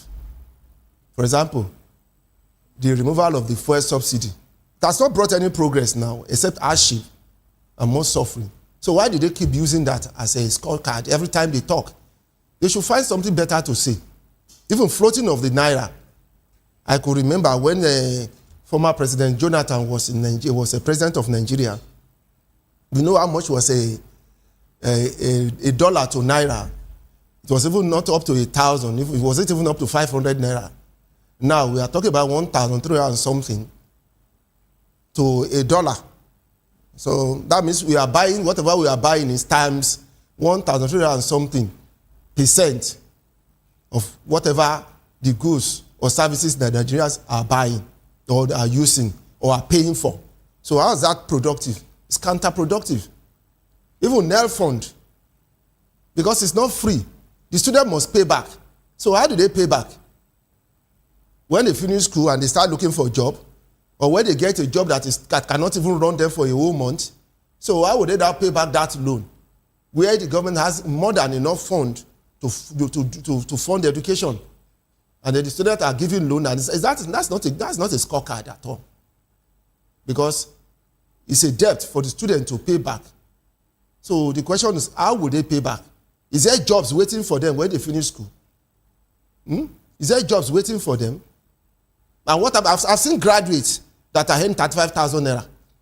For those who manage to get job, some are earning 60,000 in this present Nigeria. So if you have a loan to pay back, how much are you going to save every month to be able to pay back that loan of millions that you use in schooling, where your salary is about 80,000 or 60,000 for a whole month? So how much are you going to be saving every month for you to pay back such amount? Let me say we have that a student is in that debt now, and you graduated, and then you have maybe 1 million or 2 million to pay back. And then you are earning 60,000 naira or 80,000 naira per month. And you have to pay your house rent, You have to pay for utility. You have to, get your own drinking water, to get your water, domestic water to use. Pay your transport fare that is high now. Get food. What else? So how much will you save at the end of the month that you say you'll be able to pay back that debt that the money you borrowed to school? Okay. So how's that productive? It's counterproductive. Now, Mr. Lawa, all right, I love the fact that, you're trying to open up the conversation, which is, better. But let me pick it up from, the NAL Fund, for example. Of course, we have NANS, escalating the conversation now as regards to the University of Uyo students complaining of the upkeeps. They were meant to have about 30,000 as upkeep, but the other money was meant to be paid directly to the school, right? Now, some of this money have not been disbursed, till date, and that's why they're calling on them. That being said, now you talked about the same subsidy conversation, which every presidential candidate said they would also remove subsidy. He also mentioned that it will remove subsidy. Atiku said it will also remove subsidy. Where I'm going to with this is the fact that upon the revelation of a different, budget padding that we've seen, in the public domain, and we're surprised that some people, they've actually alleged that the presidency is still paying a subsidy. But they don't just call it subsidy, because when we check the books of NNPC, we realize that money is still being paid. So if it is still being paid, why don't we just go back to factory resets? I don't even know. No, the reason why I'm asking is because it's not clear to us, and we would like proper clarity. Now, this subsidy that we talked about, as regards to, even, of course, floating of Naira that you also mentioned, the presidency have actually given themselves, a good scorecard, which I won't be here to either say yes or no. But what I'm more particular is that if the reforms of Nigeria, if the reforms of this government has really been, going on well, how has it been able to reflect in the life of Nigerians? That you would have to come in there. And of course, I would like you to talk about, that particular situation of irregularities when it comes to our budget. We've seen different budgets being mentioned on different, channels. They would mention that this is what this budget is in the book, but what the money actually, it's meant for, was meant for, used for something else. It's totally used for something else. Now we saw that of Abia State as well. It was meant to go as a sensitization for youths in Abia, Bende local government to be precise, in Abia State, for the youth to, stay away from drugs, narcotics, stay away from prostitution and what have you. But if we are giving the tone of 1 billion, which upon deduction of a taxation, just like it was said by the person of the Deputy House of Rep member, Benjamin Kalu, if we are to talk about that exact amount, which is 780 million, Mr. Lawa, what is the job of National Orientation Agency? I would want you to go, please, it's your time, please, quiet. Okay, National Orientation Agency. And they have offices everywhere, at least in the 6 geopolitical zone that we know. See, the issue we really have with the government, with this government we are running, is that transparency is not in their book. Accountability is not what they are after. Fighting corruption is not what they are so strong about dealing with. So you see things like this. But if you say fighting corruption is not in their book, the likes of Malami was brought to book as regards to you can mention Emefiele too, and he just forfeited different properties. Good. I even help you to add Emefiele to it. You know why? No, you shouldn't hide for me. You should hide for them. Because that's the only 2 people, that worked with Buhari in the last administration. You get it? All the others are clean. It's only those 2 that are not clean. You should tell us who is not fighting this. Because I don't know. We so much see so many. And then we are seeing 2 people being dealt with. What about the others? And we expect the whole probing of that. What about that, is it an Ethiopian airline that was brought and painted? That's Sirika, the former Minister of Aviation. Yeah, Sirika. And then it was discovered that the aircraft was rented, and then everything goes off like that. But it's he so said, huge money. But Mr. Lawa, if we are to follow what he said, I think the man told Nigerians, he said, you would see Nigerian air in this country before the end of Buhari's administration. And we saw it. They did the cross-border unveiling, and he kept his promise. So we saw it. Yeah, but sorry, you I don't know. I don't know where he mentioned that we were going to fly the plane.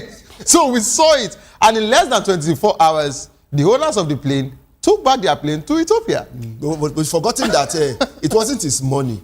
It was a public fund. So that public fund was not, scrutinized.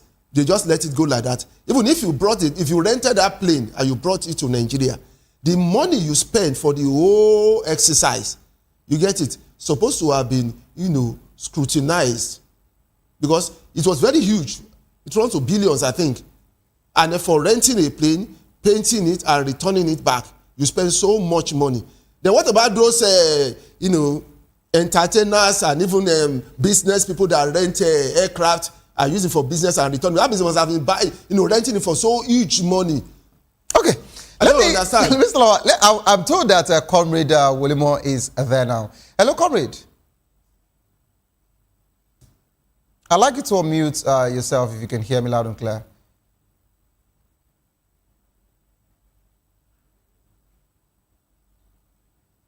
All right, Comrade, I'm sincerely sorry about the network glitch there. I'm told that you're really, finding it hard to, say something. But of course, I'm told that your network is bad, and I understand that it rained, cat and dog today, so I understand. But if you can still try, I would gladly want you to be part of this conversation so as to give clarity as regards to APC's, position. But, Mr. Lawa, now let's talk about the pledge. And the reason why I want to mention this particular pledge is because we're already getting a new situation as well. Are you aware that the governor of Lagos State, the deputy governor of Lagos State, the present deputy governor of Lagos State, who happens to be, Amzat, who happens to be the gubernatorial candidate of the APC in Lagos, has also said that this is not about agreement, but he wants to do one term. Okay, he said this, he wants to do one term. We just saw this particular one as well. Nigerians are still looking at it, or Lagosians are looking at it. Is this based on agreement, or is this now a Fubara thing, or is this now an Ambode thing? I don't know. But, Mr. Lawa, let's talk about that one term of Mr. Peter Obi. He said he will do one term, and reaffirmed, the gentleman agreement that he was going to do the one term. Do you think, because so many people feel that some APC, chieftain actually called it, serious allies. They said there is nothing of such. That's after, that particular one term, if he wants to go again, is there anything legally that bounds you to make him feel he has to? But what do you have to say about, this particular one-term situation? Do you think it's doable? Why not? It's doable. And it's like Mr. Obi set up another presidency. A precedent? Yes, precedent, sorry. He set it up again. Everybody is now trying to copy it. You can see. So they will put his name on it, that the person who started this one-time business. But it has not been done yet, because he has to win the election first. They are not keen. He has to win the election first. Into it now.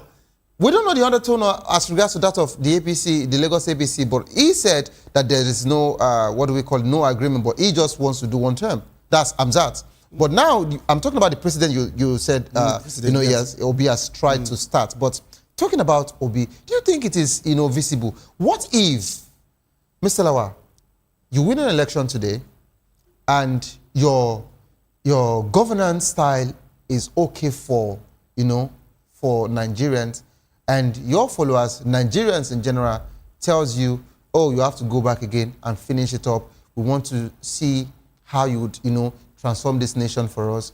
We are really seeing your work, and we want you to stay there. What happens then? See, your conviction matters. Because this is about democracy. Your own integrity matters. There are two people who have done that, You get it? They did it. And their integrity stands up to now. The first person was Mandela, former president of South Africa. He did one term. When they even told him, they persuaded him, go second, I said, no, it's okay with one term. Let somebody else come in. And because eventually he will have to leave that place. Good Lord Jonathan did that when he was a president in Nigeria. He said, when he contested, we know. But we know he could use the power of incumbents to do so many things about that election. No, Mr. Lawa, I think I wouldn't be in support of you using that of Goodluck Ebele Jonathan. When we use that particular term, agreement is agreement. You understand? When we use the word agreement is agreement, if you had done, the remaining years of the former, president of blessed memories, Yaradua, and you were voted in, you actually said you were not going to, contest again. So why bother in the first place? Why, even collect any tickets in the first place? So you can't use that as an example. I'll set that aside. So set it aside, or you just close it somewhere. Let's set this aside. Because if I get to open more conversation as regards to that, we might actually want to deviate a little. So I don't think I'm in support of that particular one. Yes, it's controversial. So if you say you want to do a thing, you have to stay there. That's all I'm just saying. But like you're talking about integrity, so please go ahead. You said? I can use Nelson Mandela. Please go ahead. Okay, he did well because one thing he stood by his word. I will use one term. And he left. You get it? Now, Obi can do the same thing. And if you believe that there is some part of the law that can hold him to his word, then bring it to the public. Some part of the law? Where exactly? See, oath, swearing by oath. That's my question I'm about to ask you. Was there any official oath with the NDC? Then they should go and do that. If he wants to authenticate it and Nigerians believe that this is the step he needs to take for them to believe him, they should take it. Why should you get to that particular point? Point of, taking oaths? Because he wants people to take him by his word. Why do we go to church or go to wherever to swear, to do this marriage certificate? It's just for you want people to take you by your word. So if Nigerians say that this promise you are giving, some people are believing you, but some people like us, we are not believing you. We want to take you by your word. We want to take a step by legalizing it. Then, these are the things you can do constitutionally that will hold you by your word. All right, Mr. Lawa, let me mention this. I am not saying that you're taking briefs for the NDC or Mr. Peter Obi, but I want to, mention some points here. You've actually said a lot as regards to what the ruling party or this particular administration is not doing well, right? Well, let's talk about the fresh ideas. Mr. Peter Obi, in the media parley granted, he said that Nigerians need fresh ideas, beyond slogans. Nigeria needs, a fresh, movement, things to be done properly, and not this particular, way that this particular administration, this present administration, is actually going about it. Now, of course, away from the slogan, what ideas do you think that Mr. Peter Obi, and what things do you think that Mr. Peter Obi is bringing to the table? Don't forget that Atiku Abubakar also is actually saying he is the best candidate to actually come in. And that's another person, around the corner that I will be talking about briefly as well before we keep moving as the conversation, unfolds. But I'd like you to share, what do you think, because when we come to this table, this is people's voice. So not about just, bringing issues out. We can also prefer solution. What do you think that Peter Obi would do better? Or what are the solutions that you feel that Mr. Obi, is bringing to change Nigeria? Because it's very sure, he was asked, do you think, what if you don't win this particular election? And he said, I'm not going to lose. Anyway, one thing is this. We will start with his antecedents. He was a governor, two-term governor in Anambra State. The presidency are saying that he has no idea, no clue in presidency. Okay. He has no clue. What's the difference between driving a car and driving a Jeep? They are both salon car now. No, one is actually a salon, one is an SUV, right? So, yeah, but it's about the height, and one is a four-wheel drive, and the other one is not. But it's still the same steering and throwing the gear and pressing the throttles and pressing the brake and looking focus. It's still the same thing. no matter the look of the vehicle, the shape of the vehicle, it's still that same thing, the steering, the concentration, the pressing of the throttle, the changing of the gear. If one is just 4 plugs, for example, and the other one is V6 or V8, you can't compare the speed. 25,000 you can't compare the speed. you still, Please go ahead. You still press your brake now. Please go All ahead. of them have brakes. Please go they ahead. have throttle to press and move forward. They have a steering to move. And they have somebody driving and looking focus. So it's the focus now. That's all. Somebody can ride an ordinary tricycle and they will do badly. Okay. And somebody will ride a trailer and they will do very well. Okay. So it depends on the focus. And then we'll look at your antecedent. How did you focus? How did you run the state when it was put in your care? See, one of the problems of this country is not only our runaway inflation, it's our runaway debt. Are you getting me? What I mean by runaway debt is that we keep borrowing as if we are not going to pay back. We are going to pay interest and then we are going to pay back. So who's going to pay all these things back? How do we pay back? Have we envisioned how we are going to pay back? Or is it going to be a debt burden in future on the future generation? But the APC said that the subsidy and the forex reforms, is yielding results already. And it has to be consolidated. I said, how do we pay back these debts that we are accumulating? Do you know it's a burden? Have you not thought about that? Okay, we are borrowing. We will pay interest and then we still have to pay back the principal. Now, what are we going to use to pay back? If you borrow money now to buy a vehicle, and then you use that vehicle for transport, transportation, and then you calculate, in the next 6 months, I should have been able to pay back all this money. In the next 1 year, I should be able to pay back this money. If you get a loan to build a house, you'll be thinking, if I rent this house out, I'll be able to make money in the next 2 years, 5 years, I'll be able to pay back. What is our plan for paying back this loan? Have you thought? Nigerians have not talked about that. Do we have any plans to pay back the loans? Or it will be that burden for us forever? Or it will be a burden for the generation to come? Or they will bear the burden of paying back? How do we pay back? Now, let's look at Peter Obi in Anambra. Did he leave any burden, loan burden on the government, the administration that took over from him? No.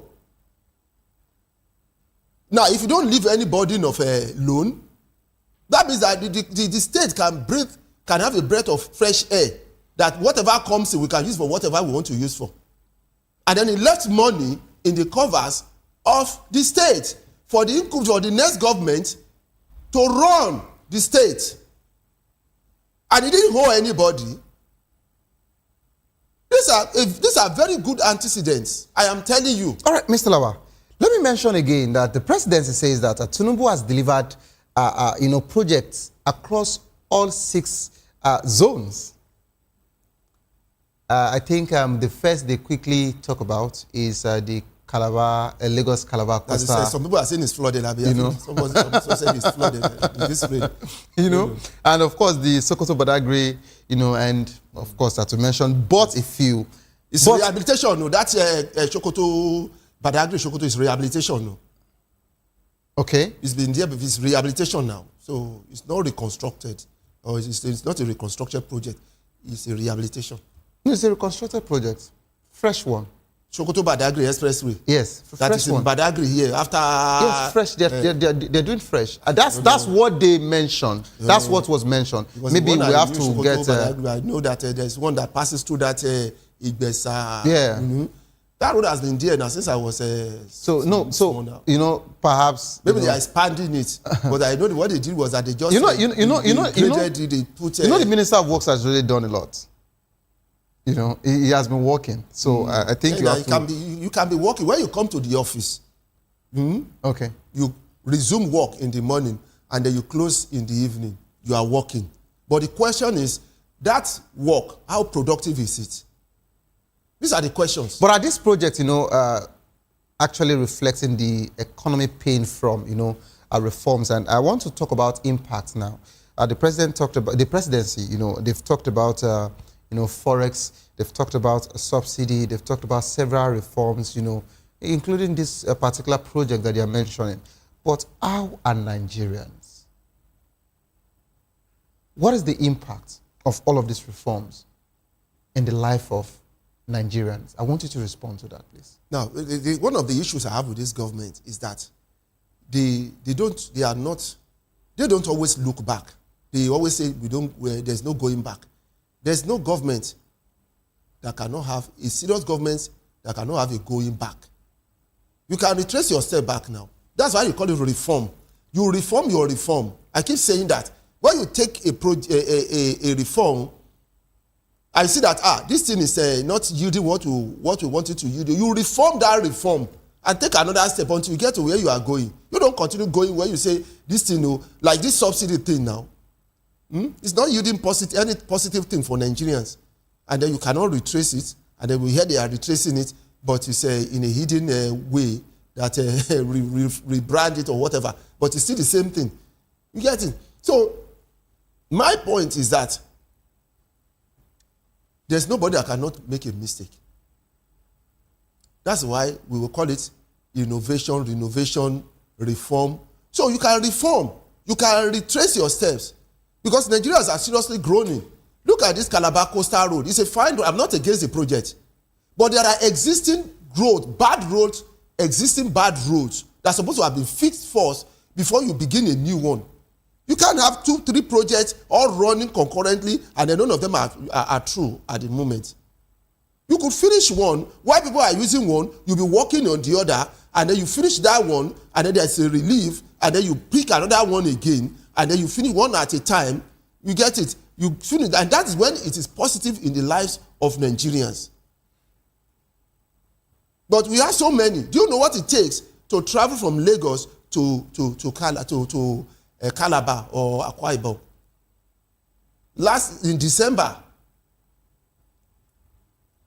a friend of mine traveled. When we went to the park, we were waiting for those who traveled, day before yesterday to return. They were spending like 2 days on the road. Now, there are reasons for that. Because the existing roads are bad. Thank you. So you fix that one first, let it be good, and then you start another one. You get it? Another one, by the time you are through with that one, then we have options.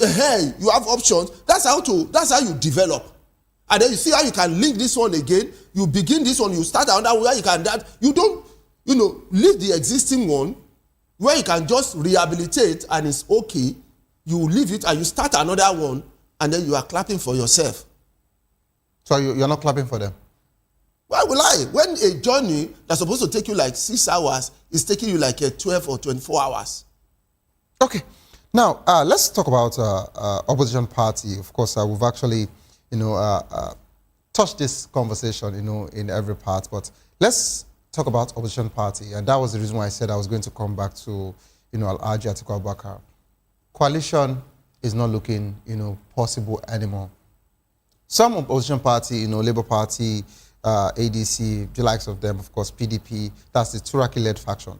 They were thinking of coming together to bring, one particular leader, to just have one front. But it is not looking that way again, and it's not looking like such would happen. When you talk about the opposition party, to an extent, some even look as if they are also fighting themselves. They are in competition with themselves. With this particular situation, don't you think that 2023 might repeat itself in 2027?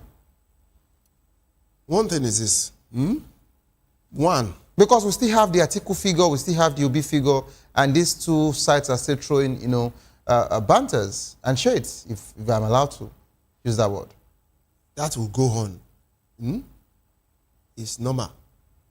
But one, the election has not taken place, so anything can still happen.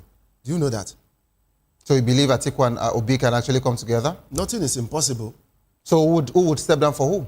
Well, that's why I said nothing is impossible until the election is concluded. As of now, there's still time to do whatever they want to do. They can be consulting. They might be consulting on that. We don't know. And then, second, the electorate. There will still be, crossing among the electorate. So You see some leaving this party to this party. You see some being in this party and voting for another party. That is still another thing, and it's still coming on. So as of that, this time we are, anything can happen. There's still hope on all sides. That's what I see. So I'm not writing anything off as of this time. Because when it gets to a certain time, each person from the opposition will be weighing their strengths, their weaknesses, and their options towards the end. You get what I'm saying? Somebody may even step for one, the other, or someone may have more votes, taking shares from the other one, while the other one may lose, votes. So things can still happen, just like it happened in 2023. In such a way that you see some people from even the APC pulling votes towards the Labour because of Obi. That's why you see Obi's vote coming up so high, even in Lagos State here. The APC are saying that mistake would not happen anymore. Mistake or no mistake? And they said he actually used the fact that there was NSAS situation. You heard it. No matter what they say, even if they say he used juju or he used sham. What's juju? What I'm saying is that he got the vote, didn't he? The rest is excuses now. He got the vote. If they are so confident, why are they putting so much pressure on opposition? And some are also mentioning that they don't think Obi would, of course, not about they don't think as well, but Ganduje, mentioned, the former governor of Kano, that Obi does not have any structure, in the north. Let them do opinion poll now, if it doesn't have any structure. Let them do opinion, whether he is the one to vote for everybody in Kano. Yes, maybe we'll carry their hand, cut their finger, and use it to vote all over. All right, finally, let's touch quickly on the situation of SUVs and empowerment. Wow. We have heard a lot, when it comes to this particular administration. And sincerely, we've heard budget overtime, we've heard budget padding, and in as much as we have a fake agency. We also have fake agency, but we're surprised that we now have, a budget padding that is so loud that even the deaf can actually hear it. Now, let's talk about the amount. That is what I'm concerned about. 962.83 billion naira for SUVs and 2,579 empowerment projects. Mr. Lawal, more than 7 ministries combined. Mr. Lawal. I don't even understand what they mean by empowerment. I don't understand what... Because almost everything is just about empowerment. It doesn't make sense. You keep saying it. What is the meaning of empowerment? Empowerment has no meaning now. It's just a word. It's just a word. So anytime they talk about empowerment, it's deceitful. Just like saying critical project. We saw also deceitful words. We saw also in some ministries, Ministry of Foreign Affairs, there's some budgets that were there. When they broke the budgets down, we realized that they're using a ton of some billions to buy boreholes. And the question, boreholes for where exactly? I don't know. There's so many things that, including street lights. So my question, what are they going to use all of these things for in some ministries that these are not connected? In fact. Or is it just about for the books?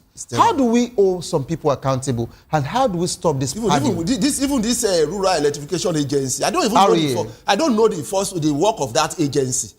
It has no meaning. This is a counterproductive agency. Do you know why? Because you already have Ministry of Electricity. No, but they were meant to give. Power. They were meant to give renewable energy. That's as regards to solar. What is the work of Ministry That's to have power. To have mini grid. Now it's in some rural areas. If our REA were to be doing their job the way they were meant to, because we're pressed for time, you understand, they were meant to take this solar, we call it mini grids, to rural areas where they get to, take a particular plot, fix it, have a control room, and distribute the lights. But they've done it in the past, but I cannot, mention any for now. I am telling you that is a double function. That is the work of Ministry of Power, to provide electricity for the whole of Nigeria. So is the rural area not part of Nigeria? Okay, so are you separating it? So, Mr. Lawal, if your government have separated it because one is alternative, why alternative? That means the other one is not functioning. Then shut it down. You want to shut down Ministry of Power? You are telling me that power. But your national grid has been collapsing. That is why I said that is a double function. Okay. It's Mr. a double Lawal, function now because we're pressed for time. That's the duty. the duty of providing electricity for the whole of Nigeria, whether rural, urban, or suburban, is Ministry of Power. Abi? Yeah. Now, if you now create Ministry Rural Electrification Agency, that means you are separating some areas from the function of the power ministry. All right, Mr. Lawal, we're pressed for time. I think I would actually, move. Plus, that's SUV. I still want to talk about that SUV. I would move. What is going on? What is that is going? That's why I told you that the government is not interested in fighting corruption. It's not. You are buying SUV for who? People who already have SUVs. And then you are buying for 900 and something billion, for God's sake. If your name was part of people they were to distribute the SUVs for, would you have had issues? When I already have SUV, what will I do with it again? Okay, what about house? That is why when Obi, excuse me, when Obi says some things, it looks like it's not normal to them. When some people like Obi say some things, it looks abnormal to them because they don't see how they can do that. Therefore, they see that Mr. Lawal, we can actually go, further than this particular one. Thank you so much for being part of the program. And so sorry, comrade, we're told that your network is not strong enough, and we hope that you can join the program, one of these days. Again, coming up next is Locker Room. If you love the world of football, I'd like to stay put to enjoy that particular one. Don't give up because it is not over. Tough time doesn't last but tough. We do last whatsoever you face will soon be over, and you will definitely smile again. My name remains Savior Udo. Have a good evening. Rest.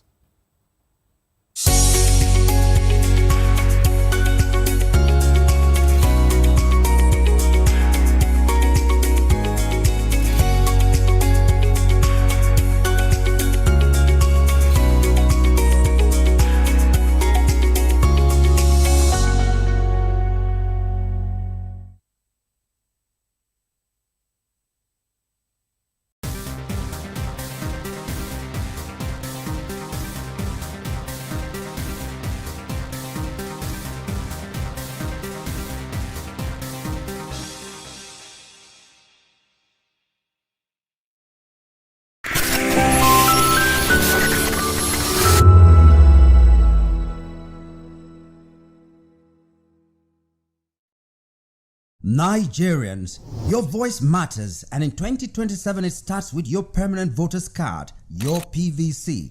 If you're 18 and above and you're a Nigerian citizen, you have the right to choose who leads your community, your state, and your country. But that right only counts if you have your PVC and your name is on the voter register. Here's what to do. First, check if you're registered. If you're not, or if you've moved, lost your card, or turned 18 since the last election, go to the nearest INEC office or an INEC registration center. Second, it's free. Don't pay anyone for any registration or collection. Third, collect your PVC early. Don't wait until the week before elections. INEC will announce dates. Listen to radio, TV, and follow INEC's official pages. Your PVC is more than plastic. It's your power to hold leaders accountable. It's how you decide on roads, schools, hospitals, and jobs for your community. When you vote, you decide the future of your children. Get registered. Get your PVC. Vote in 2027. For Nigeria to work, you must be a part of it. Your vote, your future, your responsibility. This message is brought to you by Voice of the People, VOP Media. Welcome to the Locker Room, the home of football talk that matters. I am Jerry Arpillon. Join us every weekday, Monday to Friday at 5 p.m. Nigerian time, as we share the hot takes and hot debates in the exciting world of football. And joining me are the usual suspects, Ikechukwu and Mayowa, as we break down all the hot takes and everything that's happening in the football. Don't just watch football, live it with us. Catch us on the Locker Room and Voice of the People television at 5 p.m. Nigerian time. And like I always say, if not 20 minutes off, with the sport. Big news is here. Your favorite Voice of the People television station is now on free to air on Nigecomsat. All you need to do is align your dish using the following: orbit position 40.5 degrees east, 12.685 gigahertz, 30,000 kilobytes per second. Polarized vertical. Frequency 2, 12.731 GHz. Symbol rate 26,250 kilobyte per second. Polarization H. This works on any decoder. Catch up to 100 channels, sports, movies, news, all for free. This is with better quality at no extra cost. Voptv on Free TV. Now you have more than a voice. Join us as we drive into the world of politics through insightful interviews with prominent political figures, both serving and former governors, ministers, senators, legislators, party chieftains, activists, and analysts. Get first-hand information into the decision-making processes that affect our daily lives. Highly engaging one-hour program that brings political discourse into focus. I am Chukwuma Okoro. Political Lens, Monday through Friday, 6 to 7 p.m. Join us.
In a world where truth is the ultimate power and opinions scream the loudest, it's time to wade through the noise. Hunger no get tribe!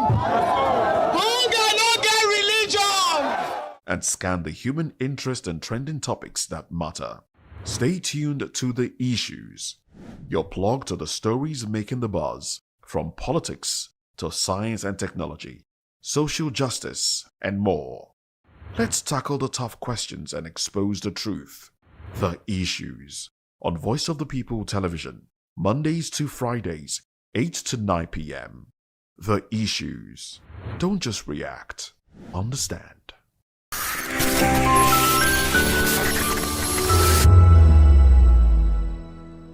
If you've been drinking, don't drive. Hand over the keys to another driver. Call a friend or family member. Use a taxi or a ride-hailing service. Wait until you're completely sober before getting behind the wheel. A few minutes of inconvenience is far better than a lifetime of regret. Friends, don't stand by in silence. If someone who has been drinking insists on driving, speak up. Offer an alternative. Taking away their keys could save a life. Driving is a responsibility, not a right. Every time you take the wheel, you're responsible for the safety of everyone on the road. Today, make the choice that protects lives. Celebrate responsibly. Think before you drive. If you drink, don't drive. If you drive, don't drink. Because every life matters and every safe journey begins with the right decision. This message is brought to you by Voice of the People Television. In a world where power shifts with every headline. In a nation full of questions. In a world filled with noise, the truth needs a voice. The policies that shapes our world and the economy that determines our future. Every hour, every day, the grapevine keeps buzzing. And together, we are committed to telling the stories that shape our world, because your voice is our focus. Don't forget, our voice matters the most. Let us come together and share our concerns.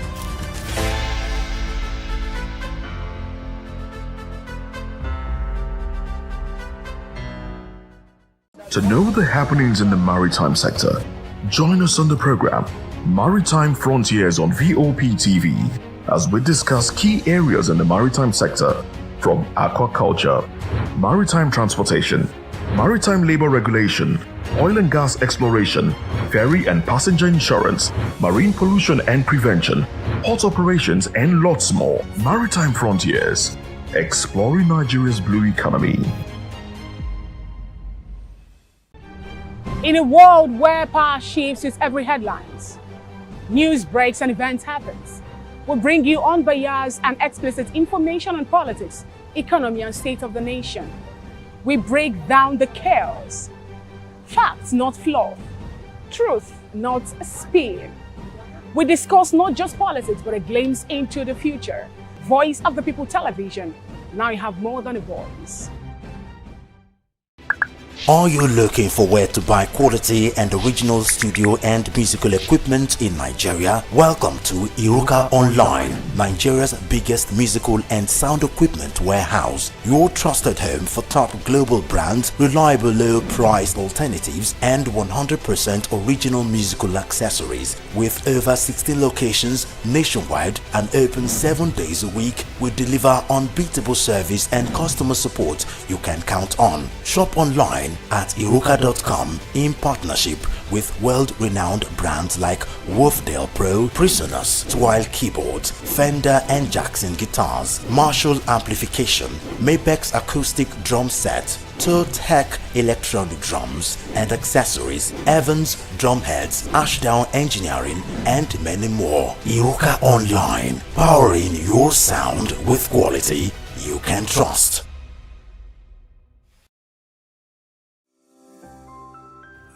Voptv. Now you have more than a voice.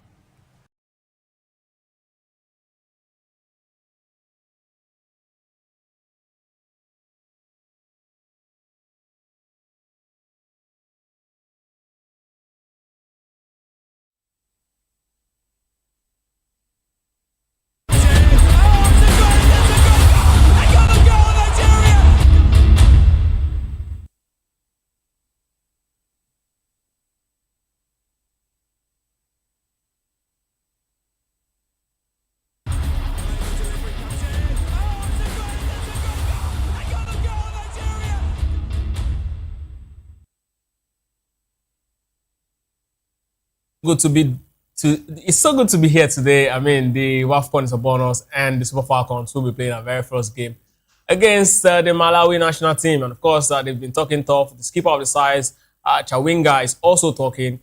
She's actually dubbed the assassin.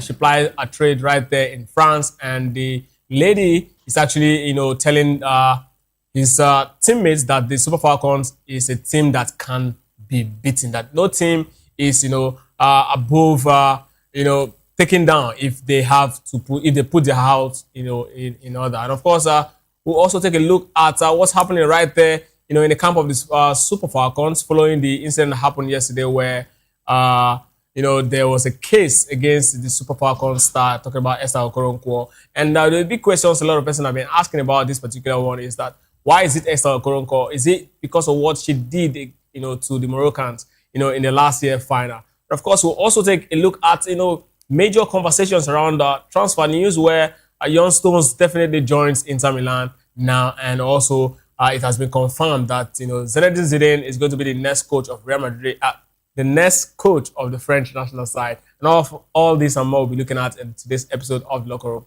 This is the home of football, where football conversation is actually broken down to the, little and, of course, the tiniest piece of it. Of course, Jerry joins me right here in the studio as we look into all of these conversations today. Jerry, welcome to Locker Room. Yeah, so much to talk about. And of course, what a day to look forward to the 11th African Cup of Nations title for the Super Falcons. In spite of all the controversy, all the issues with racism and so on and so forth, we want to see the Super Falcons take all of that and pour it upon the Malawians tonight. The Malawians are already running scared. They're also not happy with the fact that one Nigerian player in that team, I'm trying to remember her name now, she had an opportunity to play for Malawi and the Super Eagles of Super Falcons of Nigeria. And somehow she was invited actually to the Malawian camp for training, but she did not eventually play a professional game. But eventually, the Super Falcons, I think under Denebi, they spoke to her, and eventually she chose to play for Super Falcons. But would you blame her? Yeah, the Super Falcons are a bigger brand. That Malawi, with all due respect to the Malawi female football side, but we want to see what happens tonight. Chawinga can play all parts of the pitch. She's just one lady, but I know even without Ashley Plumtree, who I'm not really excited that she's not part of this team, I hope the defense has what it takes to make sure that Chawinga doesn't shine tonight. Absolutely. Hope the defense have what it takes to actually handle the Leon Ford. Of course, we'll definitely start from the big story right there in Morocco, where the NFF eventually made a very bold statement. A lot of us have actually been expecting that to happen, as the NFF has condemned the racist abuse aimed at Esther Okoronkwo on social media after the Marriott Hotel theft in Casablanca. The NFF said the suspect was arrested, the stolen cash was recovered in full, and sentenced to 6 months in prison. The abuse came with offensive emojis after the incident. And of course, the NFF actually said this, and I quote, "The safety, dignity, and well-being of our players remain our utmost priority. The team stands united and focused on today's opener against Malawi." Of course, you recall that yesterday we were talking about this game, and we also said that the game will be played 9 p.m. Nigerian time today. It's going to be coming up right there at the Al Medina Stadium, right there in Rabat. And this is the lady in question, Jerry, the woman who actually took down, the Moroccans in that final, when she actually turned on the heat and, with a beautiful assist. And of course, Jerry, let's talk about, this game we're expecting to see. And of course, why it seems like there's something about Esther Okoronkwo. Because, she is very much, the same complexion with virtually almost all the Nigerian players. So why is it like, why does it seem like, it's, her that, is being targeted? Or is it just, a coincidence? Yeah, some might want to look like a coincidence, but some might want to look like she's being targeted. Because one, the Moroccans have not forgotten that she was guilty as charged in stopping the Moroccans from claiming the WAFCON title. So, but the fact that she was the one who actually boldly went on social media to tell the world that they were robbed at their Casablanca hotel, that is why she's the major talking point. And let's not forget, she was not the only one that was robbed, according to the story. I think Oshola was also involved. Even the captain of the side, Rashidat Ajibade, was also involved, where the money was taken off their purse. But let's not forget, this was the same thing that went almost through the same ordeal. This time around, they were given more like a kitchen-size room during the last WAFCON, which they won the 10th one. Everything to make sure that their morale was down prior to the winning of the 10th Women African Cup of Nations. So it looks like the trend has started again. So Jerry, with this Jerry, please hold your horses. This is exactly what the NFF said, and of course, this is right here on your screen. The Nigerian Football Federation strongly condemns the unacceptable racist abuse directed at Super Falcons forward Esther Okoronkwo on social media following recent incidents at the team's hotel in Morocco. Discrimination in any form has no place in football or society.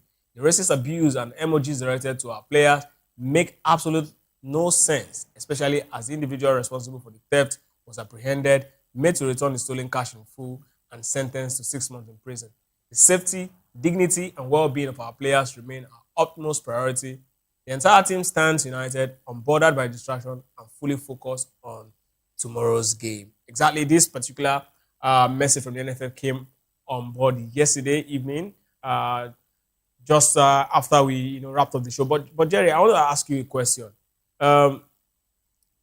If Morocco, an African country, right, can be racially abusing another African country, what does it say about Africa? Because this is the very first time we're actually seeing racism, from one African country. I don't know of any other. We've seen xenophobia, we've seen other sort of abuse, but this is the very first time I'm seeing, a racial attack or racial abuse on a fellow African. Should Morocco be exercised from Africa? Yeah, this is not the first. It has happened to a lot of Africans before, most especially when it comes to a relationship with other Arab. In Africa? Yeah. In a tournament like this? Yes, it has happened before. Only that there was no social media to really announce it, to amplify it.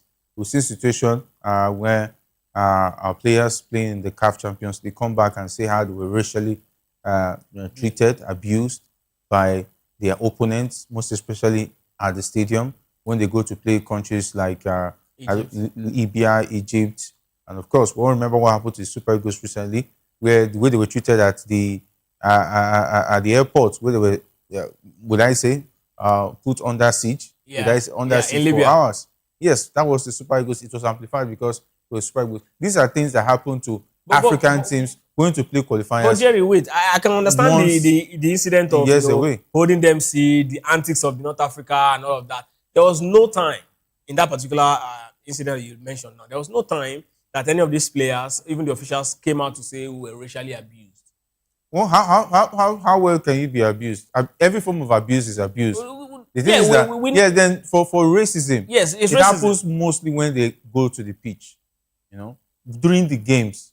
If these players tell you what they actually tell them, the words they actually call them during games, you will be stunned. But Jerry, if there's any such words, right, said to them that is, geared towards racism, like, calling somebody a monkey or using something that signifies that, they're actually being racially abused because of, their complexion or whatnot, right? I believe these players would have actually made a statement at some point. Along the line, the players have gotten used to all of that because they know that, first of all, they are playing in a country where racism is a thing. And you can know, if you notice some of those countries, blacks don't actually really stay in those areas that much. Take a country like Libya, we've seen reports of how blacks have been treated, put in very obscure environments just to maltreat them just because they are blacks. And to other Arab countries, how many blacks do you see go and overpopulate those areas?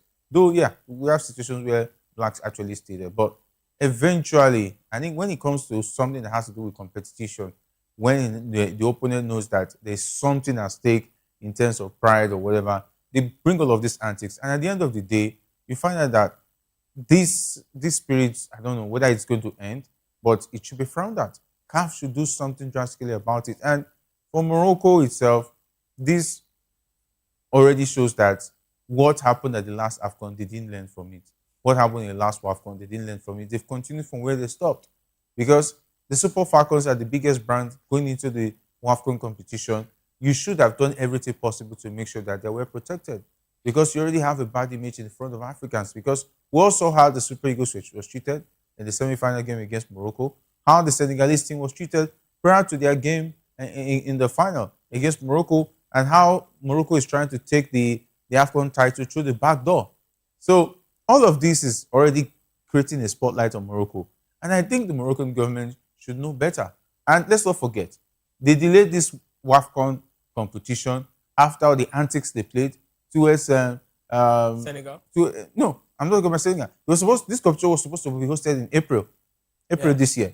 It has to be shifted to July, August, just because they did not explain to us the reason why. We all know the reason. They pulled out at some point. Yes, they pulled out because they were not happy that the AFCON title was not given to them through the back door by but it was eventually given to them. Yeah, eventually given to them. That is why they decided to come back now and decide they wanted to host the AFCON. So it's more like the spoiled brat. Morocco has been the spoiled brat. And it's because Patrice Motsepe has allowed it to be so. He has not been stern. He has not been firm. Even Legja, who is vice president for Morocco, he has not been firm. He has not been fair in terms of making sure that, yes, we are hosts, doesn't mean that we have to misbehave and have to behave anyhow. And now the AFCON is already on the spotlight, knowing that the defending champions already having a spotlight of racism against them coming from the fans. So each game they play, whatever happens to the AFCON is going to create an image that, okay, if something happens that the players are giving red card, people will draw eye. You draw an eye towards it and say maybe there's already a conspiracy to make sure that this team doesn't win. And whatever happens on game day, if you see Morocco just transcending like they did in the last AFCON, I hope that will not be repeated, where all their opponents were getting red card back, left, right, and center. I hope that will not be the situation this time, where everything will be done to make sure that Morocco wins the AFCON. And I hope that they have learned from their past. That is, I'm talking about Patrice Motsepe and CAF.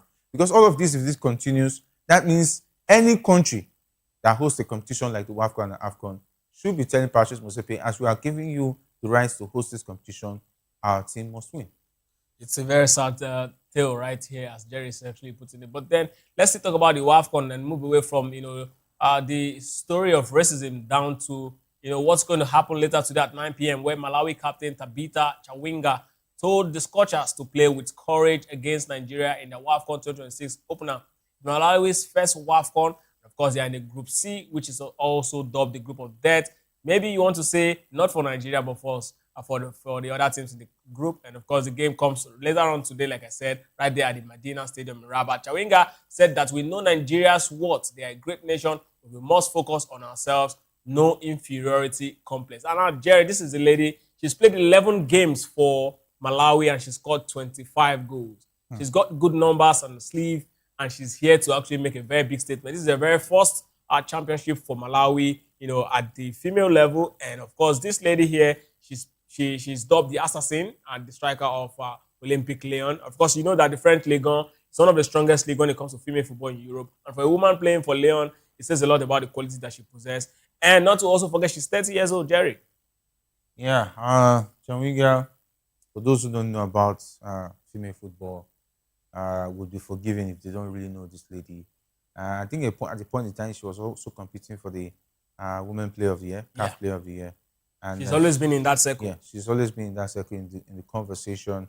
And with that little amount of games, without even going to the AFCON. Yes, without even going to the AFCON, with that little amount of games and so much goes to show for it, she's the hurricane of African football. You can say that. Yeah, and so far so good. I think everything is riding for her, but it's pretty sad that she turned out for the Malawian side. It's not her fault anyway. She cannot choose her nationality. Absolutely. Imagine she was playing for a team like the Super Falcons with that kind of form. I think everything will go and reserve the WAFCON. So let's talk about for the Super Falcons. Let's talk about what we are to expect today. I mean, we don't have the old experience, players outside, maybe or maybe it's not even in this particular team. Okay, yes, Ohale is here. I think she's the most experienced right there at the backline of Super Falcons right now. And now, pairing herself with Dimehin. Dimehin is also quite decent. But then, the likes of maybe Ashley Prompted that you mentioned, these ladies have actually seen multiple titles. They understand what the stake calls for. But Ohale is there. Can they actually handle, this lady dubbed the assassin? Yeah, Chawinga is going to be very difficult to stop. That means she's going to rely on players from the midfield to also make sure that they show up the defense and make sure that Chawinga is giving 100% attention. She's the Messi in this game for the Malawian side. She's going to be pulling this team through. And just like Messi was doing for Argentina, she'll be so much relied on to make sure that she brings the goals that will punish the Super Falcons. So, what if the Super Falcons do a very good shift, trying as much as possible to stop her from running from the wings and running with the ball? Yes, try as much as possible she doesn't run with the ball at your defense, because she can beat one or two players. And of course, she's a good markswoman. But in Chiamaka and Josie, I trust. I know she should also be prepared for outside shots, because Chawinga is a very deadly attacker. She's potent. Then serving of the ball to her, if they can stop her from getting the balls, definitely, you can say they can tame Chawinga. Then it's now left to the attack to make sure that they score lots of goals, to make sure that the Malawians, as much as the first 45 minutes, they're already giving up, that they can't catch up. Yeah, I think the Super Falcons have not been able to deliver the goals are plenty like it used to be back in the days. Yes, we can see African women football has developed, but we need our our attackers to be more potent. And of course, Okoronkwo, I hope she will dust all of the racism, abuse, and so on and so forth, and put a good shift, just like Vinny has been doing, in spite of all the racism with his time at Real Madrid. If that happens, I think we don't have anything to worry about as far as Chawinga is concerned. We have what it takes. She's 30. She's no longer in her prime in terms of pace and so on. But that doesn't mean that she's not going to bring something to the table. So, but if the Super Falcons do very well and the defense is being supported very well, I think Chawinga would not be a big worry after 90 minutes. Well, but we also need to also look at certain part of that particular game. The Super Falcons going into this particular game with some sort of dampened morale, because of what they've actually faced, coming into Rabat. But this particular team, right?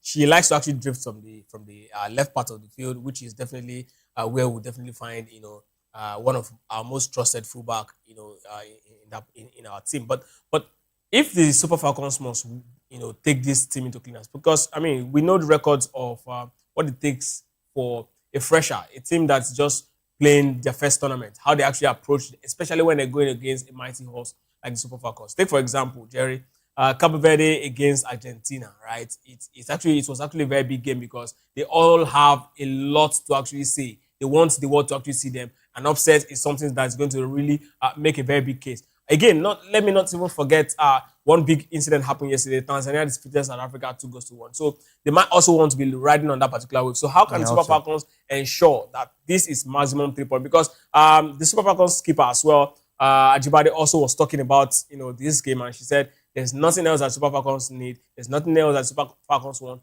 than all 3 points. But what should the Super Falcons do? Where should their focus lie on? Outside the fact that they're playing against Chawinga, we've got a lot of quality also as well to also, host them. I believe, pound for pound, if we do a combined first 11, it's definitely going to be Nigeria getting at least, 90% of, the entire first 11. So yes, where exactly are we supposed to focus to ensure that, we take this, game against Malawi to bed without even, breaking a sweat? Yeah, take a look at the Malians. They are very pacey. They have young players in that squad who are very hungry to prove themselves.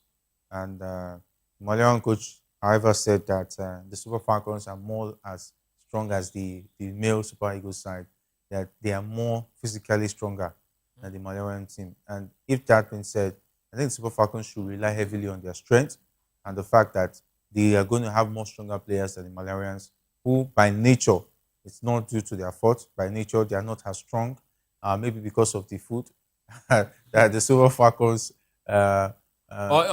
eat. It could be So, it could be the level of exposure, because where you also train, the level where you actually play definitely will determine how Malarians are not physically naturally as strong Yes, East as the West Africans, most especially Nigerians, in terms of body build, in Yes. terms of height advantage, in terms of skills, agility, pace.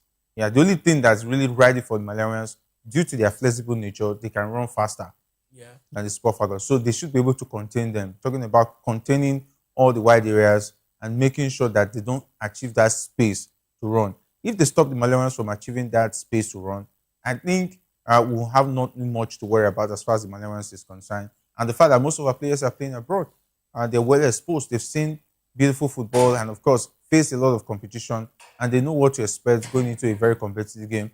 And because of what happened between Tanzania and South Africa, they should make sure that there's no surprises. They should make sure that they don't get carried away by the fact that they are going to underrate the Malarians. Then if they don't do that, I think there's nothing to worry about. Absolutely, there's nothing to worry about if the Super Falcons actually take their job seriously and then focus on what they need to do. But let's move away from the WAFCON now and go straight to what's happening right there in England, as the FA, the Premier League FA, the English FA, you want to say, is actually cracking down on tactical decisions by managers, and it's quite a very sad space to actually be in. At this particular point, for coaches who rely heavily on tactical errors or tactical game management by coaches, by goalkeepers in the league. But then the big story here is that the English FA has actually come up to say, what, we are definitely going to be putting a ban on certain decisions by referees, by goalkeepers in English football. And of course, one of the key changes that was made in this particular script was that one of it is that the first one is that if play stops for a goalkeeper injury, the coach must nominate an outfield player to leave the pitch for 1 minute. And of course, substitutes have 10 seconds to exit from, this is going to take effect from Carabao Cup, which is going to be from the 1st of August as Arsenal against Manchester City. And of course, the last one is the 5 seconds countdown for restart will also be enforced. And of course, the FA says that it is to stop goalkeeper injuries being used to disrupt momentum. Exceptions includes fouls on goalkeeper, collisions, or bleeding. The rules applies to men and women's pro league in England. And of course, Jerry, we actually been seeing some of these goalkeepers lie down and try to actually fake injury oftentimes. And now the FA is actually clamping down on that very sad decision by coaches who rely heavily on tactical maneuver, especially when you see goalkeepers go to the ground. But the high point for me here is that if a goalkeeper goes to the ground, a player has to leave the pitch. Yeah, yes, it's going to be a very difficult one to carry out because take a look at the Premier League. A lot of the goalkeepers have gotten used to time wasting, which is one of the First, do you like it? Yeah, it tops it off. It's 50-50 for me. I like it, the fact that they are putting more touchlight or searchlight on the goalkeepers to make sure that they forestall of those time wasting, which is deliberate on the part of the goalkeepers. But a player will have to leave the pitch. Yes. Is it now? So the goalkeeper, because if the goalkeeper leaves the pitch, the Yes. game cannot continue. Yes. According to rules. Yes. So one player in the team will have to leave the pitch. Yes. It doesn't make sense for me. Why? I think they should So find a way around it. what maybe the goalkeeper should be cautioned in terms of maybe giving a card. No, Jerry, no. I mean, if the goalkeeper is won first twice and he's given a yellow card and he does it again, then he can give a red card. Then the team will be down by one man and substitute a goalkeeper. Jerry, sometimes this time wasting only happens once. You don't even get a chance to even book the goalkeeper second time on the pitch. Say that to goalkeepers like Emiliano Martinez, who is an habitual time waster. Say that to goalkeepers like Jordan Pickford, who's an habitual time waster. There are a lot of goalkeepers who have borrowed that as a trend, as a way. But Jerry, what I'm saying is this, right? For Martinez, right, to actually go down, faking injury in a game, right? You know that this thing, yes, you can say he does it often, but they only do it when, they are actually trying to get a point out of a game or trying to win a game, right? But what I'm saying is this particular incident only happens sometimes even just once. It could be that, they are struggling to even get a game and then, towards the tail end of the match, they get a goal and the goalkeeper decides to go to the ground just once before the game eventually ends. Now, are you saying the referee should actually just award a yellow card? I mean, of what use does it, of what use is it to the opponent if he just gets a yellow card for time wasting just once and then the match, ends? So all of these things is because if he gets a yellow card once, he won't want to do it again. He won't, but he's already done it, and I mean that's already eaten into the time. It's already killed the momentum. So the problem here for them now is not just about the fact that you get booked. It's about that you've killed the momentum of the team that is trying to attack, trying to find a goal. That moment of everybody calm down, relax. You give them the opponent. You give the people who are actually trying to defend, you give them opportunity to breathe and then regroup and then start defending with their lives until the game wraps up. That's exactly what they're actually looking at. So I don't know, but I think from my end when I saw it, I was asking a question: if the incident comes up right like this often, I think it's going to help it's going to help teams to want to play out all of their game, because if you know that if one player goes out and then the game restarts, well, 1 minute, I think 1 minute for me, right? 1 minute for me is just too small. I think they should go out for like 3 minutes. Yeah, that would be a whole lot for 3 minutes because because if you look at Jerry, 1 minute is just kick the ball here, and the player is back on the pitch. You're emphasizing now on 9 minutes of the game, And most times that's when the goalkeepers do this. They start doing it from 80 minutes of the game are injury time. Back in the days, we used to call the 9 minutes as injury time, meaning that even when players are kicked at this period at that time of the match, the referee could actually overlook it because this is the time everybody is desperate to try and see what they can get out of the game. Most especially maybe when the opposing team is 1-0 down and the winning team will have to defend for their lives to make sure that they end that game in superb victory. So those were the beautiful parts of the game. But if you are trying to forestall and caution every part of that game, it will make the game look like you're trying to make everything to look more like so you don't want it. So 3 minutes is too much. Yes, that even that 1 minute, they're trying to make it look like a basketball situation where you foul the player will go outside the court and he will go and suffer some minutes and return back to the game. And I think football should still remain football. Yes, there can be a caution. If the goalkeeper gets a yellow card in this game and eventually gets a yellow card in the second game, that means he's already rooting out for suspension. He's going to miss the third game, and goalkeepers rarely suffer suspension. So if the rule stick to giving them yellow card, Jerry, and they get yellow card in 2 games. No, 5 yellow card. Except you are saying back-to-back yellow card in 2 games. Yes, back-to-back yellow card should be for suspension for goalkeepers. I think goalkeepers will But what good would that yellow card do for the opponent at that time? What good? The good that it will do is that the goalkeeper now knows that, okay, yes, I get a caution. I'm already putting my team in danger in subsequent games. So Jerry, what if the goalkeeper gets that particular caution? I know that the next game is not even important to them. I mean, even if he gets 1-2 and then he misses the last one, which let's forget, most teams don't have the luxury of having two good goalkeepers. Yes, even the big teams. So if you're putting your team at a disadvantage where you know that you're going to suffer suspension due to the fact of your indiscipline, or you want to enact time-wasting tactics, I think that will make you understand. Okay, yes, our second choice is going to put us in danger. What about teams with two good goalkeepers? Teams with two good goalkeepers, yes. Even the first, that means an advantage for them. Even the first team goalkeeper, for instance, will surely not want a situation where the second team goalkeeper will come and shine and do better than him. And the coach might change his mind. No, just one game will not decide. I mean, whatever it is. Let's not forget, if 2 games you get it, you get a suspension after 2 games, you come back again and do the same thing. That means you're going to be going on how many suspensions in the season? But Jerry, you know that this tactical foul, all right, this time wasting tactics is a style that is endorsed by coaches. It's not like the goalkeepers do it willingly. Just from there. So if your coach say don't do it, you won't do it. I'm for that, the rule. So which means if you miss a game and then for some reason your goalkeeper comes, another goalkeeper comes, you still come back and claim your jersey. You still come and claim your jersey. Yes. If the goalkeeper instructed you to waste time. No, I'm saying this thing is endorsed by the coaches. This thing is endorsed by the coaches because I mean what you are doing is to give your team advantage. That's what you are doing. And that says that, for instance, yes, there's a 9 minutes. Let's not forget, most time 9 minutes have 5, 3, 4 minutes. Yes. The thing is that you can't take away the beauty of the injury time. Nobody's taking it away, but we're saying time wasting. You like somehow. It seems you like it. It's very painful because especially I remember the France 98 World Cup.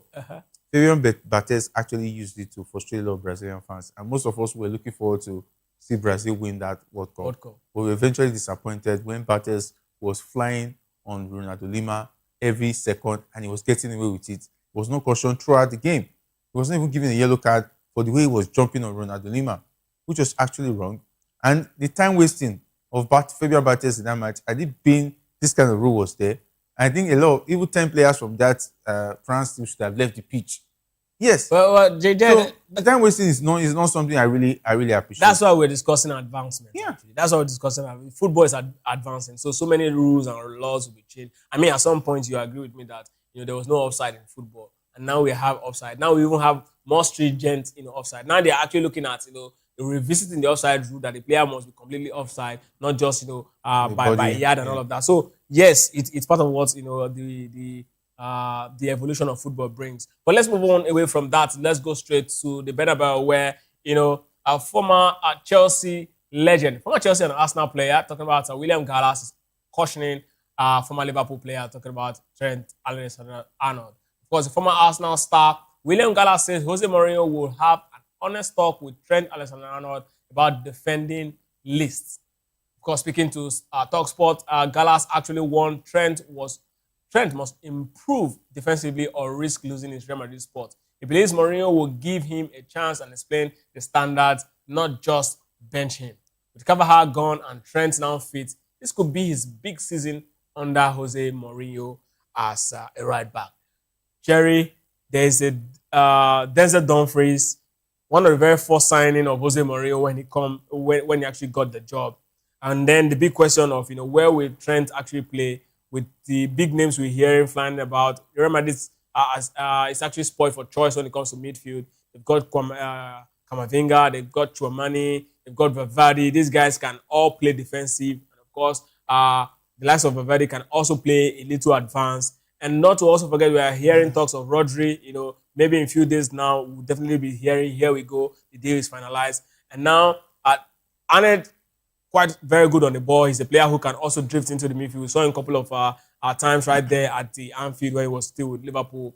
But now Gallas is actually cautioning him, saying that, if you must get the first spot for Jose Mourinho, you have to be very solid defensively. Now there's a Dumfries coming from Inter Milan. There's a reason why Real Madrid went that far, where Jose Mourinho actually decided to actually bring him from Inter Milan. Maybe because of his love for Inter Milan, he once coached there, the likes of Macon. He also had a little bit of similarity between the quality of Macon and Denzel Dumfries. But let's look at Arnold, right? Knowing Jose Mourinho that is it possible from what you've seen in Arnold lately to actually take the right back position from Dumfries and become Jose Mourinho's number one priority? Because from what he's saying, that Arnold needs to really, sit and work on his defensive duties properly. But can he actually do it? I mean, it's quite advanced now. Yeah. If I were a Trent Alexander-Arnold, I should have been looking for a new club. Immediately, I heard that Dumfries was going to be signed by Jose Mourinho. If you are somebody who follows Jose Mourinho very well, each time he comes to a club side, any signing he makes, most especially at the first instant, that means that player is going to start. It's the major part of his plans going into the new season. And what that means is that Dumfries is going to start every game except he's injured. He's the kind of player that Mourinho loves. He runs, he defends very well, he can break lines, he can defend, and of course, he can block, attack as well, support the attack. So he's a complete right back. Talking about the player like Dumfries, such kind of player are players that Mourinho like. And Mourinho already understands that Trent Alexander-Arnold cannot give him what Dumfries can give him. Carvajal, age is no longer on his side, yes. And of course, if you look at the pecking order, as far as a Mourinho kind of think tank is, the pecking order already has it that Dumfries, Carvajal, then maybe Trent Alexander-Arnold. That means Trent Alexander-Arnold is not going to be seeing game time.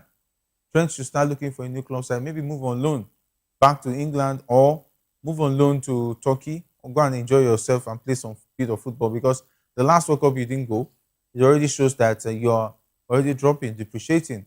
Or now if it looks like Frimpong is playing like he doesn't understand football anymore, maybe he should beg Liverpool to return and take that right back situation. Yeah, I would love to see Trent back at Liverpool because I'm excited about Anthony Raula's style of play, and a Trent will surely do well in that pattern. Look at Frimpong. I saw him against Sunderland. I almost shed tears. I said, is this actually a footballer? That guy is a scam. He's a scam. He's not a footballer. That guy cannot even make runs. He was guilty as charged for one of the goals that Liverpool actually considered in that preseason game against Sunderland. But it's just the fact that he didn't play World Cup games and he's already tired in his first preseason game, his guy is looking lost. He doesn't fit that Andrew Raula's team. But Jerry is just preseason. And now he's an injury-prone player, and he already has to worry about two injury-prone players in the right-back situation, meaning that Bradley and Frimpong is not going to be available for much of the season. So Liverpool actually needs a right back. Maybe a return for Trent, but he's not going to be paid that much because he actually went to Real Madrid to see if he can win more trophies and also gets a chance to play for the Real Madrid of this world. And I think mostly they were not also happy with the fact that Jurgen Klopp left and Arne Slot was the coach. But with that being said, I think for Trent, it's over. It's over because he cannot give Mourinho what Mourinho wants.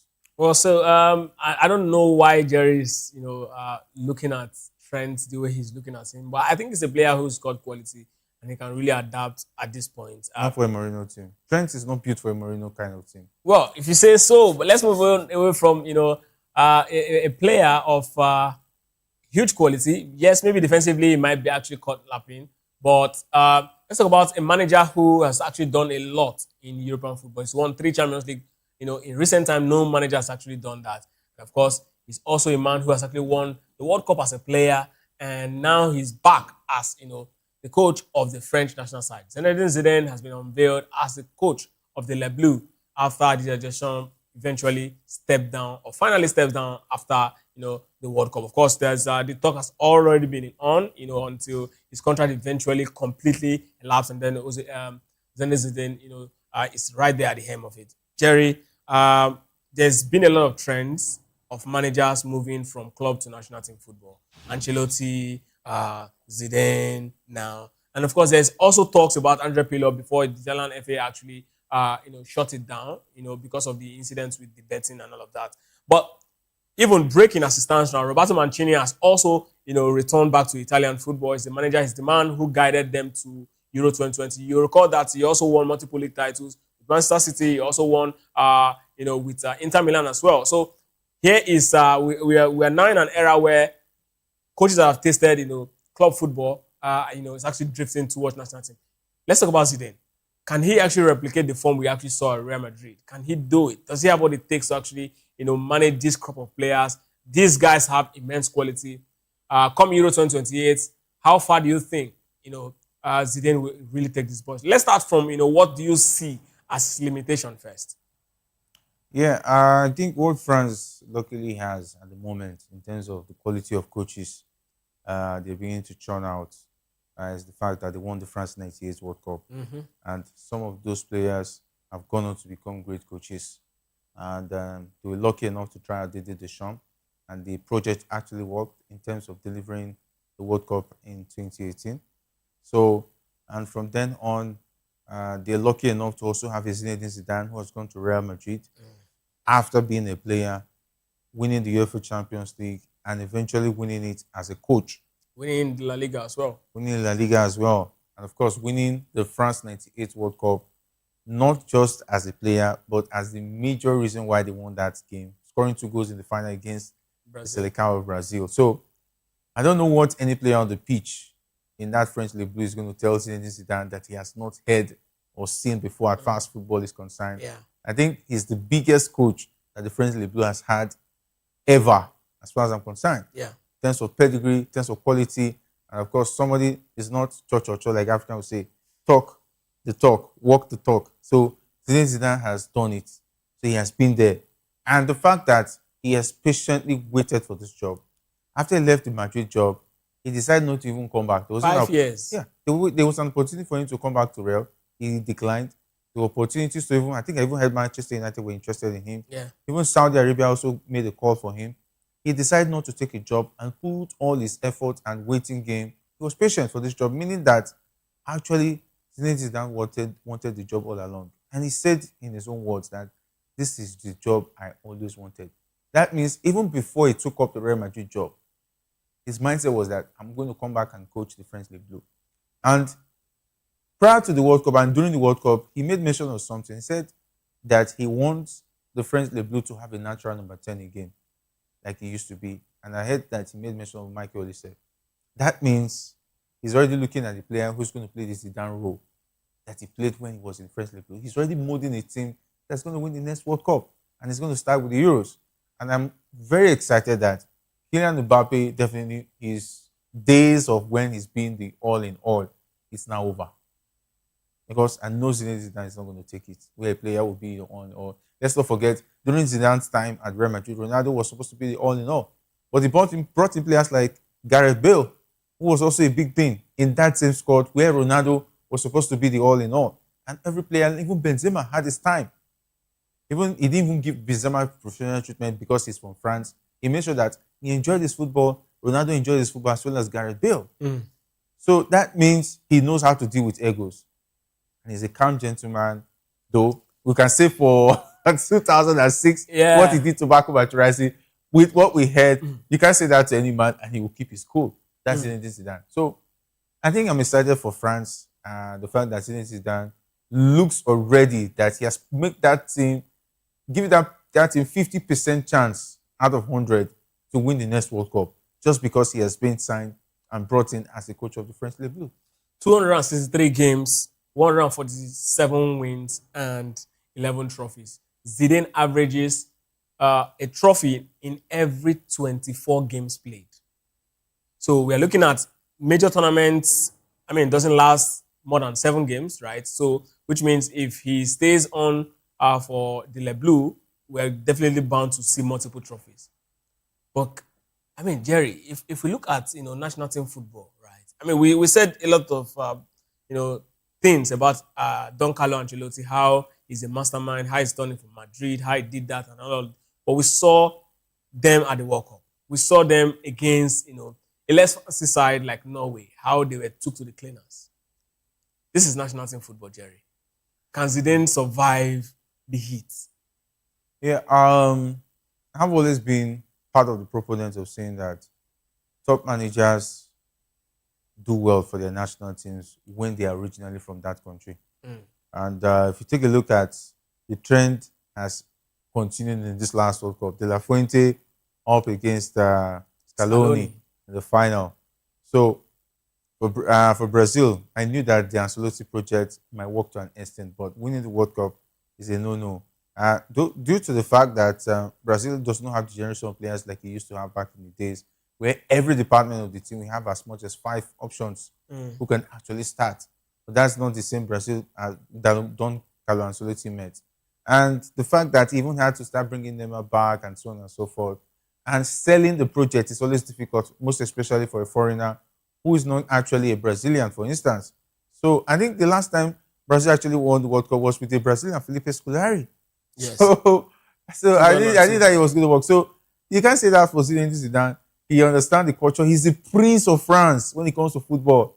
He's the king of football. He's the football idol in France. So Zinedine Zidane coming to that team, even the players will be starstruck at some point in time, because knowing that you're talking about a legend coming to coach you, and everybody wants to play for the legend and should impress the legend, because he has won the FA Champions League back to back to back, and he's coming to coach the French Les Blues. He has won the World Cup at the big stage. So you see I see nothing going wrong. You see no limitation for Zidane. No limitation for Zidane. It's only that Zidane depends on who high.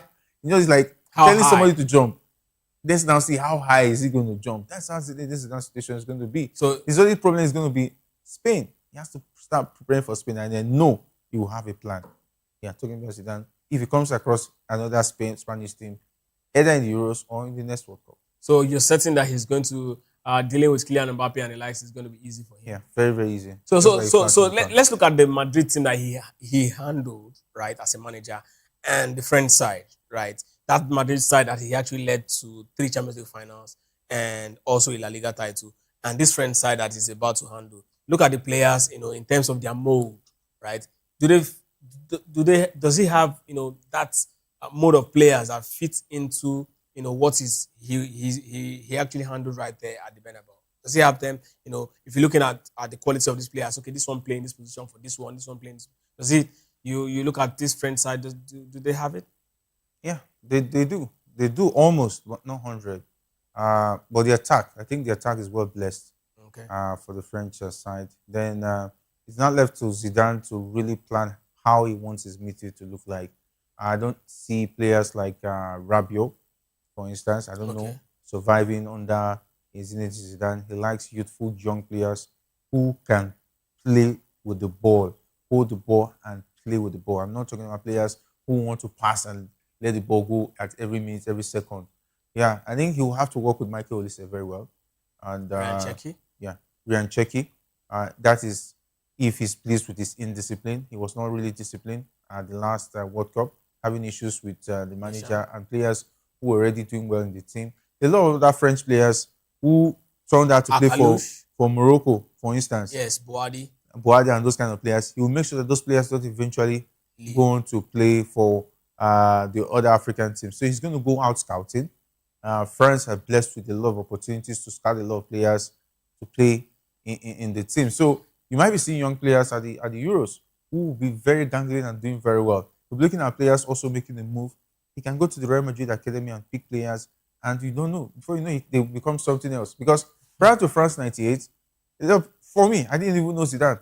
Prior to France 98. Well, Zidane at the time, before the France 98. Yeah, it was a thing. No, not just a thing. Zidane actually was the second best player in the world in 1996. Yeah, but most of us didn't know Zidane. Yes, I mean, who were the football players? But Jerry, let's move on to another quite interesting story. John Stones joins Inter Milan, joins Manuel Akanji, right there at the San Siro. I mean, big talk. At some point, I felt he was moving to Leeds United alongside his teammate, James Trafford, who actually just got back to Man City last season. But now he, chose the other route, 4 million euros per year. And I don't know, looking at Inter Milan under Chivu, what do you expect from them come next season? Defending champion of the Serie A, they're going to retain the title. Yeah, they look good because I don't see Ruben. Is John Stones a good addition? I mean, at the age he is, it's a fantastic addition. Injury prone. Yeah, for the Italian Serie A, it seems like they find a way to play bring back old players Mhm. to their prime. They've done that with the likes of Dzeko. The list is endless Yeah. of players who have gone on to do well at their age, at their 30s. So I think Inter Milan is the best club for a player who is in his 30s, who have seen it and done that at the highest level to at least retire and still show that you have a good stuff. Look at Luka Modric. His contract was just renewed and in his 40s. So I see that also happening for John Stones, be able to limit the injuries and to be able to manage him to make sure that he doesn't get as much injuries he was getting in the English Premier League. So at the end of the day, I think it's a good move for But John Stones. what does it say about Bastoni? Is in the eyes of a lot of suitors. Now, does it mean Bastoni might be leaving? Yeah, for Italian players, they're always first choice when it comes to the San Siro sides against any other player. So I think Barcelona will feel comfortable playing at home. Italian players don't like moving away from home. They are very rare, almost away from home. Yeah. Maybe they have one or two issues. They will want to go and test the waters outside. They eventually come back home. So Bastoni has proven like he has shown that he doesn't want to leave home. He's excited being in Milan. So it's going to take a whole lot. But a lot of clubs have not really showed real intention to want to get him. So I think Bastoni will stay. John Stones, whoever comes in, will have to play second fiddle to Bastoni. Oh, Jerry, this is exactly where we'll be leaving it on this episode of Locker Room. Yeah, it's a pleasure opinion.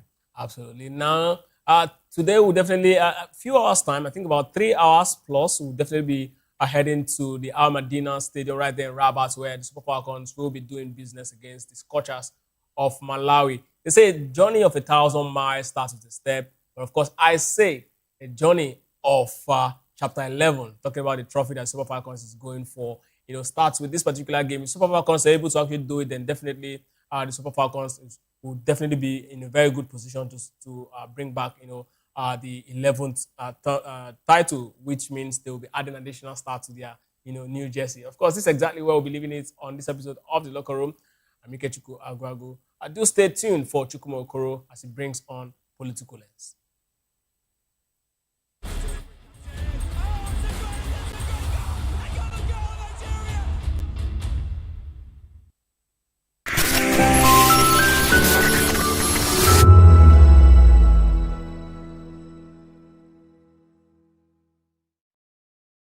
If you've been drinking, don't drive. Hand over the keys to another driver. Call a friend or family member. Use a taxi or a ride-hailing service.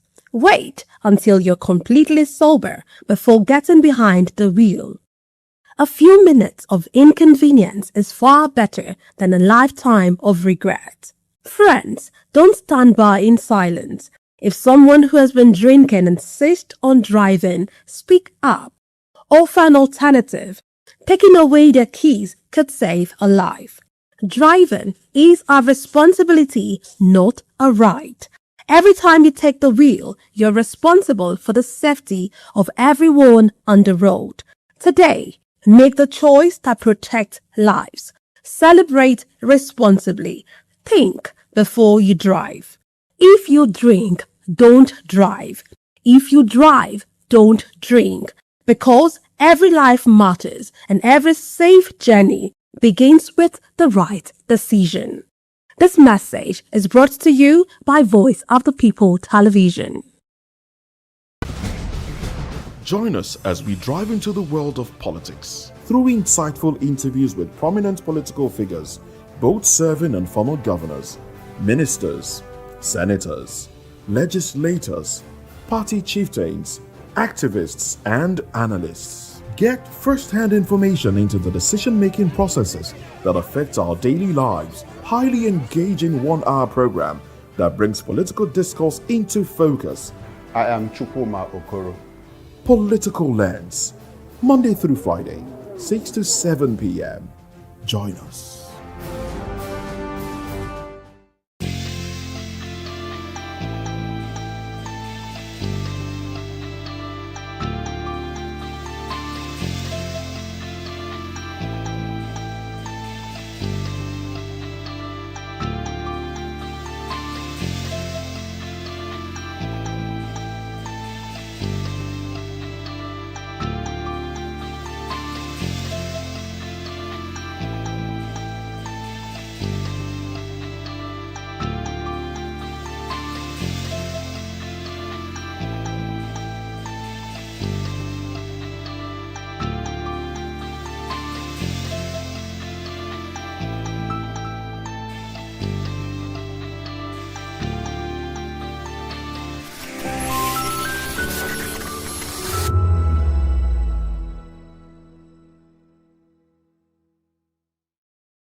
Welcome to the locker room, the home of football talk that matters. I am Jerry Arpillon. Join us every weekday, Monday to Friday at 5 p.m. Nigerian time, as we share the hot takes and hot debates in the exciting world of football. And joining me are the usual suspects, Ikechukwu and Mayowa, as we break down all the hot takes and everything that's happening in the football. Don't just watch football, live it with us. Catch us on the locker room and Voice of the People television at 5 p.m. Nigerian time. And like I always say, if not 20 minutes off, please discuss. This is African News on Voice of the People television, where we don't just bring you the news, we bring you Africa's heartbeats, the policies that shapes our world, and the economy that determines our future. African News on Voice of the People television. Stay with us.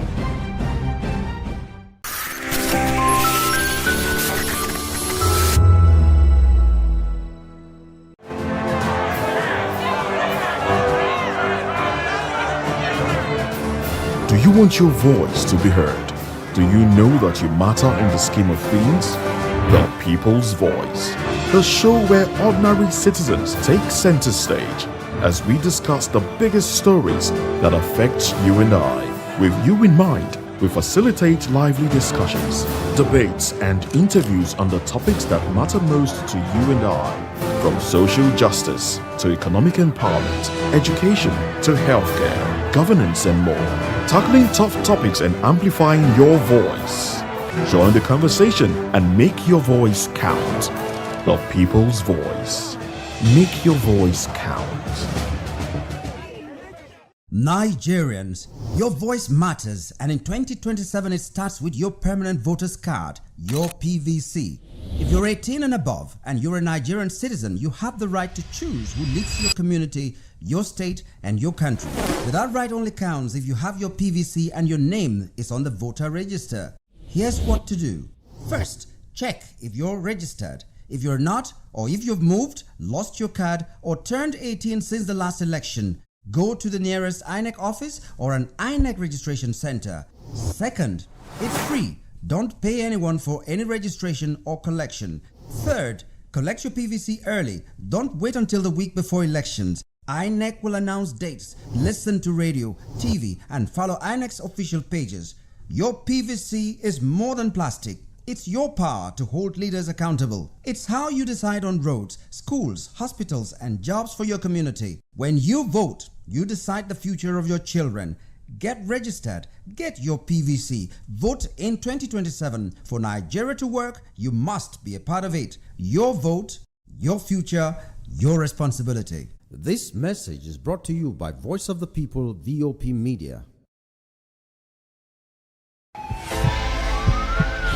This is Health Check, your weekly guide to better living, smarter choices, and trusted answers. From everyday wellness to urgent health issues, we've got you covered. Health Check, only on Voice of the People television, where your health has a voice.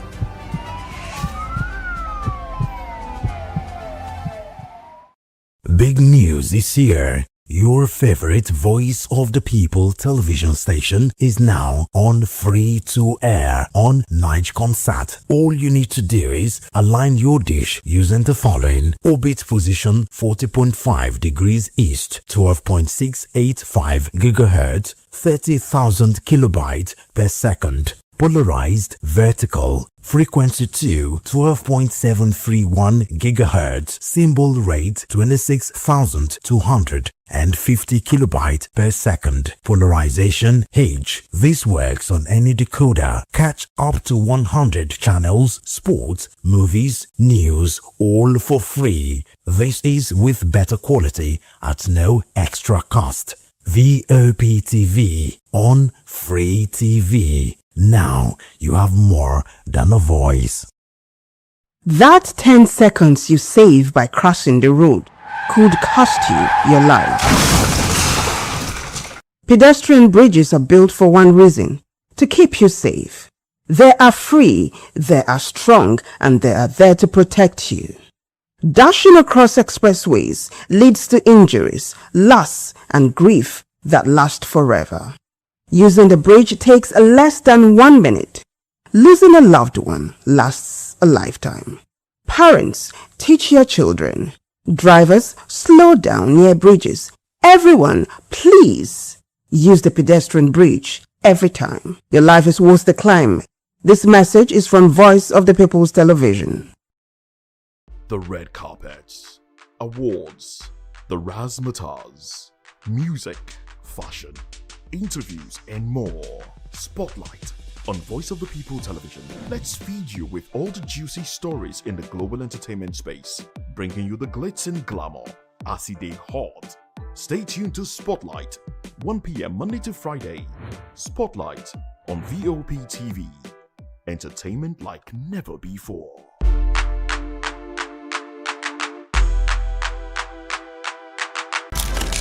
In a world where power shifts with every headline. In a nation full of questions.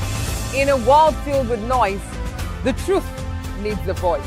The policies that shapes our world and the economy that determines our future. Every hour, every day, the grapevine keeps buzzing. And together, we are committed to telling the stories that shape our world because your voice is our focus. Don't forget, our voice matters the most. Let us come together and share our concerns.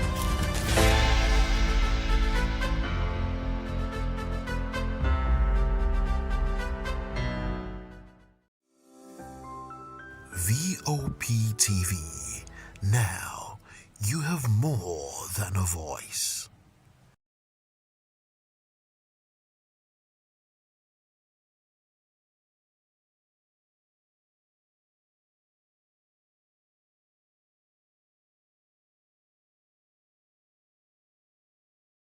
My name is Esther. They call me the Oga Patapata of them are the general overseer of them all. Every man, every woman has got a voice where integrity is the volume. So this is Voice of the People's TV. Voice of the People's TV.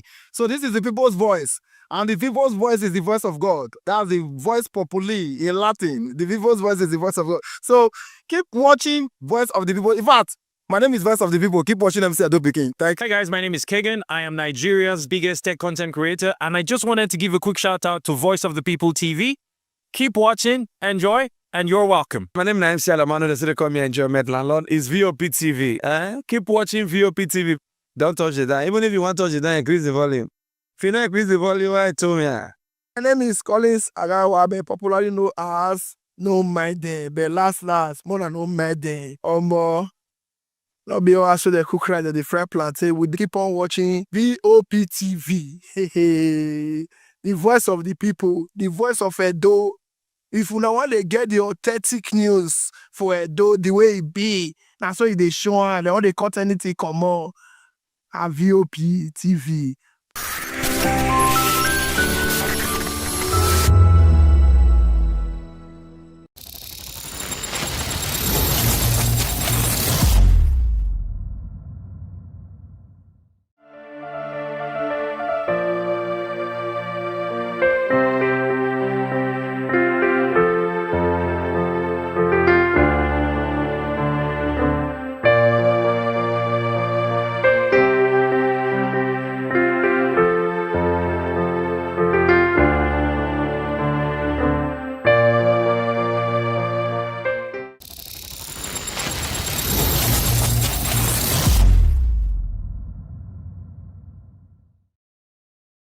To know the happenings in the maritime sector, join us on the program Maritime Frontiers on Voptv as we discuss key areas in the maritime sector from aquaculture, maritime transportation, maritime labor regulation, oil and gas exploration, ferry and passenger insurance, marine pollution and prevention, port operations, and lots more. Maritime Frontiers, exploring Nigeria's blue economy. That 10 seconds you save by crossing the road could cost you your life. Pedestrian bridges are built for one reason: to keep you safe. They are free, they are strong, and they are there to protect you. Dashing across expressways leads to injuries, loss, and grief that last forever. Using the bridge takes less than 1 minute. Losing a loved one lasts a lifetime. Parents, teach your children. Drivers, slow down near bridges. Everyone, please use the pedestrian bridge every time. Your life is worth the climb. This message is from Voice of the People's Television. Africa is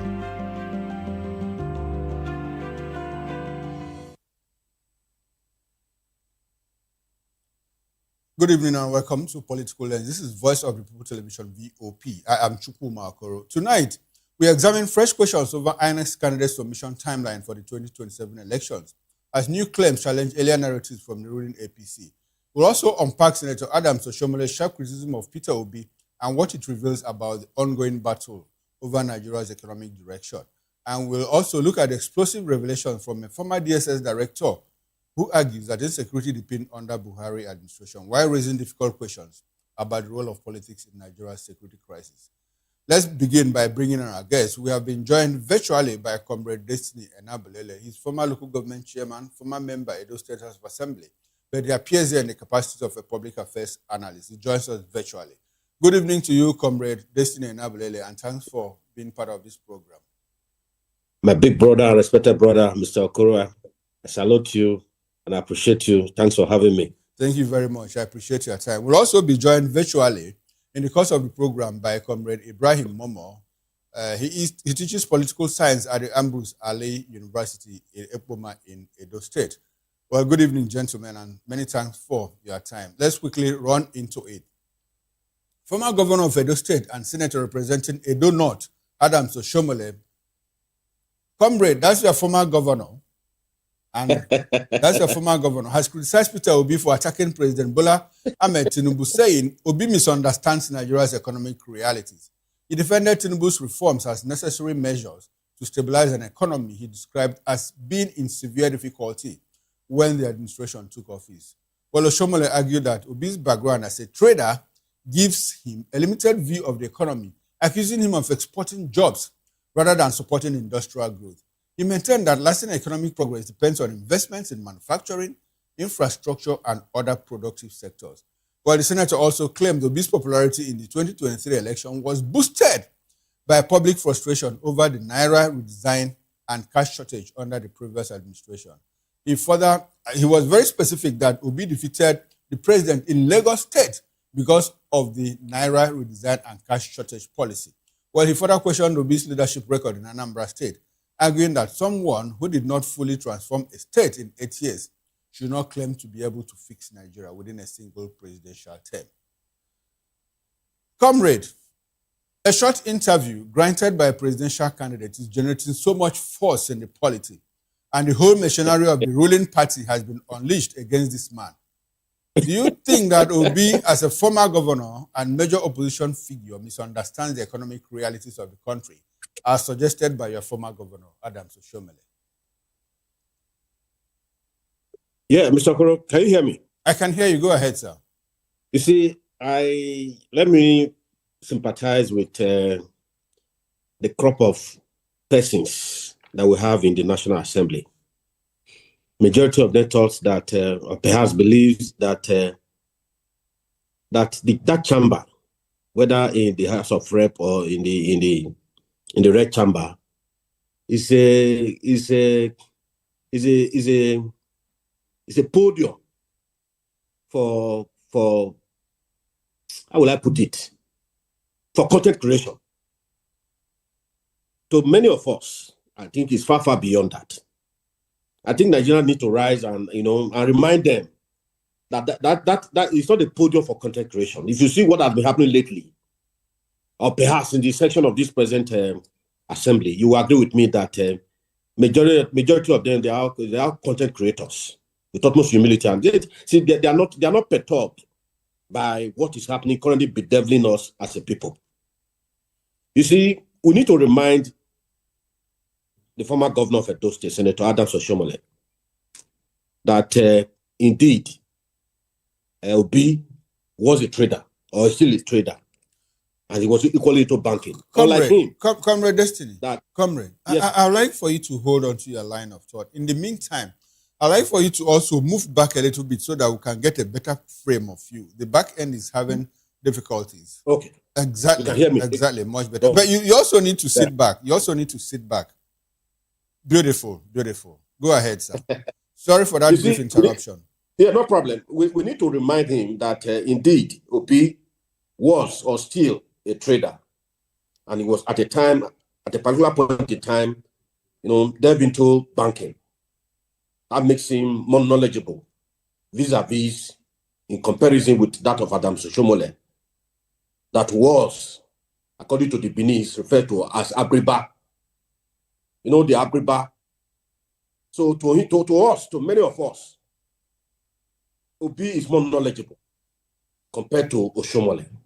I think we need to, because this issue of them attacking Obi, you and I know that if you look at the message or messages of Peter Obi, is distinct and it pierces to the bone marrow of the human being, of the Nigerian citizen. I will tell you for a free. One, you want to demystify governance by making governance, a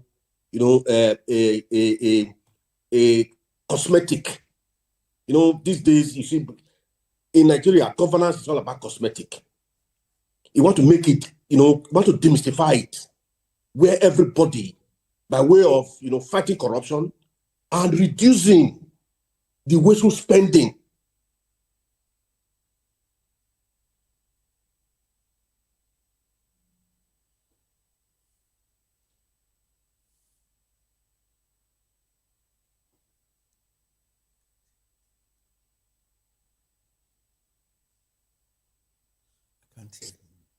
Not as if it was removed halfway.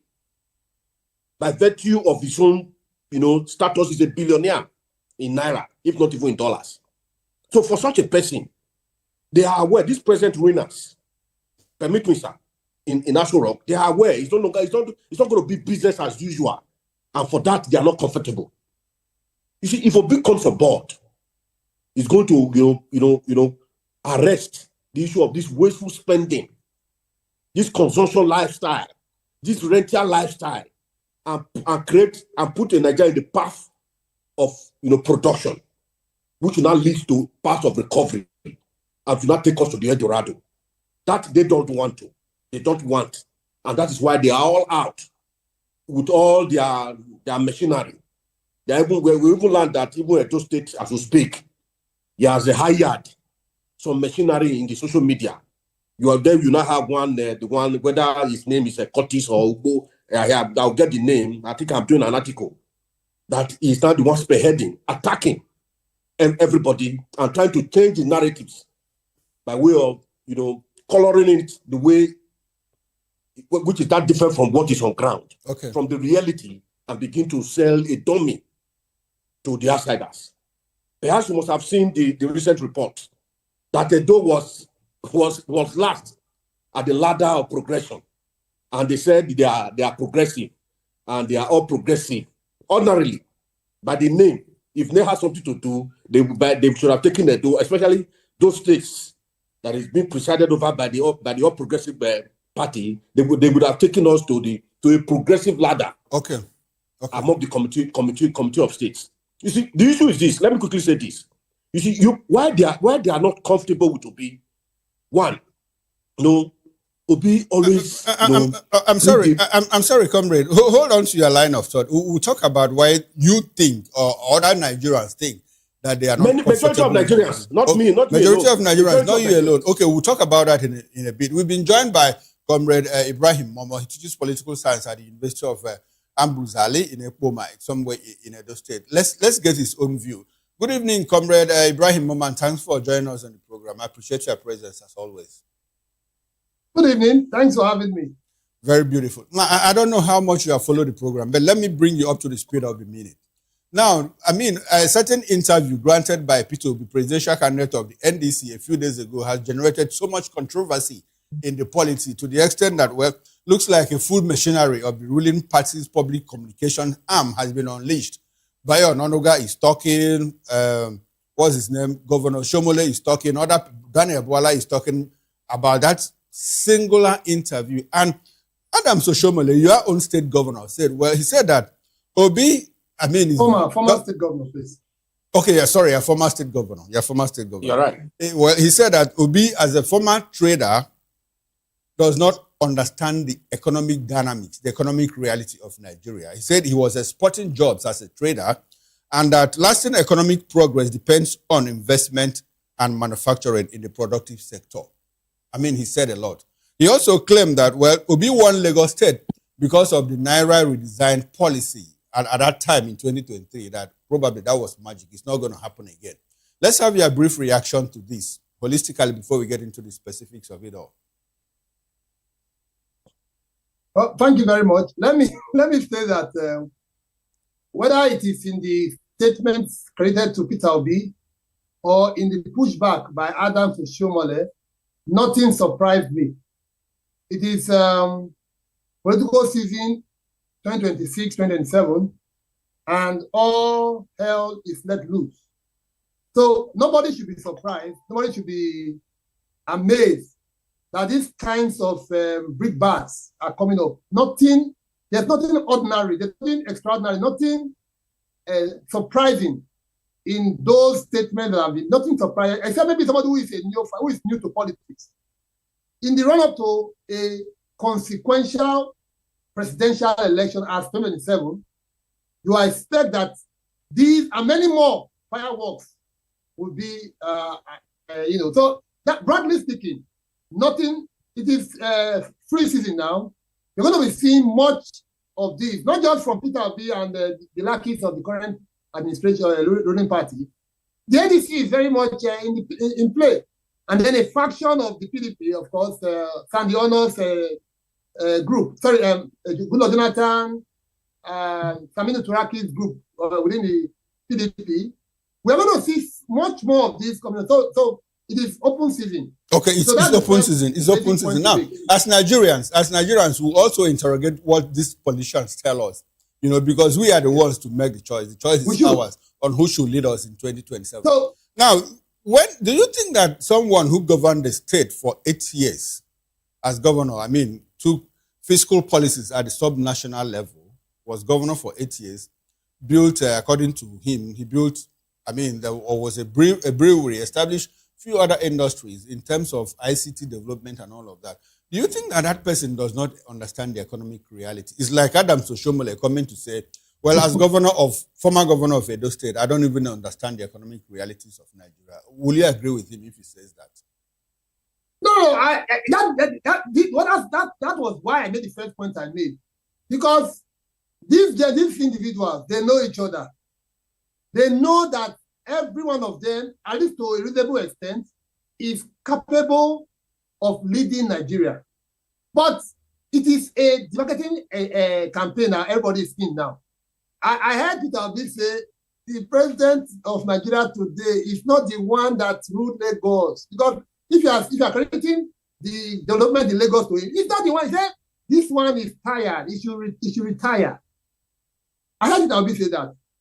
Because this is the season of, you have to do what it takes. It seems that the game plan is do what it takes to get the other person, to diminish the reputation of the other person, so as to make it easy for. So let's not be surprised. I'm not surprised. Even Adam Oshomole saying all the things he has said.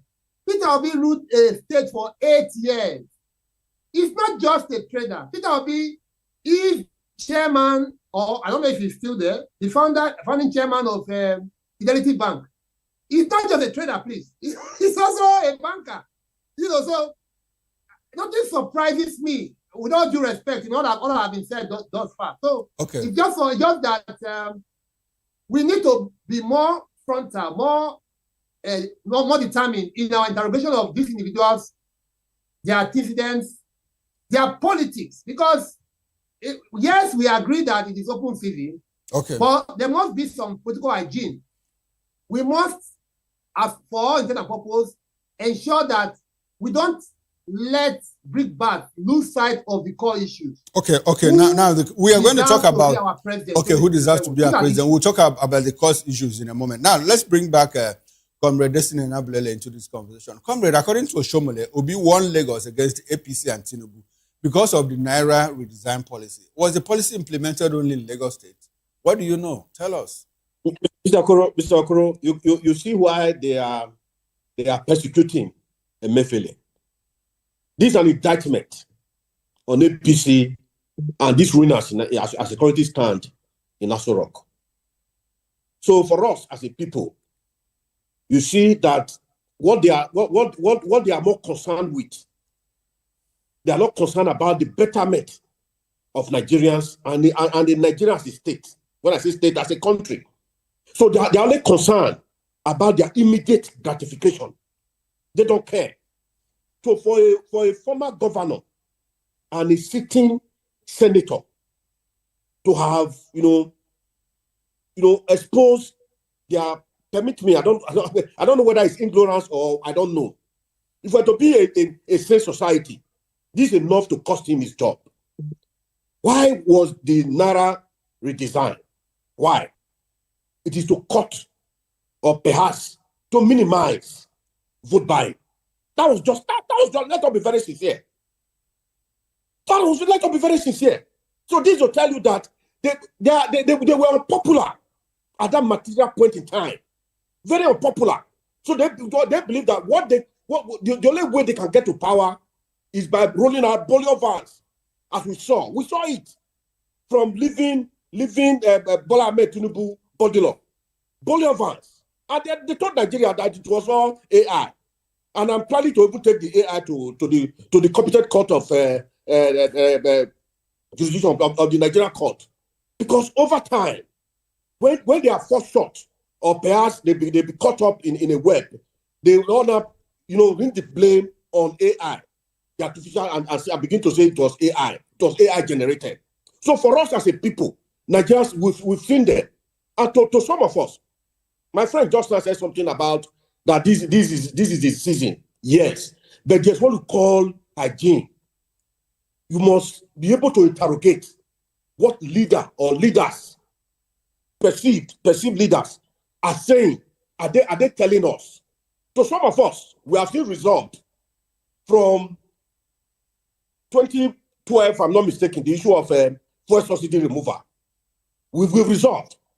And with this present administration coming aboard, within a few minutes, and saying fuel subsidy is gone. So some of us will resolve. We no longer believe in them. Okay, all right. So we interrogate every line of their statement. Okay, we interrogate every of their statement. Well, comrade, talking about the bullion ban, is there anything wrong in someone asking the bank to bring money to his residence? I mean, for security purposes, that shouldn't be an issue, should it be?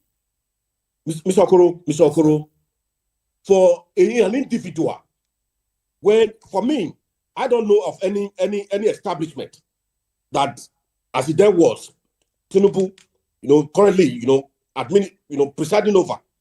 I don't know of any. I don't know whether it's out. Well, you might not know. You might not know. He's former governor. He worked somewhere else. He probably has businesses that he's doing. You must not know his Mr. businesses.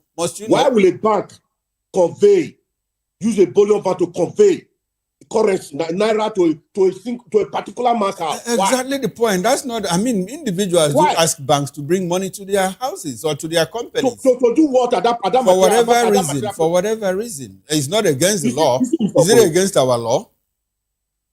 Sorry? Is it against our law to use bullion van to take money to somebody's office or to his premises or to his business premises? Is it against our law? I'm just asking.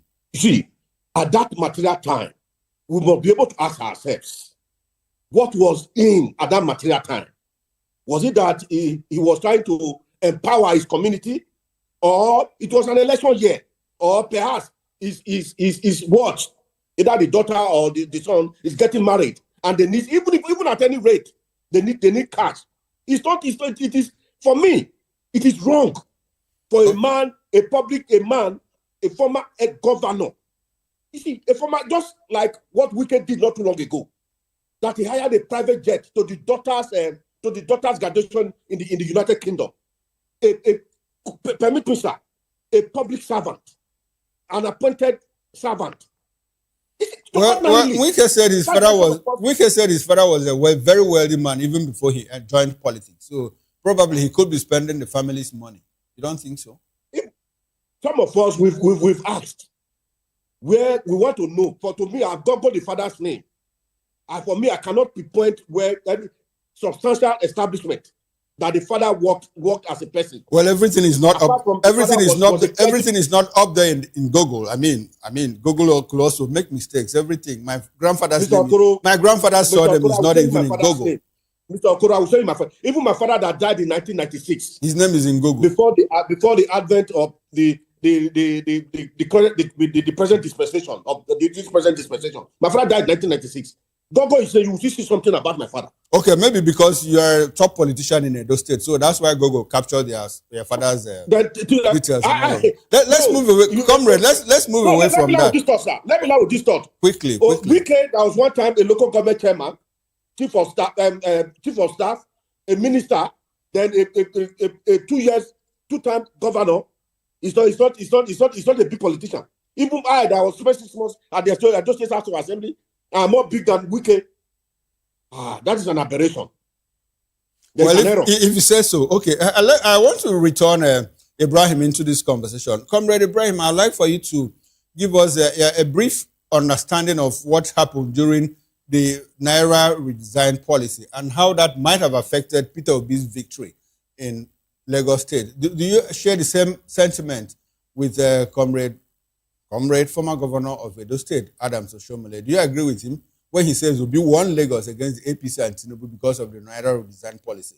And I'm asking, was the policy implemented only in Lagos State? How come it was only in Lagos State that policy affected the results? Okay, that's my first intervention into this program was to note that it's open season, and so we are going to see all this kind of. So I think I need to reiterate that point, because in a bid to justify certain positions or attack certain personalities, you are going to see some very weird claims being made, across board. We are just acting on the very serious truth. Let's brace ourselves for more. So that's the first point. Secondly, is that my understanding, as explained by the then central bank governor, Gordon Emefiele, who incidentally has been found himself to be a very corrupt person, or at least from the Supreme, I think recent and previous court judgments, where forfeiture of properties that even a civil servant, a public servant, ought not to have had that level of stupendous wealth and cash in his home. A CBN governor having millions of USD in his house. So my understanding as it was then, because I'm not in a position to say what is not in public, what is not public knowledge. Emefiele did explain, and I agree with him, that at that time, the goal was to mop up currency in circulation. That about 80% of funds in the public were not within the banking sector. They were in private hands. They were in circulation. And that was odd. And a government that was pushing repeatedly from the Yar'Adua government to Jonathan government to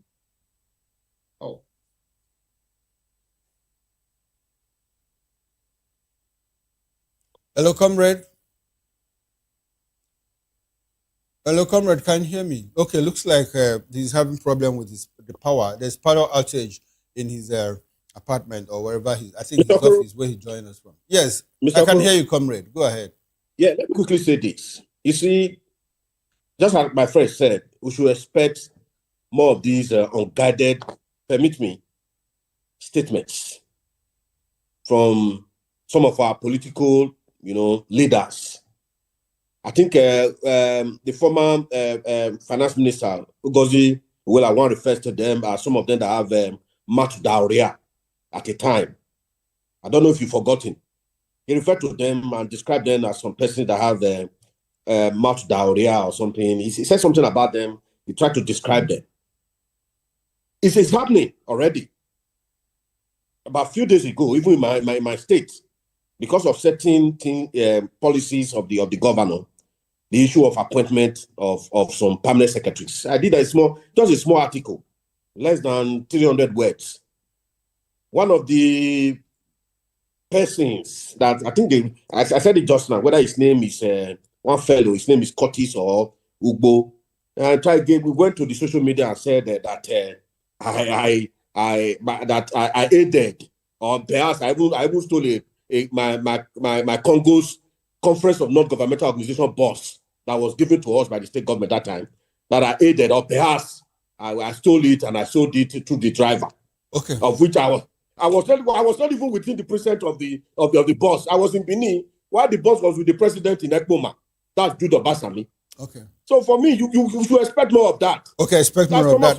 Now, let's get back to the conversation. Now, according to Adam Soshomole, someone who could not fix Anambra in 8 years cannot fix Nigeria in 8 years. Let's assume that Tinubu fixed Lagos in 8 years, which many people dispute. By the way, how is he fixing Nigeria at the moment? First 4 years assessment. Let's even compare the records of the two former governors, Tinubu and Obi. Let's compare their some kind of records in terms of what they had. Now, let's start with the current president, Bola Ahmed Tinubu, who, by the way, when he was governor of Lagos State, during his tenure as governor of Lagos State, 1999 to 2007, Bola Ahmed Tinubu received numerous accolades recognizing his administration's reforms and developmental projects. Key awards included the Best Governor in Nigeria 2000 and 2001 from the Nigerian-Belgian Chamber of Commerce and the City People Award for Excellence in 2001. His administration was also recognized for specific initiatives such as the UN Habitat Best Practices Prize 2002 for improving the living environment and the 2000 Best Computerized Government in Nigeria Award. Other notable recognitions included the Green Crystal Award for environmental efforts, the Presidential Merit Award for technology, and various honors for contributions to health and labor. Now, let's go over to Peter Obi. Now, these are the awards that Peter Obi won as governor of Anambra State. Peter Obi received several major awards as governor of Anambra State, including the Most Prudent Governor, 2009, Most Trustworthy Governor, 2009, and Silver Bedman of the Year, 2013. Governance and Leadership Recognition. Most Prudent Governor 2009, awarded by the Disney newspaper for financial discipline and transparency. Most Trustworthy Governor 2009, awarded by the Champion newspaper for public accountability. ICT Governor of the Year 2010, awarded by the West Africa ICT Development. Leadership and Good Governance Award 2012, awarded by the Ezife Leadership Foundation for restoring peace and harmony. And in the Health, Education and Development Honors, Best Performing Governor on Immunization, Polio Eradication 2012 to 2013, recognized by the Bill and Melinda Gates Foundation. Silver Bedman of the Year 2013, I think I have mentioned that one. And Nigeria Library Association Golden Merit Award 2014, awarded for contributions to educational infrastructure and libraries. Now, comrade, if you put these two people together in your assessment, who did better as governor? Yeah, Mr. Okoro, let me quickly say this without messing words, without fear of favor. The first thing that defines a leader is our area of priorities. Let us be very sincere. You must give it to Obi when it comes to in terms of being prudent with the people's collective patrimony. A man that would, as a governor, travel and still hold his briefcase. You see, for me, leadership is by example. And that is what Obi, during his reign as a governor in Anambra State, he displayed, he demystified the issue of governance. It wasn't, the people's money was more of turning into production, not consumption, not wasteful spending. No, let us be fair. The fact that they just go it, you see for yourself. So for me, I don't think there's any basis to compare these two, sons or fathers of Nigeria. We don't need to. There are no basis. It's as if you are putting a dwarf and a 7 feet man. There's something for comparison. All right. In this context, let me allow with this thought, sir. In this context, Tinubu is a dwarf. Let us be very sincere. Well, he's our president. Probably. With utmost humility. Okay. Yeah, with utmost humility. Figuratively, you mean? Figuratively, you mean? Yes, figuratively. Okay. Yes. Right. Yes, okay. figuratively. It's understood. Quite very well understood. Yes. Now, I understand we've been able to re-establish connection with Comrade Ibrahim Momo. Comrade Ibrahim Momo, unfortunately, your position is that we are going to see more of this. But the question is that why is it that the whole machinery of the APC is ever ready to attack Peter Obi?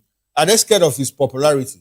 And why would that be? I mean, they have 32 governors in their kitty, majority in the National Assembly, power of incumbency. Why is it that at any turn, at any point in time, any little turn, they are willing to unleash the entire machinery against him? Why so?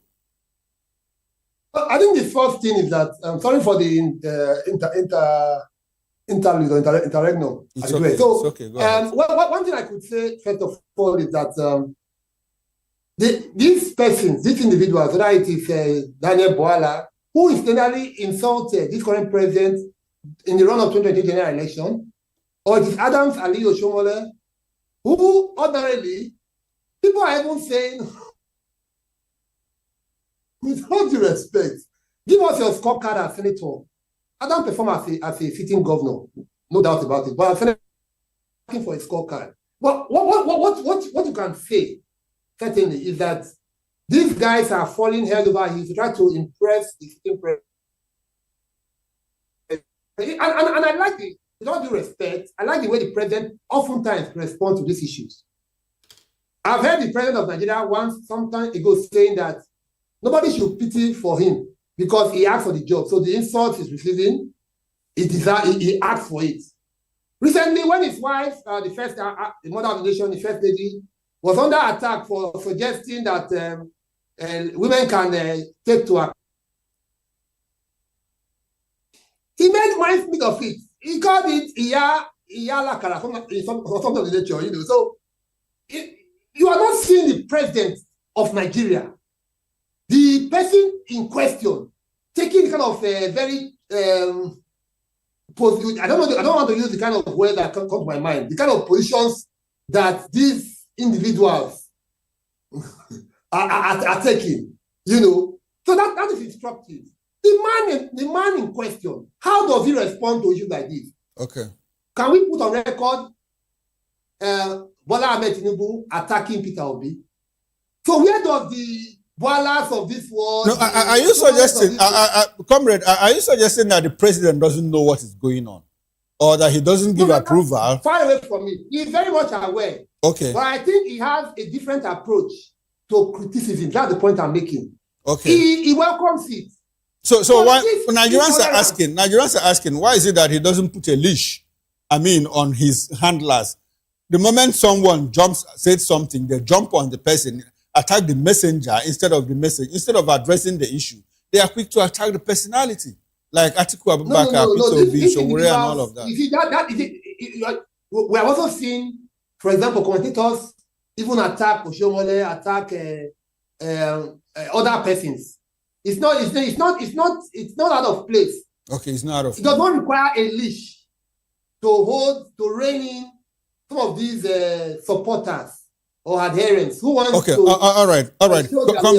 For lack of time, let's get the thought of Comrade Destiny and Nabulele. Comrade Destiny, do you think that the APC is afraid of Peter Obi, and why would they be scared of him? Because at every turn they jump on.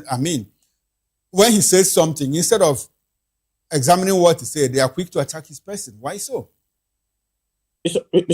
Okoro, Peter Obi is a man of pedigree that you can't take away from him. He's a distinguished fellow. So for them not to challenge, or perhaps let some of his comments unchallenged, it's a disaster. It's a disaster waiting to explode. So they believe that the best way is to address it. And again, there's another twist to it. Obi has a committed, base, a committed base that does not in any way need any party structure to mobilize. That is another factor. They are aware of these things.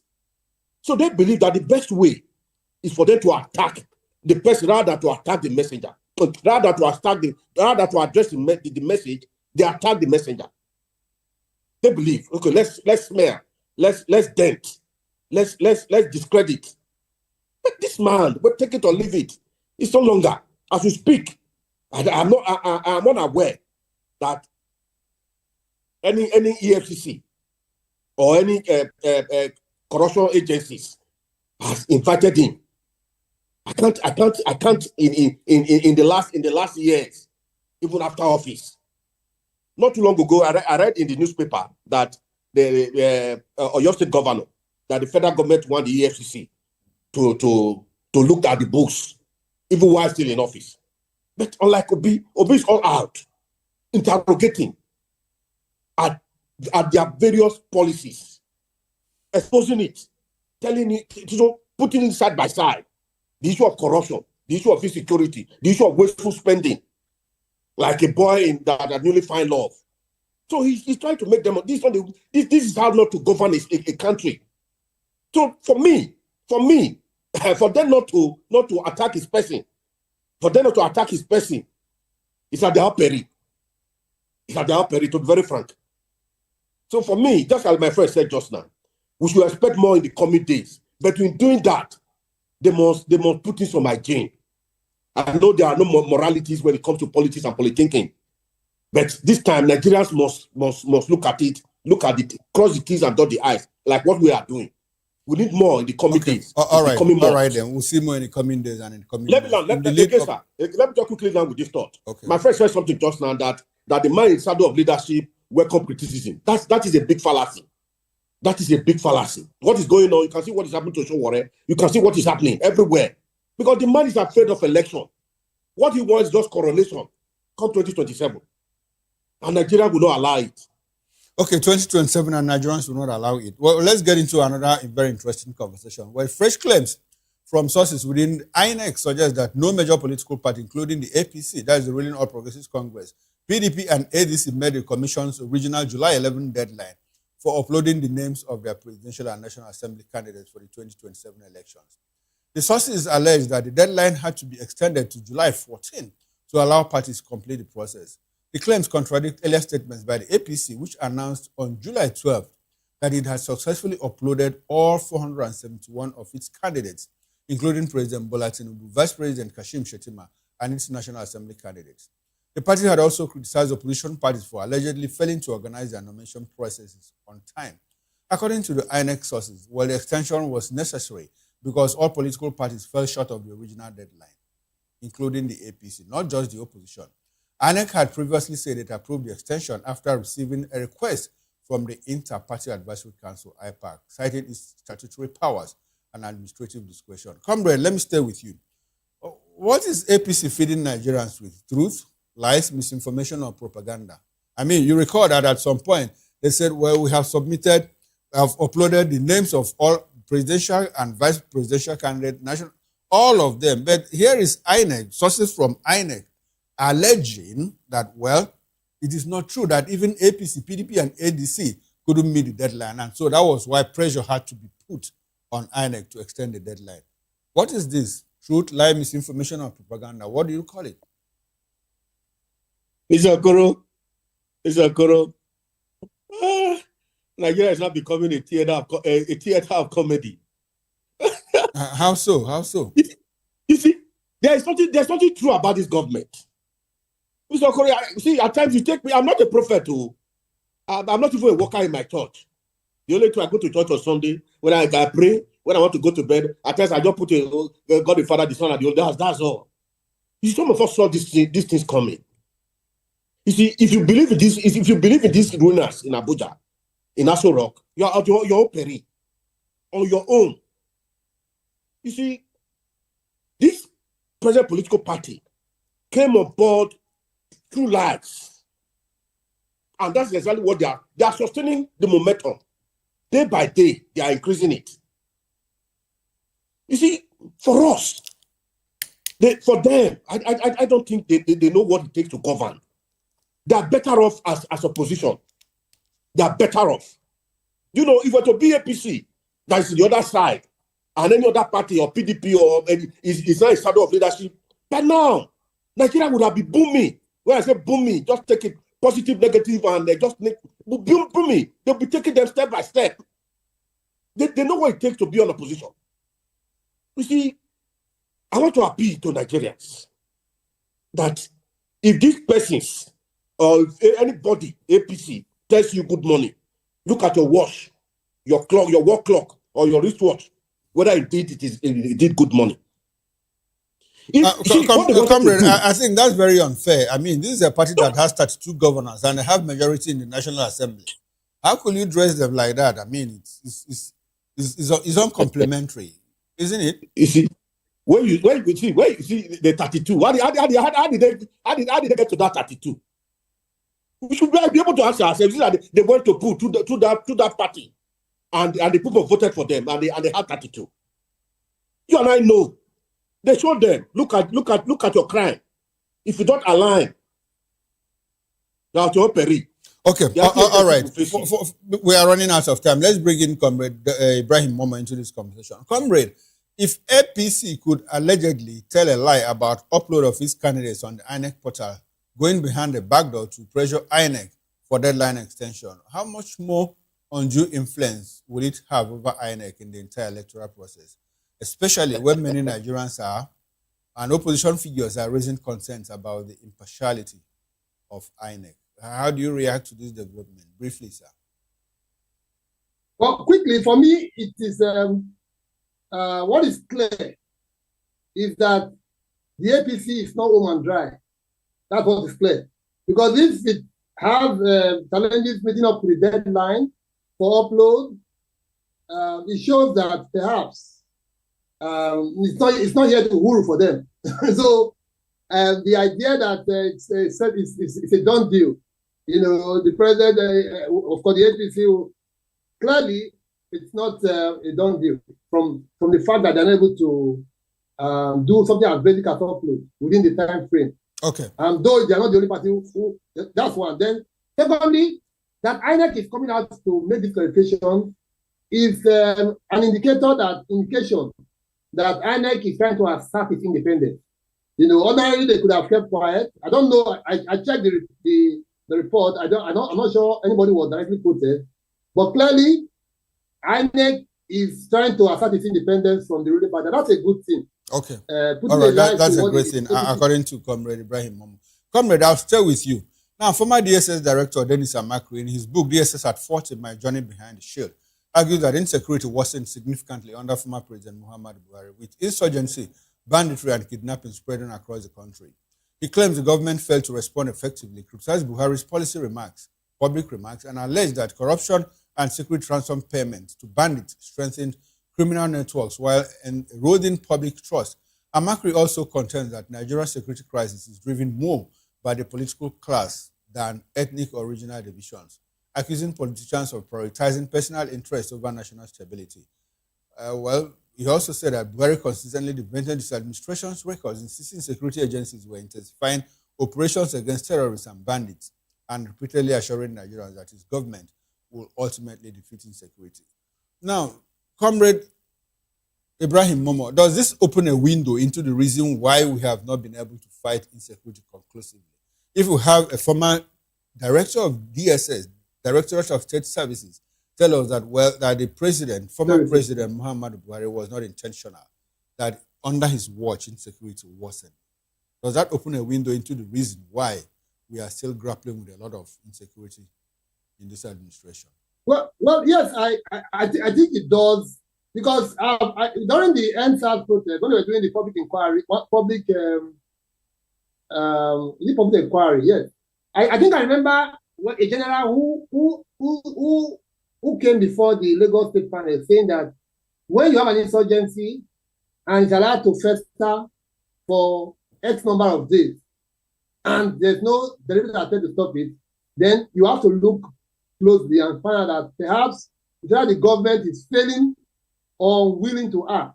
So clearly that the Boko Haram insurgency have been allowed to fester for this long shows that maybe government was not interested. The government of the previous government, though interestingly, Boko Haram started in 2009 when the former president Gulodara was still president, but it could have been resolved. One of the reasons why Jonathan was voted out of office was because of this same insurgency. People thought that majority of people who voted for Buhari thought that, well, he's a military general, he knows what it takes to quell this insurgency. But lo and behold, in 8 years, it only got worse. It only expanded in leaps and bounds. Before Buhari, there was no banditry. Farmers' elders classes were nipped in the bud under Obasanjo and they didn't raise their head under Jonathan. In fact, the Niger Delta militancy under Yar'Adua and then later Jonathan, we are put in the door. We had some, some recovery or rollback of insurgencies under previous administration before Buhari became president. Okay. But apparently, all right, those gains were lost under Buhari because we saw farmers' elders classes got ahead. We saw the unleashing of banditry in the Northwest, where even that president was from, Buhari was from. Buhari is from Katsina in Northwest, but all over the Northwest, we saw increased banditry, and that was so. I tend to agree with the DSS. Perhaps the evidence before us. Okay, all right, comrade. Practically, we're out of time. Thank you very much. Now, quickly, comrade Destiny Enebulele, can we have your thoughts on this? What Dennis Amakri said about Buhari, his inability to fight insecurity, and all of that. And I'd like for you to add it with your concluding thoughts because we're out of time. Yeah, Mr. Okolo, let me quickly say this. Even the DSS, as we speak very just now, they are